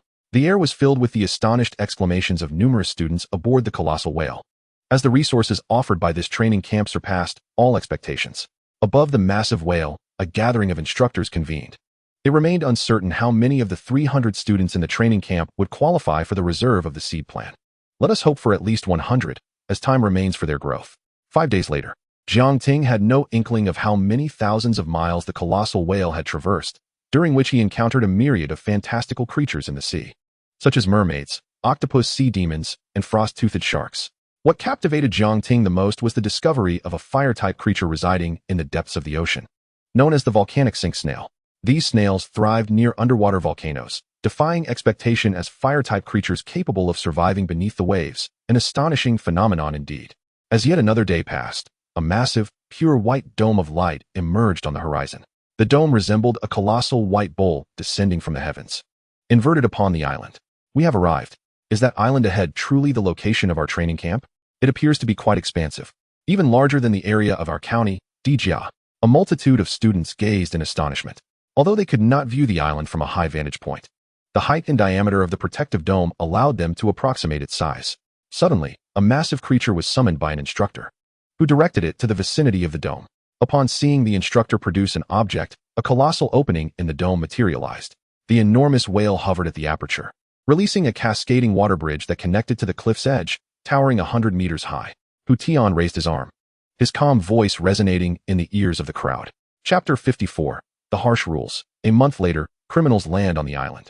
As Jiang Ting stepped onto the water bridge leading to the island, he paused, sensing that the ambient spiritual energy in this locale was several times denser than that of Dijia. This indicated that the growth rate of beasts dwelling here would be accelerated, thriving within a single day compared to several days in Dijia. Naturally, this also implied that the monsters inhabiting the island would possess correspondingly greater strength. On the island's periphery stood rows of red and white dormitory buildings, typical of those found in schools. Additionally, there were low-rise structures nearby, accompanied by the imposing presence of the Navy patrols. Welcome, students, to Training Camp C7. I hope you enjoy the upcoming 3 months, Tian asserted, drawing the attention of the assembled students. As you may have noticed from the exchange manual, the resources available for redemption at this training camp exceed last year's offerings by tenfold. He clapped his hands, commanding the attention of the crowd with a resonant tone. Many students nodded in acknowledgement, though there was an air of uncertainty.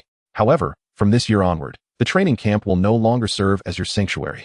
Accommodation, meals, training environments, and all resources concerning your beasts must now be acquired through point redemption, regardless of your lineage or your grandfather's status as a platinum-tier elite beastmaster. No privileges will be granted. Tian's gaze swept over a dozen students, who, under his scrutiny, averted their eyes, unwilling to meet his gaze. I see, Jiang Ting mused, his thoughts stirred by Tian's unabashed remarks. It was evident that previous training camps had not operated on a foundation of absolute fairness. Those with connections enjoyed superior resources. Yet, for Jiang Ting, this was fortuitous. Without any background to rely on, he was confident in his ability to contend for resources based on merit. If it were solely dependent on connections, he would have no hope whatsoever. The strong remain strong, while the weak remain weak. This training camp will afford you no protection. Once you step beyond the confines of the camp, your status as students will be stripped away, and you will become beast masters, permitted to employ any means of competition, collaboration, intimidation, seduction, or deceit to acquire points from others. However, the killing of fellow training camp members is strictly forbidden. Any perpetrator will be imprisoned in the celestial dungeon. Despite the island's verdant flora and temperate climate, where even long sleeves felt unnecessary, Tian's words bore a chill that sent shivers down many students' spines. How could the rules of this training camp be so merciless? The prospect of deceiving others for points seemed almost unthinkable. Is this truly a training camp? What have we gotten ourselves into? Upon hearing Tian's pronouncement, a majority of students appeared bewildered and fearful, while a small faction's eyes gleamed with excitement. Jiang Ting. Li Dali suddenly nudged him with his elbow. What do you think? We could have a student jump, you charm them, and I'll provide support. How about a 70-30 split in your favor afterward? Jiang Ting was rendered speechless. Of course, you may also choose to forfeit this opportunity at the training camp. You could remain within the camp to train, where daily tasks are quite leisurely, cleaning, cooking in the cafeteria, assisting other students with logistical support, without facing competition or the island's monsters. You would still have designated times to train in the exchange rooms, but you would be unable to use points. Nonetheless, you would receive 10 items of any attribute as secondary materials each day. Those wishing to withdraw may approach any instructor at any time. At the end of each month, the training camp will hold a points competition to assess your progress over the month. The higher your ranking, the greater the rewards. Rest assured, the competition is designed to ensure your safety. Neither you nor your beasts will face mortal peril. Now, we shall distribute the points wristbands. With a wave of his hand, Tian summoned a flash of light, revealing boxes filled with silver wristbands, brimming with technological flair. The points wristbands were compact and exquisitely designed, akin to bracelets, yet equipped with comprehensive functionality to check one's point balance, view a simplified map of the camp, and access items available for redemption, as outlined in the exchange manual. As the instructors distributed the points wristbands, Tian elaborated on how to acquire points. The wristbands possessed a scanning feature. Killing monsters of equal rank would yield 1 point. Slaying a monster of a higher rank would earn 10 points, and defeating monsters of 2 ranks higher would grant 30 points.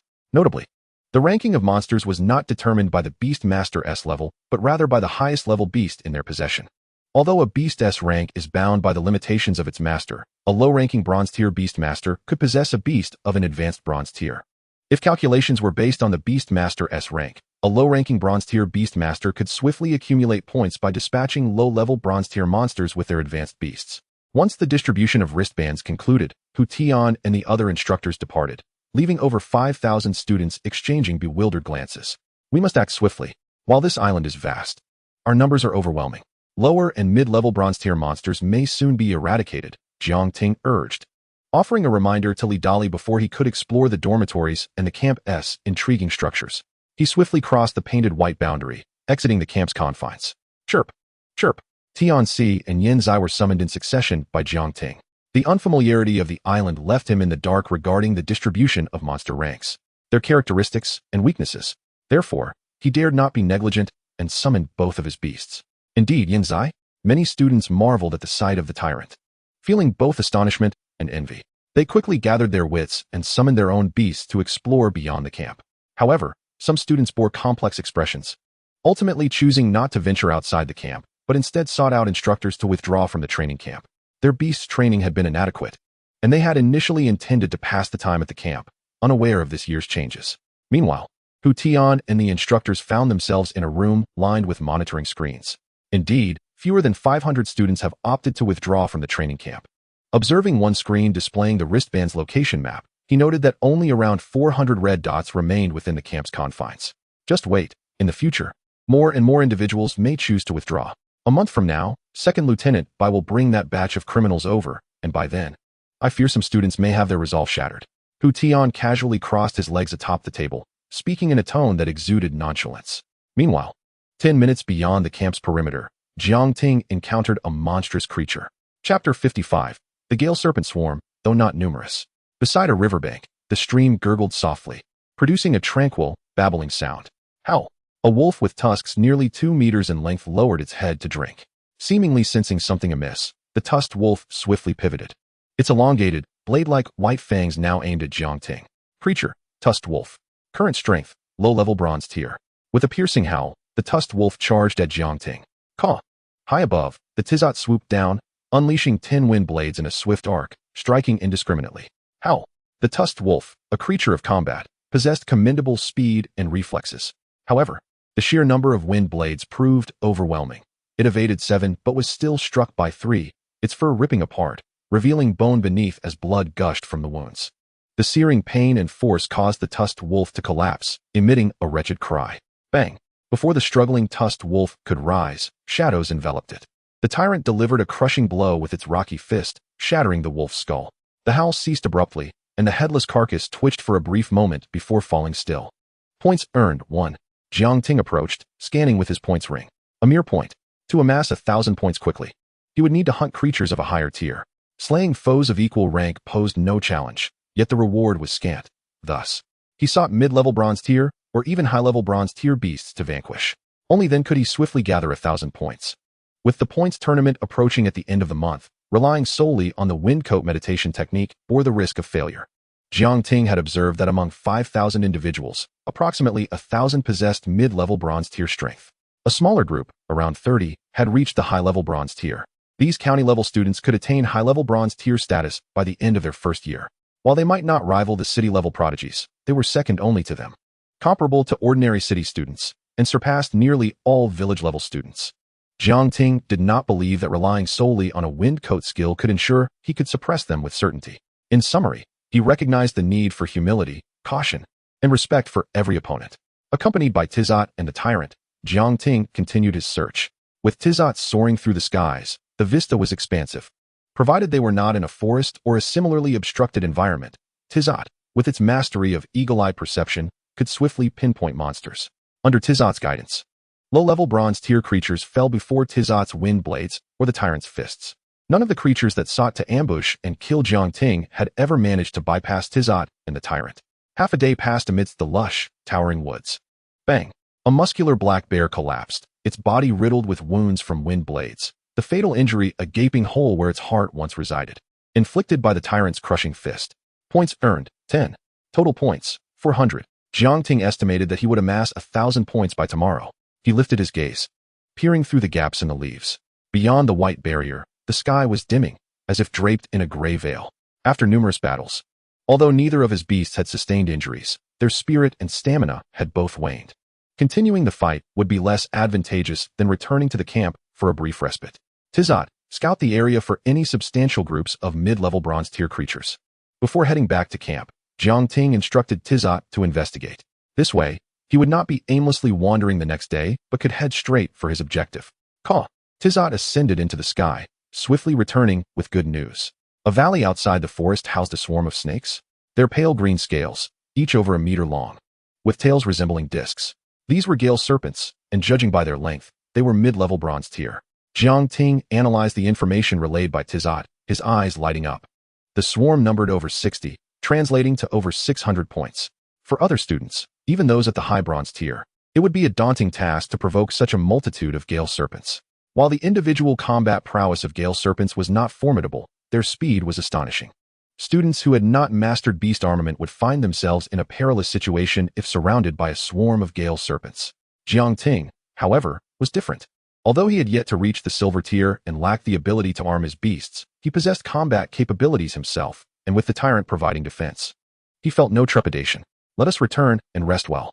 Jiang Ting slung his bulging backpack over the tyrant's neck. The pack was filled with materials obtained from today's monster slayings, which could be exchanged for points at the camp. Each material yielded only a fraction of a point, but collectively, they accumulated. The weight of the pack was staggering, around 200 pounds, yet for the tyrant, it posed little challenge. It followed Jiang Ting closely, unwavering and diligent. The rock cub beast revered strength, but was not blindly submissive to it. Once a contract was established, loyalty was guaranteed for life. Even if a more powerful and promising beastmaster emerged later, the rock cub would harbor no regrets. This was one of the many reasons for its popularity among aspiring beastmasters. As Jiang Ting made his way back to the camp, Tizot spotted 4 figures in the valley's location. The sky had completely darkened. In the camp's open area, bonfires blazed, filling the air with the aroma of roasted meat. Upon entering the camp, Jiang Ting noticed a gathering of dejected students around the bonfire. Some bore fresh wounds, their clothing tattered. Clearly, not all students could handle the same ease as Jiang Ting, effortlessly defeating creatures of equal rank and even vanquishing those of a higher tier with little strain. Jiang Ting, how many points did you earn? Over 200. Or perhaps 300. At one bonfire, Li Dali, having spotted Jiang Ting, approached him.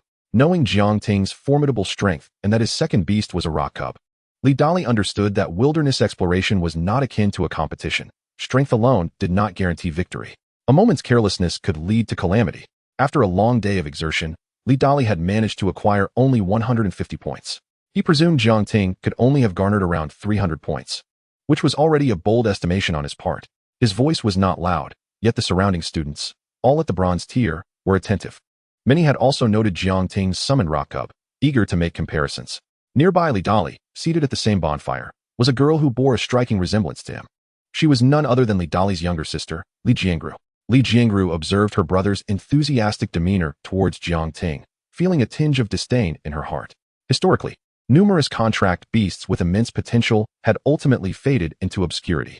She silently resolved to teach this Jiang Ting a lesson on behalf of her cousin. Li Shirlu was not merely seeking Li Dali. She also had her eyes on Li Jiangru.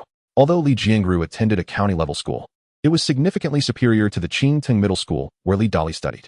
It had been recognized as the finest and strongest county-level institution in Dijia County, a fact that was indeed true. The majority of advanced bronze-tier students in this training camp hailed from Li Jiangru's school, and she herself was also an advanced bronze tier. The fact that Jiang Ting had contracted a rock beast did not instill enough apprehension in Li Jiangru. Not much at all. Jiang Ting smiled, revealing no intention of concealing anything. For 100 points of merit, he said, struggling to lift the backpack he held. Silence enveloped the area. A profound stillness fell over the crowd, broken only by the sound of blood dripping from the backpack. This blood, of course, came from the materials he had collected, organs from the monsters, including heart materials. For 100 points of merit? My heavens, our trio managed to gather only 500 points today, averaging less than 150 per person. Li Dali exclaimed, incredulous. Is it absurd that one person can amass 400 points in a single day? That would place him among the elite of our training camp. The flickering glow of the campfire illuminated faces filled with astonishment. Is 400 points not significant?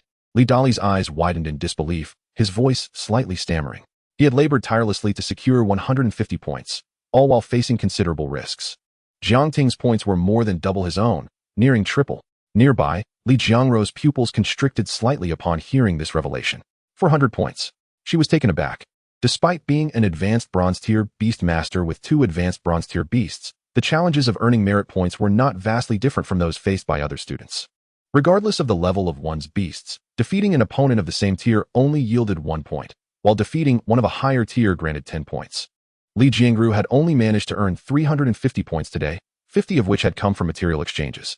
I apologize, cousin, she thought, extinguishing her previous intentions towards Jiang Ting. Given Jiang Ting's merit acquisition speed, despite currently being a low-level bronze tier, the training camp served as a venue for beast masters to transform their potential into real strength. Did she dare to assert her dominance over Jiang Ting today, knowing that his power would only grow, potentially leading him to seek revenge? Unbeknownst to Jiang Ting, his remarkable speed in gathering points had astonished Li Jiangru, causing her to abandon her plans against him. Brother Jiang, please take me along, Li Dali suddenly called out. It's far safer to tackle monsters with a partner. Not only does it reduce danger, but collaboration also accelerates the accumulation of merit points. However, for Jiang Ting, the notion of teaming up held little significance. After a moment's contemplation, he replied, "It's not that I'm unwilling. Rather, the monsters I intend to confront next are exceedingly perilous. And I fear I would be unable to protect you." "What monsters?" Li Dali inquired, curiosity piqued. "A horde of gale snakes, discovered by Tizot before we returned today. There are over 60 of them at the intermediate bronze tier, and there may even be a snake king among them, whose strength could reach the advanced bronze tier." Jiang Ting did not withhold the information, sharing what he knew with Li Dali. Upon hearing Gale Snake Horde, Li Dali's brow furrowed. His suggestion to team up with Jiang Ting was not solely to ride on Jiang Ting's coattails or to have him act as a caretaker. After some thought, he considered that he might be able to handle the Gale Snakes. Although their speed was astonishing, his ice sprite could effectively slow them down. With a little caution, he believed he would be fine. Just as Li Dali was about to speak, a cry for help echoed from outside the camp. "Help! Someone please!" 2 figures staggered into view, carrying 2 others on their backs, followed by 3 bloodied and maimed beasts. "Quick, assist them!" Though they were all students, the harsh rules announced by Hu Tian permitted coercion outside the camp to extract points from others. The sight of the 4's dire condition compelled everyone to rush to their aid. "Those wounds are from gale snakes. Did they venture to the gale snake horde discovered by Tizot?" Jiang Ting mused, exerting a bit of strength to help one of the injured down. His eyes discreetly scanned the wounds on the 4, leading him to form a conjecture. The bite marks from gale snakes were distinctive, not mere puncture wounds, but rather shaped like miniature wind blades, which helped him ascertain their encounter with the gale snake horde discovered by Tizot. Of course, it was also possible they had faced a different horde elsewhere. This island was larger than Dijia County, and the existence of multiple gale snake hordes was plausible. Gale snakes were common monsters with considerable reproductive capabilities. "One is dead," another exclaimed, noting that one of the carried individuals was cold and lifeless, their heart having ceased to beat, while the other was in a slightly better condition. Swiftly, some compassionate students transported the severely injured one to the camp's infirmary. "What happened? What did you encounter?" someone asked the remaining 2, unable to contain their curiosity. It was only the first day of the training camp, yet one student had already perished. This was their first experience of witnessing death so close, and while they were not particularly familiar with the deceased, the shared environment instilled a lingering fear that they too might meet a similar fate. The Gale Snake Horde. We set out from the camp and discovered a forest and a valley. There were no monsters in the forest, but the valley was teeming with gale snakes. The remaining 2 gasped, recounting the events. Jiang Ting's suspicions were confirmed. The 4 had indeed encountered the gale snake horde discovered by Tizot. Their strength was commendable, with 8 intermediate bronze-tier beasts among them. Initially, everything went smoothly. Their beasts collaborated seamlessly to dispatch the gale snakes with ease. However, they were not dealing with a scattered few. They faced a horde. Subsequently, a gale snake dashed through the gaps between their 8 beasts at alarming speed, biting one of them. This unexpected assault threw their formation into chaos, leading to a barrage of attacks from more gale snakes. They managed to escape the horde, but not before losing 5 of their beasts in the process. "Why did you provoke the monster horde?" one lamented. Even upon reaching the silver rank, the beast master cannot don armored gear. When faced with monsters of the same level in close quarters, there is naught but a path to demise. Fortunately, this time, the group encounters a horde of gale serpents. Had they faced any other assembly of creatures, each of the 4 would undoubtedly meet a grim fate. With the context now clear, the fear that had gripped the hearts of the onlookers began to dissipate, replaced by a flicker of amusement at the misfortune of the 4. "Brother Jiang, the gale serpent horde was discovered by Tizot," remarked Li Dali, glancing towards Jiang Ting as the crowd parted. His speculation proved correct. The gale serpent horde encountered by the 4 was indeed the same one located by Tizot.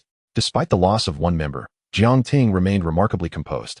Chapter 57. The evolution of the fire monkey into the blazing fire monkey has now arrived at the valley. So, Brother Jiang, do you intend to proceed? Li Dali inquired. The four had 8 mid-level bronze beasts amongst them. One of them, an ice fox, was familiar to him, yet its fate had been woefully tragic. Taking a deep breath, Li Dali continued, let's go. 1 gale serpent is worth 10 points. Jiang Ting has no reason to forfeit over 600 points. Then I shall accompany you tomorrow. Brother Jiang, however, do not worry about splitting the points for slaying the gale serpents. I shall remain nearby to provide support, should any unforeseen circumstances arise. My ice spirit will be of assistance, Li Dali stated earnestly after a moment of contemplation. Do as you wish. I will exchange the materials for points and then return to rest, Jiang Ting replied, momentarily taken aback, clearly understanding Li Dali's intent to assist, as he feared he might meet a fate akin to that of the four today. As Jiang Ting departed, Li Dali settled by the original campfire. Brother, do you have any cat treats? You plan to assist Jiang Ting in providing support? What will you do if the Gale Serpent Horde discovers you? Li Jiangru expressed her discontent.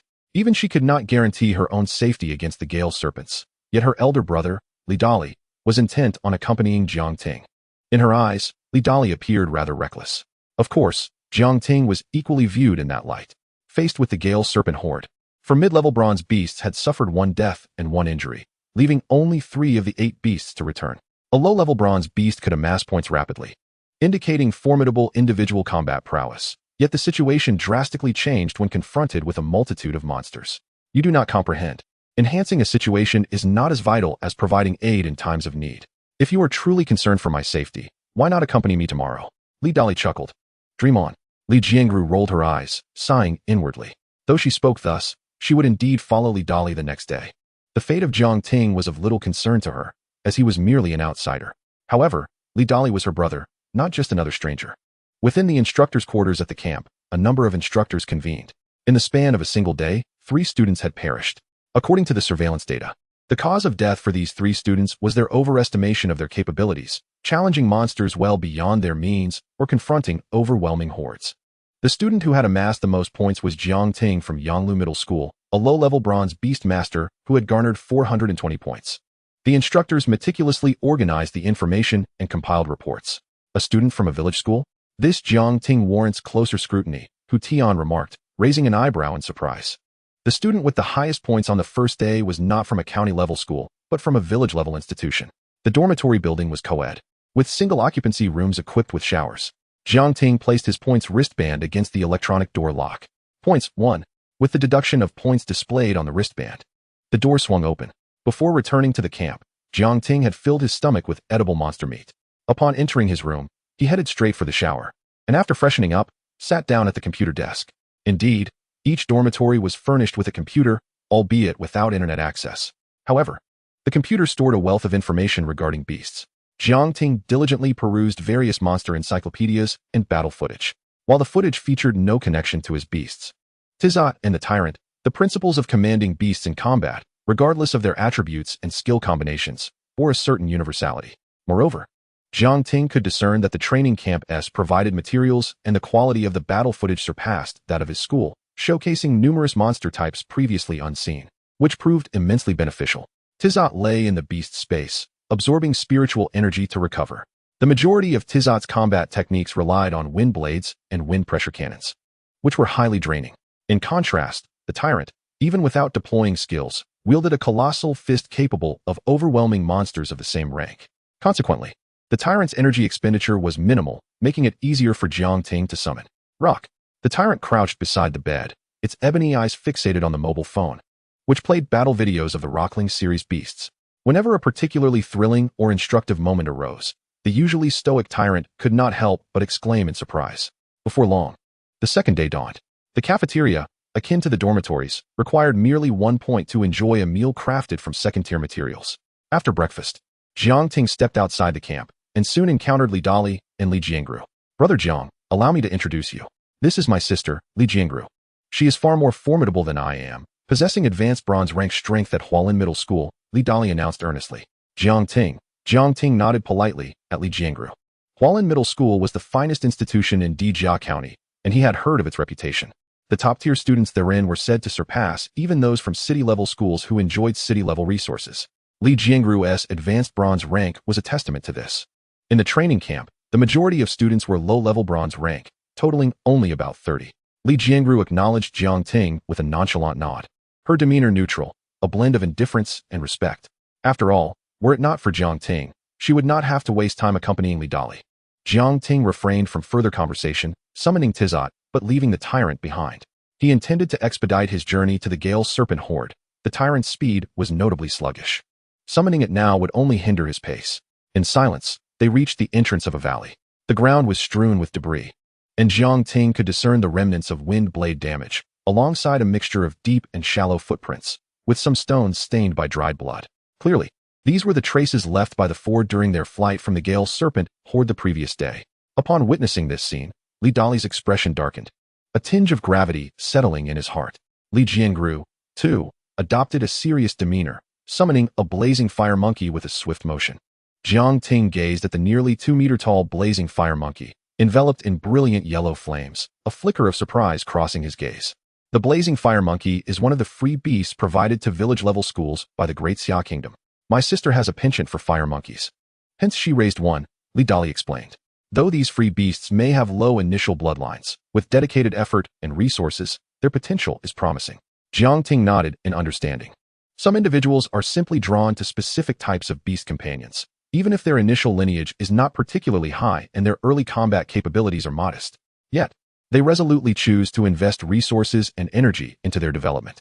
This is reminiscent of the 3 elemental families of wood, water, and fire. Some are enamored with the fire element, others with water, and still others with wood. Caw!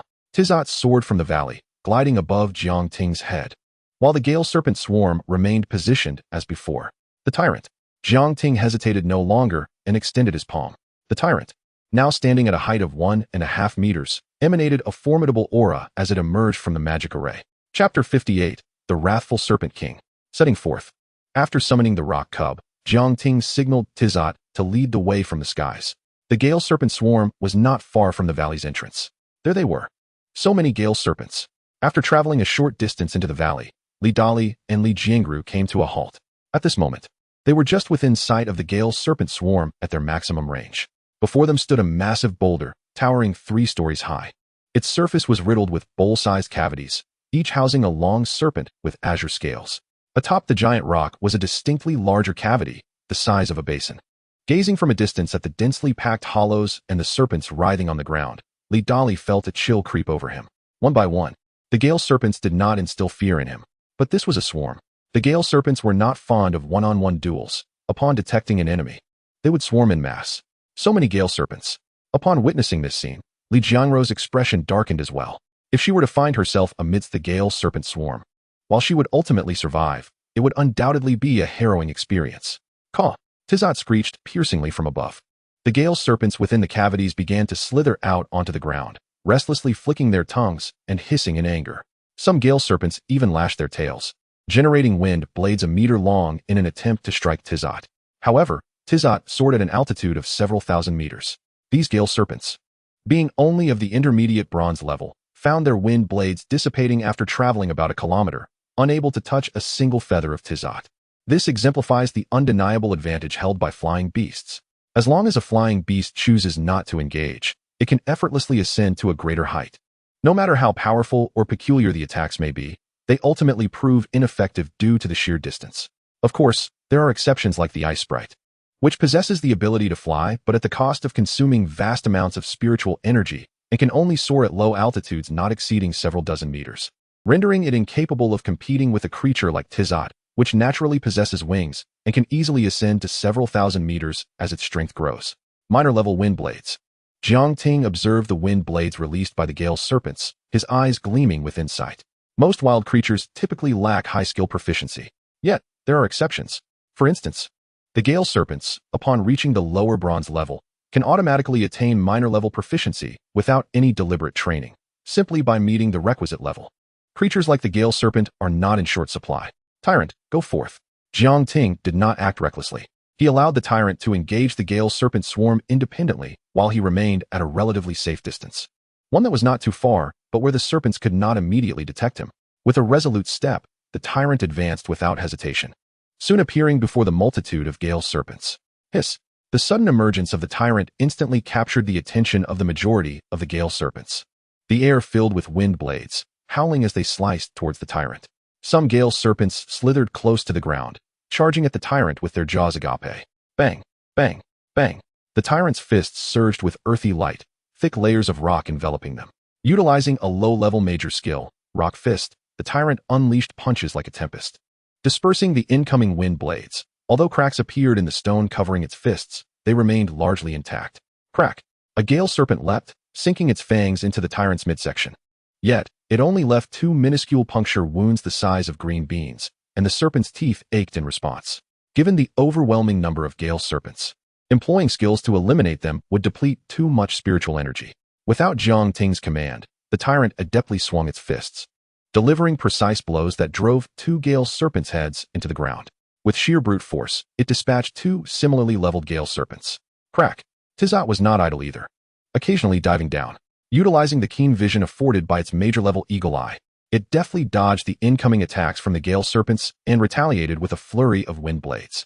In just a brief exchange, over a dozen Gale Serpents fell. With the cacophony of increasingly enraged hisses from the Gale Serpent swarm, the cavity atop the giant rock finally responded. A flash of azure light heralded the emergence of a Gale Serpent as thick as an adult's arm. As it descended, it opened its mouth, targeting the tyrant, which was ruthlessly slaughtering its kin from afar. Whoosh! The stout Gale Serpent landed, unleashing a familiar azure beam known to Jiang Ting. Minor-level wind pressure cannon. It was the Serpent King. Jiang Ting regarded it, his mind shifting through visions as he activated the Eye of Data. Monster, Gale Serpent King. Current strength, high bronze level. Skills, Wind Blade, wind pressure cannon. Bloodline, high bronze level. Description, a common wind-type monster possessing the racial skill Wind Blade. It automatically ascends to minor-level proficiency upon reaching the lower bronze level. The Gale Serpent King stands out among its kind. Yet neither the Gale Serpent nor the Gale Serpent King possesses evolutionary potential. While the Eye of Data could not provide skill proficiency, Jiang Ting deduced the level of the wind pressure cannon from the Gale Serpent King's strength and the thickness of the beam. He remained calm. The minor-level wind pressure cannon posed little threat to the tyrant. Minor-level wind pressure cannon. Li Dali and Li Jiangru were not devoid of knowledge, following Jiang Ting's lead. They too discerned the proficiency of the wind pressure cannon unleashed by the Gale Serpent King. Instantly, they began to worry for the tyrant. The rock cub's defensive capabilities were indeed formidable, as evidenced by the meager marks left by the Gale Serpent's bites. However, the wind pressure cannon specifically targets those with high defensive attributes. Bang! As anticipated, the swiftly striking wind pressure cannon slammed into the tyrant's abdomen. Debris exploded, and a massive crater formed in the tyrant's midsection. Roar! In the case of other beast companions, such a degree of injury would likely either result in immediate death or incapacitate them, leading to a swarm of Gale Serpents overwhelming and devouring them. Yet, the tyrant merely roared, and the earthy spiritual energy within it surged rapidly to its abdomen, swiftly mending the wound. Whoosh! The Gale Serpent King remained silent, launching another wind pressure cannon. However, this time, the tyrant's dark eyes gleamed with determination as it activated the major-level earth armor. As the earthy glow enveloped its body faded, a sturdy earthen armor materialized around the tyrant. The wind pressure cannon struck the armor, leaving only a shallow dent the size of a bowl, failing to breach its defenses. Bang, bang, bang. Before the Gale Serpent King could unleash its wind pressure blast once more, the tyrant struck again, shattering one after another of the audacious Gale Serpents that dared to approach him. A mastery-level earth armor? First the earth spikes, and now an earth armor. From a distance, Li Dali could not help but exclaim in astonishment upon witnessing this scene. Li Jiangru also wore a look of surprise. She had encountered numerous beast tamers wielding mastery-level skills, but it was her first time witnessing a student from a rural town possessing such prowess. Adorned with earth armor, the tyrant resembled a war deity. Everywhere it passed, the Gale Serpents met their demise. Hiss! At that moment, the Gale Serpent King caught sight of Jiang Ting not far away, its shrill cry turning ferocious. It was evident to the king that the sudden appearance of 2 monsters was no mere coincidence. They were beast tamers. The nearby monsters could not possibly possess such strength. The Gale Serpent King lunged forward, leading the charge towards Jiang Ting. The other Gale Serpents, upon hearing their king's call, surged forward like soldiers responding to a battle command, flocking towards Jiang Ting en masse. The Gale Serpent King intended to employ the same tactics it had used against the 4 students yesterday to deal with Jiang Ting. Surrounding the beast tamer would surely disrupt the coordination of their beasts. This is bad. Both Li Dali and Li Jiangru's expressions changed dramatically. Chapter 59, A Bountiful Return. Commencing consumption. When the level gap is not excessively vast, being besieged by numerous monsters almost guarantees death. Especially for low-level beast tamers, aside from their beasts. They possess no other means of survival. This was precisely why Li Dali and Li Jiangro's faces turned ashen. Whoosh.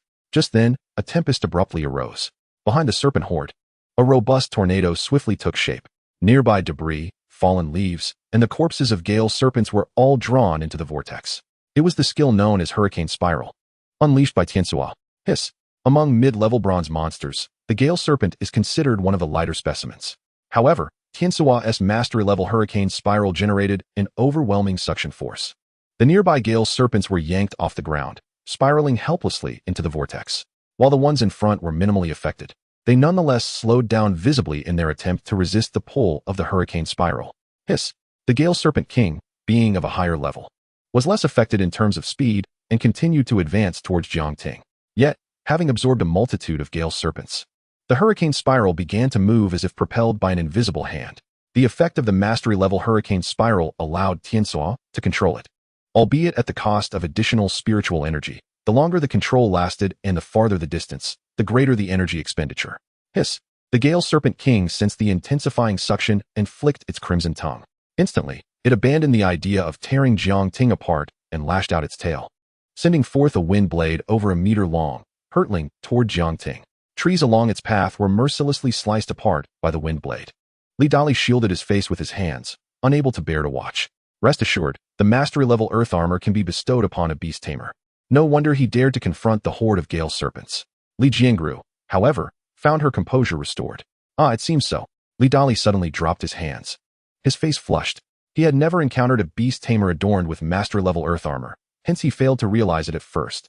As expected, just before the wind blade of the Gale Serpent King reached its target, a beam of earthy light burst forth from the tyrant, enveloping Jiangting and instantly transforming into a sturdy earth armor. From a distance, Jiangting was no longer visible. Only a human-shaped stone statue remained. Bang! The wind blade struck the earth armor, merely creating a shallow crack. Breathing became somewhat difficult, and the outside world remained obscured. Nevertheless, Tianxua and the tyrant were more than capable of dealing with the Gale Serpent horde. Hidden within the earth armor, Jiangting was enveloped in a profound sense of security. He had just felt a slight tremor of the earth armor, likely from the Gale Serpent King's attack. Whoosh! Seizing the moment when the Gale Serpent King unleashed its wind blade, the Hurricane Spiral, under Tianxua's control, had already approached the vicinity of the Gale Serpent King. The Gale Serpent King, being bulkier than the average Gale Serpent, was still dragged by the tremendous suction, its body sliding inexorably towards the vortex. Before long, the Gale Serpent King was pulled into the Hurricane Spiral. Just as it was about to be drawn above the vortex, a figure pierced through the swirling chaos, its fist emanating a brilliant earthy glow, dazzling to behold.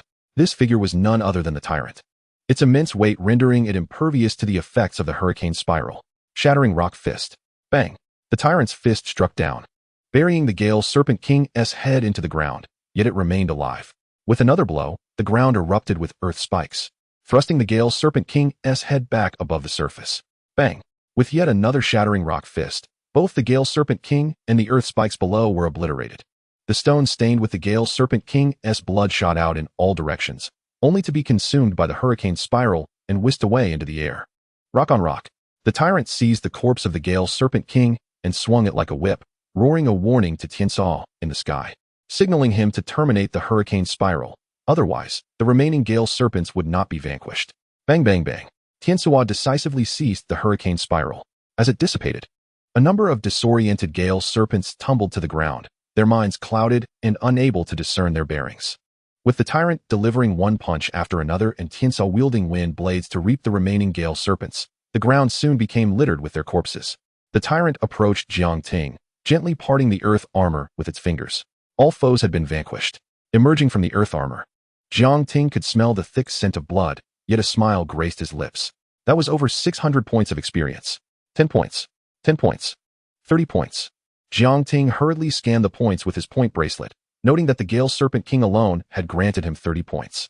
His total now stood at 1,050 points. How do you feel, under pressure now?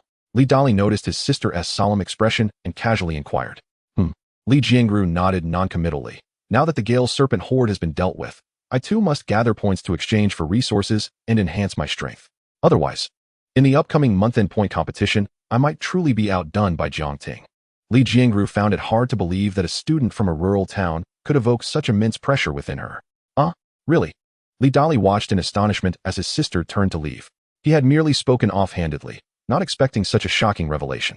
It should be noted that Li Jiangru was a top first-year student at Hualin High School.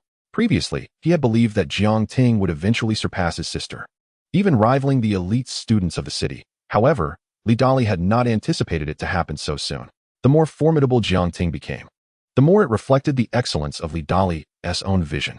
His eyes brightened as he silently praised himself. Subsequently, after exchanging pleasantries with Jiang Ting, he set off in search of monsters to accumulate points. He understood Jiang Ting's capabilities well enough. Any so-called collaboration would only hinder Jiang Ting's efficiency in harvesting points.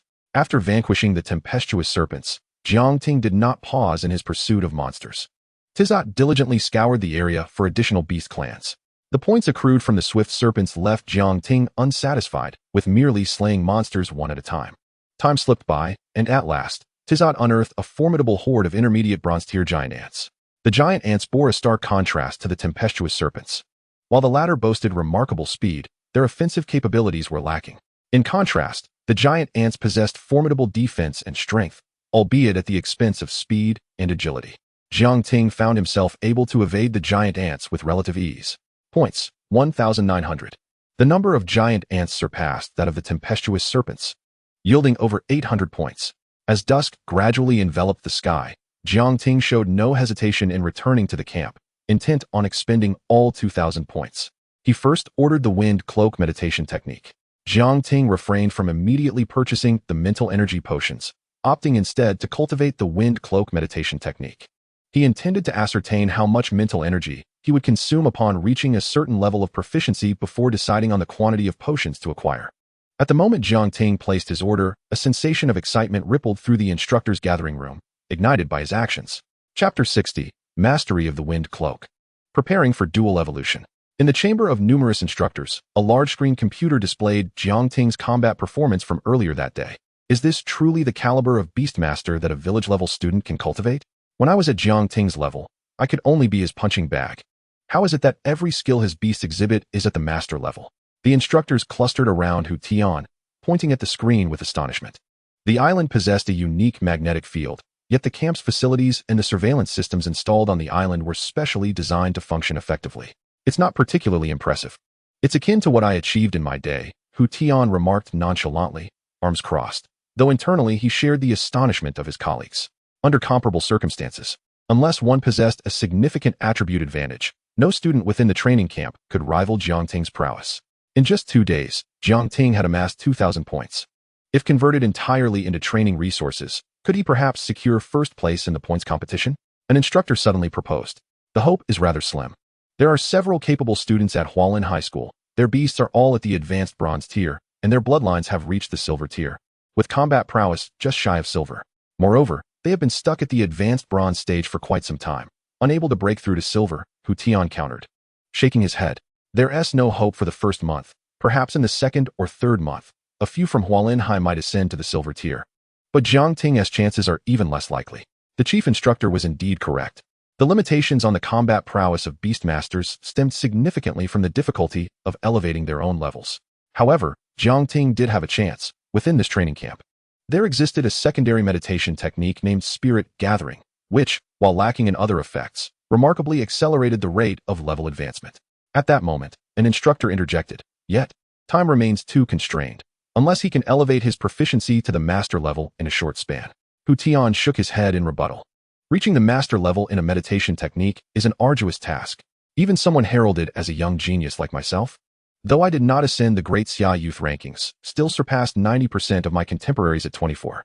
I have mastered merely one meditation technique at the master level, and that required guidance from esteemed mentors and 3 years of rigorous training. The higher the level of a meditation technique, the more difficult it becomes to enhance proficiency. Shortly after Jiang Ting placed his order, the meditation technique was promptly delivered. The courier was none other than a student who had abandoned the training camp. However, Jiang Ting was not well acquainted with him. After signing the contract, he closed the door. As he perused the wind cloak meditation technique, he quickly became engrossed. 2.5 hours later, he mastered it. Jiang Ting opened his eyes, a smile gracing his face. Within his mental realm, a blue cloak, albeit only the upper portion, floated gracefully. It seemed that with an abundance of master-level meditation techniques, the entry into this one had become remarkably effortless. Jiang Ting felt an inkling of insight, as if drawing connections from his accumulated knowledge. He sensed that with sufficient master-level meditation techniques at his disposal, he could even tailor a meditation technique specifically for himself. This audacious notion flickered through Jiang Ting's mind, invigorating his spirit, yet he quickly shook his head, regaining his composure. At present, the meditation techniques he possessed were too few and of low level. The prospect of instantly creating a new meditation technique was nearly impossible. It must be understood that even a primary meditation technique is the product of extensive collaboration among numerous professionals who have researched and refined it. Cultivating the Wind Cloak meditation technique, proficiency level 1. As Jiang Ting delved into his practice, he was pleasantly surprised to discover that the mental energy consumed by this meditation technique was nearly half that of the rock-shattering meditation technique. He could practice it 10 times a day, yielding 10 points of proficiency. However, the effectiveness of improvement was not as pronounced as that of the rock-shattering meditation technique. Yet, this was not a drawback. To Jiang Ting, the Wind Cloak meditation technique served as a means to procure the cloak for Tizot while simultaneously enhancing his own agility. Only one type of secondary mental energy potion? Jiang Ting resolved to indulge in the potions to accelerate his training. He soon discovered that the mental energy potions available for exchange lacked distinctions of low, medium, or high grades, and their prices were exorbitant. 1 point could only procure a single potion. Exchange for 100 potions, Jiang Ting declared without hesitation, as he possessed ample points. While acquiring points posed a challenge for others, it was a simple task for him. Before long, 100 potions were delivered, once again by the same student. Under the envious gaze of the courier, Jiang Ting returned to his room, cradling the box filled with potions, and commenced his intensive training. Cultivating the Wind Cloak meditation technique. Proficiency level 1. Cultivating the Wind Cloak meditation technique. Proficiency level 1. As the empty potion bottles accumulated, he continued until he felt mental fatigue and discomfort. Jiang Ting was well acquainted with this sensation. It was a signal to cease training, as persisting further could harm his mental energy. So many?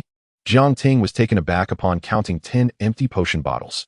Previously, when consuming advanced mental energy potions, he could not continue after 5.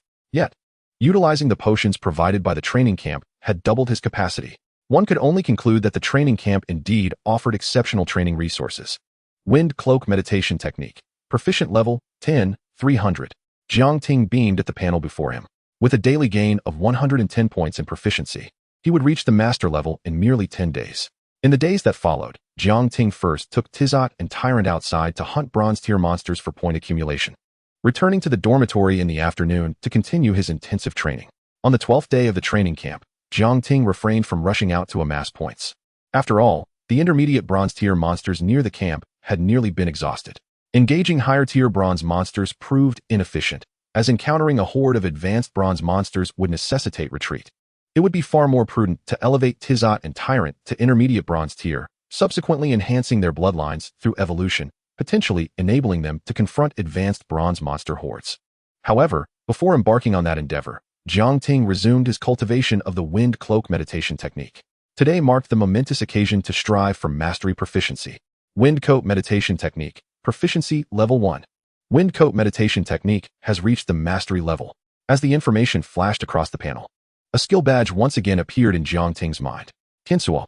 Jiang Ting opened his eyes and beckoned to Tiansuo. Chirp chirp. Tiansuo approached briskly, tilting its head. Chirp chirp. As Jiang Ting's palm rested on Tiansuo's head, the creature suddenly realized something, bursting into an excited call. It was overwhelmed with emotion. The Beastmaster had indeed not forgotten it. While receiving the skill badge, Tiansuo glanced at the nearby tyrant, its eyes filled with pride. Humph, not only did the Beastmaster impart skills to you, but also to this ruler of the skies. The tyrant, engrossed in watching battle videos on its phone, paid no heed to Tiansuo's gaze. Just like a child, Jiang Ting chuckled at the scene. Chirp chirp. The skills conferred by the skill badge required no training to reach mastery. Tiansuo shouted eagerly, hastening towards the dormitory exit, eager to test the Windcoat's effects. Hold on. First, let the two of you evolve, Jiang Ting smiled. Although the daily points he accrued had declined recently, he had amassed a considerable amount, sufficient to exchange for evolution materials for both of his beasts. Chapter 61. 2 Intermediate Skills, Crystal-Maned Lion Pack. In the training camp, resources of the second-tier heavenly material grade were reasonably priced, most costing around 100 points. However, there were restrictions. Anything exchanged with points could only be utilized within the training camp. Once the camp concluded, any surplus points would be wiped clean, and unutilized items must remain within the camp to prevent anyone from exchanging items only to sell them outside. Acquiring heavenly material resources, as well as potions to replenish mental energy, was significantly more challenging outside the camp. The camp's purpose was to enable motivated and promising students to rapidly enhance their abilities, rather than allowing the unambitious to exploit it for personal gain. Jiang Ting first ordered a second-tier Earth-type resource. After administering it to the tyrant, he activated the Infinite Evolution segment. Infinite Evolution, Rock Cub. Next stage, Evolution Form, Earthshaker Warrior, High Silver Bloodline. Evolution Route, level up to Low Bronze. And consecutively consume 3 Earth Crystals and 4 Quake Fruits. Evolution Charge, 0-10 for second-tier Heavenly Material Grade Earth-type resources. Tiansua's evolution level was also the same as the tyrant's, both at Low Bronze. With 4,000 points remaining, he placed another order. Except for the first 2 days when Jiang Ting dealt with 2 groups of monsters, he had accrued substantial points instantaneously. As time progressed, the points he gained dwindled. After all, he was not the only participant in the training camp. Many students formed teams to tackle monster groups, resulting in Jiang Ting's inability to find sufficient monsters to vanquish despite his strength. However, in recent days, the points he had acquired outstripped those of many other students. The materials he ordered this time were not solely for evolution. They also included heavenly material resources to elevate the levels of both beasts. Soon, the resources were delivered. Chirp chirp, rock rock. After Tiansua and the tyrant consumed their respective evolution resources, a brilliant glow of evolution enveloped them, illuminating the dim dormitory as if it were daylight. Jiang Ting awaited with bated breath for his 2 beasts to complete their evolution. Before long, the white glow of evolution dissipated, revealing significant transformations in their appearances. First was Tiansua, which had grown considerably larger. Its wingspan approached 5 meters, with black feathers exuding a metallic sheen. The airflow at the feather tips intensified. Whoosh! As Tiansua casually flapped its wings, it conjured a tempest. The bed linens were swept away, and the plastic stool scraped across the tiled floor, producing a piercing sound. Beast, Gale Feather Eagle. Current strength, Low Bronze. Skills, Eagle Eye, Mastery Level. Peck, Mastery Level. Wind Blade, Mastery Level. Wind Wall, Mastery Level. Wind Pressure Cannon, Mastery Level. Hurricane Spiral, Mastery Level. Wind Coat, Mastery Level. Giant Wind Blade, Entry Level 0-100. Combination Skill, Thousand Blade Wind Wall. Expert Level 98-300. Bloodline, High Silver. The Giant Wind Blade. Jiang Ting was momentarily taken aback, a smile of delight spreading across his face. Choosing to evolve had indeed been the right decision. The Giant Wind Blade was an advanced skill of the Wind Blade, boasting greater attack power and a broader range. Should Jiang Ting face the Gale Serpent Horde with Tiansua wielding the Giant Wind Blade, even with low proficiency, a single strike would annihilate all Gale Serpents within its radius, leaving the Gale Serpent King severely wounded, if not dead. However, despite its formidable power, the Giant Wind Blade demanded an excessive amount of spiritual energy from Tiansua, who was still at the bronze stage, limiting its frequent use. Nevertheless, it was indeed a potent trump card. Few beasts at the bronze stage could master intermediate skills. Another intermediate skill. Jiang Ting turned his gaze towards the tyrant, his expression brimming with joy. Monster, Earthshaker Warrior. Current strength, Low Bronze. Attribute, Earth. Skills, Earth Spike, Mastery Level. Rock Fist, Mastery Level. Earth Armor, Mastery Level. Earth Wall, Mastery Level. Shatter Rock Fist, Mastery Level. Earthquake Fist, Entry Level 0-100. Bloodline, High Silver. The Earthquake Fist was also an advanced skill, evolving from the Rock Fist. Where the Earthquake Fist struck, a minor tremor would erupt centered on the tyrant's fist. Even if it did not directly slay the opponent, it could send them flying, allowing the tyrant to seize the opportunity to unleash the Shatter Rock Fist for a decisive blow. The tyrant's physique had also undergone a dramatic increase, soaring from 1.5 meters to 1.8 meters, its body covered in earthy yellow rock, enveloped in a layer of pale yellow crystal that was both translucent and chilling. Chirp chirp. Tiansua tugged at Jiang Ting's sleeve with its beak, calling out excitedly. It could sense that it had mastered a skill even more formidable than the thousand-blade wind wall. Eager to confront the crystal-maned lion pack and redeem itself, Tiansua could hardly contain its anticipation. Rock rock. The normally composed and taciturn tyrant's ebony eyes sparkled with excitement. Although it was less overtly enthusiastic than Tiansua, it too brimmed with eagerness to test out its new skills. Let's elevate our levels first to avoid any mishaps. Jiang Ting advised. I shall order some spiritual energy potions. He smiled, eager to ascertain the combat potential of his 2 beasts post-evolution. The crystal-maned lion pack was no longer a formidable threat, while his two beasts had evolved and acquired new intermediate skills. He was also prepared with ample spiritual energy potions to enhance the proficiency of both intermediate skills. At Jiang Ting's words, Tianxua and the tyrant swiftly consumed 8 corresponding heavenly material-grade resources. Soon, powerful waves of spiritual energy radiated from the two beasts. Thankfully, they were within the training camp. Had this been outside, these 8 second-tier heavenly material-grade resources would have been worth over 7 million. Jiang Ting, feeling the spiritual energy fluctuations from his beasts, couldn't help but reflect on the situation. Moments later, a surge of feedback spiritual power emerged. It was indeed essential to rely on the meditation technique to elevate their levels. Jiang Ting gazed at his two formidable beasts, both having attained the advanced bronze tier, while he himself remained at the lower bronze tier. Should he fail to ascend to the silver tier, then despite TSO and Tyrant consuming an abundance of precious resources, they would be perpetually ensnared at the advanced bronze tier. With the spirit potion delivered and all preparations complete, Jiang Ting departed from the campsite, setting forth towards the territory of the crystal-maned lions. Before long, a verdant expanse, teeming with vitality and life, unfolded before his eyes. Roars echoed through the air as a multitude of imposing lions, their necks adorned with crystalline manes, came into view. Monster, crystal-maned lion. Current strength, advanced bronze tier. Unlike ordinary lions, both male and female crystal-maned lions sported a lush collar of crystalline fur around their necks. This particular pride consisted of 20 lions, and at that moment, TSO, with a wingspan of 5 meters, soared through the sky, instantly capturing the attention of the pride, which responded with a cacophony of roars. In response, a colossal blade of wind materialized. The spirit energy within TSO dissipated like a flowing stream, and an 18-meter-long wind blade, akin to a cascading mountain, sliced diagonally from the heavens towards the clustered crystal-maned lions. Stunned, the lions stood frozen in disbelief as they beheld the impending wind blade. Nearby, Jiang Ting and Tyrant observed TSO's brutish and straightforward execution of the gale blade, shaking their heads in exasperation. As the formidable wind blade struck, a remarkable chasm formed in the ground, its surface polished as if it were a mirror. Within this gash, the bodies of the crystal-maned lions were cleaved in two. Thanks to their advanced bronze-tier physiques, they emitted mournful cries but had yet to succumb to death. However, their fighting spirit was utterly extinguished. Even a mere low-ranking bronze-tier monster could easily dispatch the 8 severely injured lions. With fear gripping their hearts, some of the crystal-maned lions fled in terror. Yet, emboldened by the plight of their kin, 2 lions roared defiantly. Realizing they could not reach the airborne TSO, they turned and charged towards Jiang Ting. As the 2 lions sprinted forth, their crystalline manes glimmered brightly. Suddenly, earthen spikes, as thick as a baby's arm, shot towards Jiang Ting. Tyrant, witnessing this, slammed his fist into the ground, conjuring a sturdy earthen wall to block the incoming projectiles.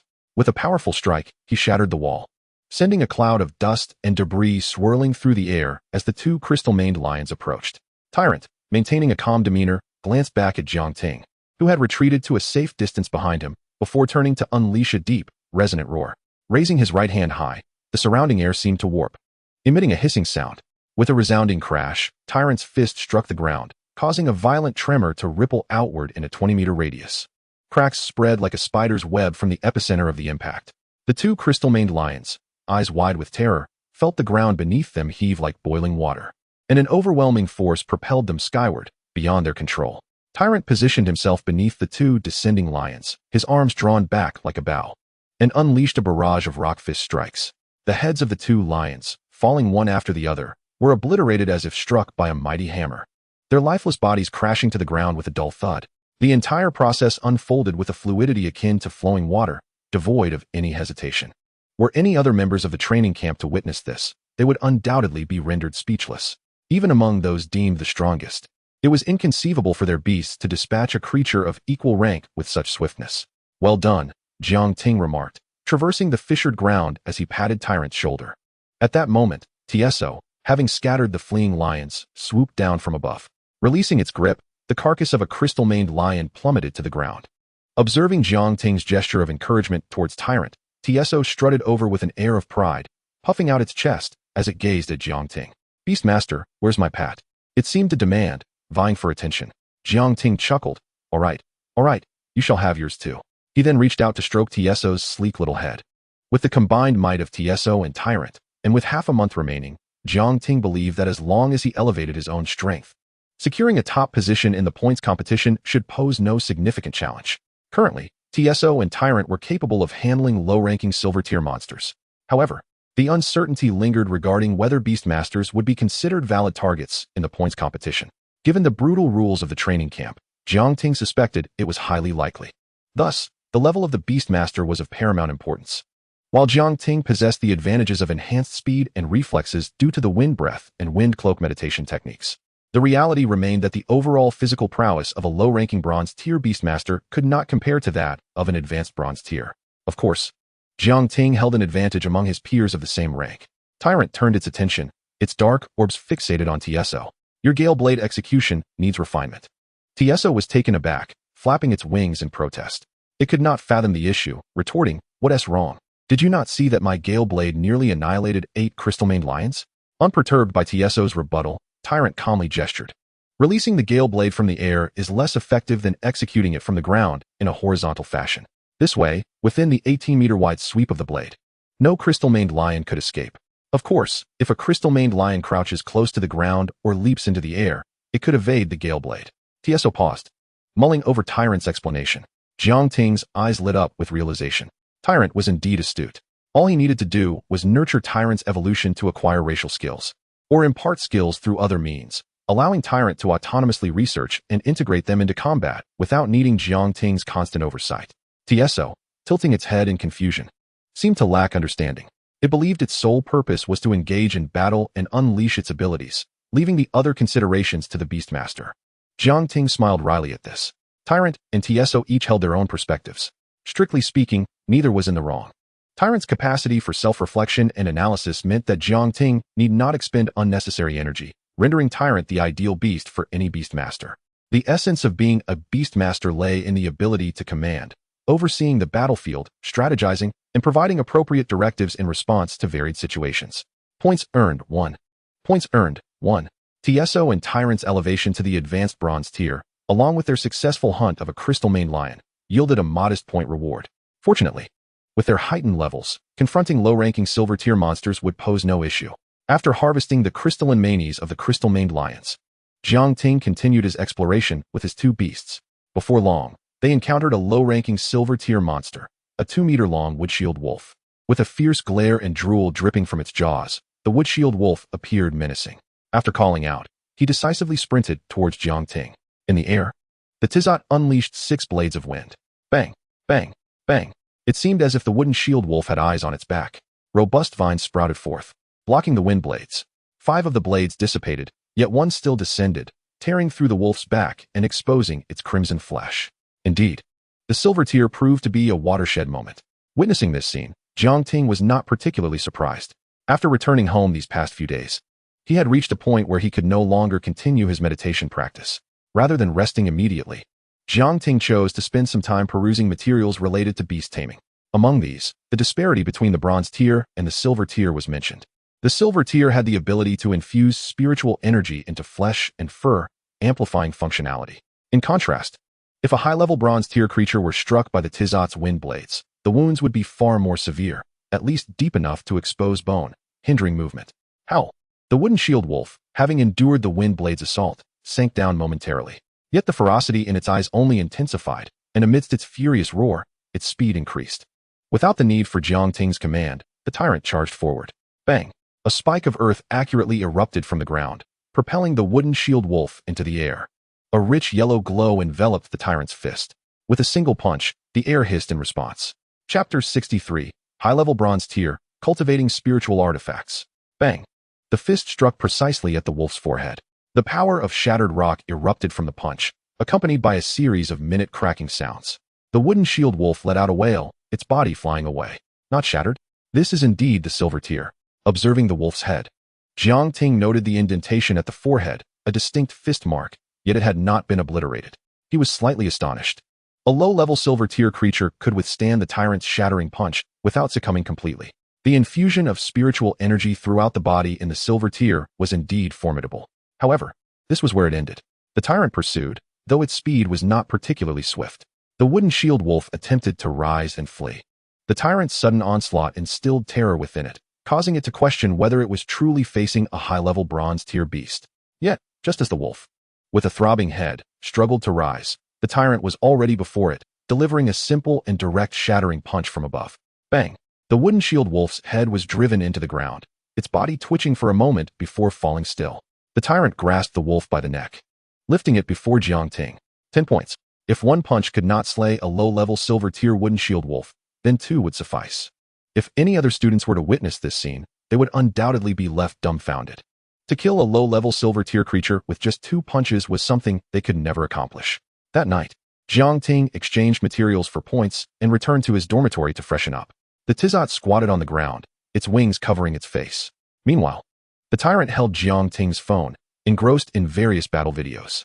The footage of the Rock Cubs battles was limited, and he had long since finished watching it. However, now that it had evolved into a cracking Earth Warrior, it could view relevant videos of that class. The Gathering Spirit Meditation Method, specifically designed for cultivation. Jiang Ting sat before the computer, browsing through items available for exchange with his points. Eventually, he came across the Gathering Spirit Meditation Method. It was even pricier than the Wind Cloak Meditation Method, costing 3,000 points. Glancing at his remaining points, which stood at 3,500, he promptly exchanged for this meditation method and also purchased enough second-tier mental power potions. Soon, the meditation method and potions were delivered to his door. After signing the contract, Jiang Ting checked the time on his computer. He then began to study the Gathering Spirit Meditation Method. The visualization depicted a vortex composed of air currents.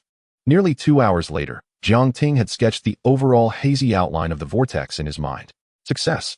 The Gathering Spirit Meditation Method was indeed slightly more challenging than the Wind Cloak Meditation Method. Rising to check the computer's time, he smiled, yet he had grasped it faster than the Wind Cloak Method.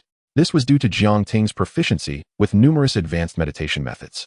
In contrast, other trainees in the camp, even those at the high bronze tier, would require at least half a month's time to grasp the Gathering Spirit Meditation Method. Cultivating the Gathering Spirit Meditation Method, Proficiency Level 1. As his mental power meandered through the hazy vortex in his mind, Jiang Ting felt a relatively astonishing surge of spiritual energy being absorbed into his body, rapidly refined into his own spiritual essence. Even at the entry level, the efficiency of the Gathering Spirit Meditation Method was several times greater than that of the Advanced Wind Cloak Meditation Method. This was merely the entry level. If he were to achieve advanced proficiency, if he cultivated in the training room, by the end of the month, he might very well break through to the high bronze tier.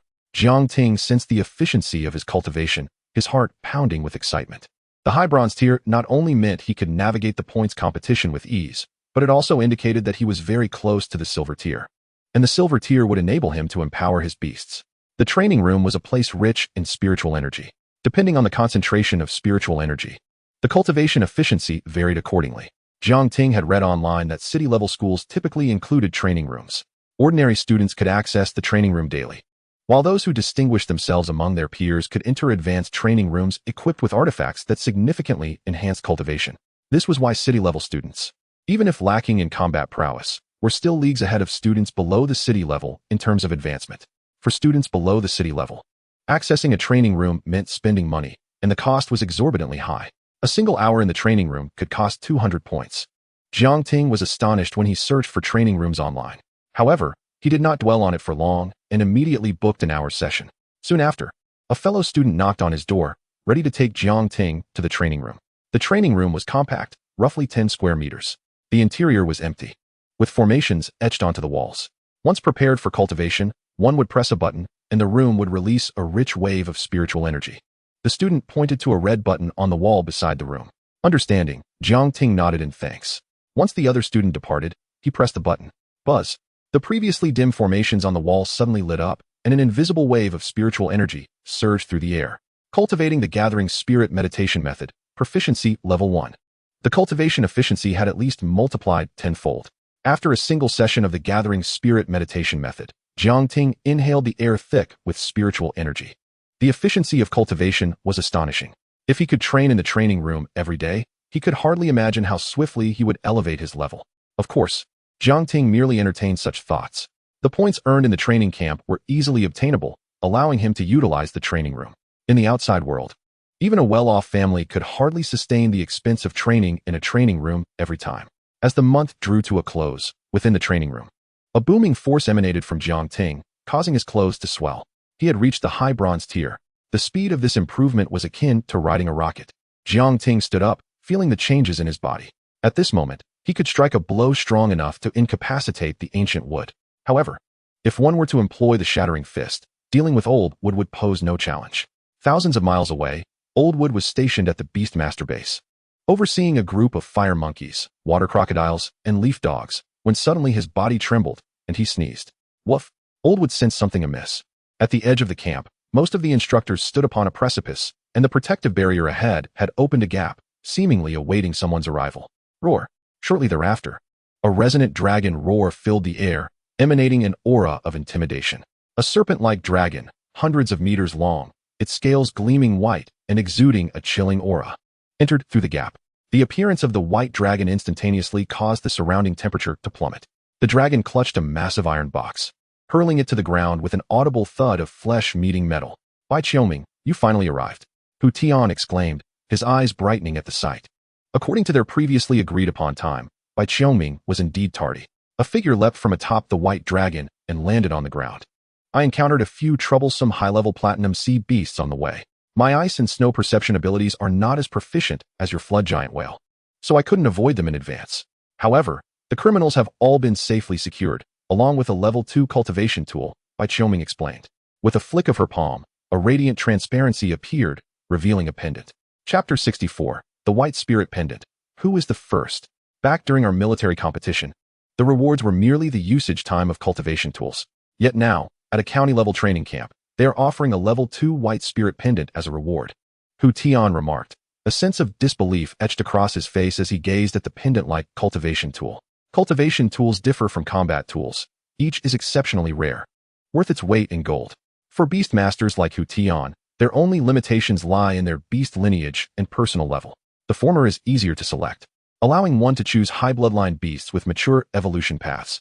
Alternatively, one could spend exorbitant sums to acquire a beast that evolves automatically upon reaching a certain level, without needing an evolution path, ultimately possessing a commendable lineage. However, advancing one's own level is exceedingly challenging.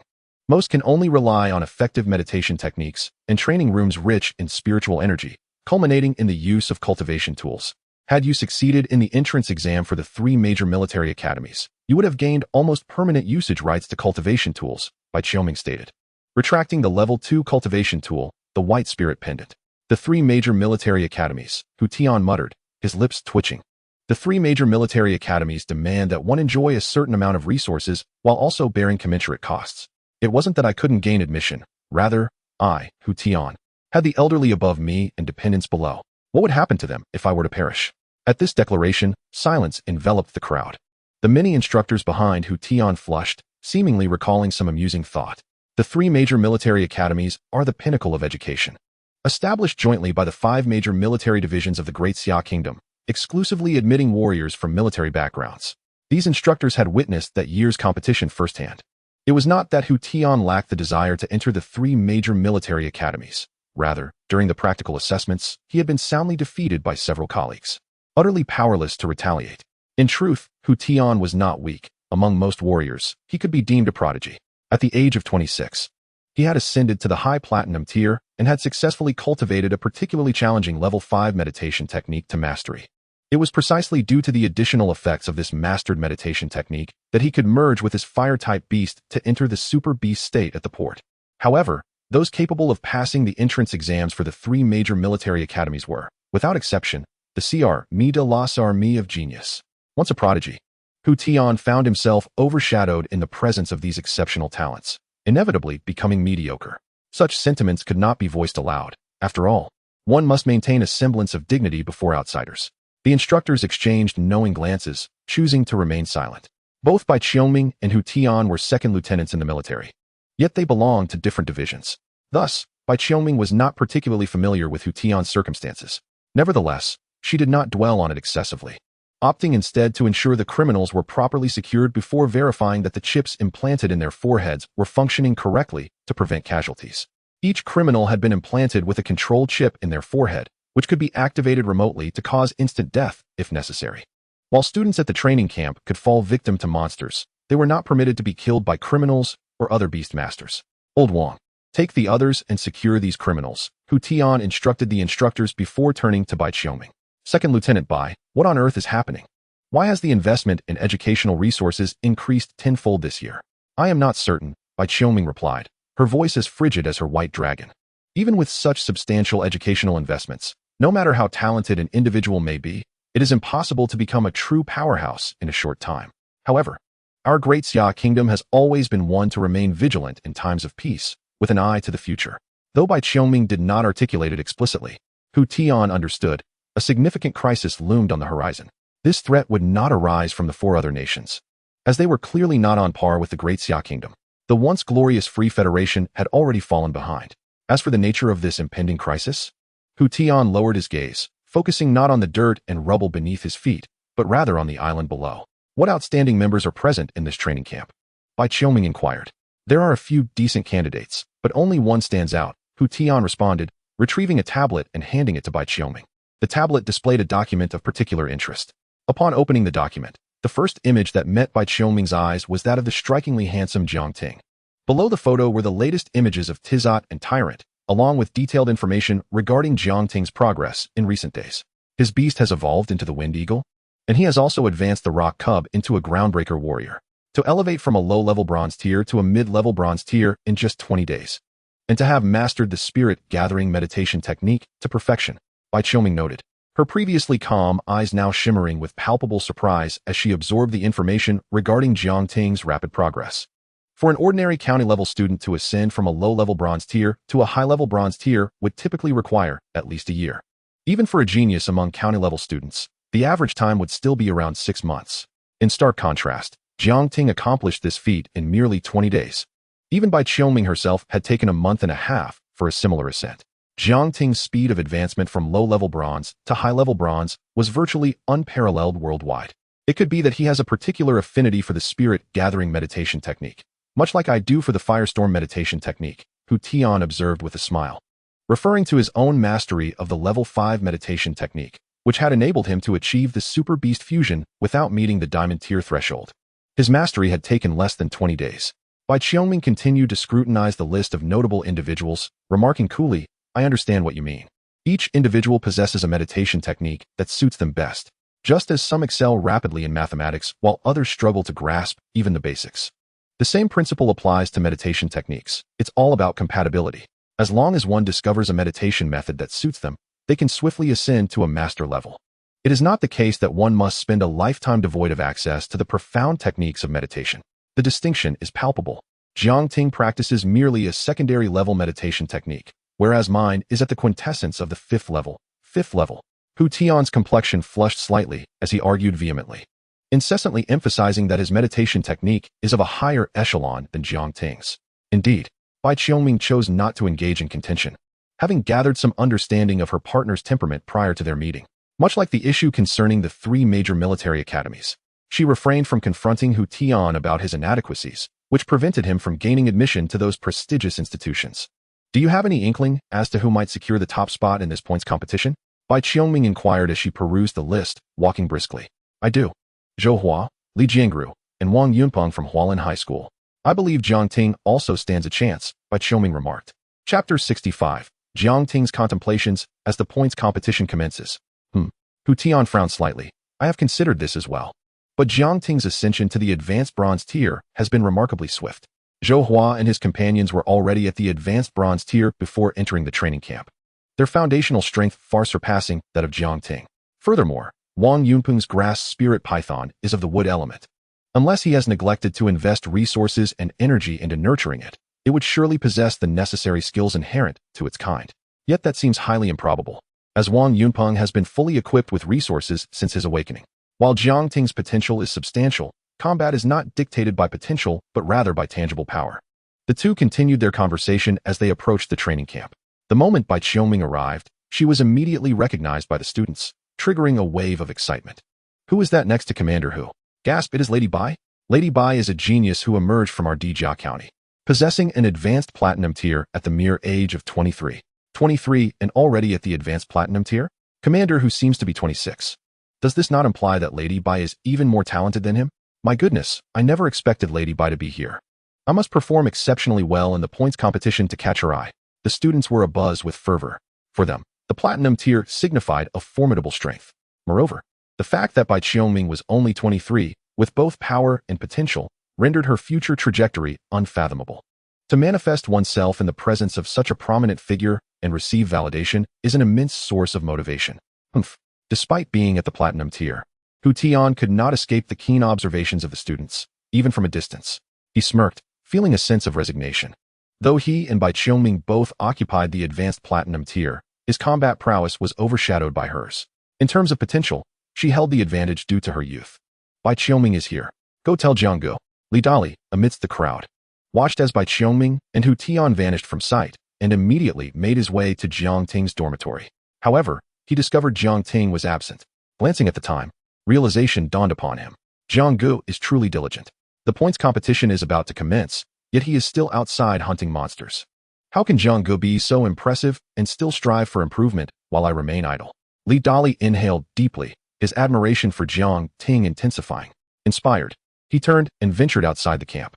Hunting monsters not only serves to acquire points, but also to augment combat experience. Even when facing the same type of monster, each one is a unique entity. Their combat styles and mastered skills differ. With patience and retrospection after each encounter, one can invariably gain valuable combat experience. As time slipped away, evening soon descended. The soft, golden light filtered through the protective barrier, enveloping the camp in a warm, yellowish hue. Returning to the camp, Li Dali settled by the outer bonfire to rest, overhearing the surrounding students still engrossed in discussions about Bai Qiongming. Before long, a figure emerged from the surrounding forest. Jianggu, you have finally returned. I have monumental news. Can you guess what it is? The figure was none other than Jiang Ting, prompting Li Dali to rush forward. Monumental news? Jiang Ting's expression shifted as a knot formed in his stomach. It can't be that those students from Hualin High School have broken through to the low silver tier, can it? If so, that would spell trouble. Their own ascension to the low silver tier would mean their beasts are no longer constrained by the level of their beast masters. Provided they have sufficient resources, they could swiftly rise to the advanced silver tier. In the training camp, resources of exceptional quality are abundantly available. While there are limitations on point acquisition, it is still feasible for those from Hualin High School to elevate a single beast to the intermediate silver tier. Originally, Jiang Ting felt confident in his ability to surpass them and seize the top position. However, should any of them ascend to the low silver tier, his chances of claiming first place would be significantly hampered. Lady Bai, the genius powerhouse Bai Qiongming, who hails from our Dijia County, has also arrived at the training camp today. Li Dali's voice rose slightly in excitement. Oh, Jiang Ting exhaled in relief. So it is merely Bai Qiongming attending the competition, not a breakthrough to the low silver tier. As for Bai Qiongming, Jiang Ting was somewhat familiar with her prowess. She is indeed formidable. Her family circumstances vastly surpass his own, with both parents being advanced gold-tier beastmasters. She has made a name for herself in various competitions after graduating from a secondary school in Dijia County. Instead of enrolling in one of the 3 top-tier beastmaster universities, she opted for a preparatory military academy. The circumstances within the military academy are shrouded in mystery. Yet Bai Qiongming's achievement of advanced platinum tier at the age of 23 indicates her strength rivals that of the most talented graduates from the top 3 beastmaster universities, showcasing her immense potential. Are you not excited, Jianggu? Lady Bai is not only young and beautiful, but also possesses formidable strength. Li Dali observed Jiang Ting's seemingly unperturbed demeanor regarding Bai Qiongming's arrival, bewildered. The admiration and acclaim of others do not enhance one's own strength. What is there to be concerned about? Jiang Ting replied with a smile, patting Li Dali's shoulder. I must head to the training room to cultivate, striving to break through to the silver tier within the remaining 2 months. Watching Jiang Ting depart with an air of nonchalance, Li Dali glanced back at the students still fervently discussing Bai Qiongming by the bonfire. He suddenly felt an unmistakable distinction between Jiang Ting and these students. Yet, when pressed to articulate this difference, he found himself at a loss. His admiration for Jiang Ting ascended to new heights. Within the training room, the patterns on the walls dimmed. Jiang Ting opened his eyes, feeling somewhat helpless, even with the training room's assistance. It would take at least 2 months to break through to the low silver tier. Is it truly impossible to achieve this breakthrough within a month? Ascending to a major realm is indeed a formidable challenge. If only I had a second-level cultivation spirit tool, I could reach the low silver tier in just a month. Jiang Ting sighed. His urgency to ascend to the silver tier was not unfounded. Opportunities to acquire abundant cultivation resources, as presented in the training camp, are rare. Thus, he must seize every moment to convert resources into strength. Failing to break through to the silver tier means his points would be rendered useless, ultimately leading to a squandered opportunity at the end of the training camp. Should other students from the training camp overhear Jiang Ting's lamentations, they would undoubtedly find themselves at a loss for words. Having just ascended to the advanced bronze tier and subsequently to the lower silver tier within a mere span of 2 months, the pace is nothing short of astonishing. Yet, you remain unsatisfied, even lamenting. Once his training concluded, Jiang Ting first ventured to the cafeteria to satiate both his and Tiansua's appetites. With the enhancement of his strength, his appetite had grown considerably. As for the tyrant, being an elemental beast, it requires no sustenance and feels no hunger. After their meal, Jiang Ting returned to his dormitory to continue his studies on beast mastery. Time swiftly passed, and soon it was the day after tomorrow, the commencement of the points competition. Bathed in the morning light, the vast expanse of the camp bustled with a throng of people. Chapter 66, Turmoil, with 100 slots available. Hu Tian, by Qiuming. And numerous instructors stood before the crowd. First, let me extend my congratulations to you all. Out of the 5,300 participants, after a month, only 2,000 remain eligible for this month's points competition. Hu Tian crossed his arms, his gaze sweeping over the assembly. The remaining 2,000 are those who chose not to withdraw. To date, the number of fatalities has not exceeded 10. This time, the top 10 in the competition will receive points rewards, ranging from 1,000 to 10,000 points, in ascending order. As Hu Tian's words echoed, a wave of excitement surged through the students. This past month had made them acutely aware of the challenges in acquiring points, with each subsequent phase proving increasingly arduous. Initially, a plethora of bronze-tier monsters surrounded the camp, providing ample opportunities for points accumulation. However, as time progressed, the bronze-tier monsters were nearly eradicated by the students. Even in teams, it became exceedingly difficult to vanquish silver-tier monsters. Currently, the majority of the 2,000 participants had advanced their beasts to the high bronze tier. Yet their own levels remained stubbornly capped at high bronze, which hindered their ability to exchange points for resources to elevate their beast levels. Nonetheless, the significance of points for them remained undiminished. Points could be exchanged not only for resources, but also for extended training room usage, coveted beasts, meditation techniques, and instructor guidance. The first place will earn 10,000 points. Jiang Ting felt a surge of ambition upon hearing this. In recent days, he had observed a stark decline in the number of bronze-tier monsters near the camp, nearly on the brink of extinction. Engaging low-level silver-tier monsters was laborious and time-consuming. As for the groups of silver-tier monsters, they were beyond the reach of his unarmed capabilities. A minor misstep could result in catastrophic failure. In addition to the points reward, the first-place winner would also receive an additional prize, a level 2 cultivation artifact, the White Spirit Pendant. Hu Tian took a step back, while Bai Qiuming stepped forward, extending his palm, which shimmered with light. In his pale hand appeared a pendant, a cultivation artifact. A collective gasp arose. Cultivation artifacts are regulated items, scarcely circulating in the market, valuable yet elusive. To think that this training camp would offer a level 2 cultivation artifact as a reward. The students' gazes flitted over by Qiuming's face, fixating intently on the seemingly ordinary pendant. The level 2 cultivation artifact.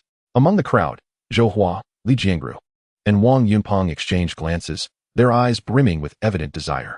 The potency of a level 2 cultivation artifact for enhancing strength at the bronze tier is formidable. Even at the silver tier, it can still yield significant benefits. Most importantly, cultivation artifacts are rare and precious. They are non-existent in the market. One cannot purchase them regardless of wealth. I am determined to claim first place, Wang Yunpeng declared suddenly. He was of unremarkable appearance, with a balanced physique. You say you are determined, but does that guarantee success? A nearby youth with flowing black hair and a somewhat delicate demeanor raised an eyebrow. It's a battle of skill. Wang Yunpeng cast a glance at the delicate-featured youth, named Zhou Hua, who was a classmate from Hualin High School. Zhou Hua possessed a formidable fire-type beast, cultivated to a remarkable degree. In the school's organized sparring sessions, they had exchanged victories. Alas, I truly hope for a chance to obtain that White Spirit Pendant. Li Jiangru sighed inwardly as she listened to the charged exchange between the two. She, along with Wang Yunpeng and Zhou Hua, hailed from the same school and grade, familiar with each other's strengths. Although Li Jiangru had a fire-type blaze monkey that countered Wang Yunpeng's grass spirit python, she had never bested him unless the competition permitted only the use of a single beast. The level 2 cultivation artifact. Jiang Ting's heart stirred as he gazed at the pendant in Bai Qiuming's palm. If he could acquire that White Spirit Pendant and combine it with a perfected spirit-gathering meditation technique, he could potentially break through to the lower silver tier within a month, without the worry of wasting points. Most importantly, upon reaching the silver tier, he could begin to pursue the arming of his beasts. Once the tyrant achieved successful arming, Jiang Ting's combat capabilities would significantly increase, whether exploring islands or participating in various arenas. With 2,300 participants, it is indeed excessive. Conveniently, over this month, you have cleared the monsters from a specific area outside the camp. That area will serve as the battleground. In this free-for-all, the last 100 standing will suffice. Hu Tian gestured towards the woods beyond the camp, stating, the boundaries of the combat arena have been marked. As you approach, you will be able to discern them. Upon hearing free-for-all, some students displayed expressions of excitement, while others wore grim faces. A free-for-all differs from an arena battle. Strength alone does not guarantee victory. Unless one possesses an overwhelming advantage, anyone could be eliminated amidst the chaos, especially those with greater strength, who are often targeted first. Now, if there are no objections, everyone is to leave the camp and proceed to the battleground, Hu Tian announced. However, Zhou suddenly raised his hand. Chief Instructor Hu, what about flying beasts? If there are no height restrictions, those with flying beasts could simply evade combat from above the battlefield. Wouldn't they merely watch others vie for one of the 100 spots while remaining invulnerable, even without engaging? Zhou Hua's words sparked agreement among many students lacking flying beasts. Flying beasts can effortlessly ascend to altitudes of several thousand meters, and the stamina of bronze-tier beasts is sufficient to support their masters lingering in the air for extended periods. Even if their stamina wanes, they can rest momentarily from a vantage point, regaining strength before soaring back into the sky, essentially rendering them invincible. Meanwhile, bronze-tier beasts lack the capacity to reach such heights, thus unable to threaten flying beasts. A free-for-all is unlike an arena. Naturally, it lacks such regulations. Following the free-for-all, one-on-one battles will indeed impose height restrictions. After Hu Tian concluded, he waved his hand, and several chests appeared on the ground, each containing a translucent orb the size of an infant's fist. This is a one-time secondary spirit tool, a spiritual energy barrier sphere. When actively shattered or passively subjected to an attack, it will autonomously generate a spiritual energy barrier to deflect or nullify the assault. The activation of the spiritual energy barrier sphere signifies your elimination. Others are forbidden from continuing to attack those who have been eliminated, as well as their summoned beasts. Upon acquiring the spiritual energy barrier sphere, you must immediately vacate the camp and enter the battlefield, awaiting the commencement of the chaotic melee. Failure to do so will be interpreted as a voluntary forfeiture. In Chapter 67, the melee concludes, revealing the advantages of aerial summoned beasts. Upon hearing this, the crowd could only grasp the spiritual energy barrier spheres and depart the camp, entering the nearby thicket. This is the essence of spirit tools. Jiang Ting received the orb distributed by the instructor, feeling a sense of novelty. Spirit tools can be likened to equipment or items in a game. The white spirit pendant aids in cultivation, while this spiritual energy barrier sphere serves a defensive purpose. Its texture is cool to the touch, approximately the size of an infant's fist, yet it is remarkably light, weighing no more than 2 eggs. After securing the spiritual energy barrier sphere, Jiang Ting proceeded towards the battlefield. The expanse of the battlefield is considerable, a boon attributed to the students' enthusiastic hunting of bronze-tier monsters within the camp's perimeter. As 2,300 students exited the camp, Hu Tian summoned a grand bird enveloped in flames. His summoned beast, the firewing bird. With a burst of energy, Hu Tian merged with the firewing bird, unleashing waves of intense heat, and sprouted a pair of fiery wings, soaring into the sky. The melee commenced. Hu Tian's voice, amplified by spiritual energy, resonated like rolling thunder across the battlefield. Jiang Ting was about to summon his Tiansuo and ascend into the air. As the unpredictable nature of the melee could be mitigated by avoiding direct combat from above, significantly enhancing his chances of securing one of the coveted 100 spots. Naturally, Jiang Ting was reluctant to invite trouble upon himself. However, a nearby boy summoned his beast and issued an attack command. Jiang Ting caught a glimpse of the 2 summoned beasts. The first, a leopard adorned with azure patterns, identified as the Windstrider leopard, currently possessing advanced bronze-tier strength. The second was a robust vine, known as the wood spirit vine, also at advanced bronze-tier capability. Among the training camp students, these 2 summoned beasts were formidable. Want to fly? First, let me eliminate you, the boy declared with fervent determination. It was clear he was unwilling to back down. Those possessing flying summoned beasts, regardless of their strength, could leverage their aerial advantage to remain untouchable in this chaotic melee. Thus, upon noticing Jiang Ting, he aimed to eliminate him. Of course, had he possessed a flying summoned beast himself, the situation would have been entirely different. Wind blade, bind with vines. As the boy's command fell, the Windstrider leopard let out a low growl, its front paw striking the ground with force. A swift wind blade, akin to a razor, surged towards Jiang Ting at breakneck speed. The thick green wood spirit vine writhed and swayed, as Jiang Ting sensed a disturbance beneath his feet. Anticipating an imminent emergence from the soil, without hesitation, Jiang Ting activated his wind cloak skill, experiencing a surge in speed. He deftly sidestepped to the left, narrowly evading the wind blade. The blade sliced through several trees with a crack, while from Jiang Ting's original position, a multitude of vines erupted from the earth, writhing like tentacles. Fortunately, with the mastery of the wind cloak meditation technique, Jiang Ting exhaled a breath of relief, his heart racing. Had he not achieved a profound mastery of the wind cloak meditation technique, he would have been struck by the wind blade, triggering the spiritual energy barrier sphere and resulting in his immediate elimination, along with the loss of his qualification for the competitive points event in the second-tier spirit tools. Wind cloak skill. The boy's pupils constricted in shock. He believed his timing was impeccable. Even if Jiang Ting had a beast resembling a wind eagle that could utilize the wind cloak skill, it would have been too late for Jiang Ting to evade the wind blade from the Windstrider leopard. The wind blade was a variant skill of the wind blade, classified as an advanced skill, yet it remained a lower-tier skill, significantly inferior to another advanced skill, the gale blade. The wind blade sacrificed some of its power for enhanced speed. To his astonishment, Jiang Ting had cultivated the wind cloak meditation technique to a high level, thereby mastering the wind cloak. Tiansuo. As the opponent resorted to underhanded tactics to eliminate him, Jiang Ting would certainly not let him off the hook. With the protection of the spiritual energy barrier sphere, Jiang Ting need not worry about the opponent's demise. The Tiansuo's fierce gaze locked onto the boy, its eagle-like eyes glaring with hostility. You dare to ambush my beastmaster? You seek death. The Tiansuo flapped its wings, unleashing 12 wind blades, each nearly 2 meters long, aimed at the boy. Vine wall, wind wall. The boy, confronted with the barrage of wind blades, found himself cornered and gritted his teeth. With a resounding crash, the vine wall and wind wall dissipated after absorbing only 8 of the advanced wind blades. The remaining blades, yet to strike the boy, triggered the spiritual energy barrier sphere. With a pop, a white protective shield erupted from the orb, forming a robust defensive barrier that successfully intercepted the incoming wind blades. Tiansuo, let us go. Jiang Ting observed the shield, noting its impressive defensive capabilities, as the Tiansuo's wind blades failed to inflict any damage upon it. Who is he? Why do I feel more pressure from him than from Wang Yunpeng and his companions from Hualin High School? The boy looked up, dazed, watching Jiang Ting's figure recede into the distance. He was a student from Yuxing Middle School, occasionally engaging in friendly matches with Hualin High School. Having previously faced Wang Yunpeng and his companions, he found their pressure to be far less than that exerted by Jiang Ting's beast.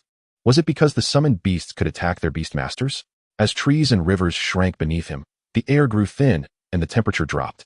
However, this had little impact on Jiang Ting at present. He sat atop the Tiansuo, surveying the battlefield below, where numerous fierce battles erupted. Some were one-on-one, while others involved multiple combatants against a single student. Almost every 3 minutes, a student faced elimination. Suddenly, Jiang Ting noticed a figure approaching from a distance. Atop which stood a girl. Their eyes met, and after a subtle nod, they instinctively created distance between each other. No one would recklessly strike out, as securing a place within the 100 spots was paramount. Jiang Ting felt fortunate, as there were no formidable opponents nearby. However, Li Jiangru found herself in dire straits. Surrounded by 4 students, Jiang Ting instructed the Tiansuo to remain vigilant, as he surveyed the battlefield from above, observing the students intently. Time passed swiftly. Within less than an hour, the 2,300 students dwindled to a mere 500. As night fell, the skirmishes among the students intensified. The inky darkness became a critical factor affecting the battle. Many students lacking fire-type summoned beasts were unable to dispel the darkness, leading to ambushes and subsequent eliminations. The chaotic melee had come to an end. Everyone ceased their movements. The 34 individuals soaring in the sky could now descend. Time slipped by unnoticed. And just as Jiang Ting prepared to land Tizot and replenish his energy, a radiant entity, akin to the sun, emanating warmth and light, dispersed the surrounding darkness. It was Hu Tian. It's over. Tizot, let us descend. Jiang Ting scratched his head, feeling a wave of relief wash over him. The advantage of having a flying beast was undeniable. Since the onset of the chaotic battle, aside from dealing with a student attempting to ambush him, he had not encountered any further skirmishes. Chapter 68. Wang Yunpeng, the Cowardly Lizard. Upon returning to the camp, Jiang Ting found a considerable number of students present, their spirits notably low. These were the unfortunate souls eliminated from the melee, many of whom possessed formidable abilities. Had it been a tournament setting, one could not claim with certainty that they would have faced immediate disqualification. The complexity of the chaotic battle had led to many capable students falling prey to overwhelming assaults. Even if their beasts were fierce enough to contend with several adversaries, their own combat prowess was often insufficient, resulting in swift eliminations once they were targeted by hostile beasts. Yet, there were those who, despite being surrounded, managed to vanquish their attackers. Zhou Hua was phenomenal. His flame two-headed hound is no ordinary high-level bronze beast. One student exclaimed. Indeed, you all may have had it easy targeting Zhou Hua, but we were up against Wang Yunpeng. His grass spirit python and cowardly lizard toppled all 5 of us and our 10 beasts. Another chimed in. Blasted cowardly lizard and its taunting abilities are infuriating. Once it activates its taunt, it makes one want to leap in and land a few punches on it. The crowd buzzed with discussions. Lamenting the strength of the opponents they had faced, particularly Wang Yunpeng's beasts, the grass spirit python and cowardly lizard. As Jiang Ting ambled through, he attentively absorbed the cacophony of voices, discerning valuable insights. The cowardly lizard was an exceedingly rare creature. Its initial form, the simple lizard, had an endearing appearance with a lineage classified as high-level black iron. It required no evolutionary path and would evolve on its own upon reaching the requisite level. The first evolution transformed it into the mischievous lizard, with a notably altered appearance, especially its eyes, which seemed almost sentient, and it ascended to high-level bronze. The second evolution birthed the cowardly lizard, bearing a stark contrast to its initial form, exhibiting distinct anthropomorphic features and a lineage of mid-level silver. The third evolution offered 2 paths. One remained without an evolutionary prerequisite, while the other necessitated meeting specific conditions. Then there was Wang Yunpeng's other beast. The grass spirit python, equally rare and possessing capabilities in control, healing, and toxins typical of the wood element. If you encounter the cowardly lizard, do not fall victim to its taunt. Jiang Ting silently advised the 2 beasts within his contracted space. Caw-caw? Tizot scoffed, raising its head with piercing eyes. What kind of beast master did they take him for? Rocky, the tyrant, remained composed, nodding in agreement. Having never faced a taunt ability, it could not guarantee immunity.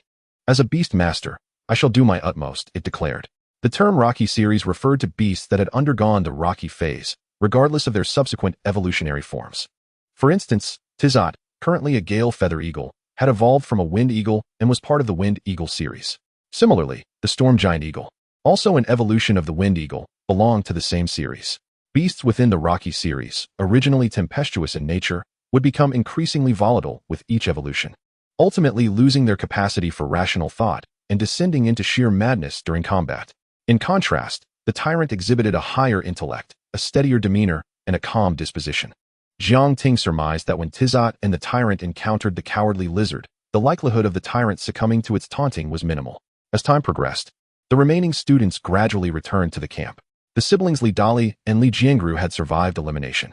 Brother Jiang, you have no idea how dire my situation was.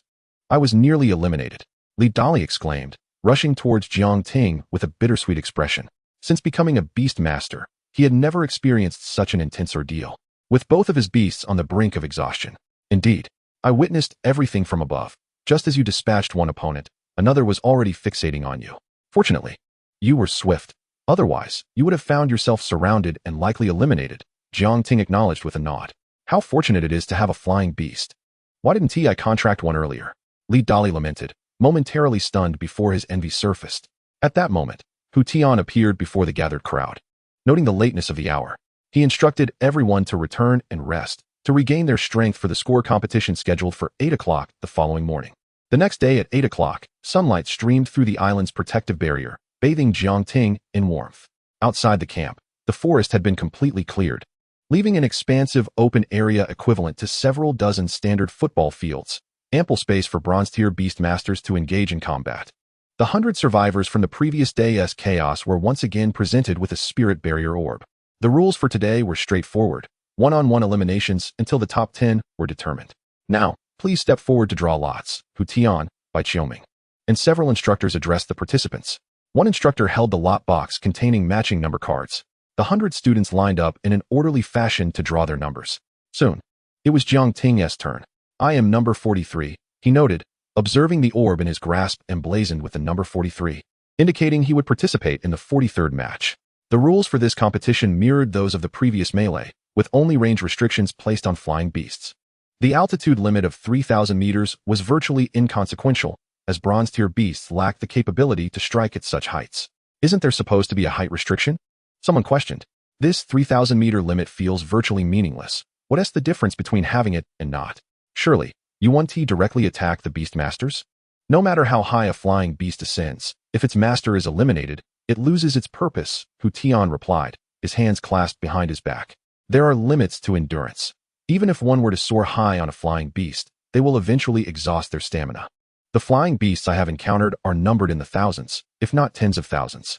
Without resorting to Super Beast Fusion or the Firewing Bird, I have still managed to eliminate them, he added, dispelling any lingering doubts among the students.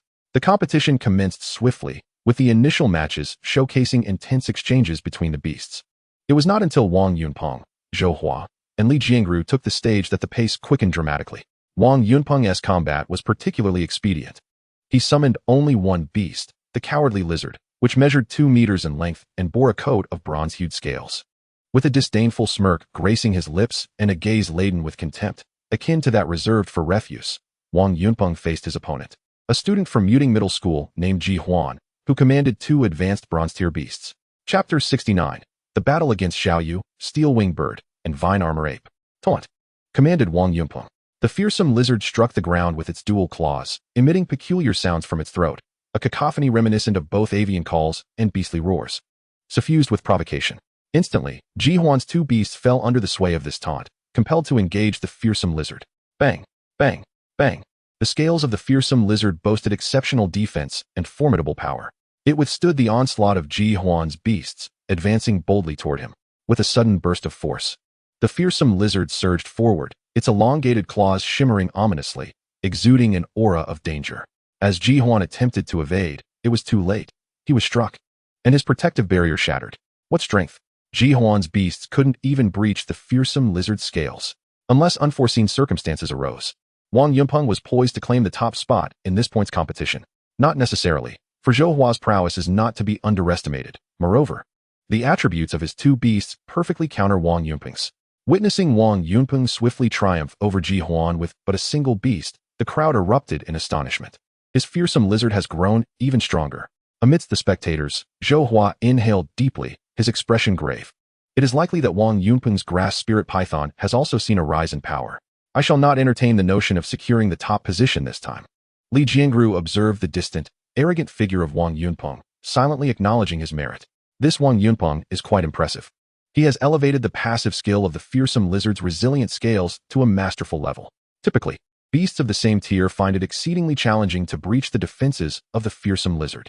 Bai Qiuming remarked, "You truly embody a certain flair." Indeed. A fraction of my former grace, Hu Tian replied nonchalantly, unaware that the flair Bai Qiuming referred to was a penchant for ostentation. After several intense battles, Zhou Hua took the stage.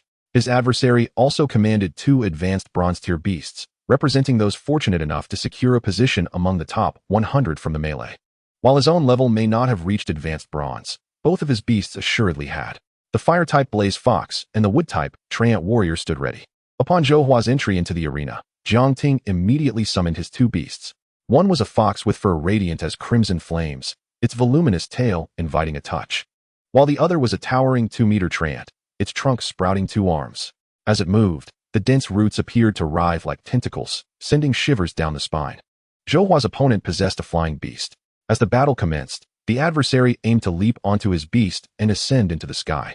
However, the Treant Warrior struck with remarkable swiftness. From its swaying canopy, a flurry of leaves shot forth like bullets, accurately bombarding the opponent shortly after takeoff, compelling the protective barrier to shatter, thus securing victory. Zhou Hua is formidable. It appears he rivals Wang Yunpeng in strength. This points competition will likely yield a victor between Wang Yunpeng and Zhou Hua. The crowd murmured, forming their conjectures regarding the frontrunner for the competition. Following Zhou Hua was Li Jiangru. Although she ultimately emerged victorious, her triumph lacked the decisiveness displayed by Wang Yunpeng and Zhou Hua.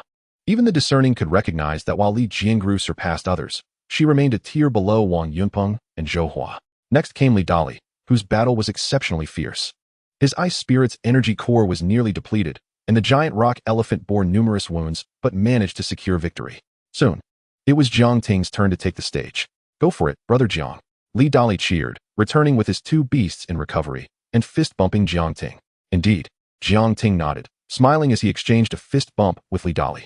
Jiang Ting's opponent turned out to be Xiaoyu, making victory seem rather challenging this time.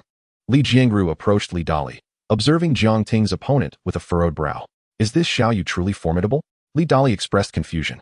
"He is in my class, only slightly weaker than I am. Furthermore, Xiaoyu possesses a flying beast, the dual attribute Steel-Winged Bird." Upon hearing this, Li Dali's expression darkened. The Steel-Winged Bird. A metal-type beast, it was entirely encased in metal, boasting astonishing defensive capabilities.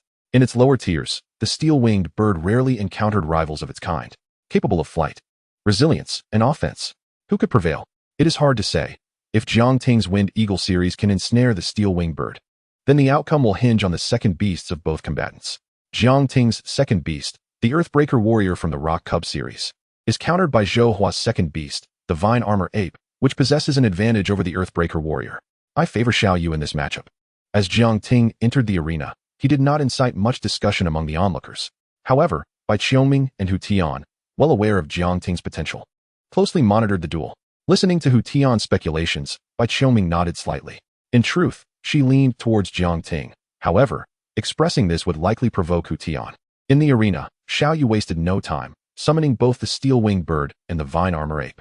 Once Jiang Ting summoned the Wind Eagle and the Tyrant, the officiating instructor promptly declared the match to commence. Steel Wing Slash. Vines Entwine. Xiao Yu issued commands for his beasts to launch their assault. Wind Eagle. Intercept the steel-winged bird. Tyrant. Eliminate the Vine Armor Ape. Jiang Ting contemplated briefly before swiftly issuing commands, simultaneously maneuvering to the side to evade the encroaching vines. Bang, bang, bang. The two swift-flying beasts engaged in fierce combat.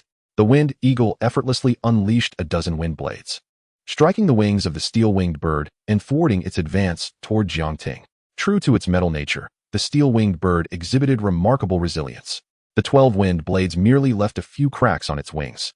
The two flying beasts danced through the air, locked in battle, while the ground-bound beasts collided fiercely. Bang, bang, bang. The tyrant's power-infused fists rained blows, but frequently missed their mark.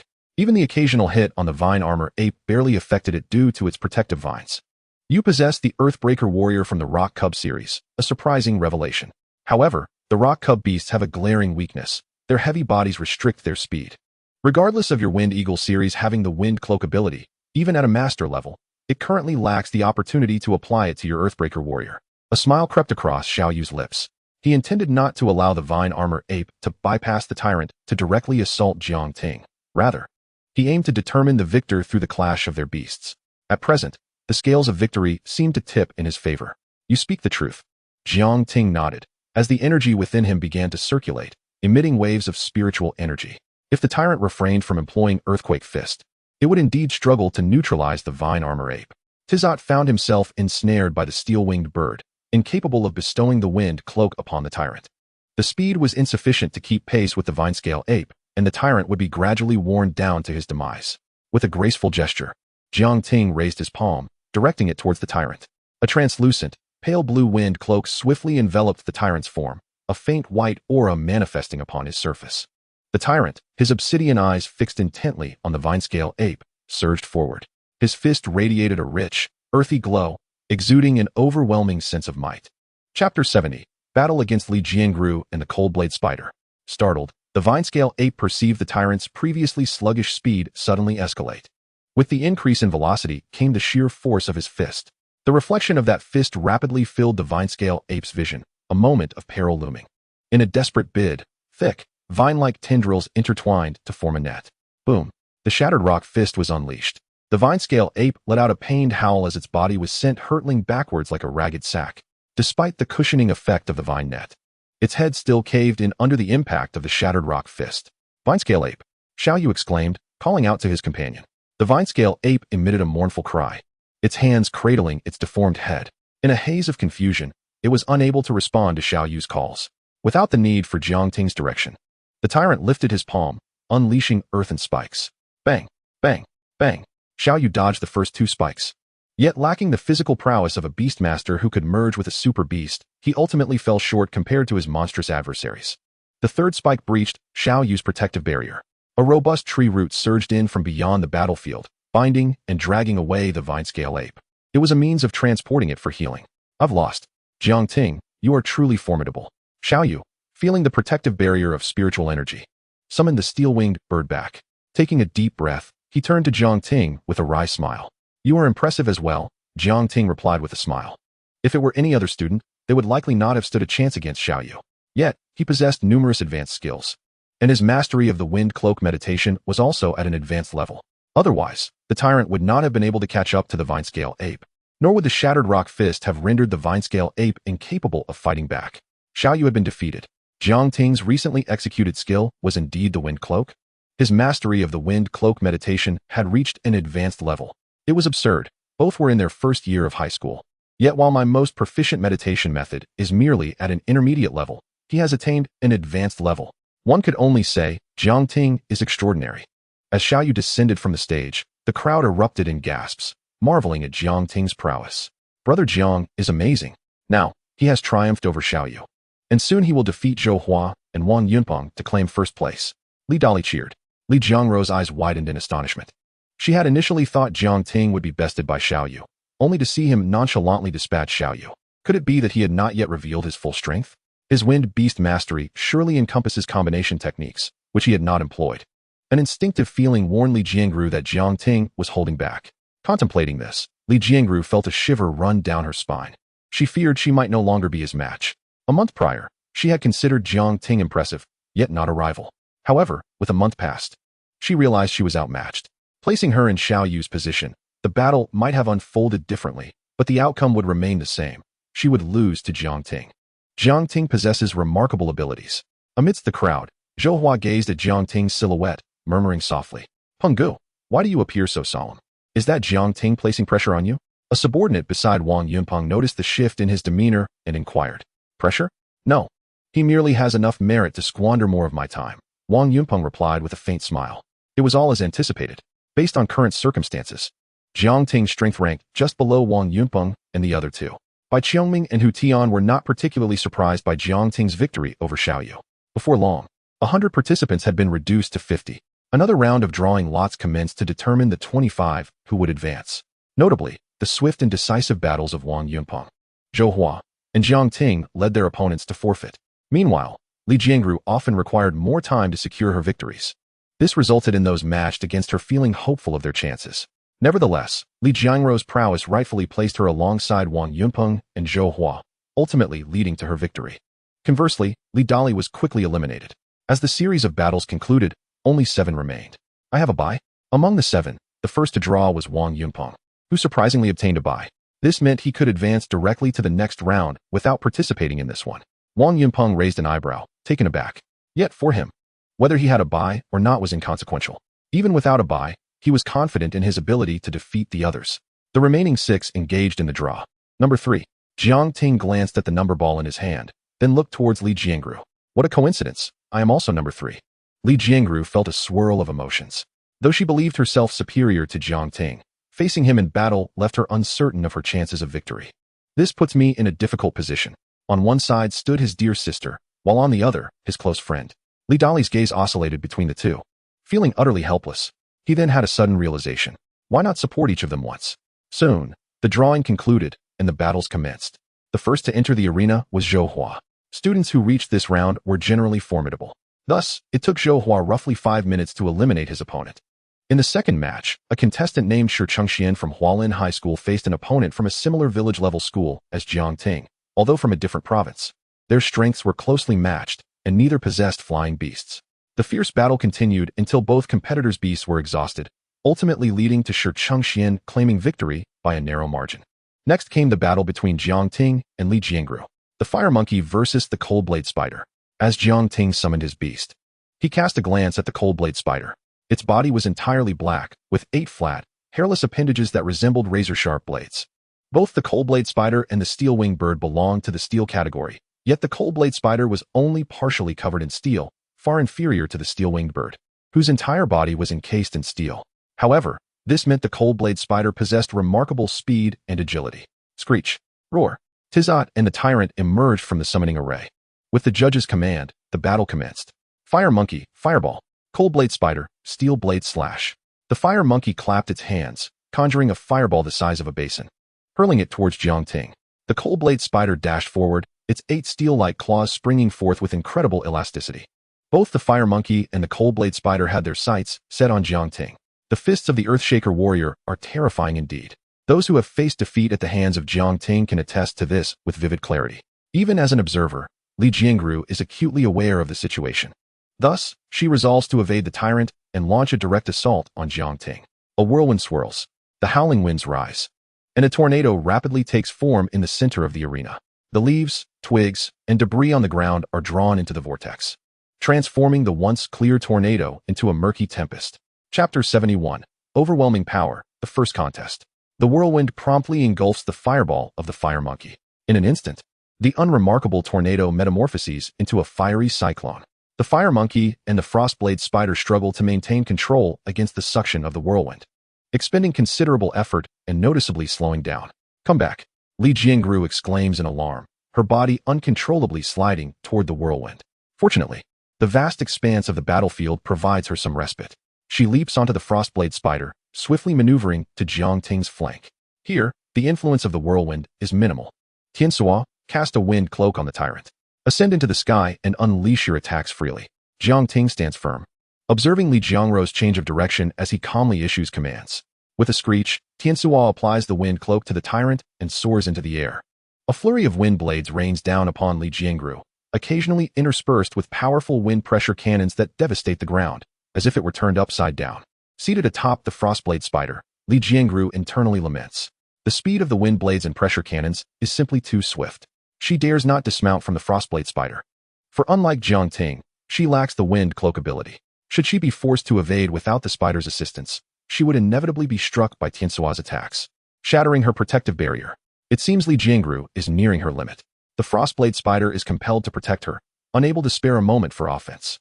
The fire monkey's attempt to strike the Earthshaker warrior, now enhanced by the wind cloak, would be akin to a moth to the flame. The spectators observe the unfolding scene. And though the battle has yet to yield a victor, astute observers can discern that Li Jiangru's predicament is dire. The only reason she remains in the contest is that Jiang Ting has yet to unleash his full power. He has completely subdued Li Jiangru, leaving her with no glimmer of hope for a comeback.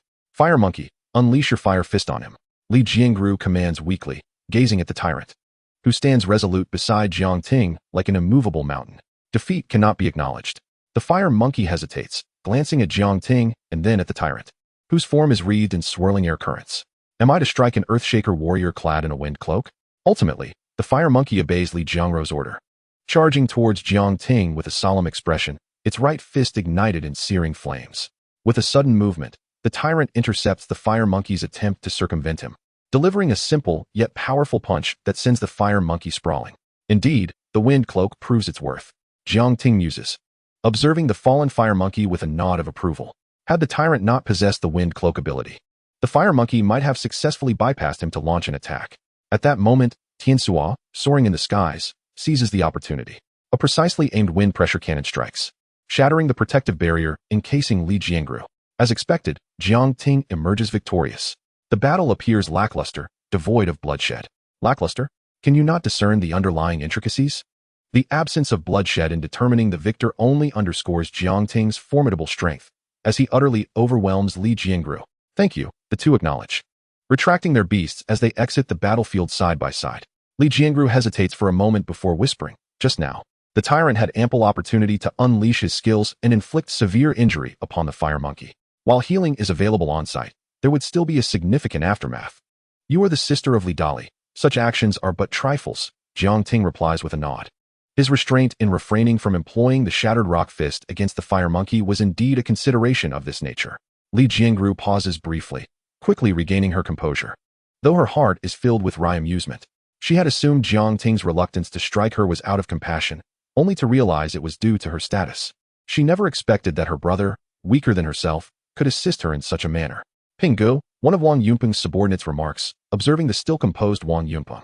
The confrontation between Jiang Ting and Li Jiangru has awakened many to the reality that Jiang Ting, with his wind cloak ability compensating for the Earthshaker warrior's speed disadvantage, possesses formidable long-range wind-type beasts and excels in close combat with the Earthshaker warrior. Discussions have shifted from who is superior between Zhou Hua and Wang Yunpeng to the likelihood of either defeating Jiang Ting. "Do not worry, the advantage remains with me," Wang Yunpeng asserts with a calm facade, though he is internally growing anxious. Where did all these skills for a high-level bronze beast come from? Wind blades, wind pressure cannons, whirlwinds, wind walls, wind cloaks. Moreover, his proficiency is alarmingly high. At this moment, he too is uncertain whether he can best Jiang Ting.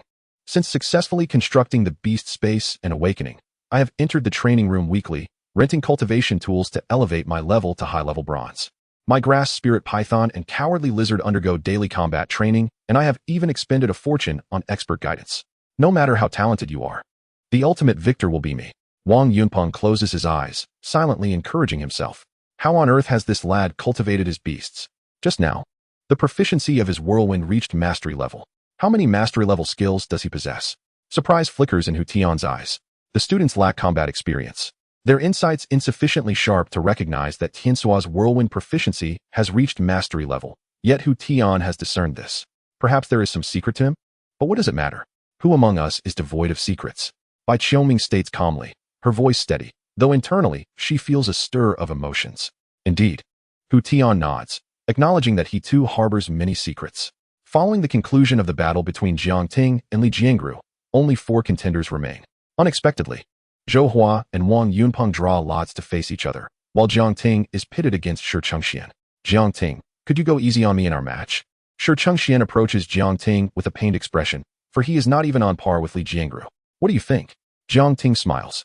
With only 2 battles remaining to determine the champion, the first prize is a grand reward of 10,000 points and a level 2 cultivation tool. It is impossible for him to hold back. Wang Yunpeng wins. Approximately 5 minutes later, Wang Yunpeng triumphs over Zhou Hua, securing his place in the contest for first place. Meanwhile, Jiang Ting's battle against Shi Chengxian concludes even more swiftly. Jiang Ting unilaterally suppresses Shi Chengxian, ultimately finishing him off with Tiansua's wind pressure cannon. The anticipation builds for the upcoming showdown between Wang Yunpeng and Jiang Ting. Who do you favor? I lean towards Wang Yunpeng. His family background is exceptional. His parents are executives in a prominent corporation, and since the day he awakened, he has undergone a series of specialized training in beast cultivation. Although both are high-level bronze, their foundations differ significantly. Before Jiang Ting arrived at the training camp, he was merely at the low-level bronze rank, yet within a month, he ascended to the high-level bronze rank. Have you ever witnessed such a terrifying rate of advancement? Jiang Ting is undeniably a prodigy. Geniuses cannot be measured by ordinary standards. I firmly believe that Jiang Ting will emerge victorious. As the two stepped into the battleground, a wave of discussions erupted among the crowd. Some favored Wang Yunpeng, while others placed their bets on Jiang Ting, each with their own justifications. Chapter 72, The Taunted Tizot and the Astonishing Gale Blade. As the 2 contenders entered the arena, all eyes were fixated upon them. The outcome of this battle did not merely concern the 10,000 points of merit, the reward of a second-tier cultivation spirit tool, but also the title of the strongest. The victor will undoubtedly be recognized as the most formidable, not necessarily the strongest among all county-level high school students in the Great Xia Kingdom, but certainly the unrivaled champion of the C7 training camp and among the elite nationwide. Jiang Ting and Wang Yunpeng summoned all their beast companions. The grass spirit python, measuring 3 meters in length, boasted a robust body adorned with scales that shimmered with a verdant glow. Beast, grass spirit python. Current strength, high-level bronze rank. Attribute, wood. Skills, toxin, vine entwining, tail sweep. Bloodline, intermediate silver rank. The other was the cowardly lizard. Once both contenders confirmed their readiness, the referee issued a command, signaling the commencement of the match. Cowardly lizard, taunt. Grass spirit python, vine entwining. On the surface, Wang Yunpeng remained composed, yet internally he felt a surge of caution. Almost instantaneously, he issued 2 commands. Roar. The cowardly lizard emitted a series of peculiar calls, oscillating between high-pitched and low tones. Even Jiang Ting felt an irritable wave wash over him, a primal urge to deliver a few kicks to the cowardly lizard. Fortunately, the taunt from the cowardly lizard had a significant effect only on monsters. The impact on Beast Tamers was negligible. Unless the cowardly lizard's level greatly surpassed that of the beast, it was unlikely to effectively provoke the Beast Tamer. The tyrant, upon hearing the cowardly lizard's taunt, also felt a surge of irritation. He yearned to rush towards the cowardly lizard and let it experience the force of his earthquake fist. However, the tyrant maintained his composure and ultimately resisted this impulse. How could a taunt influence his rock cub? Wang Yunpeng watched in astonishment as the tyrant moved 2 steps before retreating. Although Earth-split warriors were rare, there were indeed numerous beast tamers capable of obtaining the rock cub series, given the vast population of beast tamers. Moreover, videos of previous battles had shown that every rock cub series beast was notoriously volatile. Even without employing taunt skills, they could easily provoke rock cub series beasts. Yet, Jiang Ting's earth-split warrior appeared to disregard the taunt entirely. It was not a complete dismissal, as there was some effect, but it was rather exaggerated. The cowardly lizard's core skill had seemingly been rendered impotent against the earth-split warrior. The crowd quickly realized this and gasped in astonishment. The composed tyrant rendered the cowardly lizard's taunt ineffective. Yet, Tizot was not so fortunate. The cowardly lizard's taunt struck him like the spark that ignites a powder keg. Tizot's eyes glowed crimson, exuding an aura of fury. With a powerful flap of his wings, he soared into the sky. Simultaneously, Jiangting sensed something writhing beneath his feet. Without hesitation, he activated his wind cloak skill. His speed surged, allowing him to evade. In the next moment, he witnessed numerous vines erupting from the ground, writhing like a mass of serpents. Each vine bore sharp thorns, their tips tinged a pale purple, clearly laced with toxins. Feeling the protective gusts of his wind cloak, Jiangting breathed a sigh of relief. The grass spirit python possessed a poisoning passive skill, yet its attribute was merely wood, not toxin. This indicated that the grass spirit python's toxin was not particularly potent, at least not lethal. However, it could potentially trigger the protective mechanism of the chi barrier sphere. With the wind cloak skill at his disposal, he felt well prepared to handle any situation. He had successfully evaded. Wang Yunpeng, witnessing this, was not surprised. With Jiangting's wind cloak skill, unless the grass spirit python executed vine entwining at close range, it was unlikely to land a hit. The grass spirit python's attack, missing Jiangting, was entirely within Wang Yunpeng's expectations. But your wind-based beast has been taunted by the cowardly lizard. It would recklessly launch a frenzied assault against the cowardly lizard. Once your wind beast's chi and stamina were depleted, the advantage would be mine. Wang Yunpeng observed Tizot, who was gathering wind blades in the sky, a smile curling on his lips. Although there had been some unexpected developments, with the cowardly lizard's taunt failing to provoke the earth-split warrior's ire, it would merely delay his victory over Jiangting. The cowardly lizard's taunt skill was not yet perfected. Thus, it could not compel the taunted target to attack solely with its physical body, abstaining from utilizing skills. Nevertheless, it sufficed. From the previous battles, Wang Yunpeng had deduced that among Tizot's currently mastered skills, only the wind pressure cannon could inflict fatal damage on the cowardly lizard. He merely needed to be cautious. As Tizot fell into a taunted state, he would exhaust his chi and stamina rapidly by continually unleashing skills. A beast without chi and stamina, while not dead, would possess no combat capability, akin to death. At that point, he could rely on the grass spirit python and the cowardly lizard to eliminate the earth-split warrior. It appeared that Wang Yunpeng was on the verge of victory. Jiangting's wind beast had been taunted and would soon lose its combat effectiveness due to incessant attacks draining its chi. The taunt skill, lacking countermeasures, truly seemed a despicable tactic. Hu Tian observed this scene, offering a calm analysis. "You are so certain before the dust has settled?" Bai Qiong questioned. "If you don't believe it, just watch," Hu Tian replied with a chuckle, unable to imagine how Jiangting might turn the tide. Bang, bang, bang. The taunted Tizot relentlessly unleashed wind blades and wind pressure cannons, targeting none other than the cowardly lizard. Yet the cowardly lizard moved swiftly across the ground. Even when it occasionally failed to evade Tizot's attacks, it would choose to defend itself using its most resilient areas. At first glance, the cowardly lizard appeared to be covered in wounds, with gaping holes, but the injured areas were not critical. It merely looked alarming, suggesting severe injuries, while in reality, the cowardly lizard's combat capability remained intact. Whoosh! Tizot's cry echoed once more. The winds howled, and the verdant light flickered. In the astonished gazes of the crowd, a massive wind blade, resembling a giant's weapon, took form. Boom! The gale blade cleaved towards the cowardly lizard, tearing through the air. In its wake, it left behind a swirling white vapor, an awe-inspiring spectacle. The wind skill, gale blade. What is happening? Am I seeing things? A high-level bronze beast has actually unleashed gale blade. The crowd gasped in disbelief, their eyes wide with astonishment. Wow! Hu Tian stared at the gale blade, utterly dumbfounded. Even Bai Qiongming, who had consistently maintained an expression of calm detachment, was moved, her countenance filled with astonishment. The cries of the timid battle lizard were intermittent and bewildering. "Run, you foolish lizard!" As the great wind blade drew closer, Wang Yunpeng increasingly felt the oppressive force of the wind. Thunderous roars echoed as the great wind blade descended. The ground quaked violently, reminiscent of an earthquake. A terrifying shockwave upheaved the earth, sending the timid battle lizard soaring amidst the soil waves. Clutching the grass spirit python, Wang Yunpeng fled into the distance, feeling as though the world was turned upside down, with a deafening noise ringing in his ears, propelling him backward. Chapter 73. Securing first place, losing with honor? The timid battle lizard was nearly bisected, blood gushing profusely from the gash.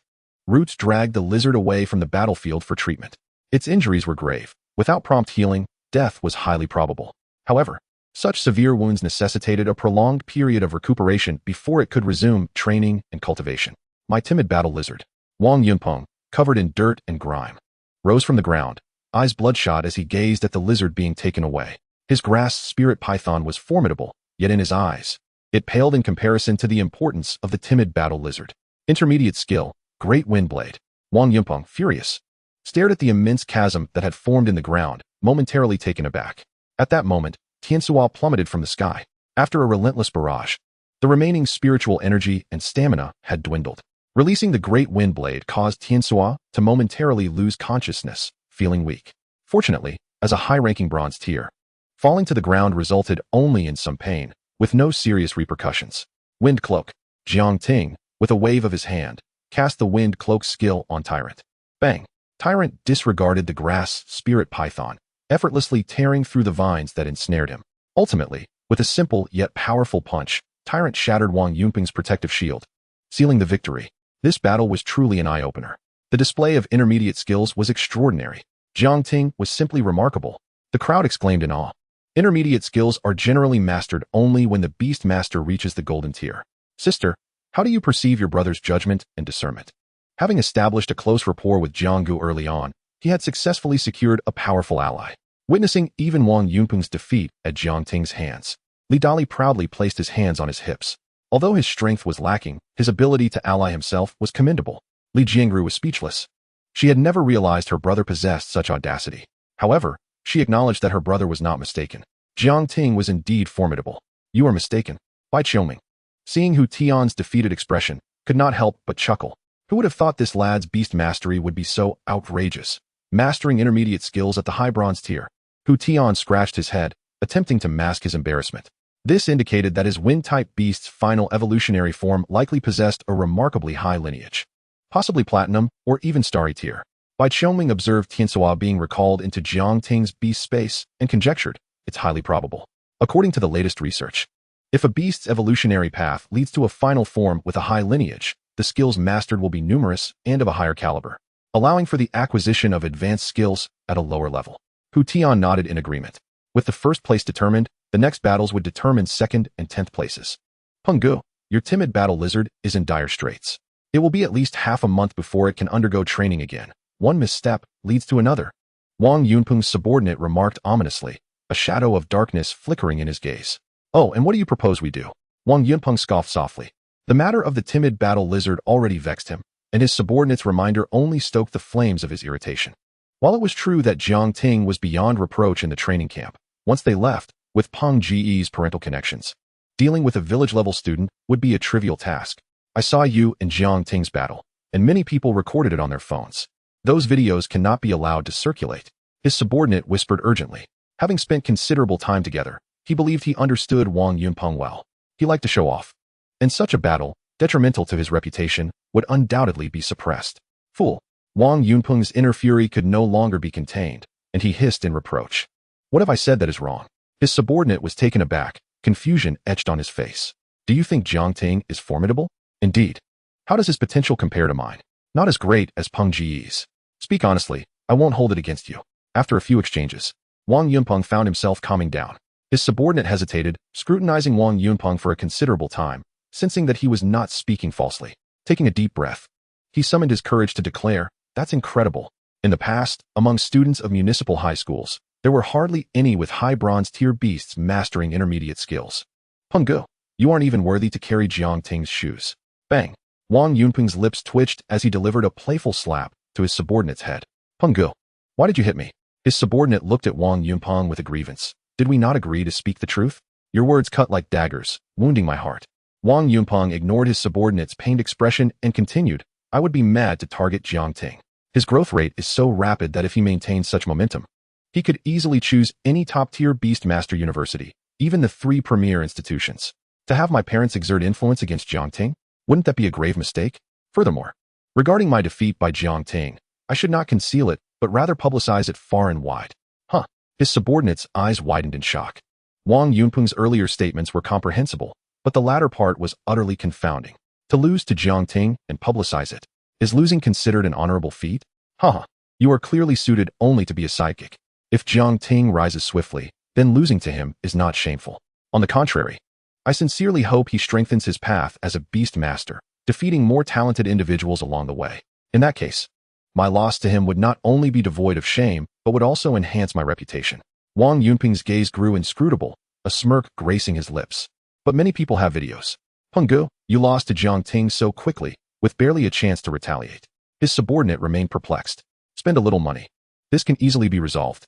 Acquire those videos and edit them, presenting it such that it appears I and Jiang Ting were evenly matched. If someone refuses to sell, we can release the modified videos ourselves and buy some traffic. Wang Yunpeng lamented his subordinate's lack of understanding. If Jiang Ting were privy to the conversation between Wang Yunpeng and his subordinate, he would undoubtedly be speechless. The ranking battles concluded swiftly, with Hu Tian announcing loudly. The rewards for the 10th to 2nd places are all points, with the sole exception of 1st place, which receives a 2nd-tier cultivation spirit tool, the White Spirit Pendant. A 2nd-tier cultivation spirit tool.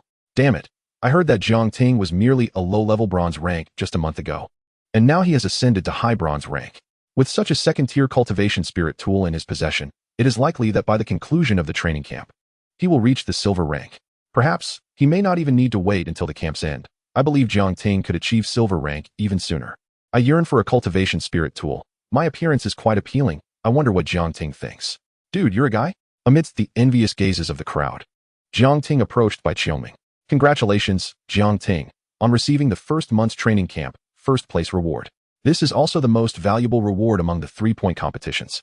By Qiuming, who had not conversed with other students, nodded at Jiang Ting. Chapter 74. The arrival of criminals and resources available for the taking. Jiang Ting was momentarily taken aback, his heart filled with joy. The training camp would last for 3 months, with a point competition held every month.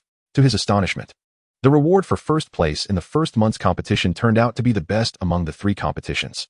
However, upon reflection, it was understandable. The Bai Lingjue is indeed a cultivation spirit tool. Among various types of spirit tools, only cultivation spirit tools hold the highest value, as they can accelerate the improvement of a beastmaster's rank.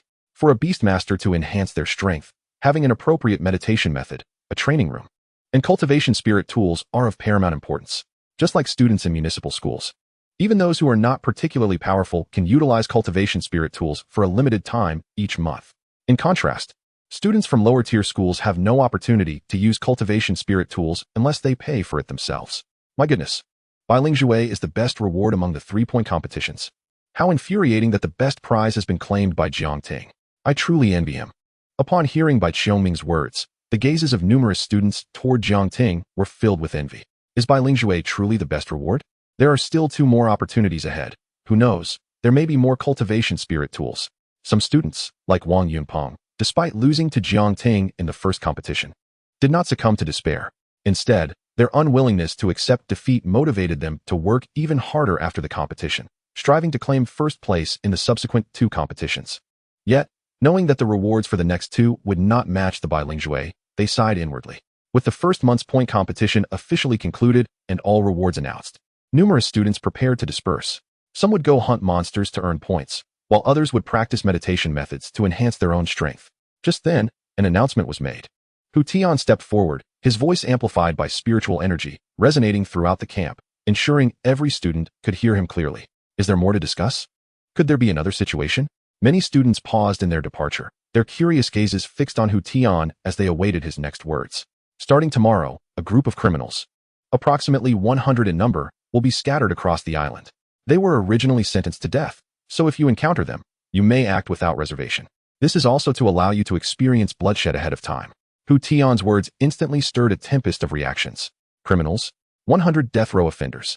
Does the chief instructor mean for us to kill them? I have never taken a life before. Some students displayed expressions of fear, internally resisting the notion of killing, even if the targets were death row criminals.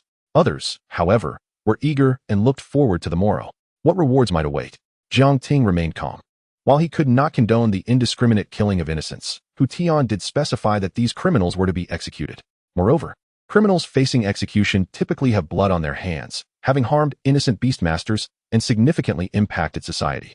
Of course, this premise is based within the territory of the Great Xia Kingdom. If one were to kill on an island not under the jurisdiction of the Great Xia Kingdom, and which has no explicit prohibitions against killing, even if they were to slay other beastmasters, they would not be held accountable. Thus, Jiang Ting felt little psychological resistance toward the impending act of killing these criminals. Rather, he was more concerned about the rewards. If the rewards were lacking and the criminals were exceptionally strong, Jiang Ting would not actively seek them out. To put it simply, he had no intention of engaging in a task that would yield little benefit. Most of these criminals were at high bronze rank, with 10 of them being low silver rank. We will be distributing spiritual energy barrier spheres shortly, so do not worry about your personal safety. However, the safety of your beasts cannot be guaranteed. Upon hearing this, many students' expressions turned grave. The safety of their beasts being at risk? If a beast were to perish, that would equate to losing half of their strength. After all, raising a suitable beast again is time-consuming, labor-intensive, and resource-draining. Once the criminals enter the areas outside the camp tomorrow, we will distribute treasure-grade resources scattered across the island. These resources can be handled as you see fit. You may use them, keep them, or sell them. As Hu Tian's words concluded, the previously noisy discussions fell silent. So that's the incentive. All this time, I have been unable to find a single treasure-grade resource. Yet this island is rich in energy. Logically, such resources should be abundant. Moreover, the fact that they can be handled freely makes it even more enticing. A fervor ignited within the hearts of the students. At this moment, they also understood that the 100 criminals were merely obstacles to their resource acquisition. The reality was indeed as such. They could take the resources. Jiang Ting's eyes gleamed with excitement. Like all the other students, his heart raced with anticipation. Given his current strength, although the rate of accumulating points had slowed compared to the first few days of the camp, it remained relatively stable. By the time the training camp concludes, he would undoubtedly have amassed a considerable number of points. It is worth noting that points and the resources exchanged for them cannot be taken off the island. Although he had obtained the Bai Ling Jue, which would likely allow him to break through to silver rank in about a month, the level of his beasts would remain constrained at high bronze rank. Any surplus points could be exchanged for resources to elevate the ranks of his beasts, alleviating any concerns of wasted points. However, the pet base established by his parents was still in its infancy and lacked funding. If he could earn a substantial sum of money, Jiang Ting certainly had no reason to refuse. Subsequently, the instructors distributed the spiritual energy barrier spheres. After the point competition concluded, Jiang Ting submitted the unused barrier spheres he had. At this moment, with the new spiritual energy barrier spheres in hand, he did not linger further but turned to enter the training room. He was eager to test the effects of the second-tier cultivation spirit tool, Bai Ling Jue. In the training room, a hum resonated as the runes on the walls illuminated, releasing a torrent of formless spiritual energy. Adorned with the Bai Ling Jue, Jiang Ting sat cross-legged on the ground, closing his eyes. Within the pitch-black realm of his mind, the visualization diagram of the gathering spirit meditation method materialized. The speed of absorption and refinement is astonishing. With the same amount of training time, the pace at which I absorb and refine spiritual energy has exceeded that of before the white spirit pendant by more than double. Jiang Ting, marveling at the quantity of spiritual energy he is assimilating and refining, cannot help but feel a sense of awe. Truly, the cultivation of spiritual artifacts has doubled my training speed. If all goes as planned, I shall break through to the silver tier by the end of next month. After concluding today's training, Jiang Ting returned to his dormitory early to rest, replenishing his energy in anticipation of tomorrow's resource gathering. Chapter 75, Jiang Tong's Speculation. Zhanghe Beast Taming Base. At this moment, only Hu Tian and Bai Qiuming occupied the monitoring room.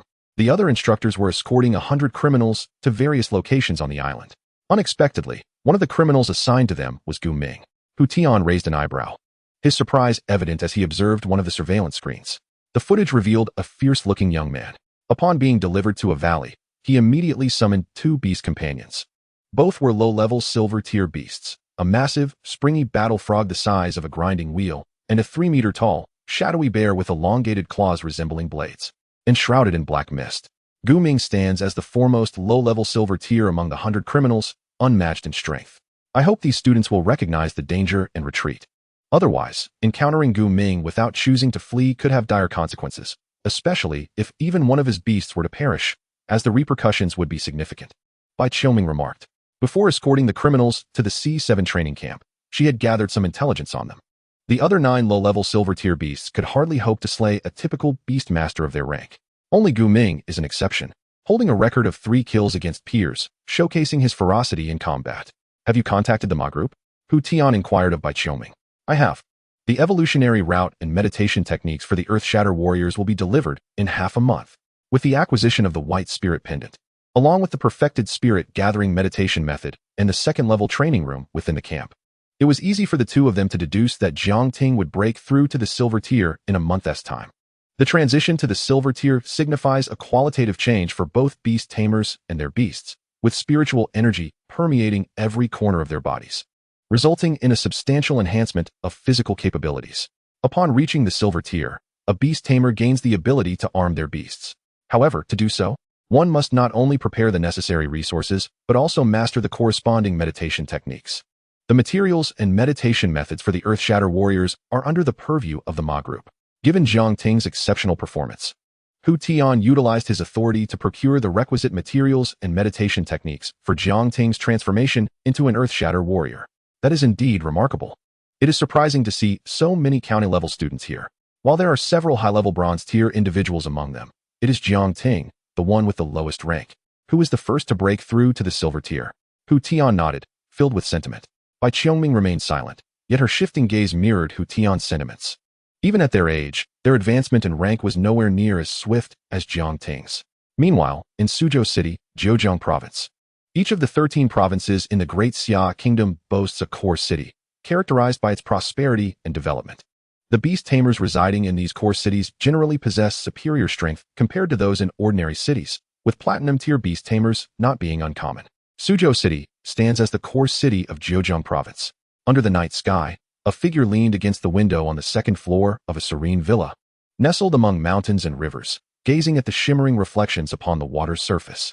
The C7 training camp is seeking to procure materials and meditation techniques for the Earth Shatter Warriors. Jiang Ting seems to be at the C7 training camp? A smile crept across Jiang Tong's face. While he could not access the complete roster of personnel at the C7 training camp, he was aware that Jiang Ting was indeed present there. If no one else in the camp possesses the Earth Shatter Warrior, then the procurement is surely intended for Jiang Ting.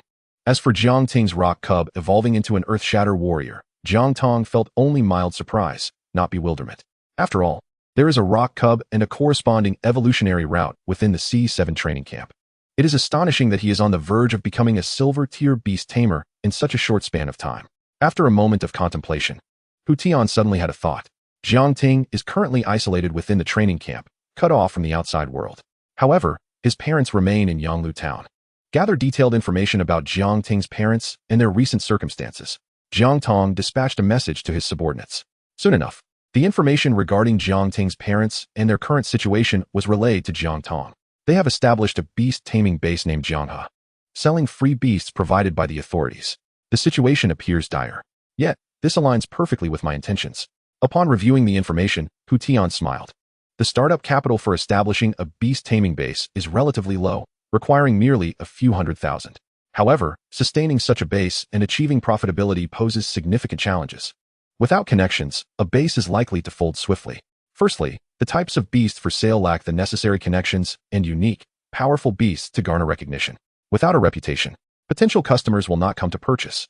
A lack of sales leads to a dearth of funds for acquiring unique, powerful beasts, hindering the establishment of a notable brand, resulting in a vicious cycle. Moreover, if the beasts at the base remain unsold for an extended period, they may inadvertently gain levels merely through absorbing ambient spiritual energy.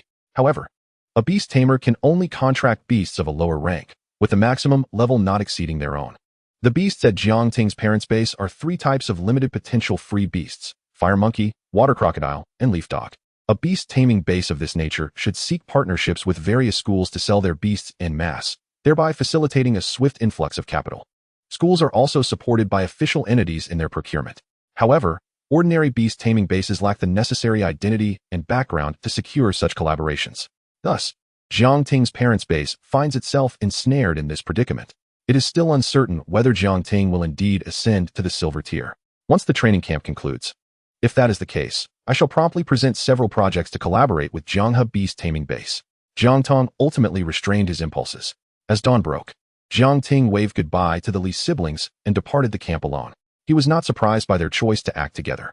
Among the criminals were 10 low-level silver-tier individuals, and it remained uncertain whether they possessed 3 beasts each.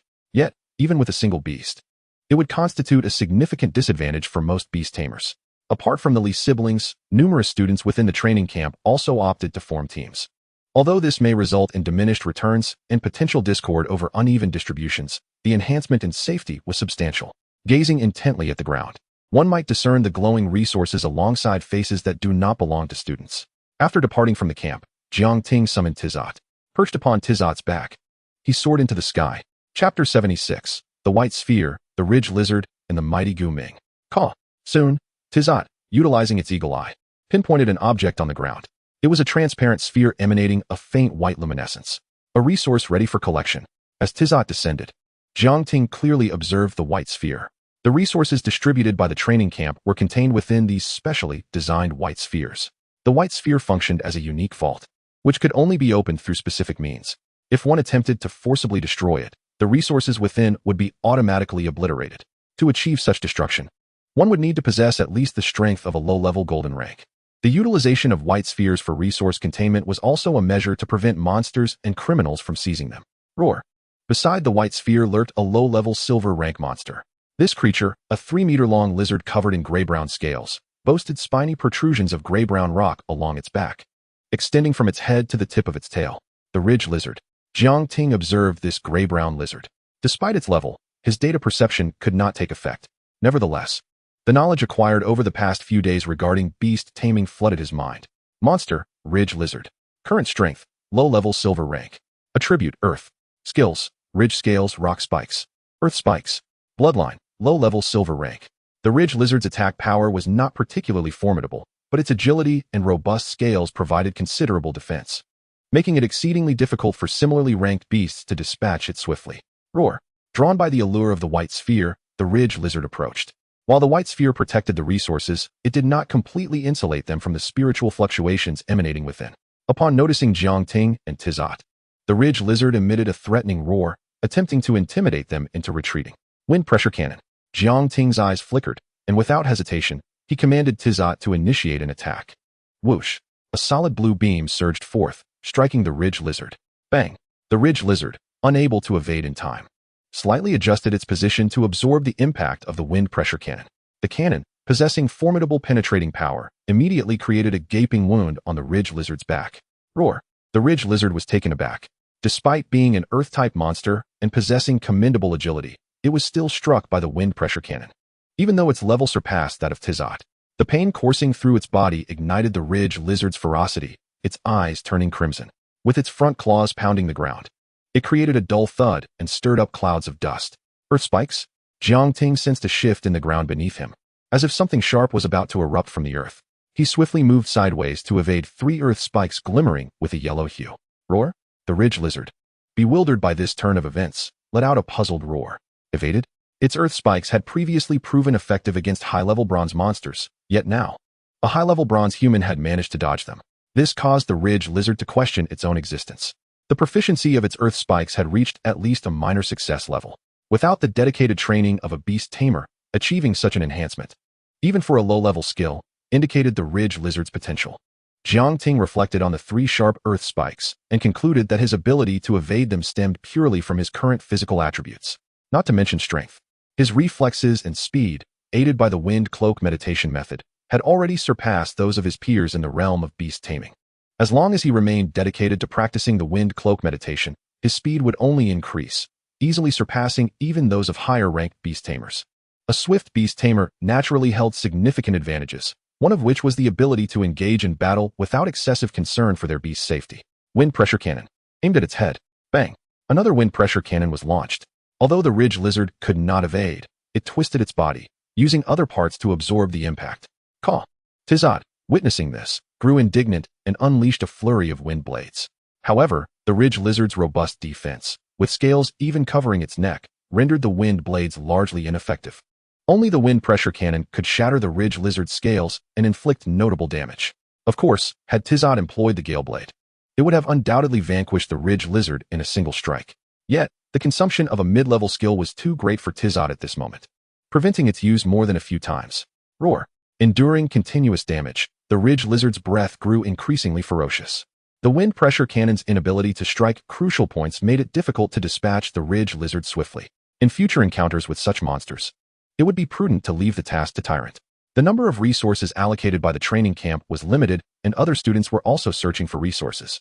After contemplation, Jiangting decided to summon Tyrant. Tizot, utilize the Gale Whirlwind. Tyrant, eliminate this lizard. Whoosh. A swirling, murky tornado erupted from the ground, its terrifying suction drawing in dust, fallen leaves, twigs, and debris from the earth. The surrounding trees rustled in response to the gale, their slender branches bending toward the vortex. Bang. The ridge lizard's body was uncontrollably pulled toward the whirlwind. though Tyrant was merely a high-level bronze rank. Its presence instilled a profound sense of danger in the ridge lizard. The lizard's blood-red eyes darted, its agile tail coiling around the white sphere, its limbs propelling it swiftly in the opposite direction of the whirlwind. Attempting to flee? Tizot. As the command was uttered, the previously stationary whirlwind began to shift toward the direction the ridge lizard was escaping. Roar? The ridge lizard, having just sensed a decrease in the suction, suddenly felt it intensify once more. Glancing back, it was met with dread. The whirlwind seemed to possess legs, rapidly closing in on it. In a desperate attempt to resist the whirlwind, the ridge lizard buried its claws deep into the ground. This gave Tyrant the opportunity it needed. Its enormous mass rendered it impervious to the whirlwind's effects as it approached the ridge lizard, delivering a crushing rock smash to its head. Crack! The ridge lizard's skull split open, blood spilling forth, yet it still clung to life. The skull of a silver rank monster is truly resilient, Jiang Ting mused. Rock smash. Tyrant unleashed another rock smash, and the ridge lizard, no longer struggling, succumbed completely. Caw! Tizot flew in front of Tyrant, eager to take credit. It was thanks to its Gale Whirlwind's mastery that they succeeded. Rock smash. Tyrant nodded, acknowledging the point. Without Tizot's Gale Whirlwind to subdue the ridge lizard, even the might of Tyrant's fists would be in vain against a fleeing opponent. Stowing the white sphere into his backpack, Jiang Ting smiled at the scene before him. The advanced effects of the Gale Whirlwind allowed Tizot to manipulate it from a distance. As distance increases, so too does consumption. Before the white orb was opened, Jiang Ting remained oblivious to the resources contained within. Nevertheless, the minimum yield was guaranteed to be of first-tier heavenly material grade, ensuring a base value of 300,000. Should it be of second-tier heavenly material grade, the worth would be even more astonishing, amounting to a staggering 900,000. After vanquishing the rock ridge lizard, Jiang Ting was compelled to summon back the Tyrant to expedite his search for the white orb.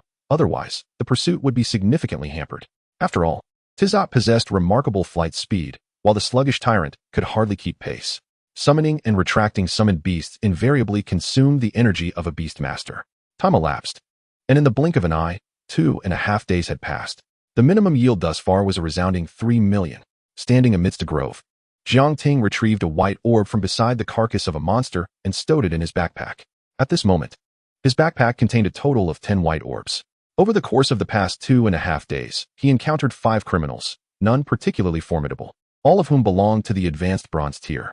Tackling them solely with Tizot or the Tyrant proved somewhat challenging, yet when both Tizot and the Tyrant coordinated their efforts, it was akin to a force of nature, dispatching foes in under 3 minutes.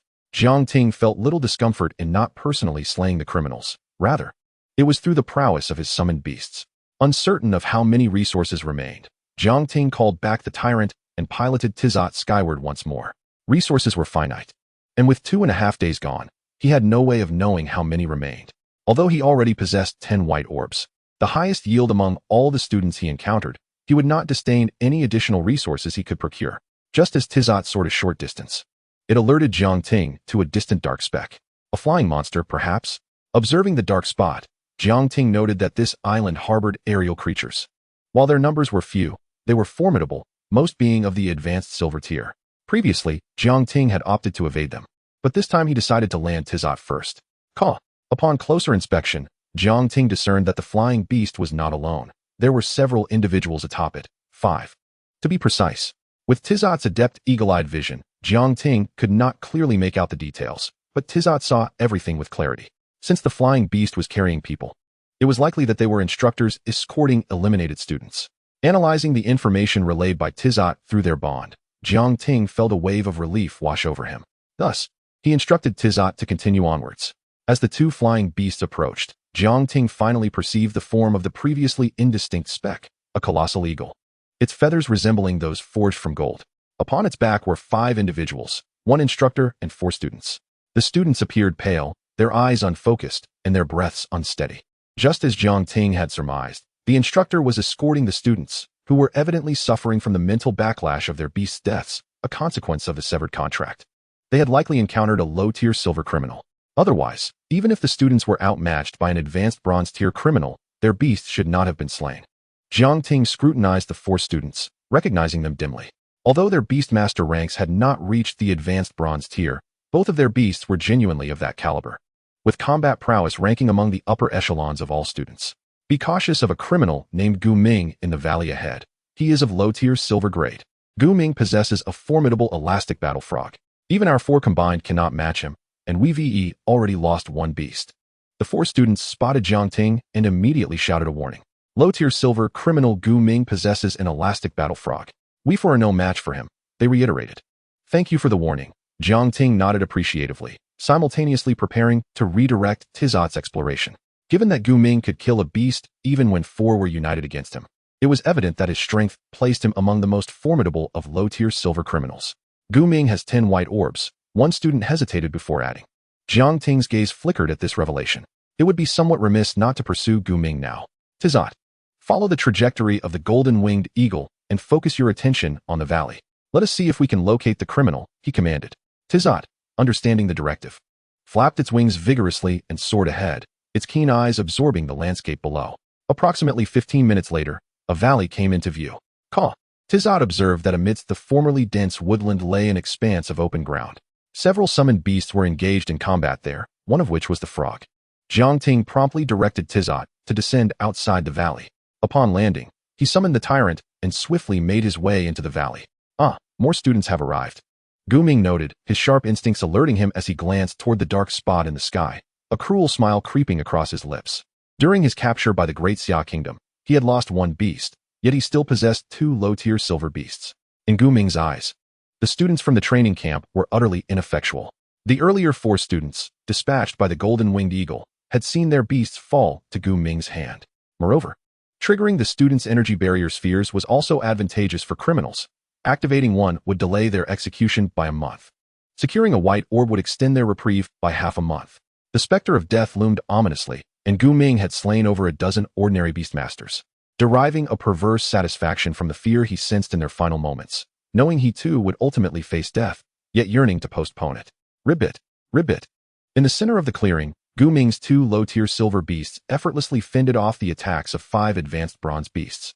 They even managed to breach the defenses of the 7 beasts intermittently, attempting to strike at the 3 students behind them. We cannot continue like this. Gu Ming's beasts are far too powerful. If this goes on, we will never be able to defeat him and seize the resources he possesses. The 3 students were none other than the Li siblings and Zhou Hua, drawn in by the sounds of the earlier confrontation. They had witnessed the 4 being dispatched by Gu Ming.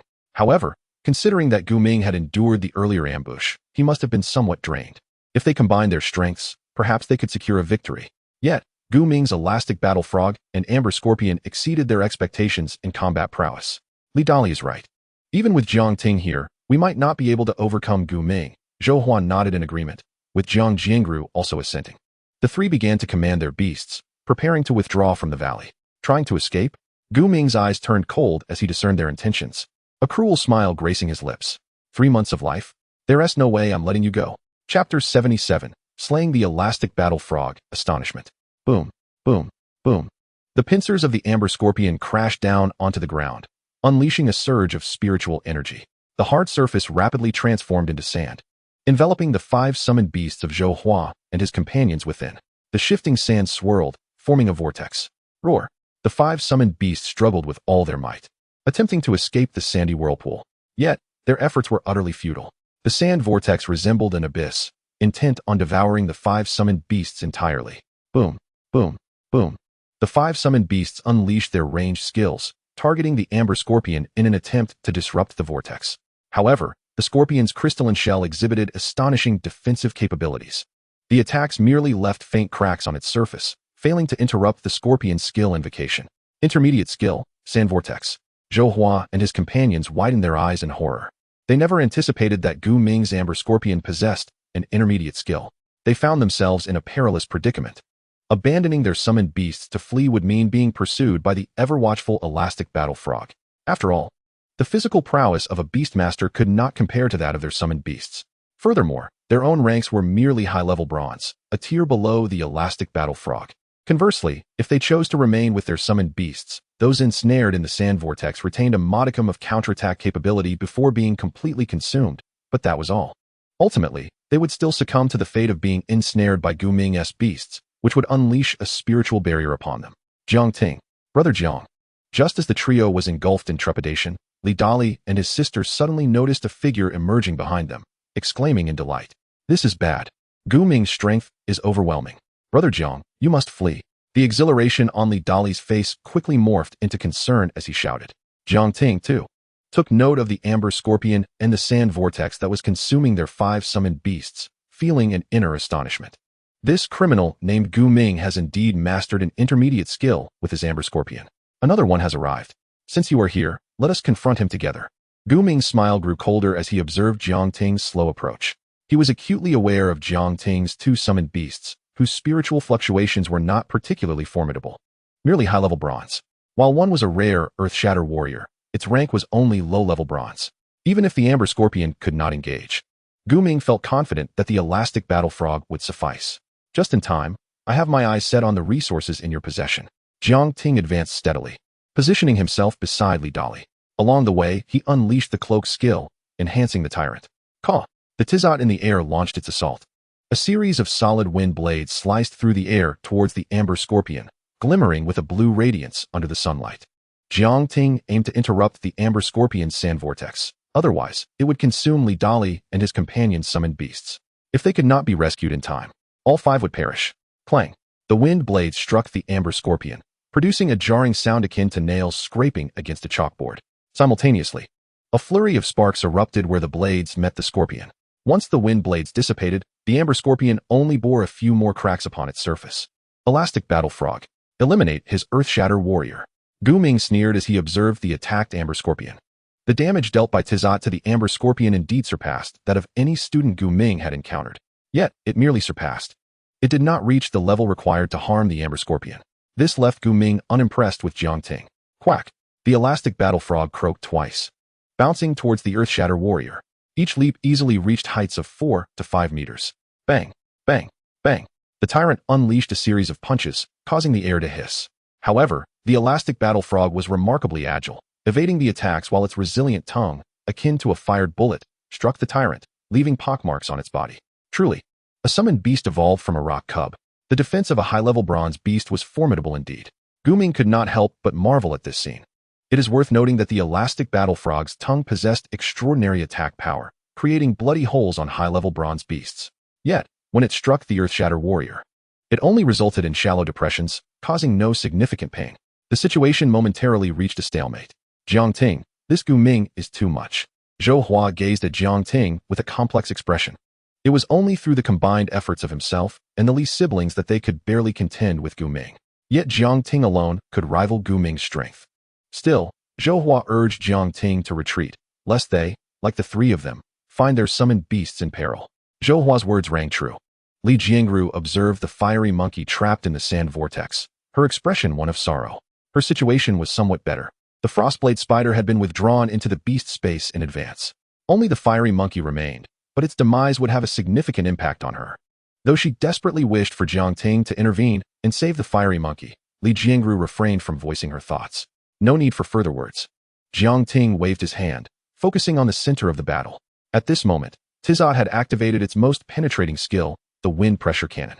However, Gu Ming's amber scorpion was no ordinary foe. Its crystalline shell shimmered, evidently having activated some skill that greatly enhanced its defenses. The wind pressure cannon struggled to inflict substantial damage on the amber scorpion. Without this defensive skill, the scorpion could not possibly have endured for so long. Alternatively, had the amber scorpion's rank been reduced by 1 tier, it would not have withstood Tizot's relentless barrage until now. This student named Jiang Ting is quite remarkable. Fortunately, both of my summoned beasts are low-level silver tier, which provides a slight advantage. Seizing the opportunity during Jiang Ting and the others' dialogue, Gu Ming assessed the battle status, his eyelids twitching with unease. Yin. Following yet another leap attack from the elastic battle frog, the patient and composed tyrant exhibited a glimmer of determination in its dark eyes. Spiritual energy erupted within, its fist cleaving through the air, crashing down with a thunderous roar. Quack! The elastic battle frog sensed something amiss. Even if the tyrant's punch lacked precision, it should not have abandoned its attack, opting instead to strike the ground directly. Quack! Soon, the elastic battle frog comprehended the tyrant's intention. Upon landing after a jump, the frog felt an overwhelming force emanating from the ground. It emitted a panicked cry. Its body uncontrollably flung into the air. Yin. Seizing the moment while the cloak's duration had yet to expire, the tyrant took 2 or 3 strides to position itself beneath the elastic battle frog. It extended its large hands, firmly grasping the frog.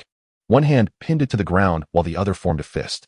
A surge of power erupted from the fist, pummeling down upon the elastic battle frog, driving the entire fist nearly deep into its body. Quack! The elastic battle frog felt excruciating pain, blood gushing from its mouth, and it cried out in agony. Elastic battle frog. Gu Ming's eyes widened in disbelief as he beheld the scene before him, gasping in shock.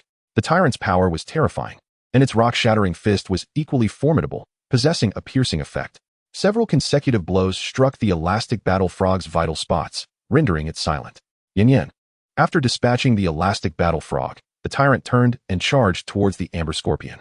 At this moment, the swirling currents surrounding him dissipated, and without Jiang Ting needing to intervene, the Tizot in the sky graciously bestowed the tyrant with a windbreaker skill. Was the low-level silver tier elastic battle frog truly vanquished just like that? Moments ago, the elastic battle frog had soared uncontrollably into the air. That skill was the intermediate skill, Earthquake Fist. It was only at this point that Zhou Hua and his companions were able to react, their hearts overwhelmed with shock. Jiang Ting's two summoned beasts had both mastered an intermediate skill. Chapter 78, A Significant Harvest, Ascending to Silver Tier. My elastic battle frog. The death of his summoned beast and the consequent mental backlash from the severed contract sent a piercing pain through Gu Ming's head, leaving his complexion pallid. His heart was filled with dread. Run. As long as I don't get killed, that should give me enough time to survive for another 10 months. Gu Ming gritted his teeth, suppressing the mental backlash, and turned to flee. Just as he pivoted, a shrill cry pierced his ears like a drill. Caw! The tyrant moved to confront the amber scorpion, while Tizot, under Jiang Ting's command, launched a direct assault on Gu Ming. Boom, boom, boom. A fierce gust of wind rushed from behind, causing Gu Ming to tumble and roll. The wind blades struck the ground, kicking up clouds of dust, and the debris battered against him, inflicting considerable pain. Damn it! If it weren't for the fact that I only have 2 summoned beasts, how could I be in such a wretched state? Gu Ming seethed inwardly. He begrudgingly acknowledged Jiang Ting's strength, although both of his summoned beasts were merely high-level bronze tiers. Their combat prowess was on par with low-level silver tiers. Yet, Gu Ming's strength was incomplete. The silver tier allowed for the summoning of 3 beasts, but during the pursuit due to his transgressions, he had lost 1. Thus, he was left with only the elastic battle frog and the amber scorpion. Fortunately, his summoned beasts were only high-level bronze tier. Trembling with fear, Gu Ming managed to rise. He was able to evade the wind blades purely due to his physical prowess as a low-level silver tier. As Gu Ming dashed forward, he suddenly sensed something amiss. His expression shifting dramatically. Turning his head, he was met by a pair of robust, yellow claws. Snap! The claws seized Gu Ming's head. And with Tizot's sudden burst of force, it was as if a watermelon had been dropped to the ground, splattering into pieces. Bang! Gu Ming's head twisted grotesquely as he collapsed onto the ground, his lifeless eyes staring blankly at Jiang Ting. In his final moments, Gu Ming was filled with unwillingness. He had anticipated his demise, but never had he imagined it would come at the hands of a mere student, a student of the bronze tier, no less. With Gu Ming's death, the amber scorpion shuddered, and the sand vortex it had maintained suddenly collapsed. Zhou Hua and his companions, whose summoned beasts were hanging by a thread, had miraculously preserved their lives.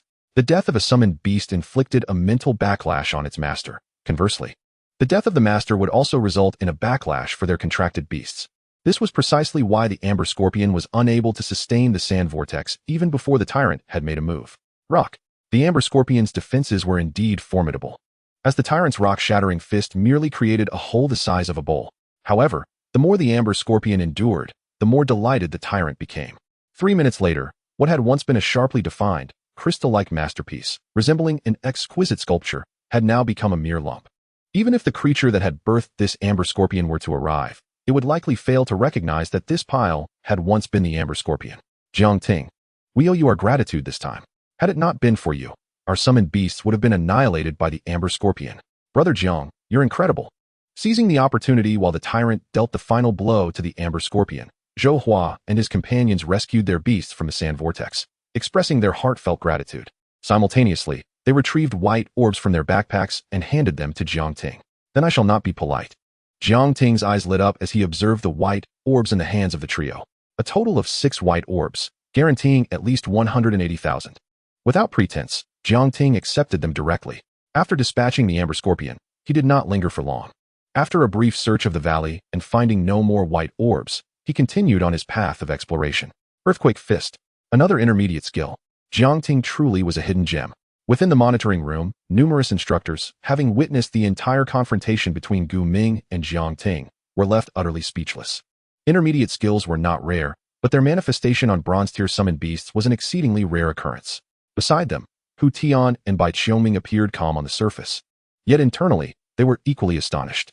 The performance of Jiang Ting's two summoned beasts was simply outstanding. Comparatively, the other students in the training camp paled in comparison to Jiang Ting. 3 days swiftly passed. All the resources available for collection had been found, and the event came to an end. While seated atop Tizot, Jiang Ting encountered an instructor riding a swift feather eagle. Understood, instructor. Jiang Ting was momentarily taken aback. A sense of disappointment creeping in. He had only managed to obtain 30 white orbs, and now the event was concluding. If others were to learn of Jiang Ting's thoughts, they would undoubtedly find them quite absurd. This event had distributed a total of 100 collectible resources, and Jiang Ting alone had taken a third of them. Yet he still felt unsatisfied. The student who collected the most white orbs among the others had merely acquired 5, while Jiang Ting had 6 times that amount. Let us see how many second-tier resources are contained within these white orbs. Tizot, return to camp. Jiang Ting felt a surge of excitement. After the event concluded, these white orbs could be opened. The resources inside were of at least heavenly material grade. They could be taken away or sold to the training camp, which would buy them back at market price, ensuring the value would only increase. 30 resources, even if all were calculated at the lowest heavenly material grade, would amount to 9 million. This was a substantial sum. Before long, Jiang Ting returned to the camp. Those with white orbs gathered here to open them. At that moment, a platform had been erected in the open area of the camp. Some instructors held instruments capable of opening the white orbs, while others were responsible for resource collection. The great Jiang Ting has arrived. Who knows how many white orbs Jiang Ting possesses? As students noticed Jiang Ting's appearance, their gazes converged upon him. Hiss, 1, 2, 30? Wow. Many students were left agape as they watched Jiang Ting pour out one white orb after another from his backpack. Impressive. The instructors present had already known through surveillance the number of white orbs Jiang Ting had garnered, yet they still gave him a thumbs up. First-tier resource, flame fruit. Second-tier resource, ice crystal Oregon. The instrument in the instructor's hand resembled a temperature gun. Pressing the muzzle against the white orb, they pulled the trigger. The white orb rapidly dissolved, revealing the resources within. As each white orb was opened, Jiang Ting's heart raced with anticipation. Your luck is extraordinary. Half of the resources are first tier, and the other half are second tier. Will you choose to take them, or have them collected on the spot? The instructor inquired. Looking at Jiang Ting, if you opt to take them, the training camp will assist in safeguarding them to prevent energy loss. Jiang Ting, pleasantly surprised by his fortune, could not help but smile. I choose to have them collected. A total of 18 million will be transferred to your account shortly. However, this island is devoid of internet connectivity, necessitating a wait until your return to observe any fluctuations in your finances. No matter. Nearby, the students who witnessed this scene were envious, their eyes glistening with jealousy. Even among them, those of affluent backgrounds were not endowed with disposable funds nearing 18 million. The conclusion of the event did not significantly impact Jiang Ting. Each day continued with the pursuit of monsters for the purpose of accruing points. As evening descended, he returned to the camp, expending his points in the training chamber, utilizing the white spirit pendant to immerse himself in the cultivation of his level.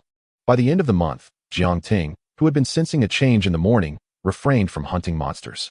Instead, he devoted himself to his training in the cultivation room. Boom. An aura emanated from Jiang Ting. Chapter 79. The Armored Forms of Tizot and Tyrant. At last, he had reached the low-level silver tier. Jiang Ting sighed with exhilaration, his fist clenched in enthusiasm. He could distinctly feel the spiritual energy circulating within his meridians. It radiated through his blood, bones, and skin, resulting in notable transformations. His physical prowess soared. Previously, employing the rock-shattering fist to vanquish mid-level bronze monsters had proven challenging. Yet now, with the enhanced rock-shattering fist, he could effortlessly slay high-level bronze monsters. In merely 2 months, he had ascended from low-level bronze to low-level silver, a pace of advancement so rapid that even within a municipal academy, Jiang Ting would be hailed as a genius. The third beast companion. Furthermore, attaining the silver tier allowed him to contract a third beast companion. Jiang Ting was already prepared for this third beast, which would be of the water attribute. To be precise, it would not merely be a water attribute beast. He envisioned creatures like the water sprite, surge crab, or misty crocodile, entities that not only possessed water attributes, but also had the capability to navigate the ocean, facilitating the exploration of the island. In this era, aspiring to be a true powerhouse necessitated the exploration and contention for uncharted islands, an indispensable endeavor. Jiang Ting murmured softly. After breaking through to the low-level silver tier, He promptly ordered secondary tier resources of wind and earth attributes to nourish Tizot and Tyrant. With his advancement to the silver tier, the two beast companions would no longer be constrained by level limitations, remaining stagnant at high-level bronze. Thus, Jiang Ting could finally expend points to exchange resources to enhance the strength of his beasts. In recent days, Jiang Ting had steadfastly refrained from venturing out to hunt monsters. Although the rate of point acquisition had diminished, securing 200 points daily remained unproblematic. After exchanging resources for Tizot and Tyrant's elevation to low-level silver tier, Jiang Ting still had a substantial 14,000 points remaining. Inside his room, Chi-Chi, Yin-Yin. Shortly after consuming the resources, Tizot and Tyrant emitted triumphant cries in succession. A powerful gust of wind surged from Tizot, causing all objects in the room to be sent tumbling. Tyrant, meanwhile, spun faster as a vortex of sand and stone formed beneath him. They had broken through. Jiang Ting gazed at his two beast companions, sensing their invigorated presence. A wave of feedback energy surged into his consciousness. However, despite the feedback from the two beasts, it was minimal for a beast master, merely a token amount. After Tizot and Tyrant upgraded to the low-level silver tier, their physiques expanded once more. Tizot's wingspan now approached 7 meters, the dark wings resembling a fortress of bronze.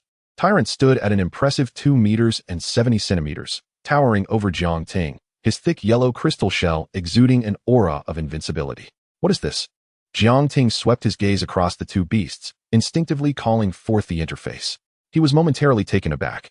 Before him appeared a new section on the interface of his two beasts, a transformation that had not existed prior to their breakthrough to the silver tier. Beast, Earth-Shattering Warrior. Armored Form, Armor. Required Materials: Thick Earth Essence 1, Xianhuang Earth Crystal 1, Dust Gathering Pearl 1. Required Meditation Method: Earth-Shattering Meditation Method.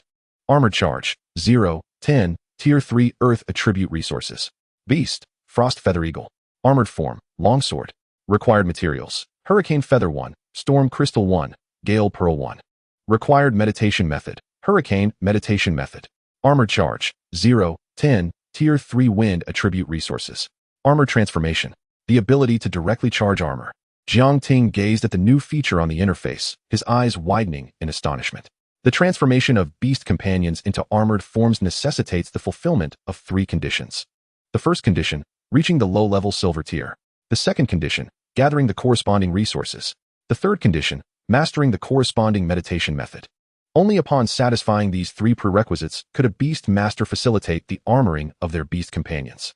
Each beast's armoring process required different materials and meditation methods, rendering the endeavor quite cumbersome. Yet now, Jiang Ting not only had visibility into the materials and meditation methods required for the armoring of his two beasts, but he could also bypass these 2 conditions. By simply utilizing the Armored Charge feature on the interface, he could complete the armoring process.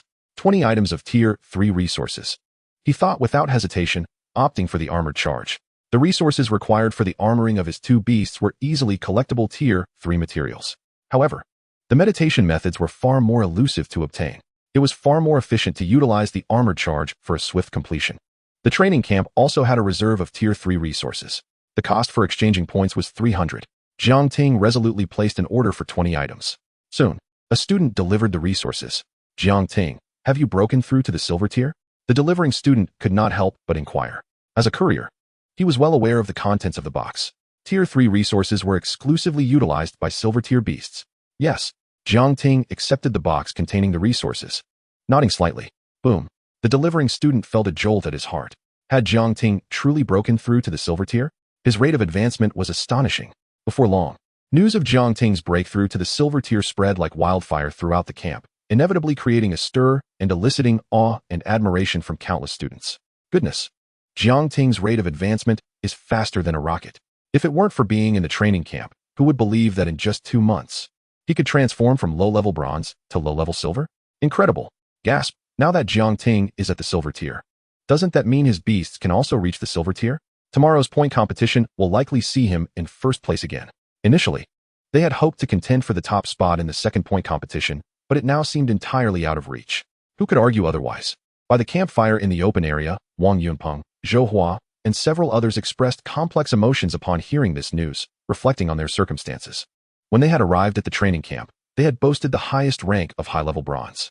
Yet, not only had they been unable to be the first to break through to low-level silver, but they had also been surpassed by the lowest-ranked Jiang Ting, leaving them in the dust. They couldn't help but wonder what the rewards for this point competition would be. Hope it won't be too good. Did Master Bai not mention before that the Bai Lingzhu is the ultimate reward of the 3-point competition? This month's rewards for the points competition cannot possibly surpass the Bai Lingzhu. Wang Yunpeng and the others actually prefer that the first prize of the competition isn't too remarkable, as their chances of winning are virtually non-existent. In the dormitory, Jiang Ting opened the box. Well, Tizot, let's arm you first. Jiang Ting glanced at his 2 beasts.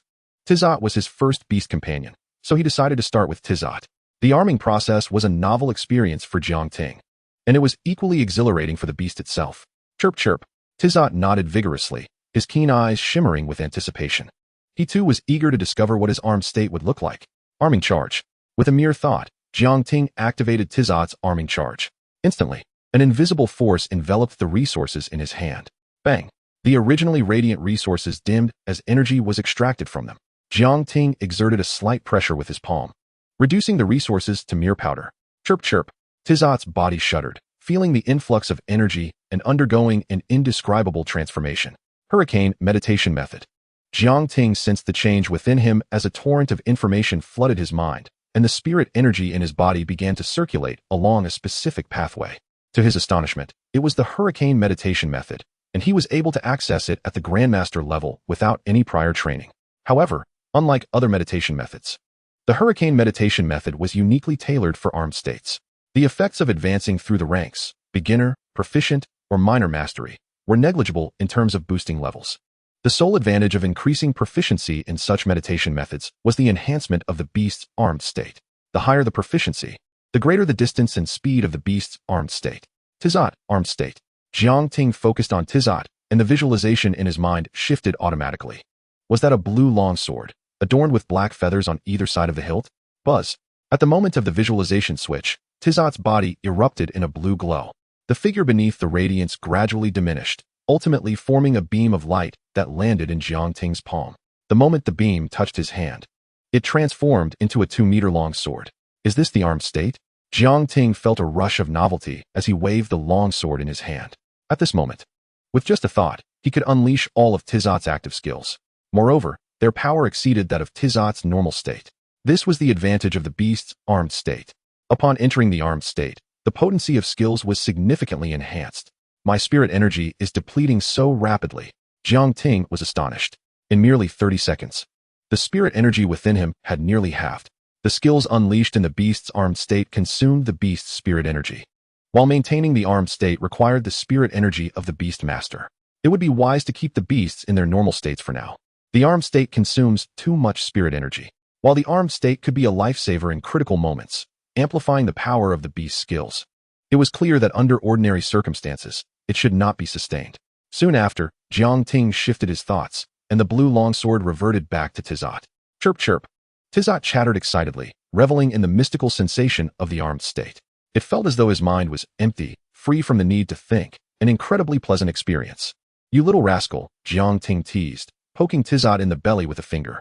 Next up was the tyrant. Jiang Ting followed the same procedure, shifting the visualization in his mind to the cracking earth meditation method. The tyrant, 3 meters away, transformed into a pale yellow beam of light and descended upon Jiang Ting. The pale yellow crystal armor enveloped him entirely, fitting seamlessly with no gaps. However, Jiang Ting's vision remained unobstructed, allowing him to see everything outside the armor clearly. Simultaneously, he was also able to unleash all of the tyrant's active skills. Thud thud thud. Jiang Ting's footsteps echoed with a dull thump. Turning to observe where he had walked, he was astonished to find a series of footprints that sunk a finger deep. In its normal state, the tyrant's lower half resembled a swirling vortex of sand. Despite its immense weight, it would not disrupt the ground when walking. This was a characteristic of the Rock Spawn series. However, the situation was different when armed. Though its weight did not affect Jiang Ting, it nonetheless impacted the surrounding environment. Afterward, Jiang Ting exited the tyrant's armed state, a smile gracing his face. Both Tizot and the tyrant could achieve their armed states, and particularly, the tyrant's armed state greatly enhanced his survival capabilities.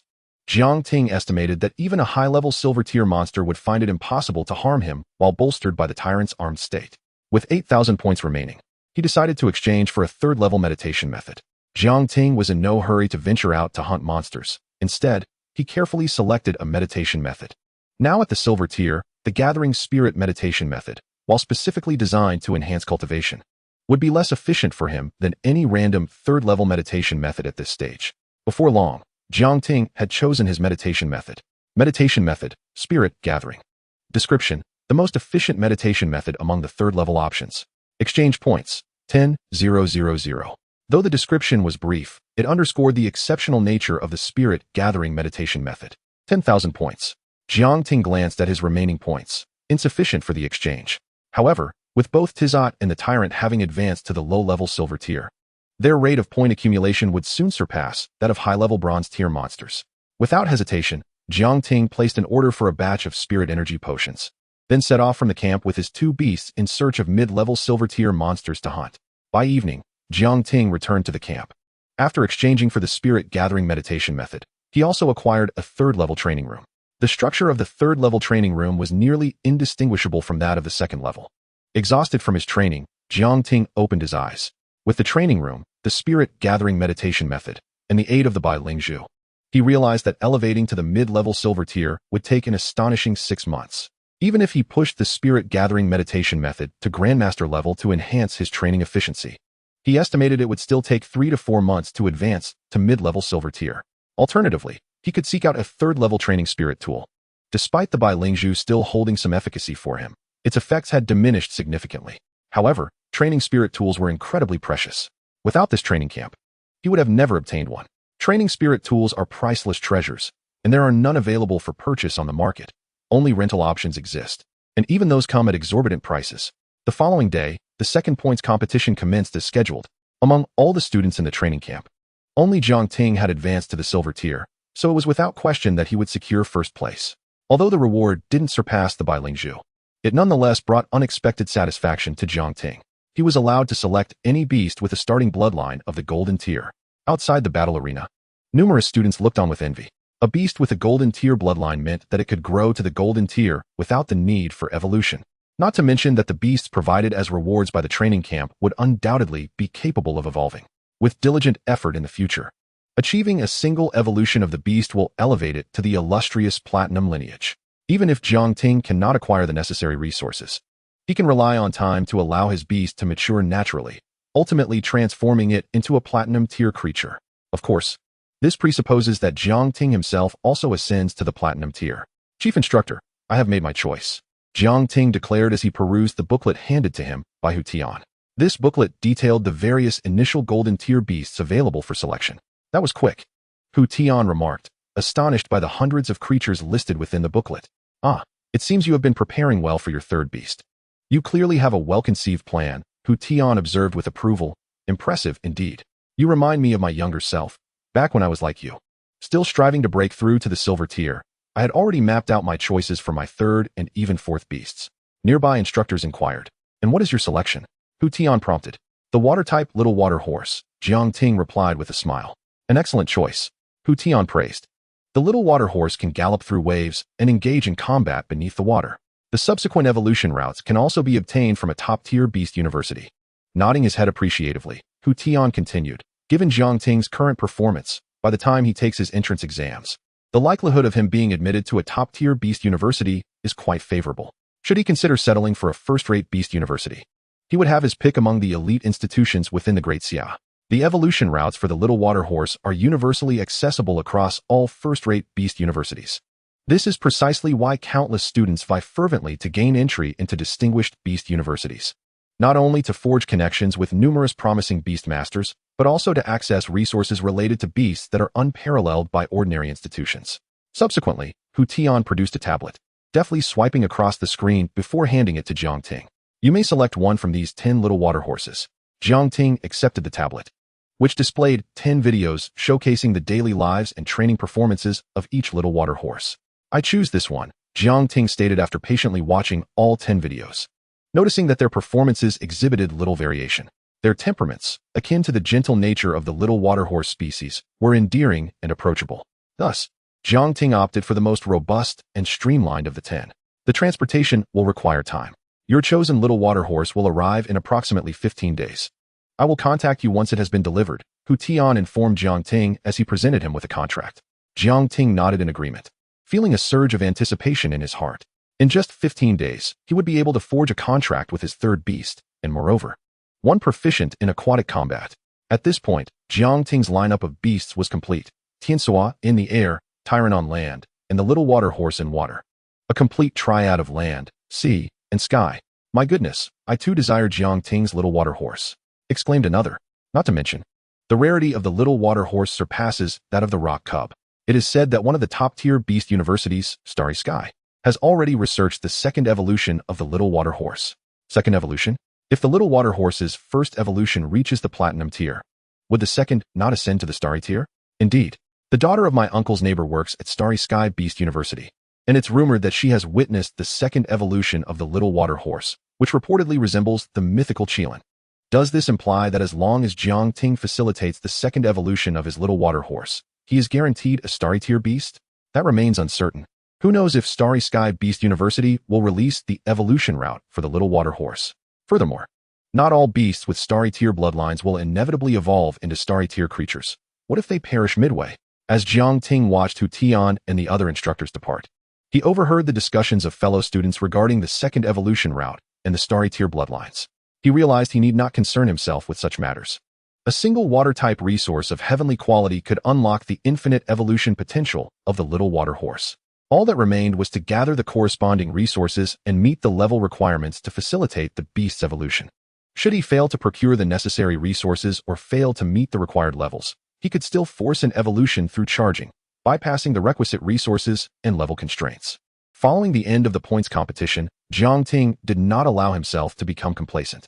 Coming from an ordinary family, the training camp represented his sole opportunity to swiftly acquire resources and rapidly enhance his strength.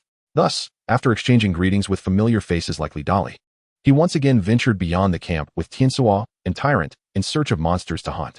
With a resounding crash, Tyrant's rock smash struck the head of a great horned deer. This mid-level silver tier creature, adorned with a pair of massive purple antlers, let out a mournful cry as it collapsed to the ground. Thud, thud, thud. Tyrant leaned forward, refraining from employing any skills, merely with straightforward punches.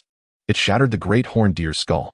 Despite Tyrant's modest height of 2 meters 70, its weight was astonishing. Jiang Ting had never measured its precise weight, but he estimated it must be several tens of tons.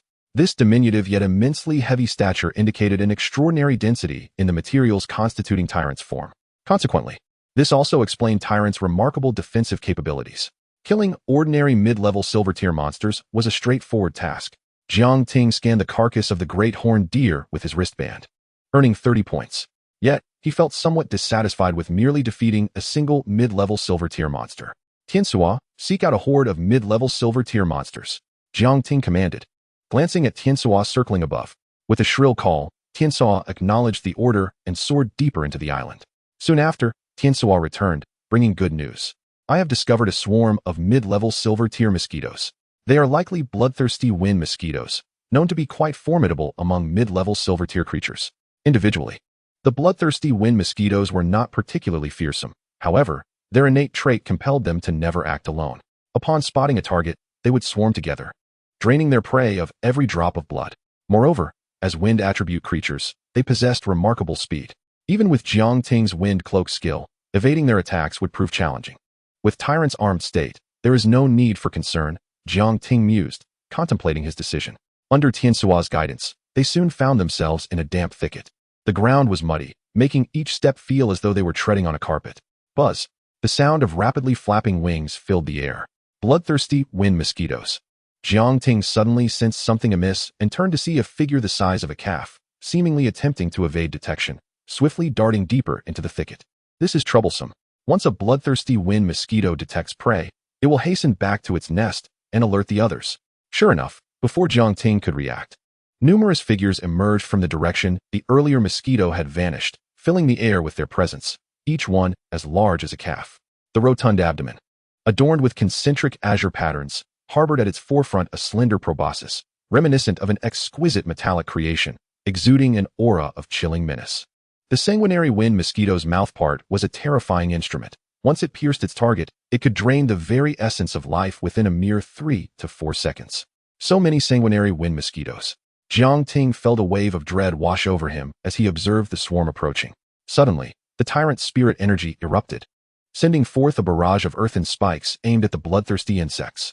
Yet, The mosquitoes either evaded the onslaught or retaliated by thrusting their proboscises against the spikes, systematically obliterating them inch by inch. With a piercing cry, the Tianxua swooped down, unleashing a barrage of razor-sharp wind blades. Nevertheless, the speed of the sanguinary wind mosquitoes was astonishing. Only one or two were struck down, plummeting to the ground. A deafening buzz resonated as a dozen more sanguinary wind mosquitoes surged toward Jiang Ting, their glinting mouthparts poised to penetrate his flesh, ready to siphon away his lifeblood and reduce him to a mere desiccated husk.